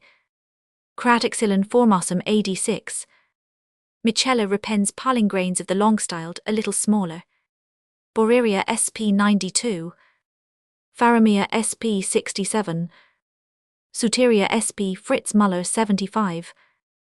Houstonia coerulia 72. Oldenlandia sp 78. Hediodes sp 88. Carcassipsellum sp Fritz Muller 100. Lipostoma sp 80. Cinchona micrantha 91. Trimorphic species. Column 1. Name of species. Column 2. Ratio expressing the extreme differences in diameter of the pollen grains from the two sets of anthers in the three forms. Lythrum salicaria 60. Nicea verticillata 65. Oxalis valdiviana Hildebrand 71. Oxalis rignelli 78. Oxalis speciosa 69. Oxalis sensitiva 84. Pontidiria sp 55. Column 1. Name of species. Column 2. Ratio between the diameters of the pollen grains of the two sets of anthers in the same form. Oxalis rosea long-styled form Hildebrand 83. Oxalis compressa short-styled form 83. Pontidiria sp short-styled form 87. Pontidiria other sp mid-styled form 86. We here see that with 7 or 8 exceptions out of the 43 cases the pollen grains from one form are larger than those from the other form of the same species. The extreme difference is as 100 to 55, and we should bear in mind that in the case of spheres differing to this degree in diameter, their contents differ in the ratio of 6 to 1, with all the species in which the grains differ in diameter. There is no exception to the rule that those from the anthers of the short-styled form, the tubes of which have to penetrate the longer pistil of the long-styled form, are larger than the grains from the other form. This curious relation led Delpino as it formerly did me to believe that the larger size of the grains in the short-styled flowers is connected with the greater supply of matter needed for the development of their longer tubes. 62. Sul opera la distribuzione dei sessi nel piant etc. 1867 page 17. But the case of linum, in which the grains of the two forms are of equal size, whilst the pistil of the one is about twice as long as that of the other, made me from the first feel very doubtful with respect to this view. My doubts have since been strengthened by the cases of limnanthemum and carcassipsellum, in which the grains are of equal size in the two forms, whilst in the former genus the pistil is nearly thrice, and in the latter twice as long as in the other form. In those species, in which the grains are of unequal size in the two forms, there is no close relationship between the degree of their inequality and that of their pistils. Thus in Pulmonaria officinalis, and in Erythroxylum the pistil in the long-styled form is about twice the length of that in the other form, whilst in the former species the pollen grains are as 100 to 78, and in the latter as 100 to 93 in diameter. In the two forms of Suteria, the pistil differs but little in length, whilst the pollen grains are as 100 to 75 in diameter. These cases seem to prove that the difference in size between the grains in the two forms is not determined by the length of the pistil down which the tubes have to grow. That with plants in general, there is no close relationship between the size of the pollen grains and the length of the pistil is manifest. For instance, I found that the distended grains of Datura arborea were 243 of an inch in diameter, and the pistil no less than 9 inches in length. Now the pistil in the small flowers of Polygonum phagopyrum is very short, yet the larger pollen grains from the short-styled plants had exactly the same diameter as those from the Datura, with its enormously elongated pistil. Notwithstanding these several considerations, it is difficult quite to give up the belief that the pollen grains from the longer stamens of heterostyled plants have become larger in order to allow of the development of longer tubes, and the foregoing opposing facts may possibly be reconciled in the following manner. The tubes are at first developed from matter contained within the grains, for they are sometimes exerted to a considerable length before the grains have touched the stigma, but botanists believe that they afterwards draw nourishment from the conducting tissue of the pistil. It is hardly possible to doubt that this must occur in such cases as that of the Datura, in which the tubes have to grow down the whole length of the pistil, and therefore to a length equaling 3806 times the diameter of the grains, namely 243 of an inch from which they are protruded. I may here remark that I have seen the pollen grains of a willow immersed in a very weak solution of honey protrude their tubes in the course of 12 hours to a length 13 times as great as the diameter of the grains. Now, if we suppose that the tubes in some heterostyled species are developed wholly or almost wholly from matter contained within the grains, while in other species from matter yielded by the pistil, we can see that in the former case it would be necessary that the grains of the two forms should differ in size relatively to the length of the pistil, which the tubes have to penetrate, but that in the latter case it would not be necessary that the grains should thus differ. Whether this explanation can be considered satisfactory must remain at present doubtful. There is another remarkable difference between the forms of several heterostyled species, namely in the anthers of the short-styled flowers, which contain the larger pollen grains being longer than those of the long-styled flowers.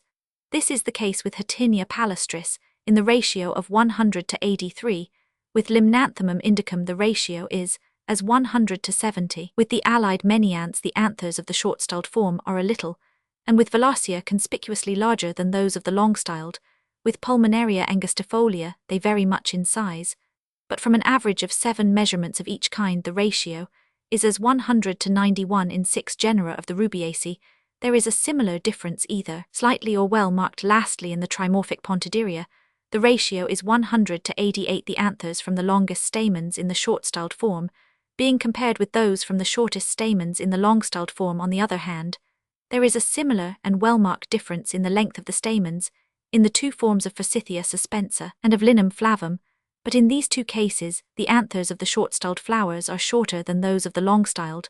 The relative size of the anthers was not particularly attended to in the two forms of the other heterostyled plants, but I believe that they are generally equal, as is certainly the case with those of the common primrose and cowslip.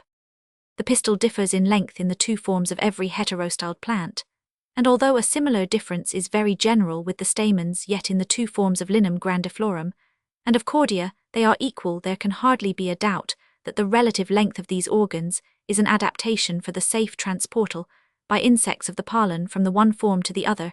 The exceptional cases, in which these organs do not stand exactly on a level in the two forms, may probably be explained by the manner in which the flowers are visited. With most of the species, if there is any difference in the size of the stigma of the two forms, that of the long-styled, whatever its shape, may be as larger than that of the short-styled. But here again, there are some exceptions to the rule, for in the short-styled form of Leucosmia burnitchiana the stigmas are longer and much narrower than those of the long-styled, the ratio between the lengths of the stigmas in the two forms being 100 to 60. In the three rubiaceous genera, Faramia houstonia and Oldenlandia, the stigmas of the short-styled form are likewise somewhat longer and narrower, and in the three forms of Oxalis sensitiva the difference is strongly marked, for if the length of the two stigmas of the long-styled pistil be taken as 100, it will be represented in the mid and short-styled forms by the numbers 141 and 164. As in all these cases, the stigmas of the short-styled pistil are seated low down within a more or less tubular corolla, it is probable that they are better fitted by being long and narrow for brushing the pollen off the inserted proboscis of an insect. With many heterostyled plants, the stigma differs in roughness in the two forms, and when this is the case, there is no known exception to the rule that the papillae on the stigma of the long-styled form are longer and often thicker than those on that of the short-styled. For instance, the papillae on the long-styled stigma of Hatinia palustris are more than twice the length of those in the other form. This holds good even in the case of Haustonia coerulia, in which the stigmas are much shorter and stouter in the long-styled than in the short-styled form, for the papillae on the former compared with those on the latter are as 100 to 58 in length. The length of the pistil in the long-styled form of Linum grandiflorum varies much, and the stigmatic papillae vary in a corresponding manner. From this fact, I inferred at first that in all cases the difference in length between the stigmatic papillae in the two forms was one merely of correlated growth, but this can hardly be the true or general explanation, as the shorter stigmas of the long-styled form of Haustonia have the longer papillae. It is a more probable view that the papillae which render the stigma of the long-styled form of various species rough serve to entangle effectually the larger-sized pollen grains brought by insects from the short-styled form, thus ensuring its legitimate fertilization. This view is supported by the fact that the pollen grains from the two forms of 8 species in Table 6 hardly differ in diameter, and the papillae on their stigmas do not differ in length. The species which are at present positively, or almost positively known to be heterostyled, belong as shown in Table 6 to 38 genera, widely distributed throughout the world. These genera are included in 14 families, most of which are very distinct from one another, for they belong to 9 of the several great series, into which phanerogamic plants have been divided by Bentham and Hooker. Table 6 list of genera including heterostyled species: Dicotyledons, Hyperrhizinae crataxylon, Erythroxylum cethia, Geraniaceae linum oxalis, Lythraceae lythrum nessi, Rubiaceae cinchona bouvardia manedia hediodes, Aldenlandia haustonia, Coccypselum lipostoma noxia, Faramia psychotria, Rudger suteria michella diodia boriria spermacos, Primulaceae primula Hatinia andraces, Olaceae forsythia, Gentianaceae menianths limnanthemum velocea, Pulmonaceae gilia, Cordia, Boragini pulmonaria, Verbanaceae aegiphylla, Polygani polygonum, Thymlia, Monocotyledons, Pontodiriaceae pontodiria. In some of these families, the heterostyled condition must have been acquired at a very remote period. Thus the 3 closely allied genera Menianths, Limnanthemum and Velocea inhabit respectively Europe, India and South America. Heterostyled species of Hediodes are found in the temperate regions of North and the tropical regions of South America. Trimorphic species of Oxalis live on both sides of the Cordillera in South America, and at the Cape of Good Hope. In these and some other cases, it is not probable that each species acquired its heterostyled structure independently of its close allies. If they did not do so, the 3 closely connected genera of the Menianthae and the several trimorphic species of Oxalis must have inherited their structure from a common progenitor. But an immense lapse of time will have been necessary in all such cases for the modified descendants of a common progenitor to have spread from a single center to such widely remote and separated areas.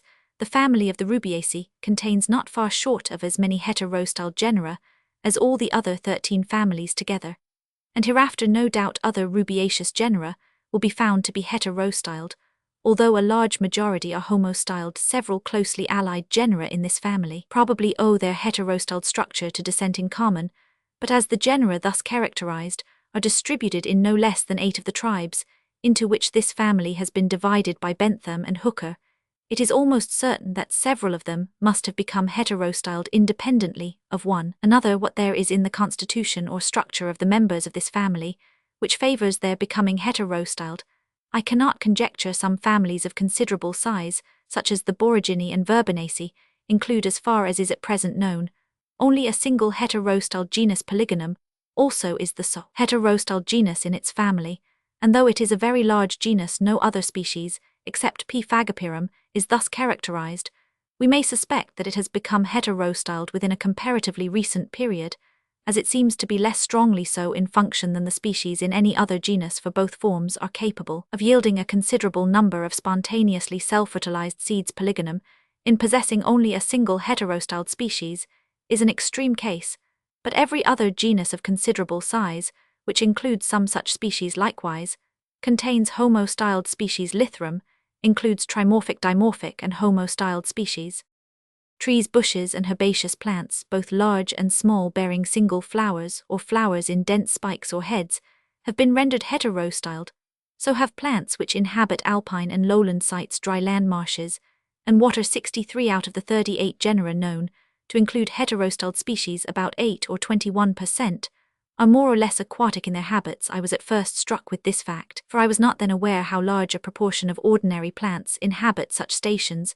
Heterostyled plants may be said, in one sense, to have their sexes separated, as the forms must mutually fertilize one another. Therefore, it seemed worth while to ascertain what proportion of the genera in the Linnean classes, Monoecia, Dioecia, and Polygamia, contained species which live in water marshes, bogs, or watery places. In Sir W. J. Hooker's British Flora 4th edition, 1838, these three Linnean classes include 40 genera, 17, of which Roman 1e 43% contain species inhabiting the just specified stations, so that 43% of those British plants which have their sexes separated are more or less aquatic in their habits, whereas only 21% of heterostyle plants have such habits. I may add that the hermaphrodite classes from Menandria to Gynandria inclusive contain 447 genera, of which 113 are aquatic in the above sense, or only 25%. It thus appears, as far as can be judged from such imperfect data, that there is some connection between the separation of the sexes in plants and the watery nature of the sites which they inhabit, but that this does not hold good with heterostyled species.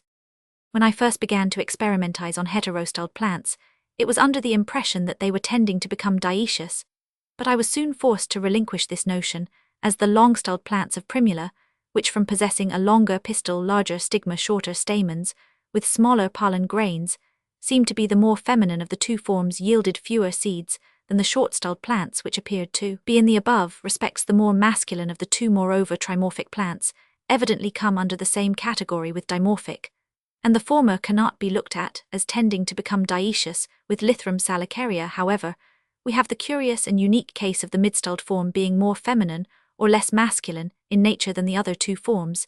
This is shown by the large number of seeds which it yields in whatever manner it may be fertilized, and by its pollen, the grains of which are of smaller size than those from the corresponding stamens in the other two forms, when applied to the stigma of any form, producing fewer seeds than the normal number. If we suppose the process of deterioration of the male organs in the mid-styled form to continue, the final result would be the production of a female plant, and Lythrum salicaria would then consist of two heterostyled hermaphrodites, and a female. No such case is known to exist, but it is a possible one, as hermaphrodite and female forms of the same species are by no means rare. Although there is no reason to believe that heterostyled plants are regularly becoming dioecious, yet they offer singular facilities, as will hereafter be shown, for such conversion, and this appears occasionally to have been effected. We may feel sure that plants have been rendered heterostyled to ensure cross-fertilization, for we now know that a cross between the distinct individuals of the same species is highly important for the vigor and fertility of the offspring.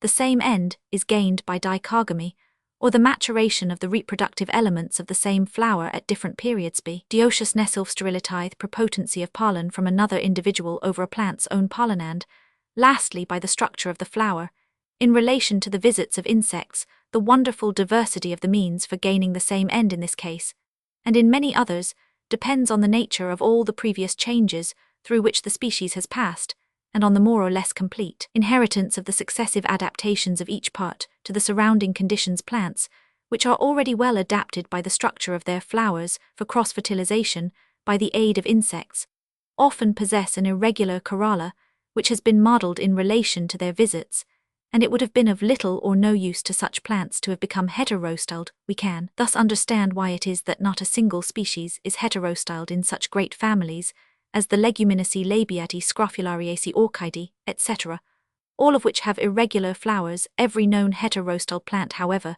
depends on insects for its fertilization, and not on the wind, so that it is a rather surprising fact that only one genus, Pontideria, has a plainly irregular corolla.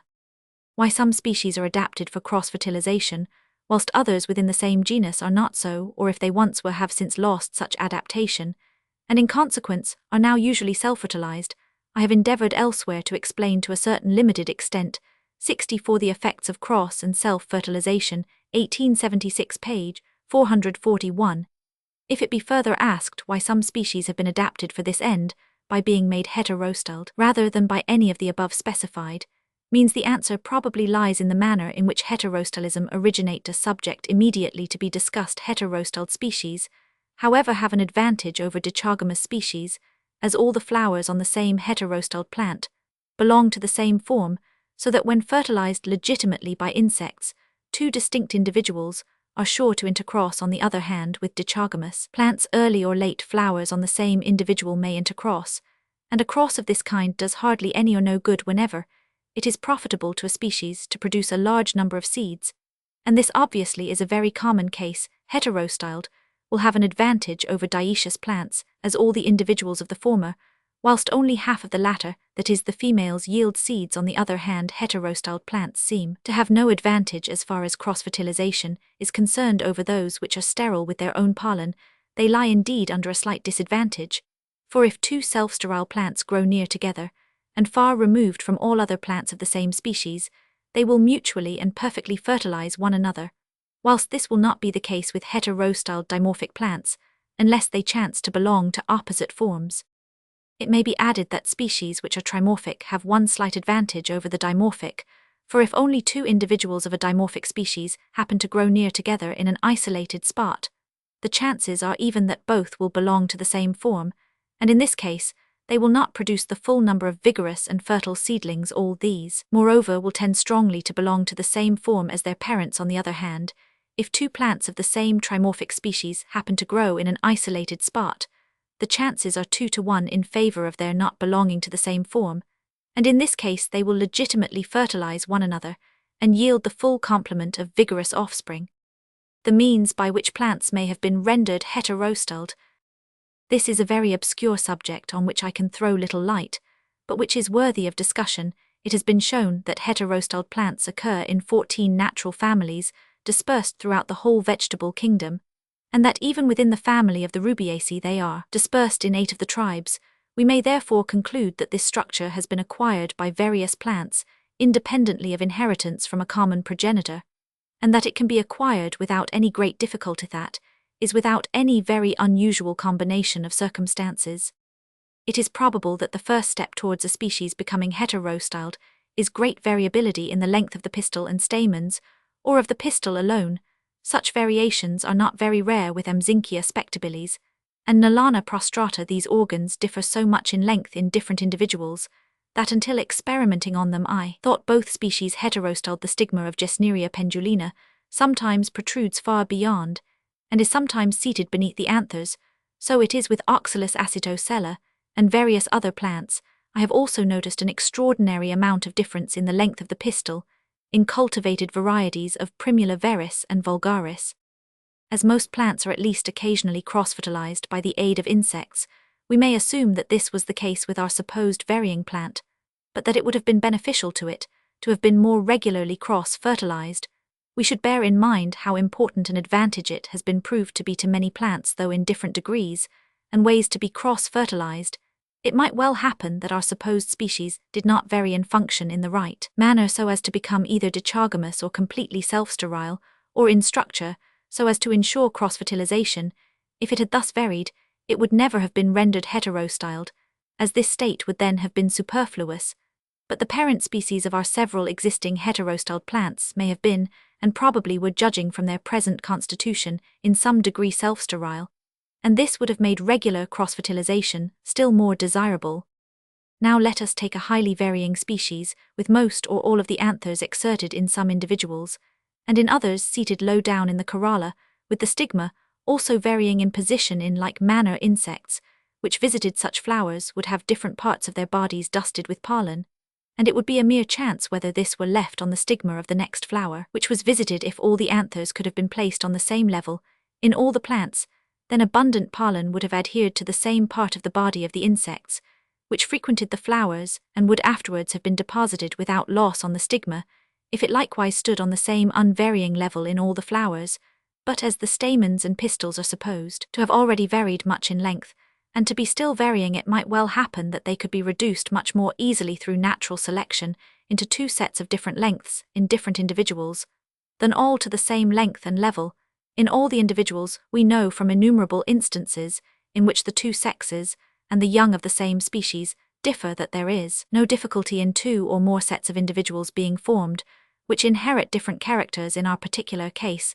The law of compensation or balancement, which is admitted by many botanists, would tend to cause the pistil to be reduced in those individuals in which the stamens were greatly developed, and to be increased in length in those which had their stamens but little developed. Now, if in our varying species the longer stamens were to be nearly equalized in length in a considerable body of individuals, with the pistil more or less reduced, and in another body the shorter stamens to be similarly equalized with the pistil more or less increased in length, cross-fertilization would be secured with little loss of pollen, and this change would be so highly beneficial to the species that there is no difficulty in believing that it could be effected through natural selection. Our plant would then make a close approach in structure to a heterostyled dimorphic species, or to a trimorphic species, if the stamens were reduced to two lengths in the same flower in correspondence with that of the pistils in the other two forms. But we have not as yet even touched on the chief difficulty in understanding how heterostyled species could have originated a completely self-sterile plant, or a dichogamous one can fertilize and be fertilized by any other individual of the same species, whereas the essential character of a heterostyled plant is that an individual of one form cannot fully fertilize or be fertilized by an individual of the same form, but only by one belonging to another form.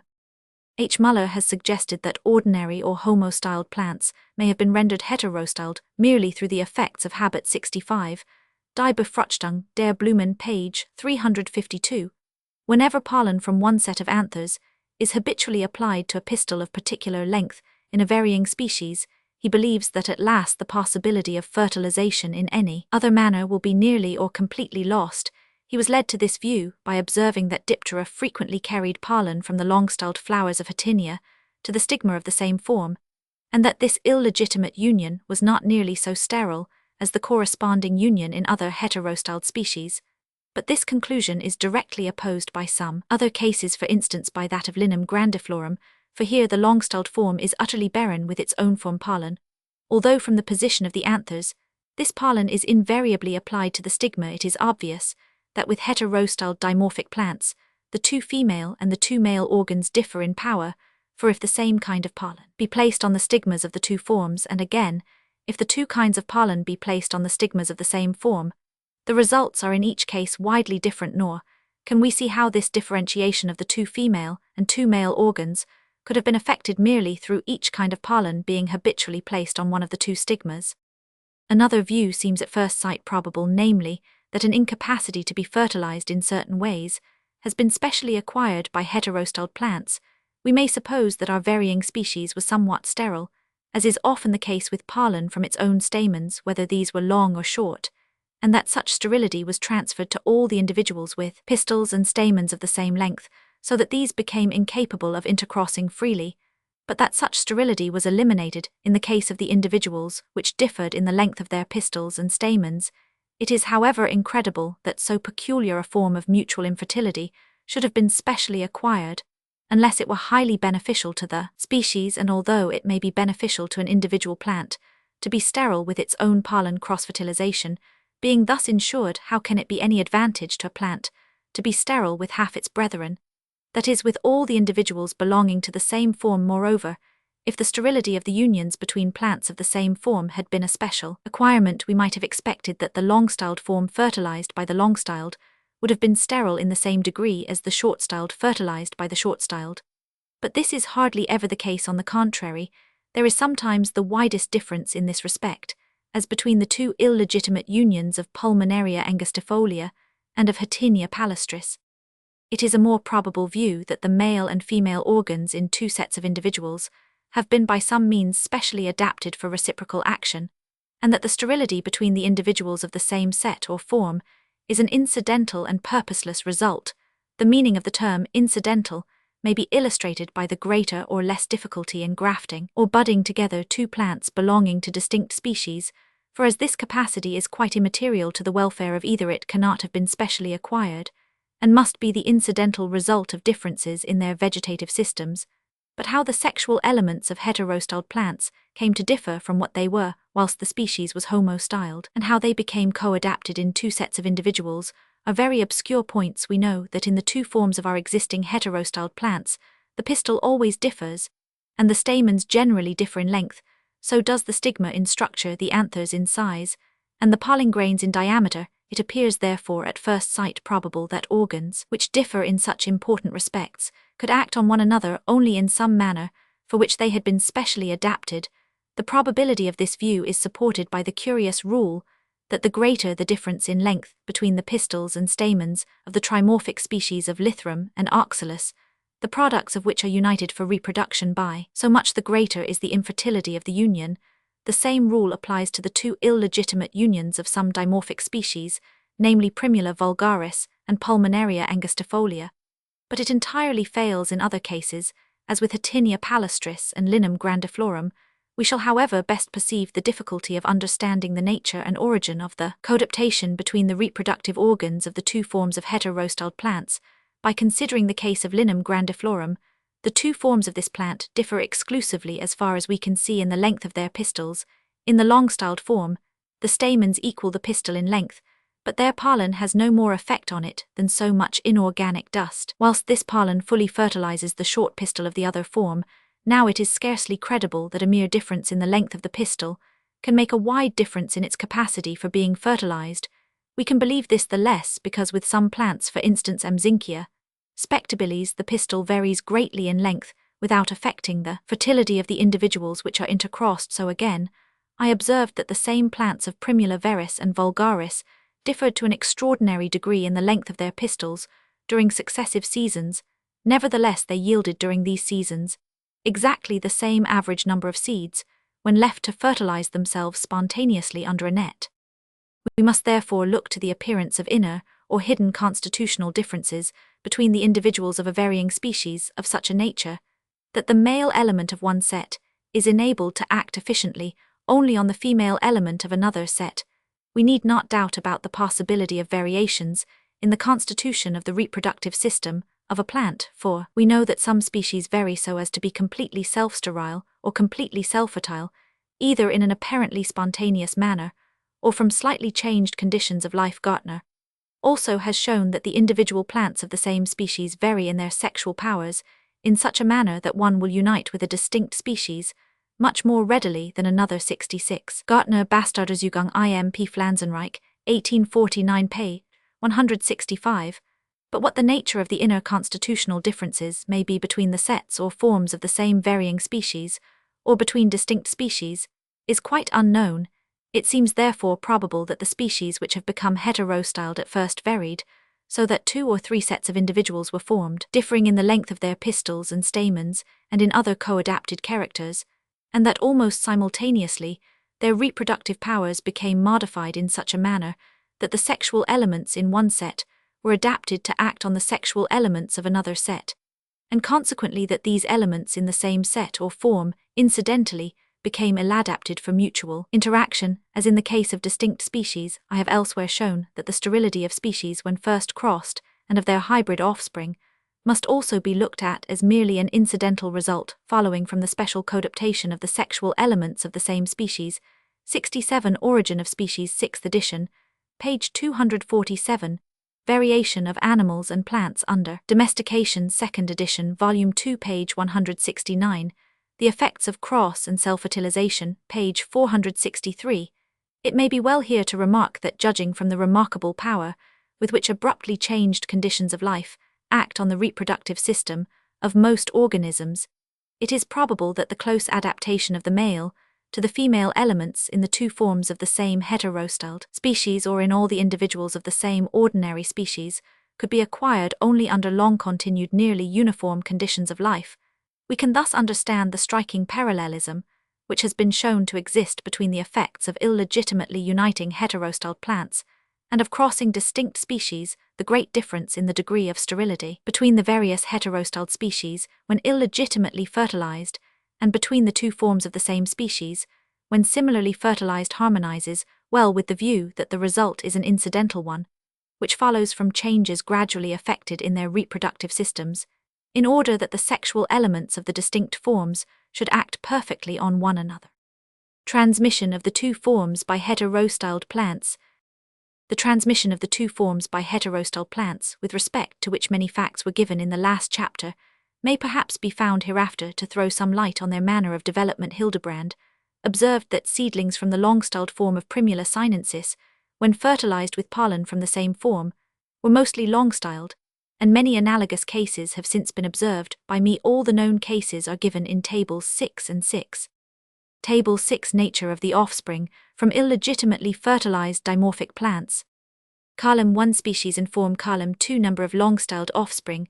Column 3. Number of short-styled offspring. Primula veris long-styled form, fertilized by own-form pollen during 5 successive generations, 156.6. Primula veris short-styled form, fertilized by own-form pollen 5.9. Primula vulgaris long-styled form, fertilized by own-form pollen during 2 successive generations, 69.0. Primula auricula short-styled form, fertilized by own-form pollen, is said to produce during successive generations offspring in about the following proportions: 25-75. Primula sinensis long-styled form, fertilized by own-form pollen during 2 successive generations, 52.0. Primula sinensis long-styled form, fertilized by own-form pollen. Hildebrand, 14.3. Primula sinensis short-styled form, fertilized by own-form pollen 1.24. Pulmonaria officinalis long-styled form, fertilized by own-form pollen 11.0. Polygonum phagopyrum long-styled form, fertilized by own-form pollen 40.54. Polygonum phagopyrum short-styled form, fertilized by own-form pollen 13.20. Table 6. Nature of the offspring from illegitimately fertilized trimorphic plants. Column 1. Species and form. Column 2. Number of long-styled offspring. Column 3. Number of mid-styled offspring. Column 4. Number of short-styled offspring. Lythrum salicaria long-styled form, fertilized by own-form pollen 56.00. Lythrum salicaria short-styled form, fertilized by own-form pollen 108. Lythrum salicaria short-styled form, fertilized by pollen from mid-length stamens of long-styled form 408.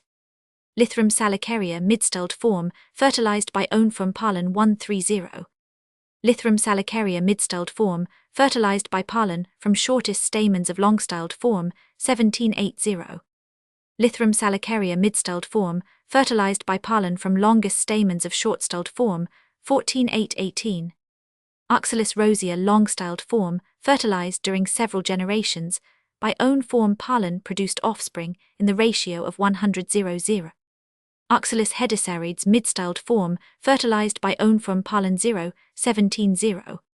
We see in these two tables that the offspring from a form illegitimately fertilized with pollen from another plant of the same form belong, with a few exceptions, to the same form as their parents. For instance, out of 162 seedlings from long-styled plants of Primula veris fertilized during 5 generations in this manner, 156 were long-styled, and only 6 short-styled. Of 69 seedlings from P. vulgaris similarly raised, all were long-styled.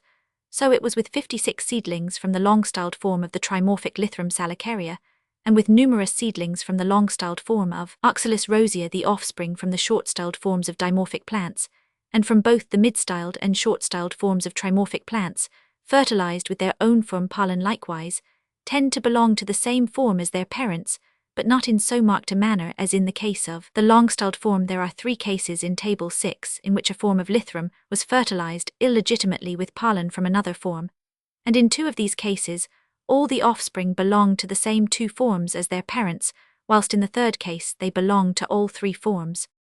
The cases hitherto given relate to illegitimate unions, but Hildebrand, Fritz Müller and myself found that a very large proportion, or all of the offspring from a legitimate union between any 2 forms of the trimorphic species of Oxalis, belong to the same 2 forms. A similar rule, therefore, holds good with unions which are fully fertile as with those of an illegitimate nature, which are more or less sterile, when some of the seedlings from a hetero-styled plant belong to a different form from that of its parents Hildebrand, accounts for the fact by reversion, for instance the long-styled parent plant of Primula veris, from which the 162 illegitimate seedlings in Table 6 were derived in the course of 5 generations, was itself no doubt derived from the union of a long-styled and a short-styled parent, and the 6 short-styled seedlings may be attributed to reversion to their short-styled progenitor.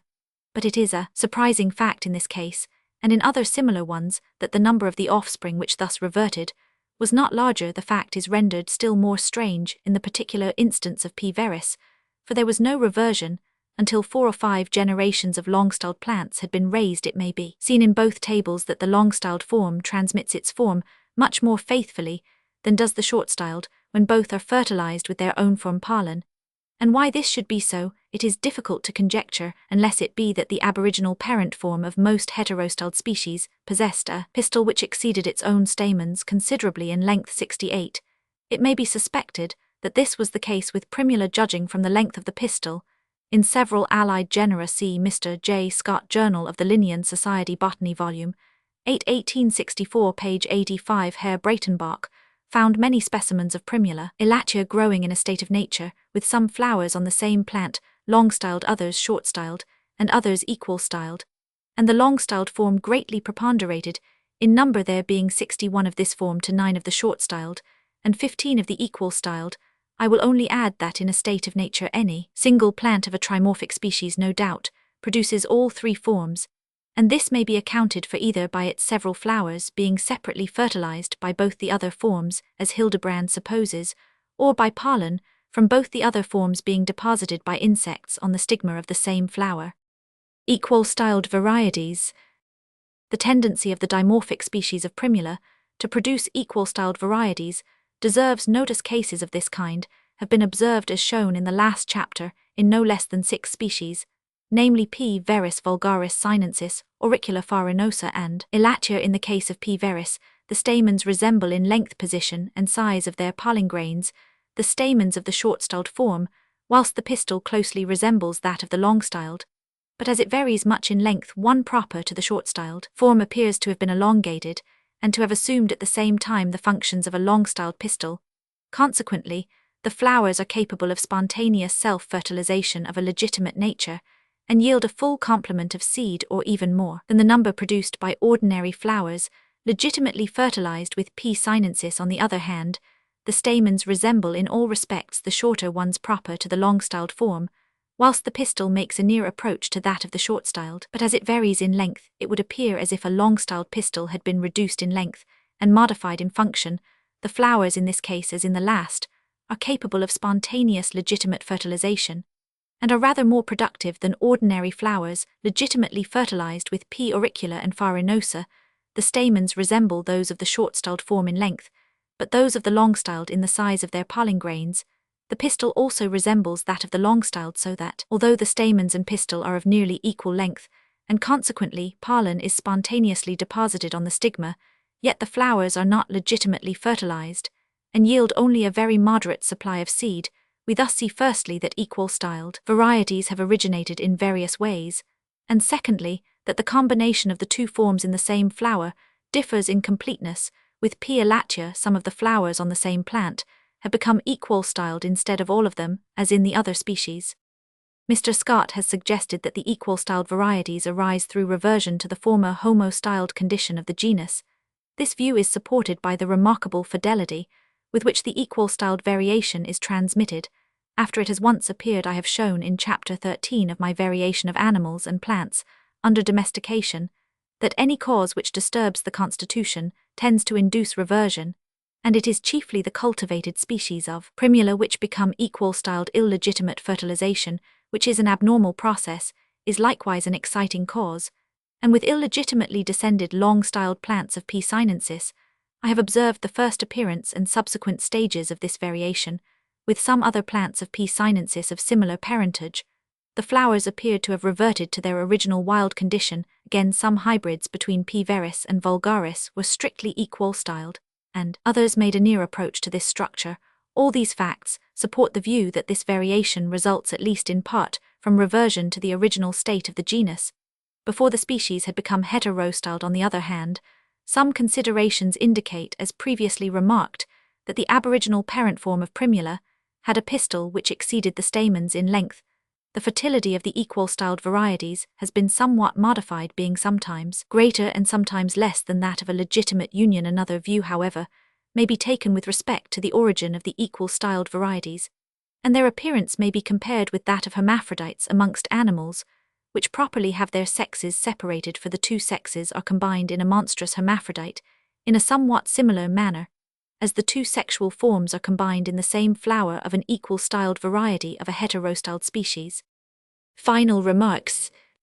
The existence of plants which have been rendered heterostyled is a highly remarkable phenomenon, as the two or three forms of the same undoubted species differ not only in important points of structure, but in the nature of their reproductive powers. As far as structure is concerned, the two sexes of many animals and of some plants differ to an extreme degree, and in both kingdoms the same species may consist of males, females, and hermaphrodites. Certain hermaphrodite cirripeds are aided in their reproduction by a whole cluster of what I have called complemental males, which differ wonderfully from the ordinary hermaphrodite form.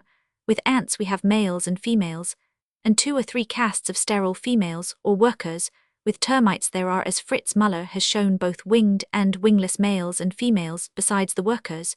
But in none of these cases is there any reason to believe that the several males or several females of the same species differ in their sexual powers, except in the atrophied condition of the reproductive organs in the workers of social insects. Many hermaphrodite animals must unite for reproduction, but the necessity of such union apparently depends solely on their structure. On the other hand, with heterostyled dimorphic species, there are two females and two sets of males, and with trimorphic species 3 females and 3 sets of males, which differ essentially in their sexual powers. We shall perhaps best perceive the complex and extraordinary nature of the marriage arrangements of a trimorphic plant by the following illustration. Let us suppose that the individuals of the same species of ant always lived in triple communities, and that in one of these, a larger-sized female differing also in other characters lived with 6 middle-sized and 6 small-sized males. In the second community, a middle-sized female lived with 6 large and 6 small-sized males, and in the third, a small-sized female lived with 6 large and 6 middle-sized males. Each of these 3 females, though enabled to unite with any male, would be nearly sterile with her own 2 sets of males, and likewise with 2 other sets of males of the same size with her own which lived in the other 2 communities, but she would be fully fertile when paired with a male of her own size. Hence, the 36 males distributed by half-dozens in the 3 communities would be divided into 3 sets of a dozen each, and these sets, as well as the 3 females, would differ from one another in their reproductive powers in exactly the same manner as do the distinct species of the same genus. But it is a still more remarkable fact that young ants raised from any one of the 3 female ants illegitimately fertilized by a male of a different size would resemble in a whole series of relations the hybrid offspring from a cross between 2 distinct species of ants. They would be dwarfed in stature, and more or less or even utterly barren. Naturalists are so much accustomed to behold great diversities of structure associated with the 2 sexes that they feel no surprise at almost any amount of difference. But differences in sexual nature have been thought to be the very touchstone of specific distinction. We now see that such sexual differences, greater or less power of fertilizing, and being fertilized, may characterize the coexisting individuals of the same species in the same manner as they characterize and have kept separate those groups of individuals produced during the lapse of ages, which we rank and denominate as distinct species. Chapter Romans 7 Polygamous dioecious and gynodioecious plants. The conversion in various ways of hermaphrodite into dioecious plants. Heterostyled plants rendered dioecious. Rubiaceae, Verbanaceae. Polygamous and subdioecious plants. Euonymus, Fragaria. The 2 subforms of both sexes of Rhamnus and Epigea. Ilex, gynodioecious plants. Thymus, difference in fertility of the hermaphrodite and female individuals. Saturaya, manner in which the 2 forms probably originated. Scabiosa and other gynodioecious plants. Difference in the size of the corolla in the forms of polygamous dioecious and gynodioecious plants.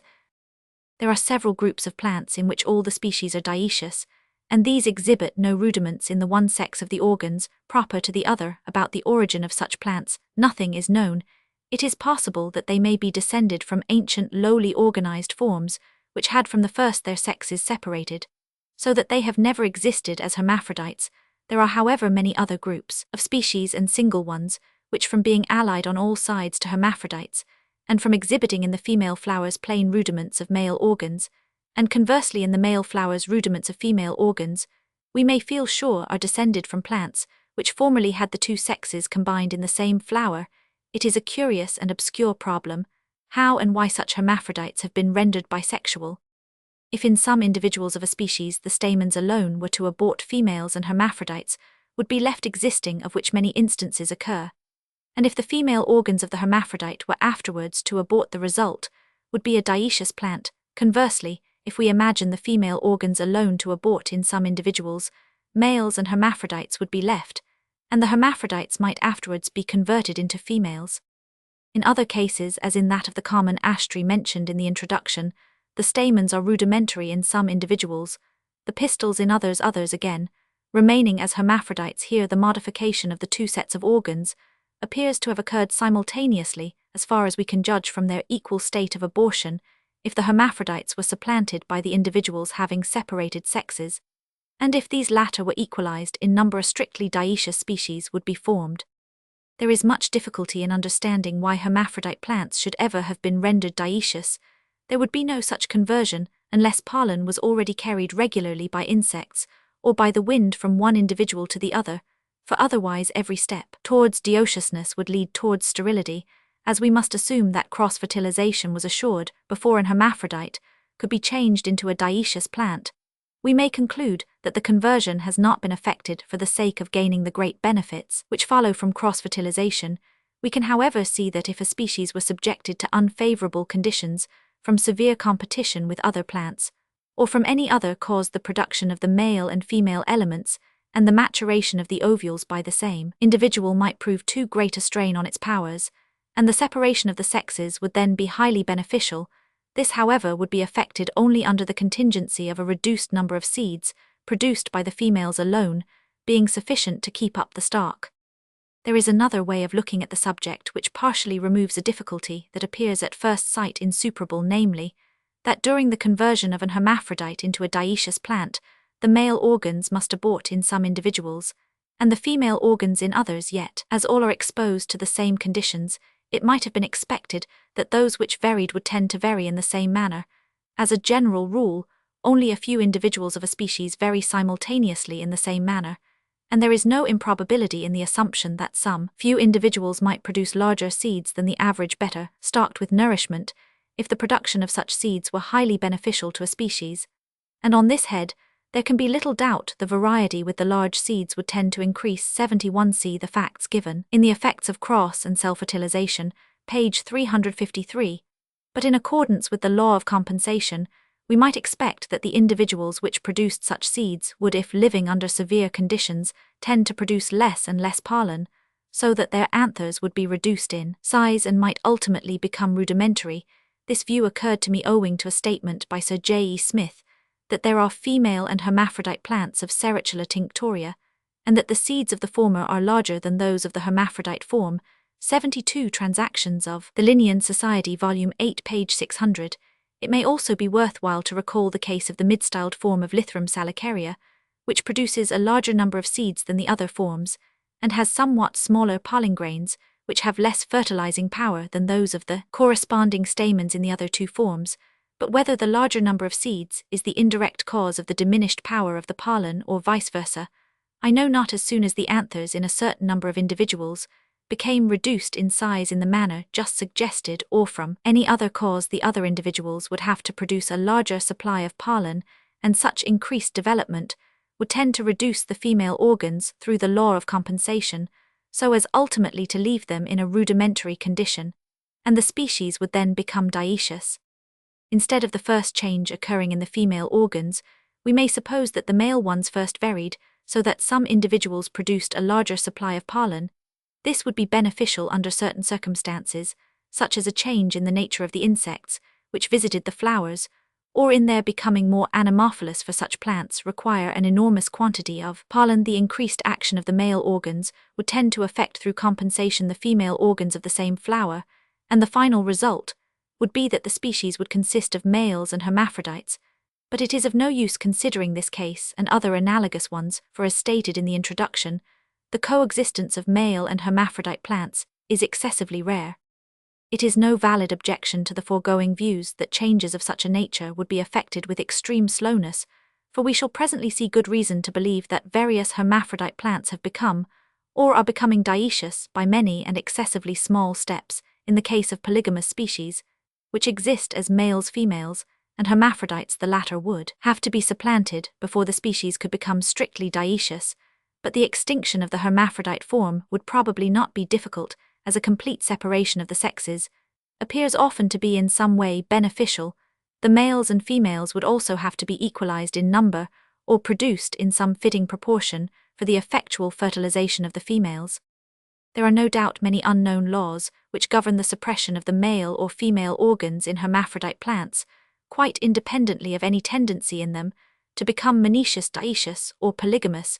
We see this in those hermaphrodites which from the rudiments still present manifestly once possessed more stamens or pistils than they now do. Even twice as many as a whole verticille has often been suppressed. Robert Brown remarks that the order of reduction or abortion of the stamina in any natural family may with some confidence be predicted by observing in other members of the family, in which their number is complete, the order of the dehiscence of the anthers. 73 Transactions of the Linnean Society, Volume 12, page 98, or Miscellaneous Works, Volume 2, pages 27,881, for the lesser permanence of an organ is generally connected with its lesser perfection, and he judges of perfection by priority of development. He also states that whenever there is a separation of the sexes in an hermaphrodite plant, which bears flowers on a simple spike, it is the females which expand first, and this he likewise attributes to the female sex being the more perfect of the two, but why the female should be thus valued, he does not explain.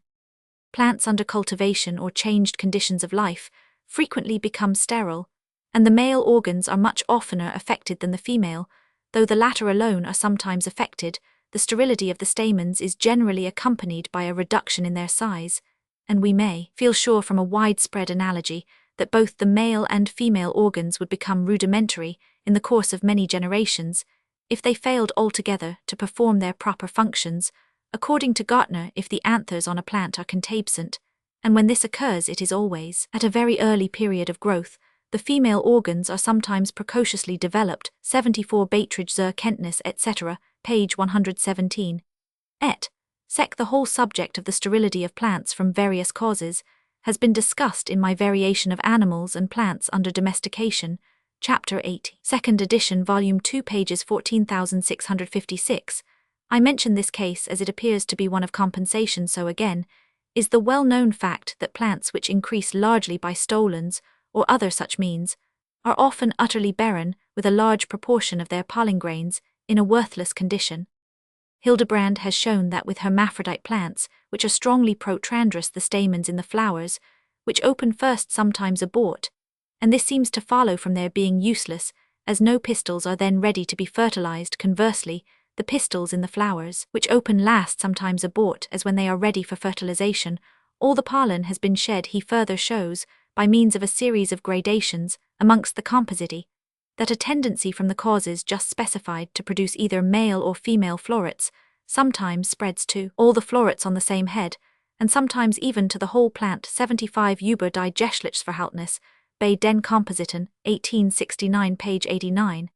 And in this latter case, the species becomes dioecious in those rare instances mentioned in the introduction in which some of the individuals of both monoecious and hermaphrodite plants are protrandrous, others being protrogynous. Their conversion into a dioecious condition would probably be much facilitated, as they already consist of two bodies of individuals differing to a certain extent in their reproductive functions.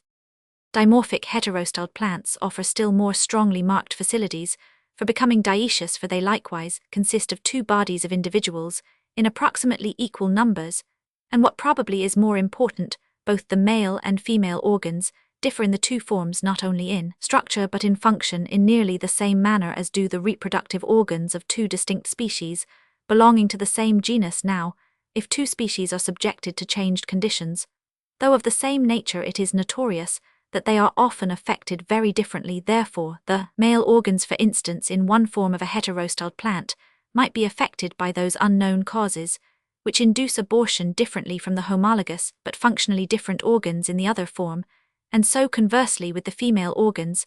Thus the great difficulty before alluded to is much lessened in understanding how any cause whatever could lead to the simultaneous reduction and ultimate suppression of the male organs in half the individuals of a species, and of the female organs in the other half, whilst all were subjected to exactly the same conditions of life. That such reduction or suppression has occurred in some heterostyled plants is almost certain. The Rubiaceae contain more heterostyled genera than any other family, and from their wide distribution we may infer that many of them became heterostyled at a remote period, so that there will have been ample time for some of the species to have been since rendered dioecious. Assar Gray informs me that Carprosma is dioecious, and that it is closely allied through nurtura to Michella, which, as we know, is a heterostyled dimorphic species. In the male flowers of Carprosma, the stamens are exserted, and in the female flowers the stigmas, so that, judging from the affinities of the above three genera, it seems probable that an ancient short-styled form bearing long stamens with large anthers and large pollen grains, as in the case of several rubiaceous genera, has been converted into the male Carprosma, and that an ancient long-styled form with short stamens, small anthers, and small pollen grains has been converted into the female form, but according to Mr. Meehan, Michella itself is dioecious in some districts, for he says that one form has small sessile anthers without a trace of pollen, the pistil being perfect, while in another form the stamens are perfect, and the pistil rudimentary. 76 Proceedings of the Academy of Sciences of Philadelphia, July 28, 1868, page 183. He adds that plants may be observed in the autumn bearing an abundant crop of berries, and others without a single one. Should these statements be confirmed, Michella will be proved to be heterostyled in one district and dioecious in another. Asperula is likewise a rubiaceous genus, and from the published description of the two forms of Ascaperia, an inhabitant of Tasmania, I did not doubt that it was heterostyled, but on examining some flowers sent me by Dr. Hooker, they proved to be dioecious. The male flowers have large anthers and a very small ovarium, surmounted by a mere vestige of a stigma, without any style, whilst the female flowers possess a large ovarium, the anthers being rudimentary and apparently quite destitute of pollen. Considering how many rubiaceous genera are heterostyled, it is a reasonable suspicion that this Asperula is descended from a heterostyled progenitor, but we should be cautious on this head, for there is no improbability in a homostyled rubiaceous plant becoming dioecious. Moreover, in an allied plant, Gallium cruciatum, the female organs have been suppressed in most of the lower flowers, whilst the upper ones remain hermaphrodite, and here we have a modification of the sexual organs without any connection with heterostylism. Mr. Thwaites informs me that in Ceylon various rubiaceous plants are heterostyled, but in the case of Discospermum, one of the two forms is always barren, the ovary containing about 2 aborted ovules in each loculus, whilst in the other form each loculus contains several perfect ovules, so that the species appears to be strictly dioecious. Most of the species of the South American genus Aegophila, a member of the Verbenaceae, apparently are heterostyled, and both Fritz Müller and myself thought that this was the case with I. obdurata, so closely did its flowers resemble those of the heterostyled species. But on examining the flowers, the anthers of the long-styled form were found to be entirely destitute of pollen, and less than half the size of those in the other form, the pistil being perfectly developed. On the other hand, in the short-styled form, the stigmas are reduced to half their proper length, having also an abnormal appearance, whilst the stamens are perfect. This plant therefore is dioecious, and we may, I think, conclude that a short-styled progenitor bearing long stamens, exserted beyond the corolla, has been converted into the male, and a long-styled progenitor with fully developed stigmas into the female. From the number of bad pollen grains in the small anthers of the short stamens of the long-styled form of Pulmonaria angustifolia, we may suspect that this form is tending to become female, but it does not appear that the other or short-styled form is becoming more masculine. Certain appearances countenance the belief that the reproductive system of Phlox subulata is likewise undergoing a change of some kind. I have now given the few cases known to me in which heterostyled plants appear with some considerable degree of probability to have been rendered dioecious, nor ought we to expect to find many such cases, for the number of heterostyled species is by no means large, at least in Europe, where they could hardly have escaped notice. Therefore the number of dioecious species, which owe their origin to the transformation of heterostyled plants, is probably not so large as might have been anticipated from the facilities which they offer for such conversion. In searching for cases like the foregoing ones, I have been led to examine some dioecious or subdioecious plants, which are worth describing chiefly as they show by what fine gradations hermaphrodites may pass into polygamous or dioecious species. Polygamous dioecious and subdioecious plants. Euonymus europaeus celestrini. Figure 7. Euonymus europaeus left hermaphrodite, or male right female. The spindle tree is described in all the botanical works which I have consulted as an hermaphrodite. Assag Gray speaks of the flowers of the American species as perfect, whilst those in the allied genus Celastrus are said to be polygamo-dioecious. If a number of bushes of our spindle tree be examined, about half will be found to have stamens equal in length to the pistil, with well-developed anthers, the pistil being likewise to all appearance well-developed. The other half have a perfect pistil, with the stamens short, bearing rudimentary anthers destitute of pollen, so that these bushes are females. All the flowers on the same plant present the same structure. The female corolla is smaller than that on the polliniferous bushes. The two forms are shown in figure 7.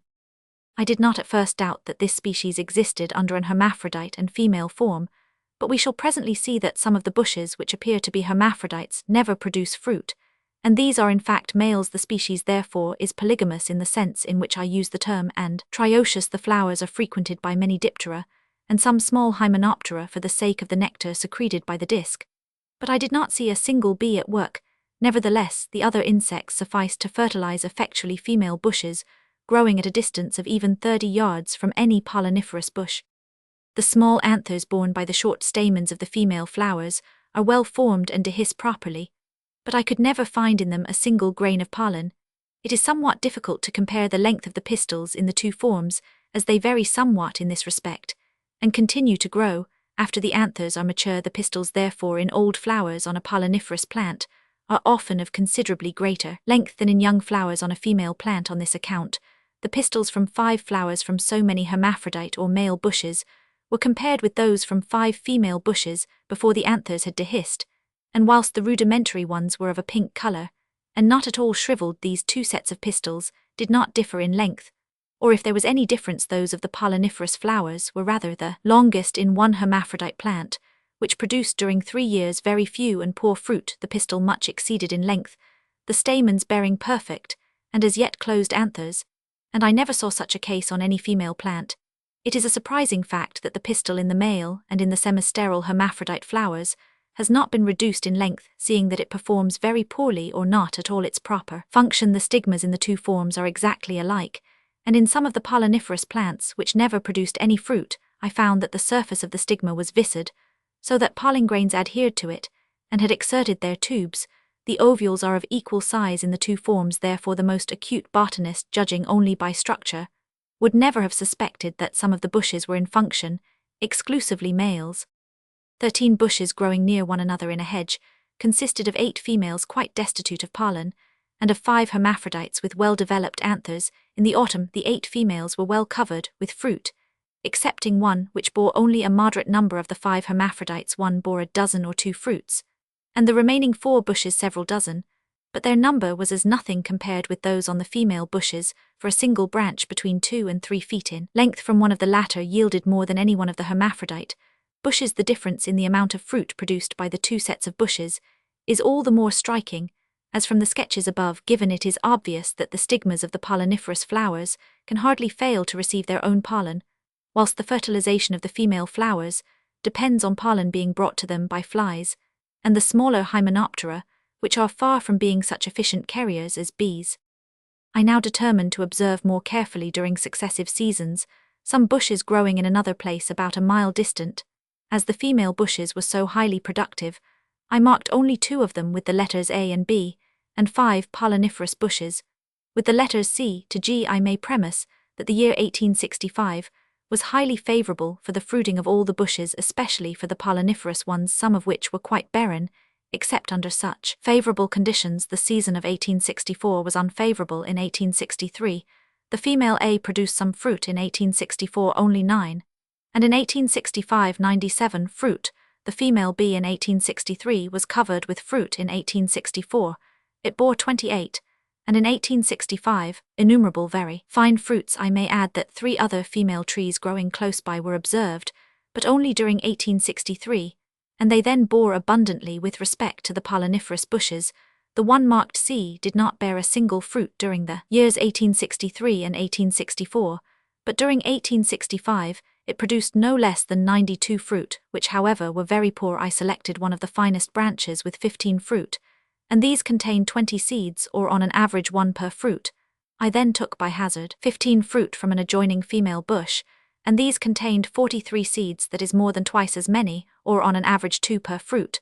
Many of the fruits from the female bushes included 4 seeds, and only one had a single seed, whereas not one fruit from the polliniferous bushes contained 4 seeds. Moreover, when the 2 lots of seeds were compared, it was manifest that those from the female bushes were the larger. The second polliniferous bush D bore in 1863 about 2 dozen fruit. In 1864, only 3 very poor fruit, each containing a single seed, and in 1865, 20 equally poor fruit. Lastly, the 3 polliniferous bushes E, F, and G did not produce a single fruit during the 3 years 1863, 1864, and 1865. We thus see that the female bushes differ somewhat in their degree of fertility, and the polliniferous ones in the most marked manner.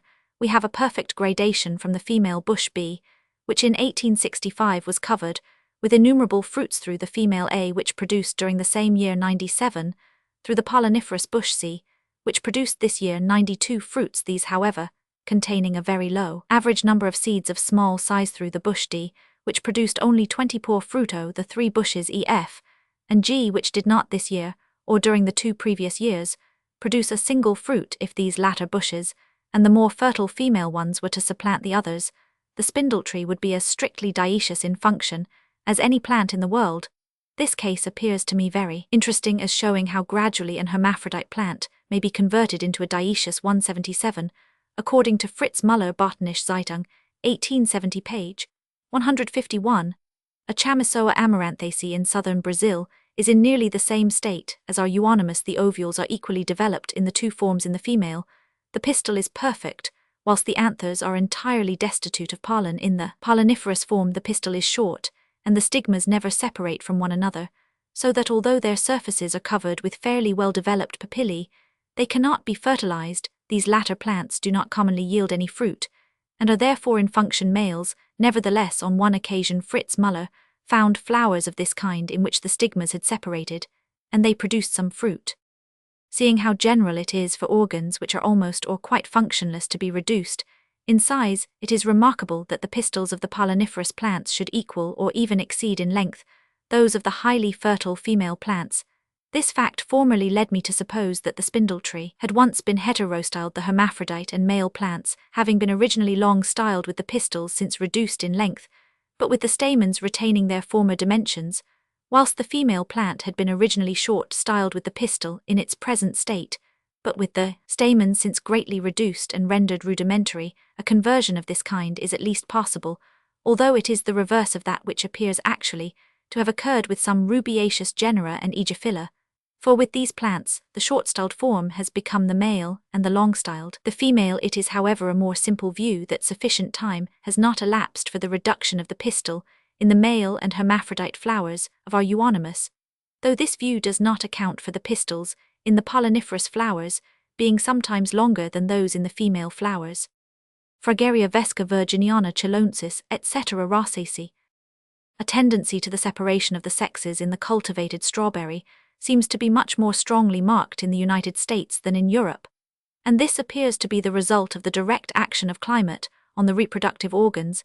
In the best account which I have seen, it is stated that many of the varieties in the United States consist of 3 forms, namely females which produce a heavy crop of fruit off hermaphrodites, which seldom produce other than a very scanty crop of inferior and imperfect berisand of males, which produce none. 78 Mr. Leonard Ray Gardner's Chronicle, 1861, page 716. The most skillful cultivators plant 7 rows of female plants, then 1 row of hermaphrodites, and so on throughout the field. The males bear large, the hermaphrodites mid-sized, and the females small flowers. The latter plants produce few runners, whilst the 2 other forms produce many. Consequently, as has been observed both in England and in the United States, the polliniferous forms increase rapidly and tend to supplant the females. We may therefore infer that much more vital force is expended in the production of ovules and fruit than in the production of pollen. Another species, the hautbois strawberry Elatia, is more strictly dioecious, but Lindley made by selection and hermaphrodite stock, 79. For references and further information on this subject, see Variation under Domestication, Chapter 10, 2nd edition, Volume 1, page 375. Rhamnus catharticus rhamni. Figure 7. Rhamnus catharticus from Caspary, left long-styled male, right short-styled male. Figure 7. Rhamnus catharticus, left long-styled female, right short-styled female. This plant is well known to be dioecious. My son William found the two sexes growing in about equal numbers in the Isle of Wight, and sent me specimens together with observations on them. Each sex consists of two subforms. The two forms of the male differ in their pistils. In some plants, it is quite small without any distinct stigma. In others, the pistil is much more developed, with the papillae on the stigmatic surfaces moderately large. The ovules in both kinds of males are in an aborted condition. On my mentioning this case to Professor Caspary, he examined several male plants in the Botanic Gardens at Königsberg, where there were no females, and sent me the drawings in Figure 7. In the English plants, the petals are not so greatly reduced as represented in this drawing. My son observed that those males which had their pistils moderately well developed bore slightly larger flowers, and what is very remarkable, their pollen grains exceeded by a little in diameter those of the males with greatly reduced pistils. This fact is opposed to the belief that the present species was once heterostyled, for in this case, it might have been expected that the shorter-styled plants would have had larger pollen grains. In the female plants, the stamens are in an extremely rudimentary condition, much more so than the pistils in the males. The pistil varies considerably in length in the female plants, so that they may be divided into two subforms according to the length of this organ.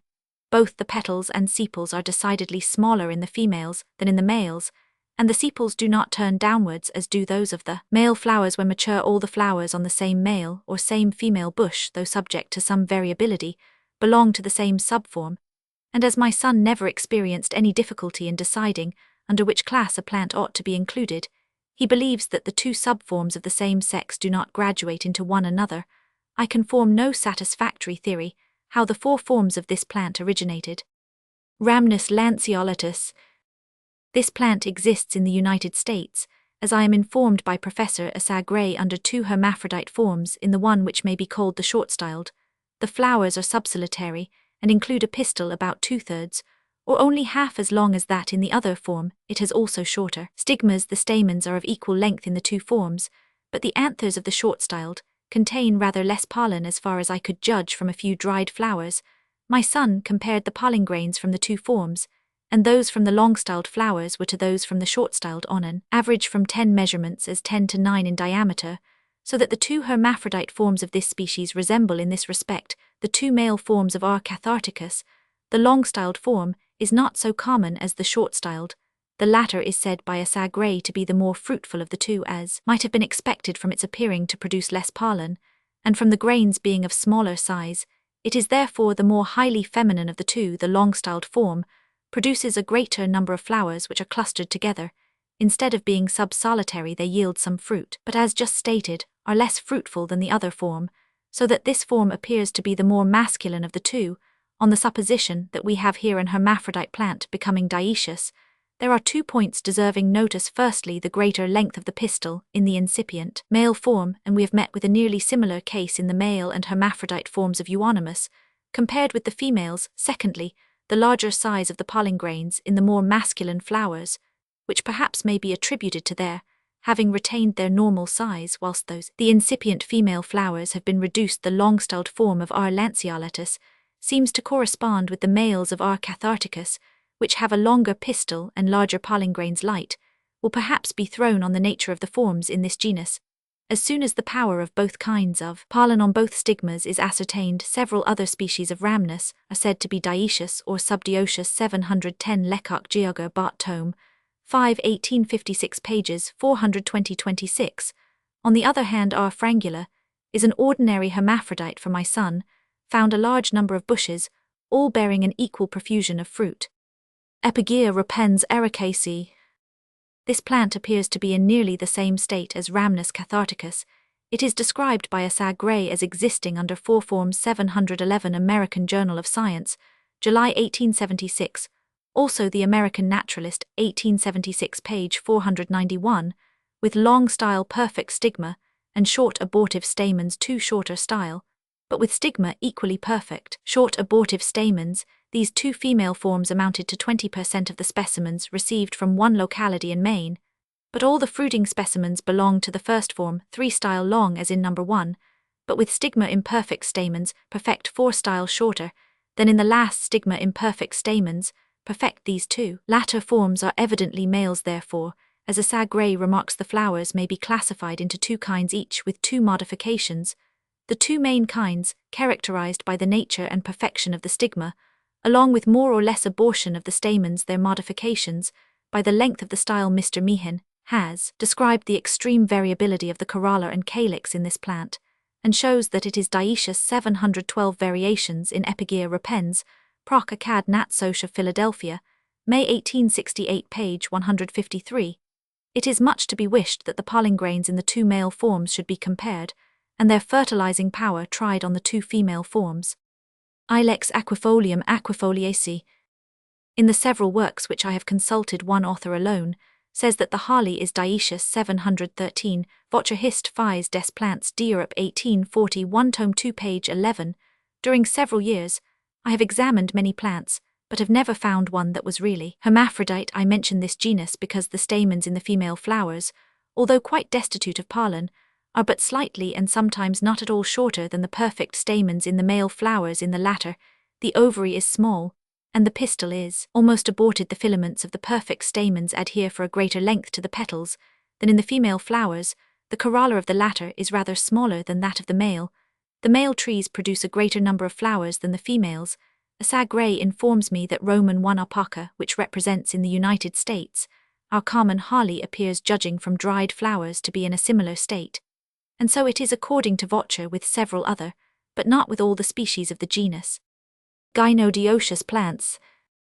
The plants hitherto described either show a tendency to become dioecious, or apparently have become so within a recent period, but the species now to be considered consist of hermaphrodites and females without males, and rarely show any tendency to be dioecious as far as can be judged from their present condition, and from the absence of species having separated sexes within the same group. Species belonging to the present class, which I have called gynodioecious, are found in various widely distinct families, but are much more common in the Labiidae, as has long been noticed by botanists, than in any other group. Such cases have been noticed by myself in Thymus serpyllum and Vulgaris saturea hortensis, Origanum vulgare and Mentha hirsuta, and by others in Nepeta glechoma, Mentha vulgaris and aquatica, and Prunella vulgaris. In these 2 latter species, the female form, according to H. Muller, is infrequent. To these must be added Dracosphalum moldavicum melissa officinalis and Clinopodium and Hyssopus officinalis.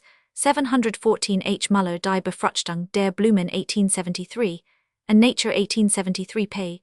161, Vocher Plants d'Europe tome 3 page 611, for Dracosphalum skimper, as quoted by Braun Annals and Magazine of Natural History 2nd Series, Volume 18 1856 page 380, Lecoq Geography, Bart de l'Europe tome, 8 pages 33-38-44, etc.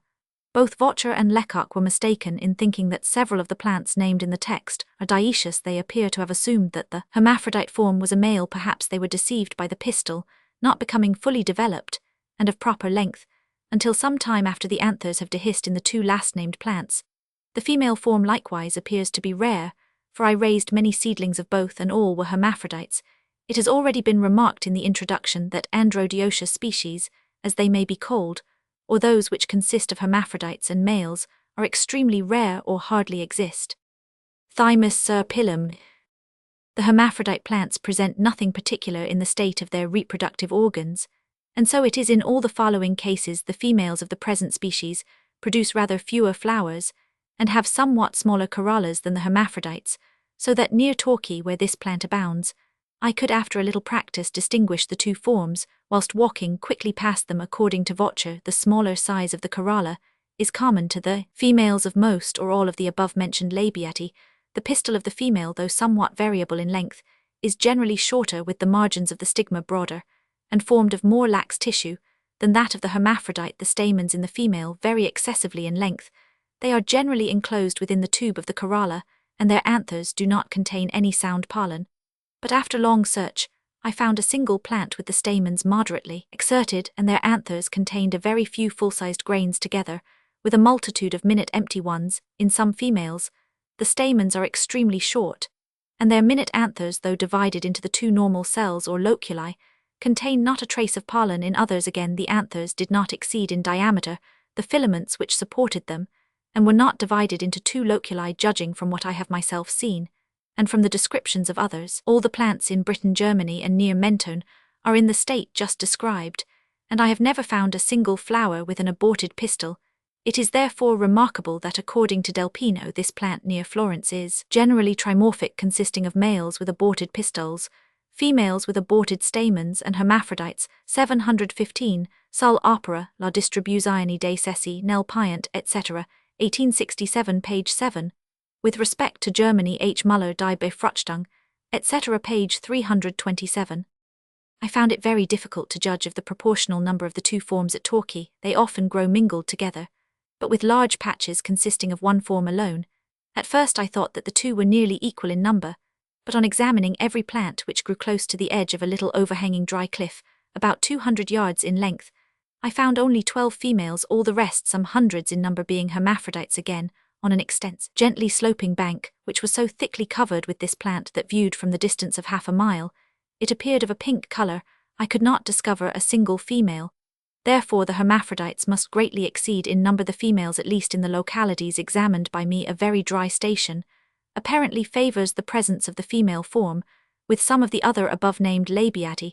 The nature of the soil or climate likewise seems to determine the presence of one or both forms. Thus, with Nepeta glechoma, Mr. Hart found in 1873 that all the plants which he examined near Kilkenny in Ireland were females, whilst all near Bath were hermaphrodites, and near Hertford both forms were present, but with a preponderance of hermaphrodites. 716, Nature, June 1873, page 162. It would, however, be a mistake to suppose that the nature of the conditions determines the form independently of inheritance, for I sowed in the same small bed seeds of T. serpyllum gathered at Torquay from the female alone, and these produced an abundance of both forms. There is every reason to believe from large patches consisting of the same form that the same individual plant, however much it may spread, always retains the same form. In two distant gardens I found masses of the lemanthyme T. citriodorus, a var of T. serpyllum, which I was informed had grown there during many years, and every flower was female. With respect to the fertility of the two forms, I marked at Torquay a large hermaphrodite and a large female plant of nearly equal sizes, and when the seeds were ripe I gathered all the heads. The two heaps were of very nearly equal bulk, but the heads from the female plant numbered 160, and their seeds weighed 8 grains, whilst those from the hermaphrodite plant numbered 200, and their seeds weighed only 4 grains, so that the seeds from the female plant were to those from the hermaphrodite as 100 to 56 in weight. If the relative weight of the seeds from an equal number of flower heads from the two forms be compared, the ratio is as 100 for the female to 45 for the hermaphrodite form. Thymus vulgaris.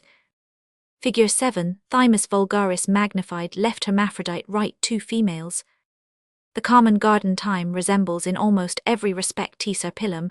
The same slight differences between the stigmas of the two forms could be perceived in the females. The stamens are not generally quite so much reduced as in the same form of T. serpyllum. In some specimens sent me from Mentone by Mr. Margridge, together with the sketches in figure 7, the anthers of the female, though small, were well formed, but they contained very little pollen, and not a single sound grain could be detected. 18 seedlings were raised from purchased seed sown in the same small bed, and these consisted of 7 hermaphrodites and 11 females. They were left freely exposed to the visits of bees, and no doubt every female flower was fertilized, for on placing under the microscope a large number of stigmas from female plants, not one could be found to which pollen grains of thyme did not adhere. The seeds were carefully collected from the 11 female plants, and they weighed 98 grains, and those from the 7 hermaphrodites 36 grains. This gives for an equal number of plants the ratio of 100 to 58, and we here see, as in the last case, how much more fertile the females are than the hermaphrodites. These 2 lots of seeds were sown separately in 2 adjoining beds, and the seedlings from both the hermaphrodite and female parent plants consisted of both forms. Sacharea hortensis. 11 seedlings were raised in separate parts in a hotbed and afterwards kept in the greenhouse. They consisted of 10 females, and of a single hermaphrodite. Whether or not the conditions to which they had been subjected caused the great excess of females, I do not know. In the females the pistil is rather longer than that of the hermaphrodite, and the stamens are mere rudiments with minute colourless anthers destitute of pollen. The windows of the greenhouse were left open, and the flowers were incessantly visited by humble and hive bees. Although the 10 females did not produce a single grain of pollen, yet they were all thoroughly well fertilized by the one hermaphrodite plant, and this is an interesting fact. It should be added that no other plant of this species grew in my garden. The seeds were collected from the finest female plant, and they weighed 78 grains, whilst those from the hermaphrodite, which was a rather larger plant than the female, weighed only 33 grains, that is, in the ratio of 100 to 43. The female form, therefore, is very much more fertile than the hermaphrodite, as in the two last cases, but the hermaphrodite was necessarily self-fertilized, and this probably diminished its fertility.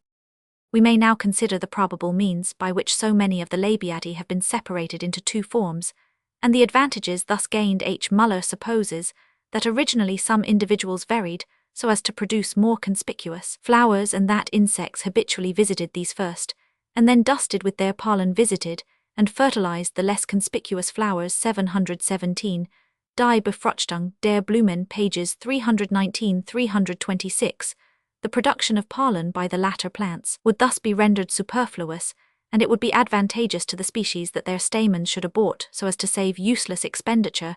They would thus be converted into females, but another view may be suggested, as the production of a large supply of seeds, evidently, is of high importance to many plants, and as we have seen in the 3 foregoing cases that the females produce many more seeds than the hermaphrodites' increased fertility, seems to me the more probable cause of the formation and separation of the two forms from the data above given. It follows that 10 plants of Thymus serpyllum, if half consisted of hermaphrodites and half of females, would yield seeds, compared with 10 hermaphrodite plants in the ratio of 100 to 72.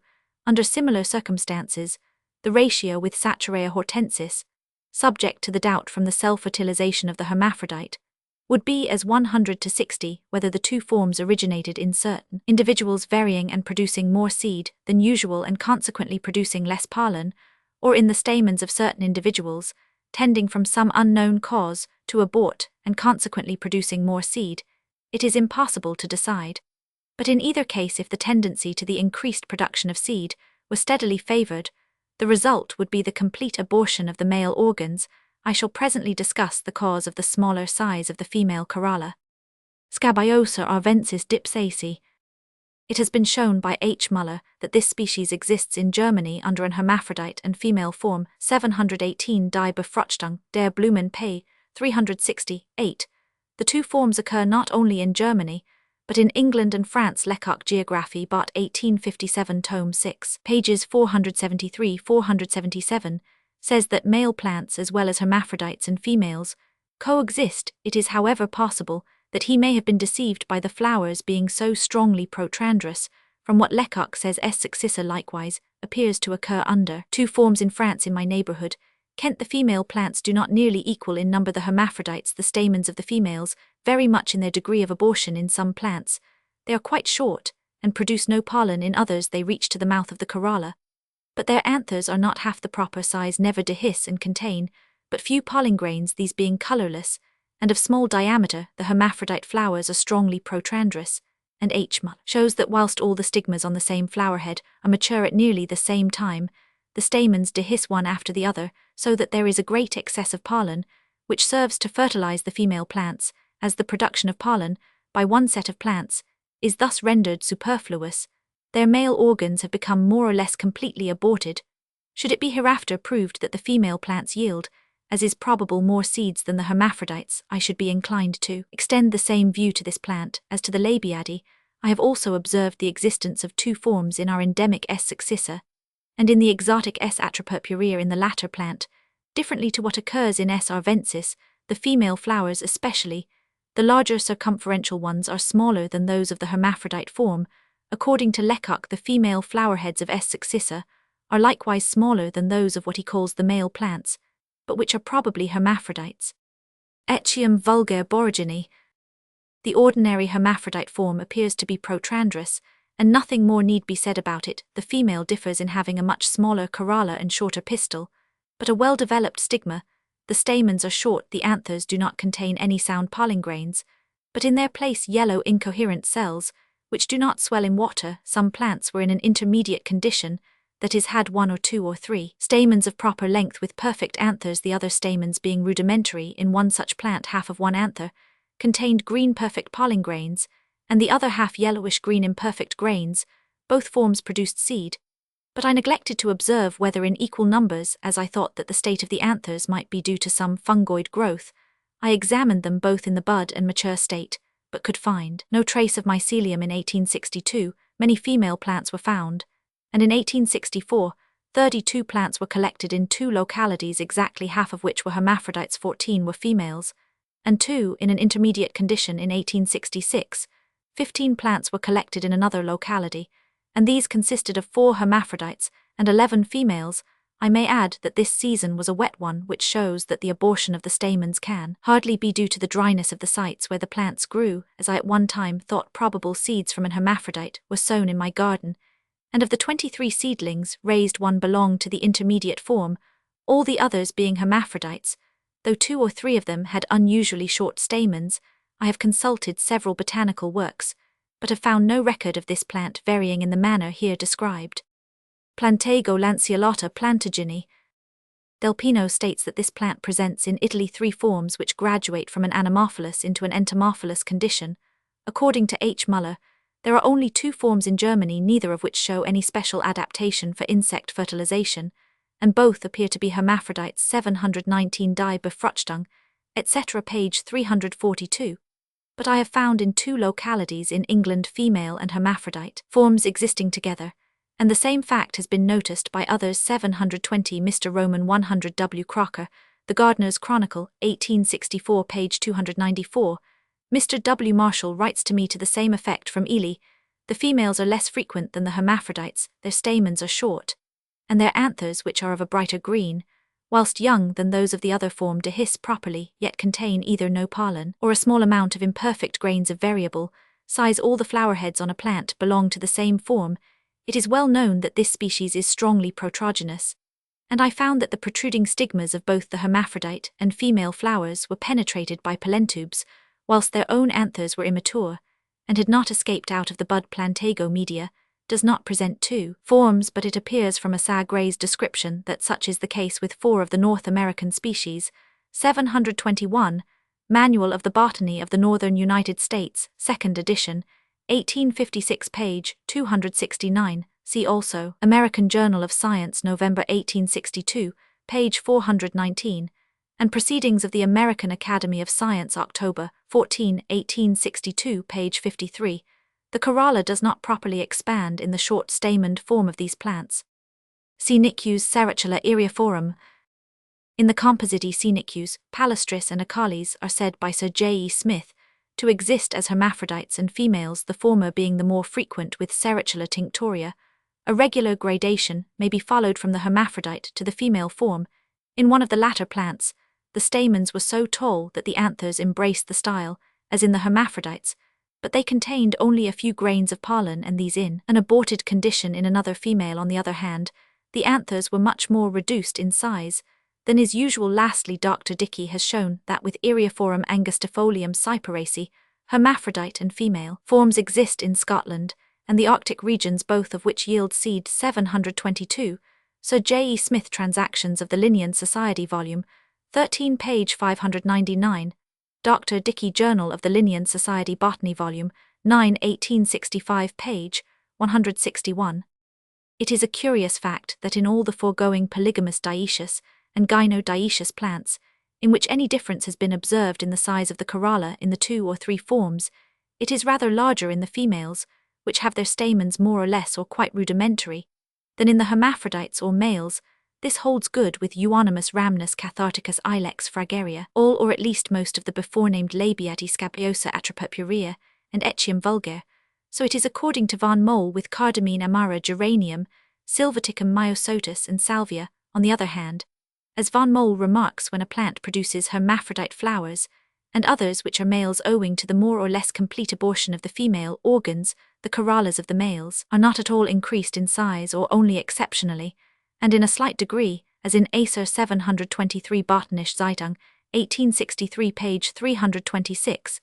It seems therefore probable that the decreased size of the female corollas in the foregoing cases is due to a tendency to abortion spreading from the stamens to the petals. We see how intimately these organs are related in double flowers, in which the stamens are readily converted into petals.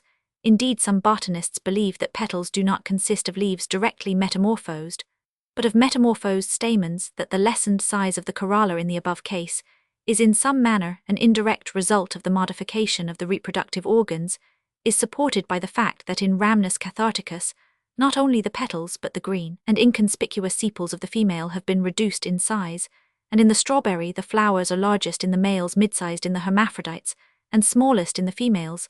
These latter case variability in the size of the corolla, in some of the above species, for instance in the common Thymtogther, with the fact that it never differs greatly in size in the two forms, make me doubt much whether natural selection has come into play. That is, whether in accordance with H. Muller's belief the advantage derived from the polliniferous flowers being visited first by insects has been sufficient to lead to a gradual reduction of the corolla of the female.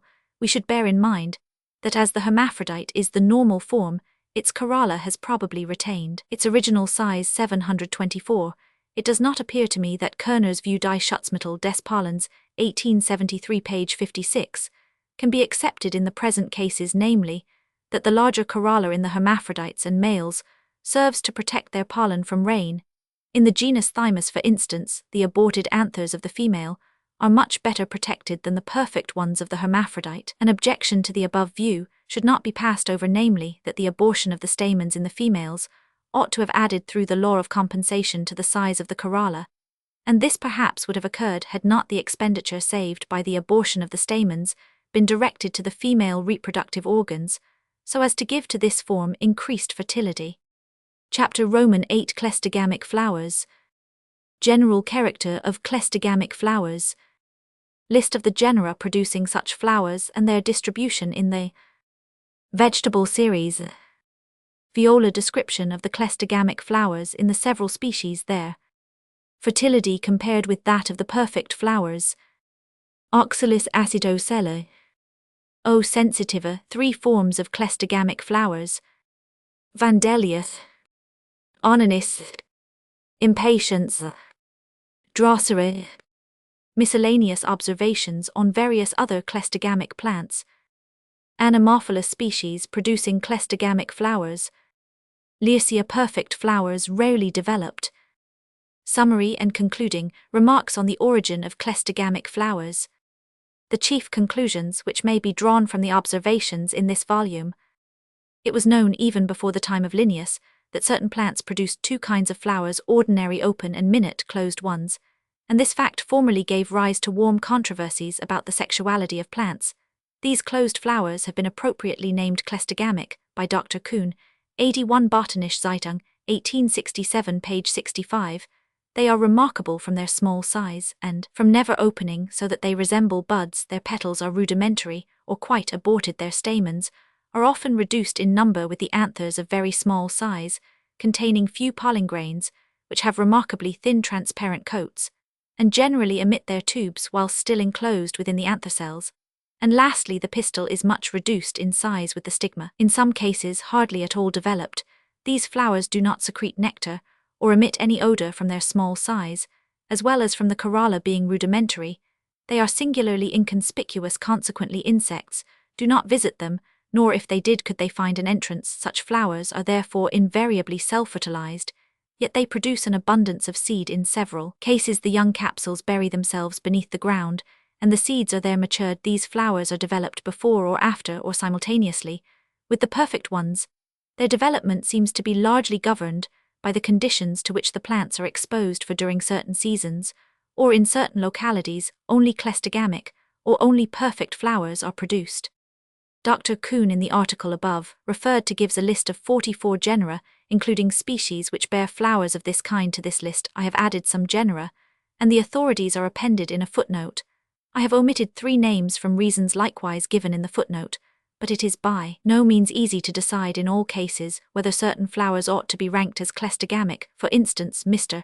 Bentham informs me that in the south of France, some of the flowers on the vine do not fully open, and yet set fruit, and I hear from 2 experienced gardeners that this is the case with the vine in our hothouses, but as the flowers do not appear to be completely closed, it would be imprudent to consider them as cleistogamic. The flowers of some aquatic and marsh plants, for instance of Ranunculus equitalis, Alisma natans subularia, Illesebrum menianths and uriale, remain closely shut as long as they are submerged, and in this condition fertilize themselves. AD2 Del Pino, Sol opera la distribuzione dei sessi nel piant etc.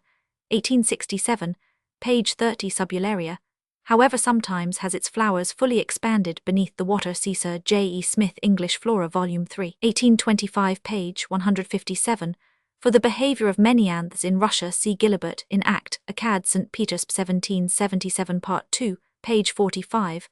On Uriel Gardner's Chronicle, 1877 page 280, they behave in this manner apparently as a protection to their pollen, and produce open flowers when exposed to the air, so that these cases seem rather different from those of true cleistogamic flowers, and have not been included in the list. Again, the flowers of some plants, which are produced very early or very late in the season, do not properly expand, and these might perhaps be considered as incipiently cleistogamic, but as they do not present any of the remarkable peculiarities proper to the class, and as I have not found any full record of such cases, they are not entered in the list. When however it is believed on fairly good evidence that the flowers on a plant in its native country do not open at any hour of the day or night, and yet set seeds capable of germination, these may fairly be considered as cleistogamic. Notwithstanding that they present no peculiarities of structure, I will now give as complete a list of the genera containing cleistogamic species as I have been able to collect.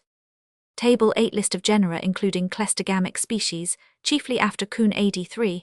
I have omitted Trifolium and Arachis from the list, because von Mohl says Botanische Zeitung, 1863 page 312, that the flower stems merely draw the flowers beneath the ground, and that these do not appear to be properly cleistogamic. Correa de Mello Journal of the Linnean Society Botany Volume 11 1870 page 254 observed plants of Arachis in Brazil, and could never find such flowers. Plantago has been omitted, because as far as I can discover it produces hermaphrodite and female flower heads, but not cleistogamic flowers. Crassioninacauia vel stellaria has been omitted, because it seems very doubtful from Maximovich description whether the lower flowers, which have no petals or very small ones and barren stamens or none, are cleistogamic. The upper hermaphrodite flowers are said never to produce fruit, and therefore probably act as males. Moreover, in Stellaria graminea, as Babington remarks British Botany, 1851 page 51, shorter and longer petals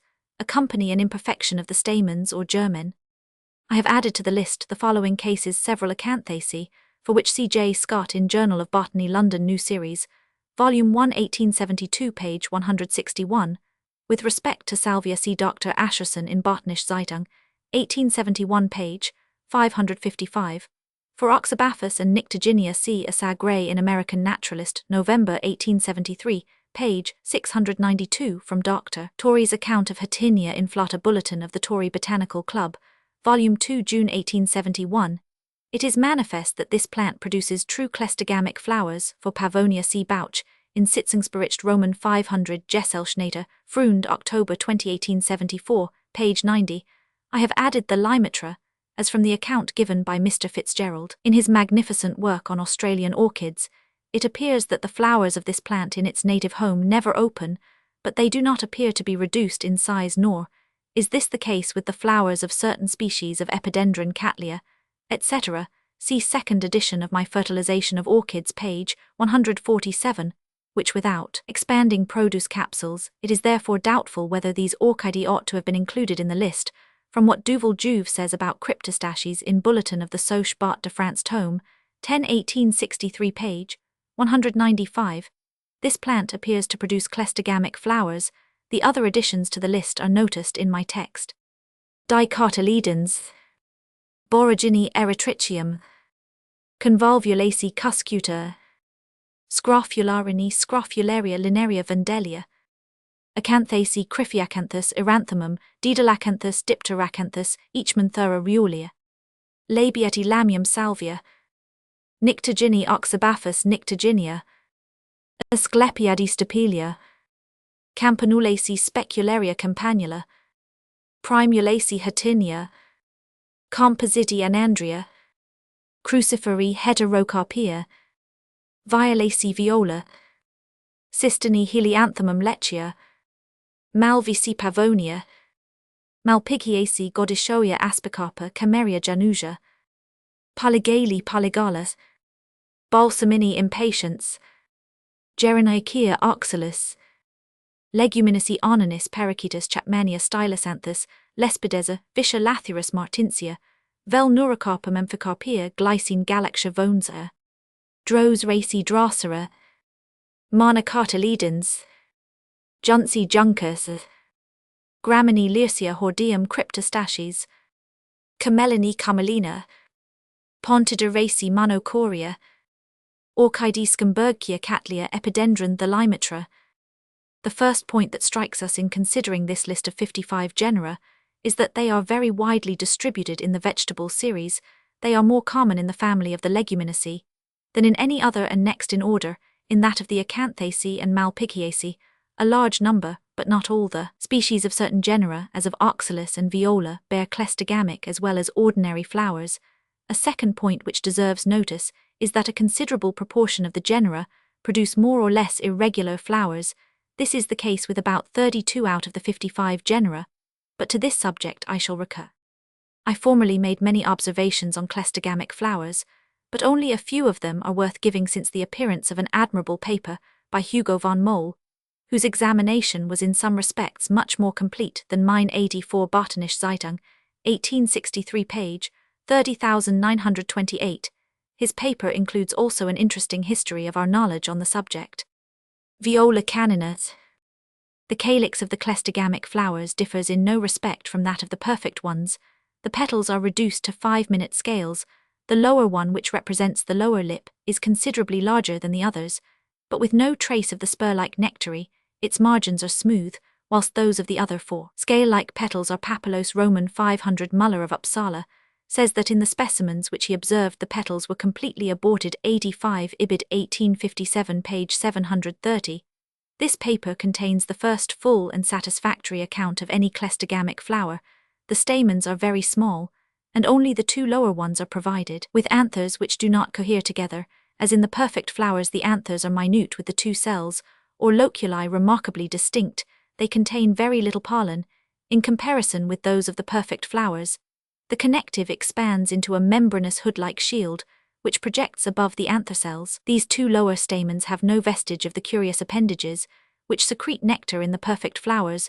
The 3 other stamens are destitute of anthers, and have broader filaments with their terminal membranous expansions, flatter or not so hood-like, as those of the 2 antheriferous stamens. The pollen grains have remarkably thin transparent coats when exposed to the air. They shrivel up quickly when placed in water. They swell, and are then 8,107,000 of an inch in diameter, and therefore of smaller size than the ordinary pollen grains similarly treated, which have a diameter of 13,147,000 of an inch in the cleistogamic flowers. The pollen grains, as far as I could see, never naturally fall out of the anther cells, but emit their tubes through a pore at the upper end.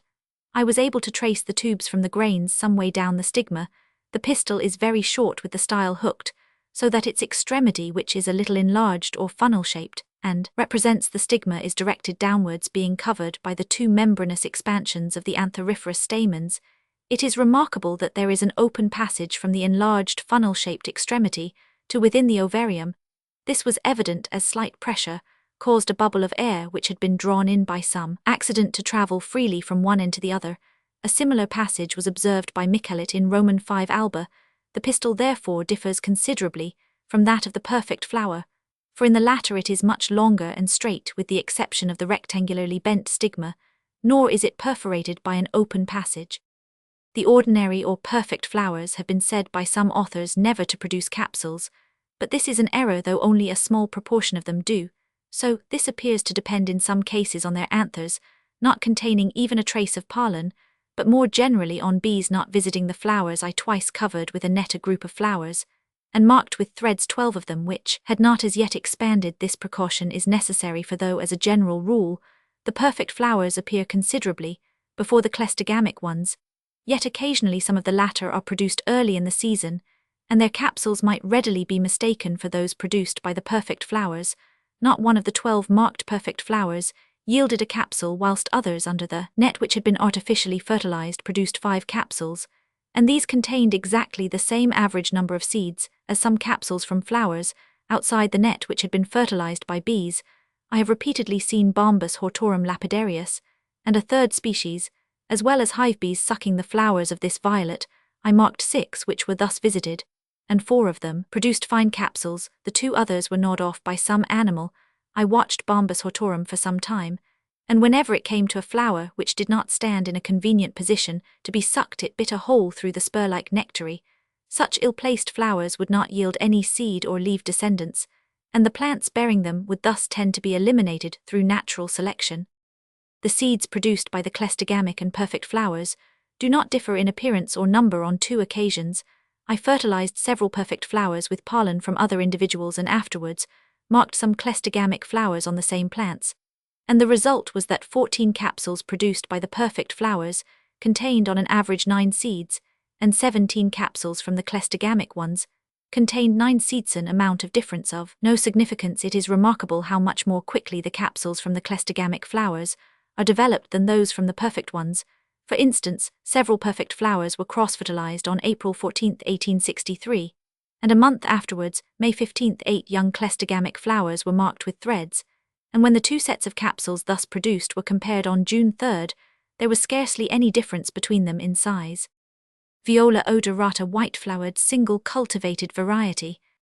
The petals are represented by mere scales as in the last species, but differently from in the last, all 5 stamens are provided with diminutive anthers. Small bundles of pollentubes were traced from the 5 anthers into the somewhat distant stigma. The capsules produced by these flowers bury themselves in the soil if it be loose enough, and they mature themselves. AD 6 Vocher, says Hist. Phys. des Plantes d'Europe tome 3 1844 page 309, that Roman 5 Herta and Kalina likewise bury their capsules. See also Lecoq Geograph Bart tome 5 1856 page 180. Lecoq says that it is only these latter capsules which possess elastic valves, but I think this must be a misprint, as such valves would obviously be of no use to the buried capsules, but would serve to scatter the seeds of the subaerial ones. As in the other species of viola, it is remarkable that this plant, according to Del Pino, does not produce cleistogamic flowers in one part of Liguria, whilst the perfect flowers are there abundantly fertile. 87 Sul opera, la distribuzione dei sessi nel piant etc. 1867, page 30. On the other hand, cleistogamic flowers are produced by it near Turin. Another fact is worth giving as an instance of correlated development. I found on a purple variety after it had produced its perfect double flowers, and whilst the white single variety was bearing its cleistogamic flowers, many bud-like bodies which from their position on the plant were certainly of a cleistogamic nature. They consisted, as could be seen on bisecting them, of a dense mass of minute scales, closely folded over one another, exactly like a cabbage head in miniature. I could not detect any stamens, and in the place of the ovarium there was a little central column. The doubleness of the perfect flowers had thus spread to the cleistogamic ones, which therefore were rendered quite sterile. Viola hirta. The 5 stamens of the cleistogamic flowers are provided as in the last case with small anthers, from all of which pollentubes proceed to the stigma. The petals are not quite so much reduced as in Roman 5 canina, and the short pistil, instead of being hooked, is merely bent into a rectangle of several perfect flowers which I saw visited by hive-and humblebees. 6 were marked, but they produced only 2 capsules, some of the others having been accidentally injured. Roman 1000 Monia was therefore mistaken in this case, as in that of Roman 5 odorata, in supposing that the perfect flowers always withered away and aborted. He states that the peduncles of the cleistogamic flowers curve downwards and bury the ovaries beneath the soil. 88. These statements are taken from Professor Oliver's excellent article in the Natural History Review, July 1862, page 238, with respect to the supposed sterility of the perfect flowers in this genus. See also Timbul Lagrave Botanische Zeitung, 1854, page 772. I may here add that Fritz Müller, as I hear from his brother, has found in the highlands of southern Brazil a white-flowered species of violet, which bears subterranean cleistogamic flowers. Viola nanus. Mr. Scott sent me seeds of this Indian species from the Sikkim Tarai, from which I raised many plants, and from these other seedlings during several successive generations, they produced an abundance of cleistogamic flowers during the whole of each summer, but never a perfect one when Mr. Scott wrote to me. His plants in Calcutta were behaving similarly, though his collector saw the species in flower in its native site. This case is valuable, as showing that we ought not to infer, as has sometimes been done, that a species does not bear perfect flowers when growing naturally. Because it produces only cleistogamic flowers under culture, the calyx of these flowers is sometimes formed of only 3 sepals, 2 being actually suppressed, and not merely coherent with the others. This occurred with 5 out of 30 flowers which were examined for this purpose. The petals are represented by extremely minute scales of the stamen's 2 bare anthers, which are in the same state as in the previous species. But as far as I could judge, each of the 2 cells contained only from 20 to 25 delicate transparent pollen grains. These emitted their tubes in the usual manner. The 3 other stamens bore very minute rudimentary anthers, one of which was generally larger than the other 2, but none of them contained any pollen in one instance. However, a single cell of the larger rudimentary anther included a little pollen.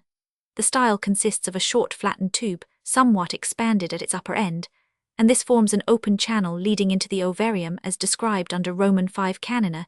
It is slightly bent towards the 2 fertile anthers. Viola ruxburgiana. This species bore in my hothouse during 2 years a multitude of cleistogamic flowers, which resembled in all respects those of the last species, but no perfect ones were produced. Mr. Scott informs me that in India it bears perfect flowers only during the cold season, and that these are quite fertile during the hot, and more especially during the rainy season. It bears an abundance of cleistogamic flowers. Many other species besides the 5 now described produce cleistogamic flowers. This is the case according to Roman 500 Müller, Michelet von Mohl, and Hermann Müller, with Roman 5 Elatia lancifolia sylvatica palustris, mirabilis bicolor ionodium and biflora, but Roman 5 tricolor does not produce them.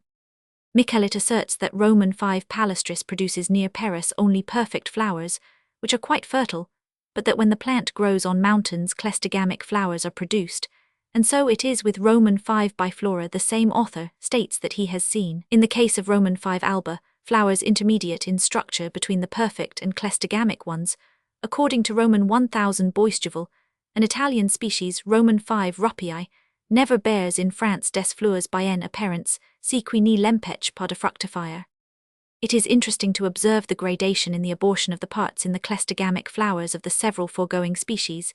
It appears from the statements by Roman 500 Müller and von Mohl that in Roman 5 mirabilis the calyx does not remain quite closed. All 5 stamens are provided with anthers, and some pollen grains probably fall out of the cells on the stigma, instead of protruding their tubes while still enclosed, as in the other species in Roman 5, Herta. All 5 stamens are likewise antheriferous. The petals are not so much reduced, and the pistil not so much modified as in the following species in Roman 5 nana, and Elatia. Only 2 of the stamens properly bear anthers, but sometimes 1 or even 2 of the others are thus provided. Lastly, in Roman 5 canina, never more than 2 of the stamens, as far as I have seen, bear anthers. The petals are much more reduced than in Roman 5 Herta, and according to Roman 500 Müller, are sometimes quite absent. Oxalis acidocella. The existence of cleistogamic flowers on this plant was discovered by Michelet 89 Bulletin so Sport de France tome, 7 1860 page 465. They have been fully described by von Mohl, and I can add hardly anything to his description in my specimens. The anthers of the 5 longer stamens were nearly on a level with the stigmas, whilst the smaller and less plainly bilobed anthers of the 5 shorter stamens stood considerably below the stigmas, so that their tubes had to travel some way upwards. According to Michelet, these latter anthers are sometimes quite aborted in one case. The tubes, which ended in excessively fine points, were seen by me stretching upwards from the lower anthers towards the stigmas, which they had not as yet reached. My plants grew in pots, and long after the perfect flowers had withered they produced not only cleistogamic, but a few minute open flowers, which were in an intermediate condition between the 2 kinds. In one of these, the pollen tubes from the lower anthers had reached the stigmas.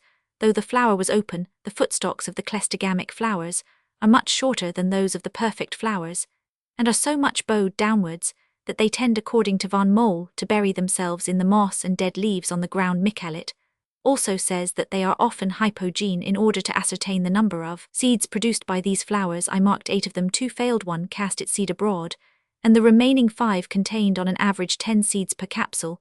This is rather above the average 9, which 11 capsules from perfect flowers, fertilized with their own pollen, yielded, and considerably above the average 7 from the capsules of perfect flowers, fertilized with pollen from another plant. But this latter result must, I think, have been accidental. Hildebrand, whilst searching various herbaria, observed that many other species of oxalis besides O. acidocella produce cleistogamic flowers. 810, Monatsbericht der Akkad der Wiss zu Berlin 1866, page 369. And I hear from him that this is the case with the heterostyled trimorphic O. incarnata from the Cape of Good Hope. Oxalis biophytum sensitiva. This plant is ranked by many botanists as a distinct genus, but as a subgenus by Bentham and Hooker. Many of the early flowers on a mid-styled plant in my hothouse did not open properly, and were in an intermediate condition between cleistogamic and perfect. Their petals varied from a rudiment to about half their proper size.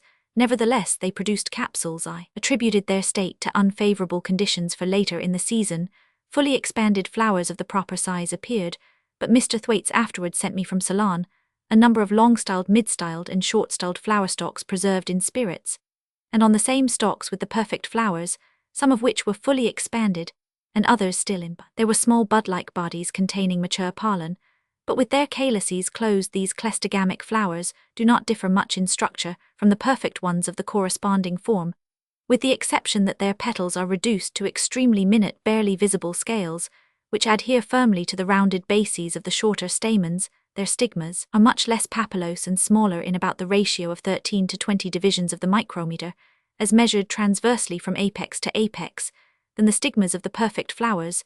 The styles are furrowed longitudinally, and are clothed with simple as well as glandular hairs, but only in the cleistogamic flowers produced by the long-styled and mid-styled forms. The anthers of the longer stamens are a little smaller than the corresponding ones of the perfect flowers, in about the ratio of 11 to 14. They dehisce properly, but do not appear to contain much pollen. Many pollen grains were attached by short tubes to the stigmas, but many others, still adhering to the anthers, had emitted their tubes to a considerable length without having come in contact with the stigmas. Living plants ought to be examined, as the stigmas at least of the long-styled form project beyond the calyx, and if visited by insects, which however is very improbable, might be fertilized with pollen from a perfect flower. The most singular fact about the present species is that long-styled cleistogamic flowers are produced by the long-styled plants, and mid-styled as well as short-styled cleistogamic flowers by the other 2 forms, so that there are 3 kinds of cleistogamic and 3 kinds of perfect flowers produced by this one species. Most of the heterostyled species of oxalis are more or less sterile, many absolutely, so if illegitimately fertilized with their own form pollen, it is therefore probable that the pollen of the cleistogamic flowers has been modified in power so as to act on their own stigmas for their yield, an abundance of seeds. We may perhaps account for the cleistogamic flowers, consisting of the 3 forms, through the principle of correlated growth, by which the cleistogamic flowers of the double violet have been rendered double. Vandellia nummularifolia. Dr. Kuhn has collected all the notices with respect to cleistogamic flowers in this genus, and has described from dried specimens those produced by an Abyssinian species. 811 Botanische Zeitung, 1867, page 65. Mr. Scott sent me from Calcutta seeds of the above common Indian weed, from which many plants were successively raised during several years. The cleistogamic flowers are very small, being, when fully mature, under 120 of an inch 1 mm in length. The calyx does not open, and within it, the delicate transparent corolla remains closely folded over the ovarium. There are only 2 anthers instead of the normal number of 4, and their filaments adhere to the corolla. The cells of the anthers diverge much at their lower ends, and are only 5700 of an inch 181 mm in their longer diameter. They contain but few pollen grains, and these emit their tubes while still within the anther. The pistil is very short, and is surmounted by a bilobed stigma. As the ovary grows, the 2 anthers, together with the shriveled corolla, all attached by the dried pollen tubes to the stigma, are torn off and carried upwards in the shape of a little cap.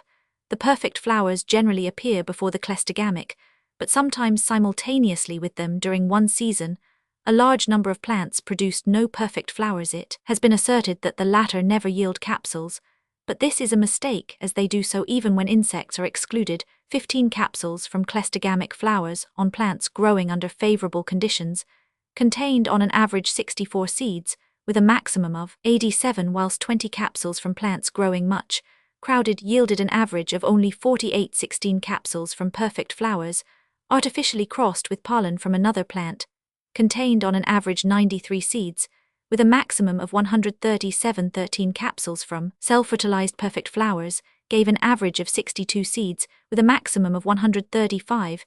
Therefore, the capsules from the cleistogamic flowers contained fewer seeds than those from perfect flowers when cross-fertilized, and slightly more than those from perfect flowers self-fertilized. Dr. Kuhn believes that the Abyssinian Roman 5 sessiflora does not differ specifically from the foregoing species, but its cleistogamic flowers apparently include 4 anthers instead of 2, as above described. The plants, moreover, of Roman 5 sessiflora produce subterranean runners which yield capsules, and I never saw a trace of such runners in Roman 5 nummularifolia, although many plants were cultivated. Linearia spuria. Michelet says that short, thin, twisted branches are developed from the buds in the axils of the lower leaves, and that these bury themselves in the ground. 812 Bulletin Sochbot de France Tome 7 1860 p. 468. They there produce flowers not offering any peculiarity in structure, excepting that their corollas, though properly coloured, are deformed. These flowers may be ranked as cleistogamic as they are developed, and not merely drawn beneath the ground. Ananis calumni. Plants were raised from seeds sent me from northern Italy. The sepals of the cleistogamic flowers are elongated and closely pressed together. The petals are much reduced in size, colourless, and folded over the interior organs. The filaments of the 10 stamens are united into a tube, and this is not the case according to von Mohl with the cleistogamic flowers of other leguminosae. 5 of the stamens are destitute of anthers, and alternate with the 5, thus, provided the 2 cells of the anthers are minute, rounded, and separated from one another by connective tissue, they contain but few pollen grains, and these have extremely delicate coats. The pistil is hook-shaped with a plainly enlarged stigma, which is curled down towards the anthers. It therefore differs much from that of the perfect flower. During the year 1867, no perfect flowers were produced, but in the following year there were both perfect and cleistogamic ones. Ananis minutissima. My plants produced both perfect and cleistogamic flowers, but I did not examine the latter. Some of the former were crossed with pollen from a distinct plant, and 6 capsules thus obtained yielded on an average 3 seeds, with a maximum of 5 in 112 perfect. Flowers were marked and allowed to fertilize themselves spontaneously under a net, and they yielded 8 capsules, containing on an average 2 seeds, with a maximum of 3 in 153 capsules produced by the cleistogamic flowers, contained on an average 4 seeds, so that these were the most productive of all, and the seeds themselves looked finer even than those from the crossed perfect flowers.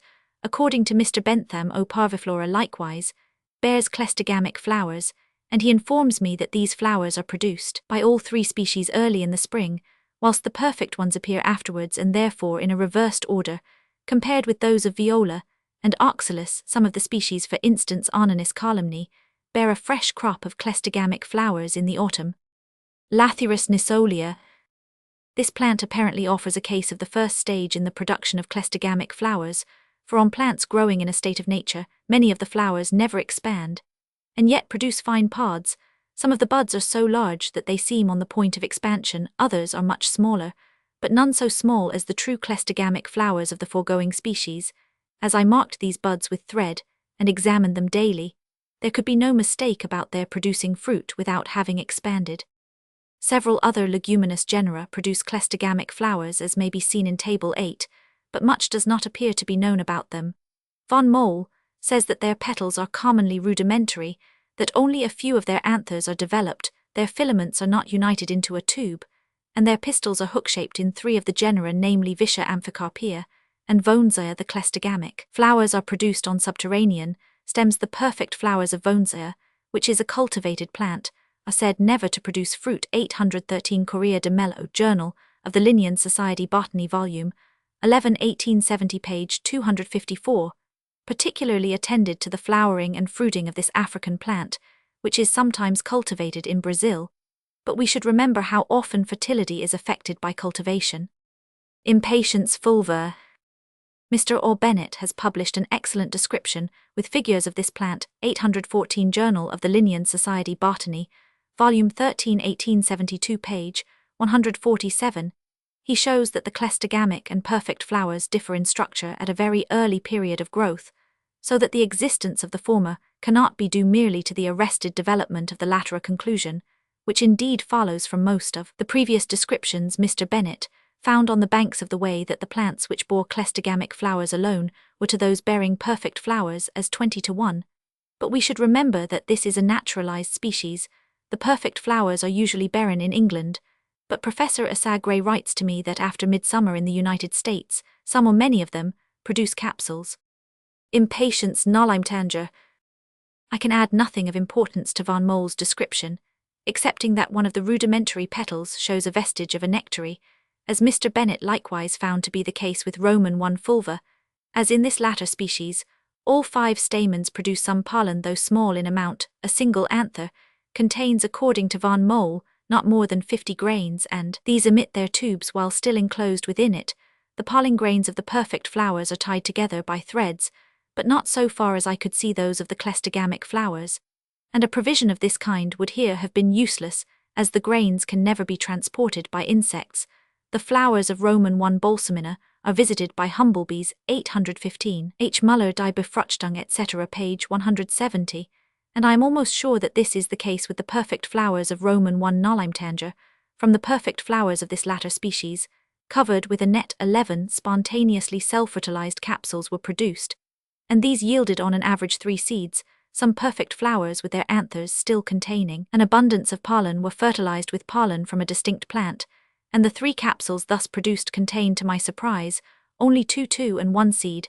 As Roman 1 balsamina is protrandrous, so probably is the present species, and if so, cross-fertilization was effected by me at too early a period, and this may account for the capsules yielding so few seeds. Drosera rotundifolia. The first flower stems which were thrown up by some plants in my greenhouse bore only cleistogamic flowers. The petals of small size remained permanently closed over the reproductive organs, but their white tips could just be seen between the almost completely closed sepals. The pollen, which was scanty in amount but not so scanty as in viola or oxalis, remained enclosed within the anthers, whence the tubes proceeded and penetrated the stigma. As the ovarium swelled, the little withered corolla was carried upwards in the form of a cap. These cleistogamic flowers produced an abundance of seed later. In the season, perfect flowers appeared with plants in a state of nature. The flowers open only in the early morning, as I have been informed by Mr. Wallis, who particularly attended to the time of their flowering. In the case of Roman 500 Anglica, the still folded petals on some plants in my greenhouse opened just sufficiently to leave a minute aperture. The anthers dehisced properly, but the pollen grains adhered in a mass to them, and thence emitted their tubes which penetrated the stigmas. These flowers therefore were in an intermediate condition, and could not be called either perfect or cleistogamic. A few miscellaneous observations may be added with respect to some other species, as throwing light on our subject. Mr. Scott states that Eranthemum ambiguum bears 3 kinds of flowers: large conspicuous open ones, which are quite sterile, authors of intermediate size, which are open and moderately fertilined; lastly small closed or cleistogamic ones, which are perfectly fertile. 816 Journal of Botany, London, New Series, Volume 1, 1872, pages 161. 4 Ruellia tuberosa. Likewise, one of the Acanthaceae produces both open and cleistogamic flowers. The latter yield from 18 to 24, whilst the former only from 8 to 10 seeds. These 2 kinds of flowers are produced simultaneously, whereas in several other members of the family, the cleistogamic ones appear only during the hot season. According to Torrey and Gray, the North American species of Helianthemum, when growing in poor soil, produce only cleistogamic flowers. The cleistogamic flowers of Specularia perfoliata are highly remarkable, as they are closed by a tympanum formed by the rudimentary corolla, and without any trace of an opening. The stamens vary from 3 to 5 in number, as do the sepals. 817 Von Moll Botanische Zeitung, 1863, pages 314 and 323, Dr. Bromfield Phytologist, Volume 3, page 530, also remarks that the calyx of the cleistogamic flowers is usually only 3 cleft, while that of the perfect flower is mostly 5 cleft. The collecting hairs on the pistil, which play so important a part in the fertilization of the perfect flowers, are here quite absent. Doctors Hooker and Thompson state that some of the Indian species of campanula produce 2 kinds of flowers, the smaller ones being borne on longer peduncles with differently formed sepals, and producing a more globose ovary. 818 Journal of the Linnean Society, Volume 2, 1857, page 7, see also Professor Oliver in Natural History, Review 1862, page 240. The flowers are closed by a tympanum like that in Specularia. Some of the plants produce both kinds of flowers, others only one kind, both yield an abundance of seeds. Professor Oliver adds that he has seen flowers on Campanula colorata in an intermediate condition between cleistogamic and perfect ones. The solitary almost sessile cleistogamic flowers produced by Monocoria vaginalis are differently protected from those in any of the previous cases, namely within a short sac, formed of the membranous spathe, without any opening or fissure. There is only a single fertile stamen. The style is almost obsolete, with the 3 stigmatic surfaces directed to one side. Both the perfect and cleistogamic flowers produce seeds. 819 Dr. Kirk, Journal of the Linnean Society, Volume 8, 1864, page 147. The cleistogamic flowers on some of the Malpighiaceae seem to be more profoundly modified than those in any of the foregoing genera. According to a de Jussieu, they are differently situated from the perfect flowers. They contain only a single stamen instead of 5 or 6, and it is a strange fact that this particular stamen is not developed in the perfect flowers of the same species. 820 Archives, Du Museum Tome, 3, 1843, pages 35, 38, 82, 86, 589, 590. 8. The style is absent or rudimentary, and there are only 2 ovaries instead of 3. Thus these degraded flowers, as Jussieu remarks, laugh at our classifications for the greater number of the characters proper to the species, to the genus, to the family, to the class disappear. I may add that their calyces are not glandular, and as according to Kerner the fluid secreted by such glands generally serves to protect the flowers from crawling insects which steal the nectar without aiding in their cross-fertilization. 821, Die Schutzmittel der Blüthen unberufing Gast, 1876, page 25. The deficiency of the glands in the cleistogamic flowers of these plants may perhaps be accounted for by their not requiring any such protection. As the Asclepiadus genus Stapelia is said to produce cleistogamic flowers, the following case may be worth giving. I have never heard of the perfect flowers of Hoya carnosa setting seeds in this country, but some capsules were produced in Mr. Farrer's hothouse, and the gardener detected that they were the product of minute bud-like bodies, 3 or 4 of which could sometimes be found on the same umbel with the perfect flowers. They were quite closed and hardly thicker than their peduncles.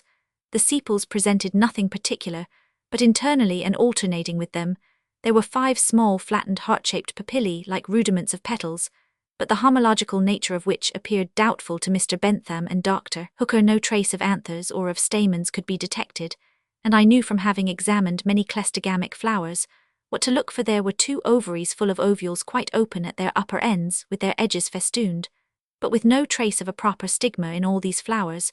One of the 2 ovaries withered and blackened long before the other. The one perfect capsule, 312 inches in length, which was sent me, had likewise been developed from a single carpel.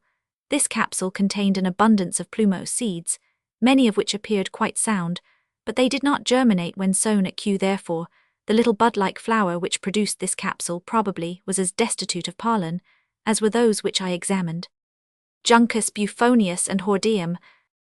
All the species hitherto mentioned which produce cleistogamic flowers are entomorphalous, but 4 genera, Juncus, hordeum, cryptostaches and Leasia, are anamorphalous. Juncus buphonius is remarkable by bearing in parts of Russia only cleistogamic flowers, which contain 3 instead of the 6 anthers found in the perfect flowers. 822 see Dr. Asherson's interesting paper in Botanische Zeitung, 1871, page 551.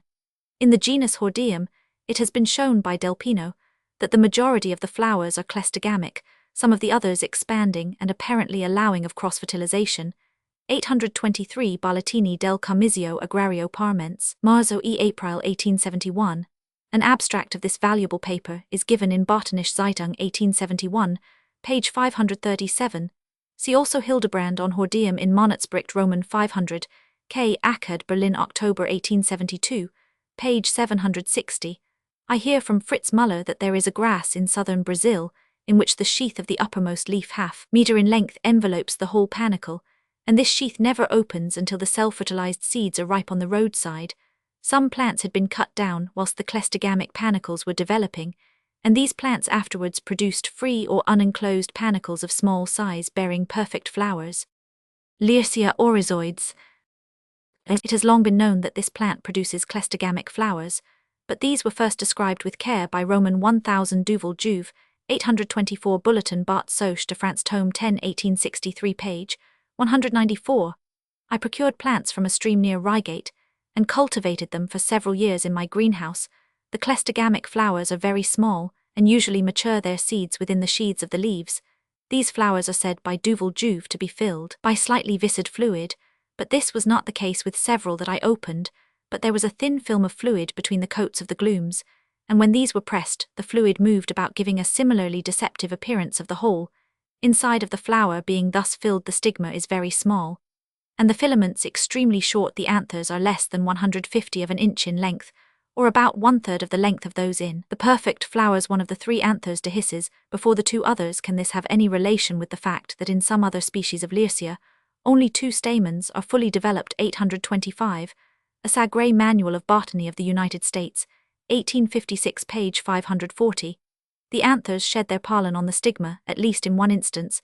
This was clearly the case, and by tearing open the anthers under water, the grains were easily detached towards the apex of the anther. The grains are arranged in a single row, and lower down in 2 or 3 rows, so that they could be counted, and there were about 35 in each cell or 70 in the whole anther. And this is an astonishingly small number for an anemophilous plant. The grains have very delicate coats, are spherical, and about 57,000 of an inch 181 millimeters, whilst those of the perfect flowers are about 77,000 of an inch 254 millimeters in diameter.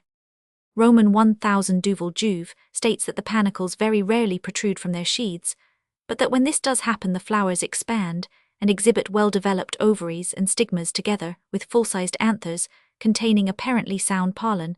Nevertheless, such flowers are invariably quite sterile. Schreber had previously observed that if a panicle is only half protruded, this half is sterile, whilst the still included half is fertile. Some plants, which grew in a large tub of water in my greenhouse, behaved on one occasion in a very different manner. They protruded 2 very large much-branched panicles, but the florets never opened, though these included fully developed stigmas, and stamens supported on long filaments with large anthers that dehisced properly. If these florets had opened for a short time unperceived by me, and had then closed again, the empty anthers would have been left dangling outside. Nevertheless, they yielded on August 17th an abundance of fine ripe seeds. Here then we have a near approach to the single case as yet known of this grass producing in a state of nature in Germany perfect flowers, which yielded a copious supply of fruit. 826 Dr. Ascherson Botanische Zeitung, 1864 page 350 seeds from the cleistogamic flowers were sent by me to Mr. Scott in Calcutta, who there cultivated the plants in various ways, but they never produced perfect flowers.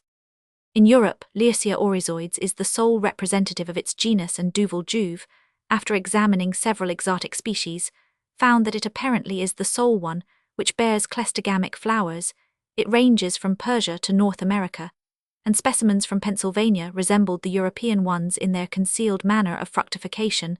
There can therefore be little doubt that this plant generally propagates itself throughout an immense area by cleistogamic seeds, and that it can hardly ever be invigorated by cross-fertilization. It resembles in this respect those plants which are now widely spread, though they increase solely by asexual generation. 827. I have collected several such cases in my Variation under Domestication, Chapter 18, 2nd edition, Volume 2, page 153. Concluding remarks on cleistogamic flowers. That these flowers owe their structure primarily to the arrested development of perfect ones, we may infer from such cases as that of the lower rudimentary petal in Viola being larger than the others, like the lower lip of the perfect flower frond, a vestige of a spur, in the cleistogamic flowers of Impatiens from the 10 stamens of Ananis being united into a tubered. Other such structures. The same inference may be drawn from the occurrence in some instances on the same plant of a series of gradations between the cleistogamic and perfect flowers, but that the former owe their origin wholly to arrested development is by no means the case, for various parts have been specially modified so as to aid in the self-fertilization of the flowers, and as a protection to the pollen, for instance the hook-shaped pistil in viola, and in some other genera, by which the stigma is brought close to the fertile anthers, the rudimentary corolla of specularia, modified into a perfectly closed tympanum, and the sheath of monocoria modified into a closed sac, excessively thin coats of the pollen-grained anthers not being all equally aborted, and other such cases. Moreover, Mr. Bennett has shown that the buds of the cleistogamic and perfect flowers of impatiens differ at a very early period of growth. The degree to which many of the most important organs in these degraded flowers have been reduced or even wholly obliterated is one of their most remarkable peculiarities, reminding us of many parasitic animals. In some cases, only a single anther is left, and this contains but few pollen grains of diminished size. In other cases, the stigma has disappeared, leaving a simple open passage into the ovarium. It is also interesting to note the complete loss of trifling points in the structure or functions of certain parts, which, though of service to the perfect flowers, are of none to the cleistogamic, for instance the collecting hairs on the pistil of specularia, the glands on the calyx of the Malpighiaceae, the nectar secreting appendages to the lower stamens of viola, the secretion of nectar by other parts, the emission of a sweet odor, and apparently the elasticity of the valves in the buried capsules of viola odorata. We here see, as throughout nature, that as soon as any part or character becomes superfluous, it tends sooner or later to disappear. Another peculiarity in these flowers is that the pollen grains generally emit their tubes whilst still enclosed within the anthers, but this is not so remarkable a fact, as was formerly thought when the case of Asclepias was alone known. 828. The case of Asclepias was described by R. Brown Balin, asserts Adansonia, Tome 2, 1862, page 58, that with many plants the tubes are emitted from pollen grains which have not come into contact with the stigma, and that they may be seen advancing horizontally through the air towards the stigma. I have observed the emission of the tubes from the pollen masses, whilst still within the anthers, in three widely distinct orchidean genera, namely Acerus malaxis and Neodia. See the various contrivances by which orchids are fertilized, 2nd edition, page 258. It is, however, a wonderful sight to behold the tubes directing themselves in a straight line to the stigma, when this is at some little distance from the anthers. As soon as they reach the stigma, or the open passage, leading into the ovarium, no doubt, they penetrate it guided by the same means, whatever these may be. The case of ordinary flowers, I thought that they might be guided by the avoidance of light. Some pollen grains of a willow were therefore immersed in an extremely weak solution of honey, and the vessel was placed so that the light entered only in one direction laterally, or from below, or from above, but the long tubes were in each case protruded in every possible direction. As cleistogamic flowers are completely closed, they are necessarily self-fertilized, not to mention the absence of any attraction to insects, and they thus differ widely from the great majority of ordinary flowers. Del Pino believes that cleistogamic flowers have been developed in order to ensure the production of seeds under climatic or other conditions, which tend to prevent the fertilization of the perfect flowers. 829 Sul. Opera la distribuzione dei sessi nel, Piant 1867, page 30. I do not doubt that this holds good to a certain limited extent, but the production of a large supply of seeds with little consumption of nutrient matter, or expenditure of vital force, is probably a far more efficient motive power.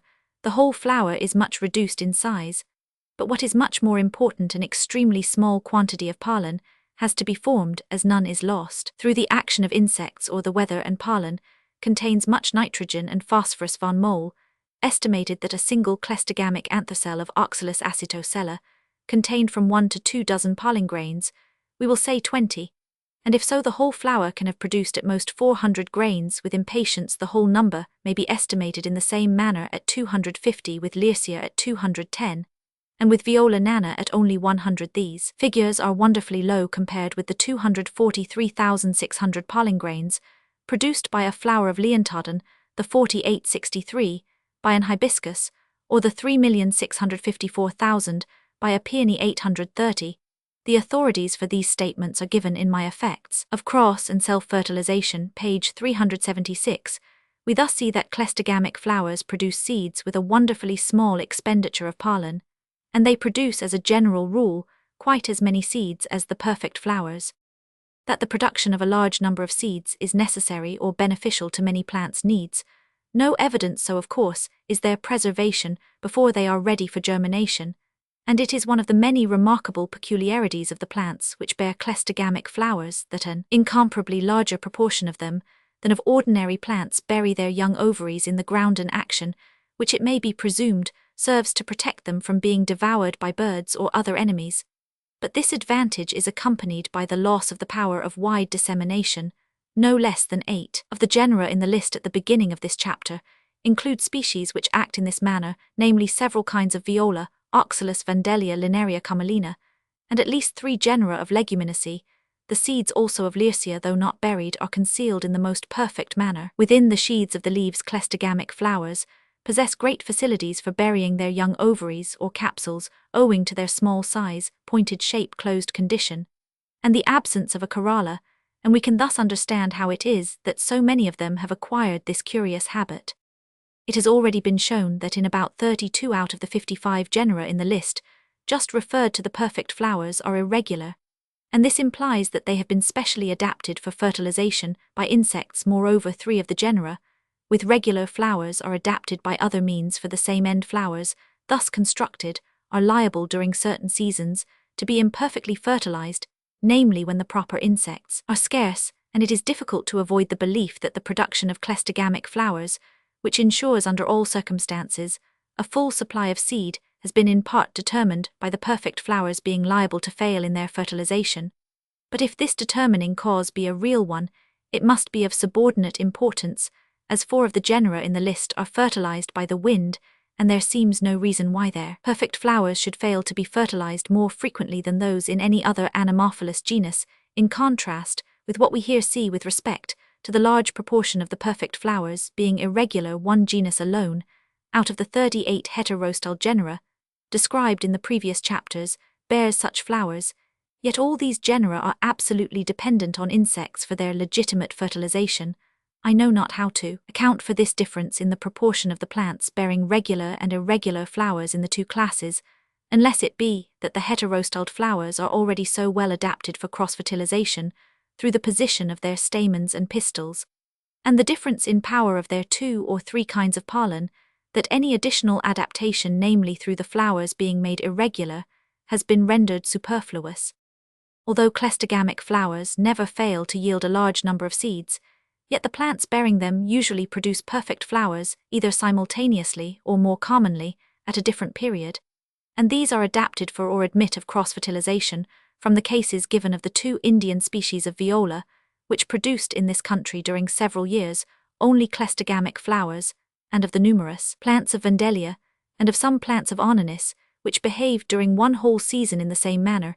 It appears rash to infer from such cases as that of Salvia cleistogama, not having produced perfect flowers during 5 years in Germany. 831, Dr. Ascherson, Botanische Zeitung, 1871, page 555, and of an aspicarpa not having done so during several years in Paris, that these plants would not bear perfect flowers in their native homes. Von Mohl and several other botanists have repeatedly insisted that as a general rule the perfect flowers produced by cleistogamic plants are sterile, but it has been shown under the head of the several species that this is not the case. The perfect flowers viola are indeed sterile, unless they are visited by bees, but when thus visited they yield the full number of seeds. As far as I have been able to discover, there is only one absolute exception to the rule that the perfect flowers are fertile, namely that of Vonsaea, and in this case we should remember that cultivation often affects injuriously the reproductive organs. Although the perfect flowers of Lycia sometimes yield seeds, yet this occurs so rarely as far as hitherto observed that it practically forms a second exception to the rule. As cleistogamic flowers are invariably fertilized, and as they are produced in large numbers, they yield altogether a much larger supply of seeds than do the perfect flowers on the same plant, but the latter flowers will occasionally be cross-fertilized, and their offspring will thus be invigorated, as we may infer from a widespread analogy. But of such invigoration I have only a small amount of direct evidence. 2 crossed seedlings of Ananis minutissima were put into competition with 2 seedlings raised from cleistogamic flowers. They were at first all of equal height, the crossed were then slightly beaten, but on the following year they showed the usual superiority of their class, and were to the self-fertilized plants of cleistogamic origin as 100 to 88 in mean height, with Vandellia 20 crossed plants, exceeded in height 20 plants raised from cleistogamic seeds, only by a little, namely in the ratio of 100 to 94. It is a natural inquiry how so many plants belonging to various very distinct families first came to have the development of their flowers arrested so as ultimately to become cleistogamic, that a passage from the one state to the other is far from difficult is shown by the many recorded cases of gradations between the two states on the same plant in Viola, Oxalis, Biophytum, Campanula, etc. In the several species of Viola, the various parts of the flowers have also been modified in very different degrees. Those plants which in their own country produce flowers of full or nearly full size, but never expand as with the Limatra, and yet set fruit, might easily be rendered cleistogamic. Lathyrus Nisolia seems to be in an incipient transitional state, as does Drosera anglica, the flowers of which are not perfectly closed. There is good evidence that flowers sometimes fail to expand, and are somewhat reduced in size owing to exposure to unfavorable conditions, but still retain their fertility unimpaired. Linnaeus observed in 1753 that the flowers on several plants brought from Spain and grown at Uppsala did not show any corolla, and yet produced seeds. Asa Gray has seen flowers on exotic plants in the northern United States, which never expanded, and yet fruited with certain English plants, which bear flowers during nearly the whole year. Mr. Bennett found that those produced during the winter season were fertilized in the bud, whilst with other species having fixed times for flowering, but which had been tempted by a mild January to put forth a few wretched flowers, no pollen was discharged from the anthers, and no seed was formed. The flowers of Lysimachia vulgaris, if fully exposed to the sun, expand properly, while those growing in shady ditches have smaller corollas which open only slightly, and these two forms graduate into one another in intermediate stations. Herr Bouch's observations are of especial interest, for he shows that both temperature and the amount of light affect the size of the corolla, and he gives measurements proving that with some plants the corolla is diminished by the increasing cold and darkness of the changing season, whilst with others it is diminished by the increasing heat and light. 832, for the statement by Linnaeus C. Moll in Botanische Zeitung, 1863 p. 327, Asa Gray, American Journal of Science, 2nd Series, Volume 39, 1865, page 105. Bennett in Nature, November 1869, page 11. The Reverend G. Henslow also says, Gardner's Chronicle, 1877, page 271, also Nature, October 19, 1876, page 543, that when the autumn draws on, and habitually in winter for such of our wild flowers as blossom at that season, the flowers are self-fertilized on Lysimachia. H. Muller, Nature, September 1873, page 433. Bouch, Sitzungsbericht der Gesell Naturforsch, Freund, October 1874, page 90. The belief that the first step towards flowers being rendered cleistogamic was due to the conditions to which they were exposed is supported by the fact of various plants belonging to this class either not producing their cleistogamic flowers under certain conditions, or on the other hand producing them to the complete exclusion of the perfect ones. Thus some species of viola do not bear cleistogamic flowers when growing on the lowlands or in certain districts. Other plants when cultivated have failed to produce perfect flowers during several successive years, and this is the case with Juncus bufonius in its native land of Russia. Cleistogamic flowers are produced by some species late, and by others early in the season, and this agrees with the view that the first step towards their development was due to climate, though the periods at which the two sorts of flowers now appear must since have become much more distinctly defined. We do not know whether too low or too high a temperature, or the amount of light acts in a direct manner on the size of the corolla, or indirectly through the male organs being first affected. However this may be, if a plant were prevented either early or late in the season from fully expanding its corolla with some reduction in its size, but with no loss of the power of self-fertilization, then natural selection might well complete the work and render it strictly cleistogamic. The various organs would also, it is probable, be modified by the peculiar conditions to which they are subjected within a completely closed flower, also by the principle of correlated growth, and by the tendency in all reduced organs finally to disappear. The result would be the production of cleistogamic flowers, such as we now see them, and these are admirably fitted to yield a copious supply of seed at a wonderfully small cost to the plant. I will now sum up very briefly the chief conclusions which seem to follow from the observations given in this volume. Cleistogamic flowers afford, as just stated, an abundant supply of seeds with little expenditure, and we can hardly doubt that they have had their structure modified and degraded for this special purpose, perfect flowers being still almost always produced, so as to allow of occasional cross-fertilization. Hermaphrodite plants have often been rendered monoecious, dioecious, or polygamous, but as the separation of the sexes would have been injurious had not pollen been already transported habitually by insects or by the wind from flower to flower, we may assume that the process of separation did not commence and was not completed for the sake of the advantages to be gained from cross-fertilization. The sole motive for the separation of the sexes which occurs to me is that the production of a great number of seeds might become superfluous to a plant under changed conditions of life, and it might then be highly beneficial to it that the same flower or the same individual should not have its vital powers taxed under the struggle for life, to which all organisms are subjected by producing both pollen and seeds. With respect to the plants belonging to the gynodioecious subclass or those which coexist as hermaphrodites and females, it has been proved that they yield a much larger supply of seed than they would have done if they had all remained hermaphrodites, and we may feel sure from the large number of seeds produced by many plants that such production is often necessary or advantageous. It is therefore probable that the two forms in this subclass have been separated or developed for this special end. Various hermaphrodite plants have become heterostyled and now exist under 2 or 3 forms, and we may confidently believe that this has been effected in order that cross-fertilization should be assured for the full and legitimate fertilization of these plants. Pollen from the one form must be applied to the stigma of another.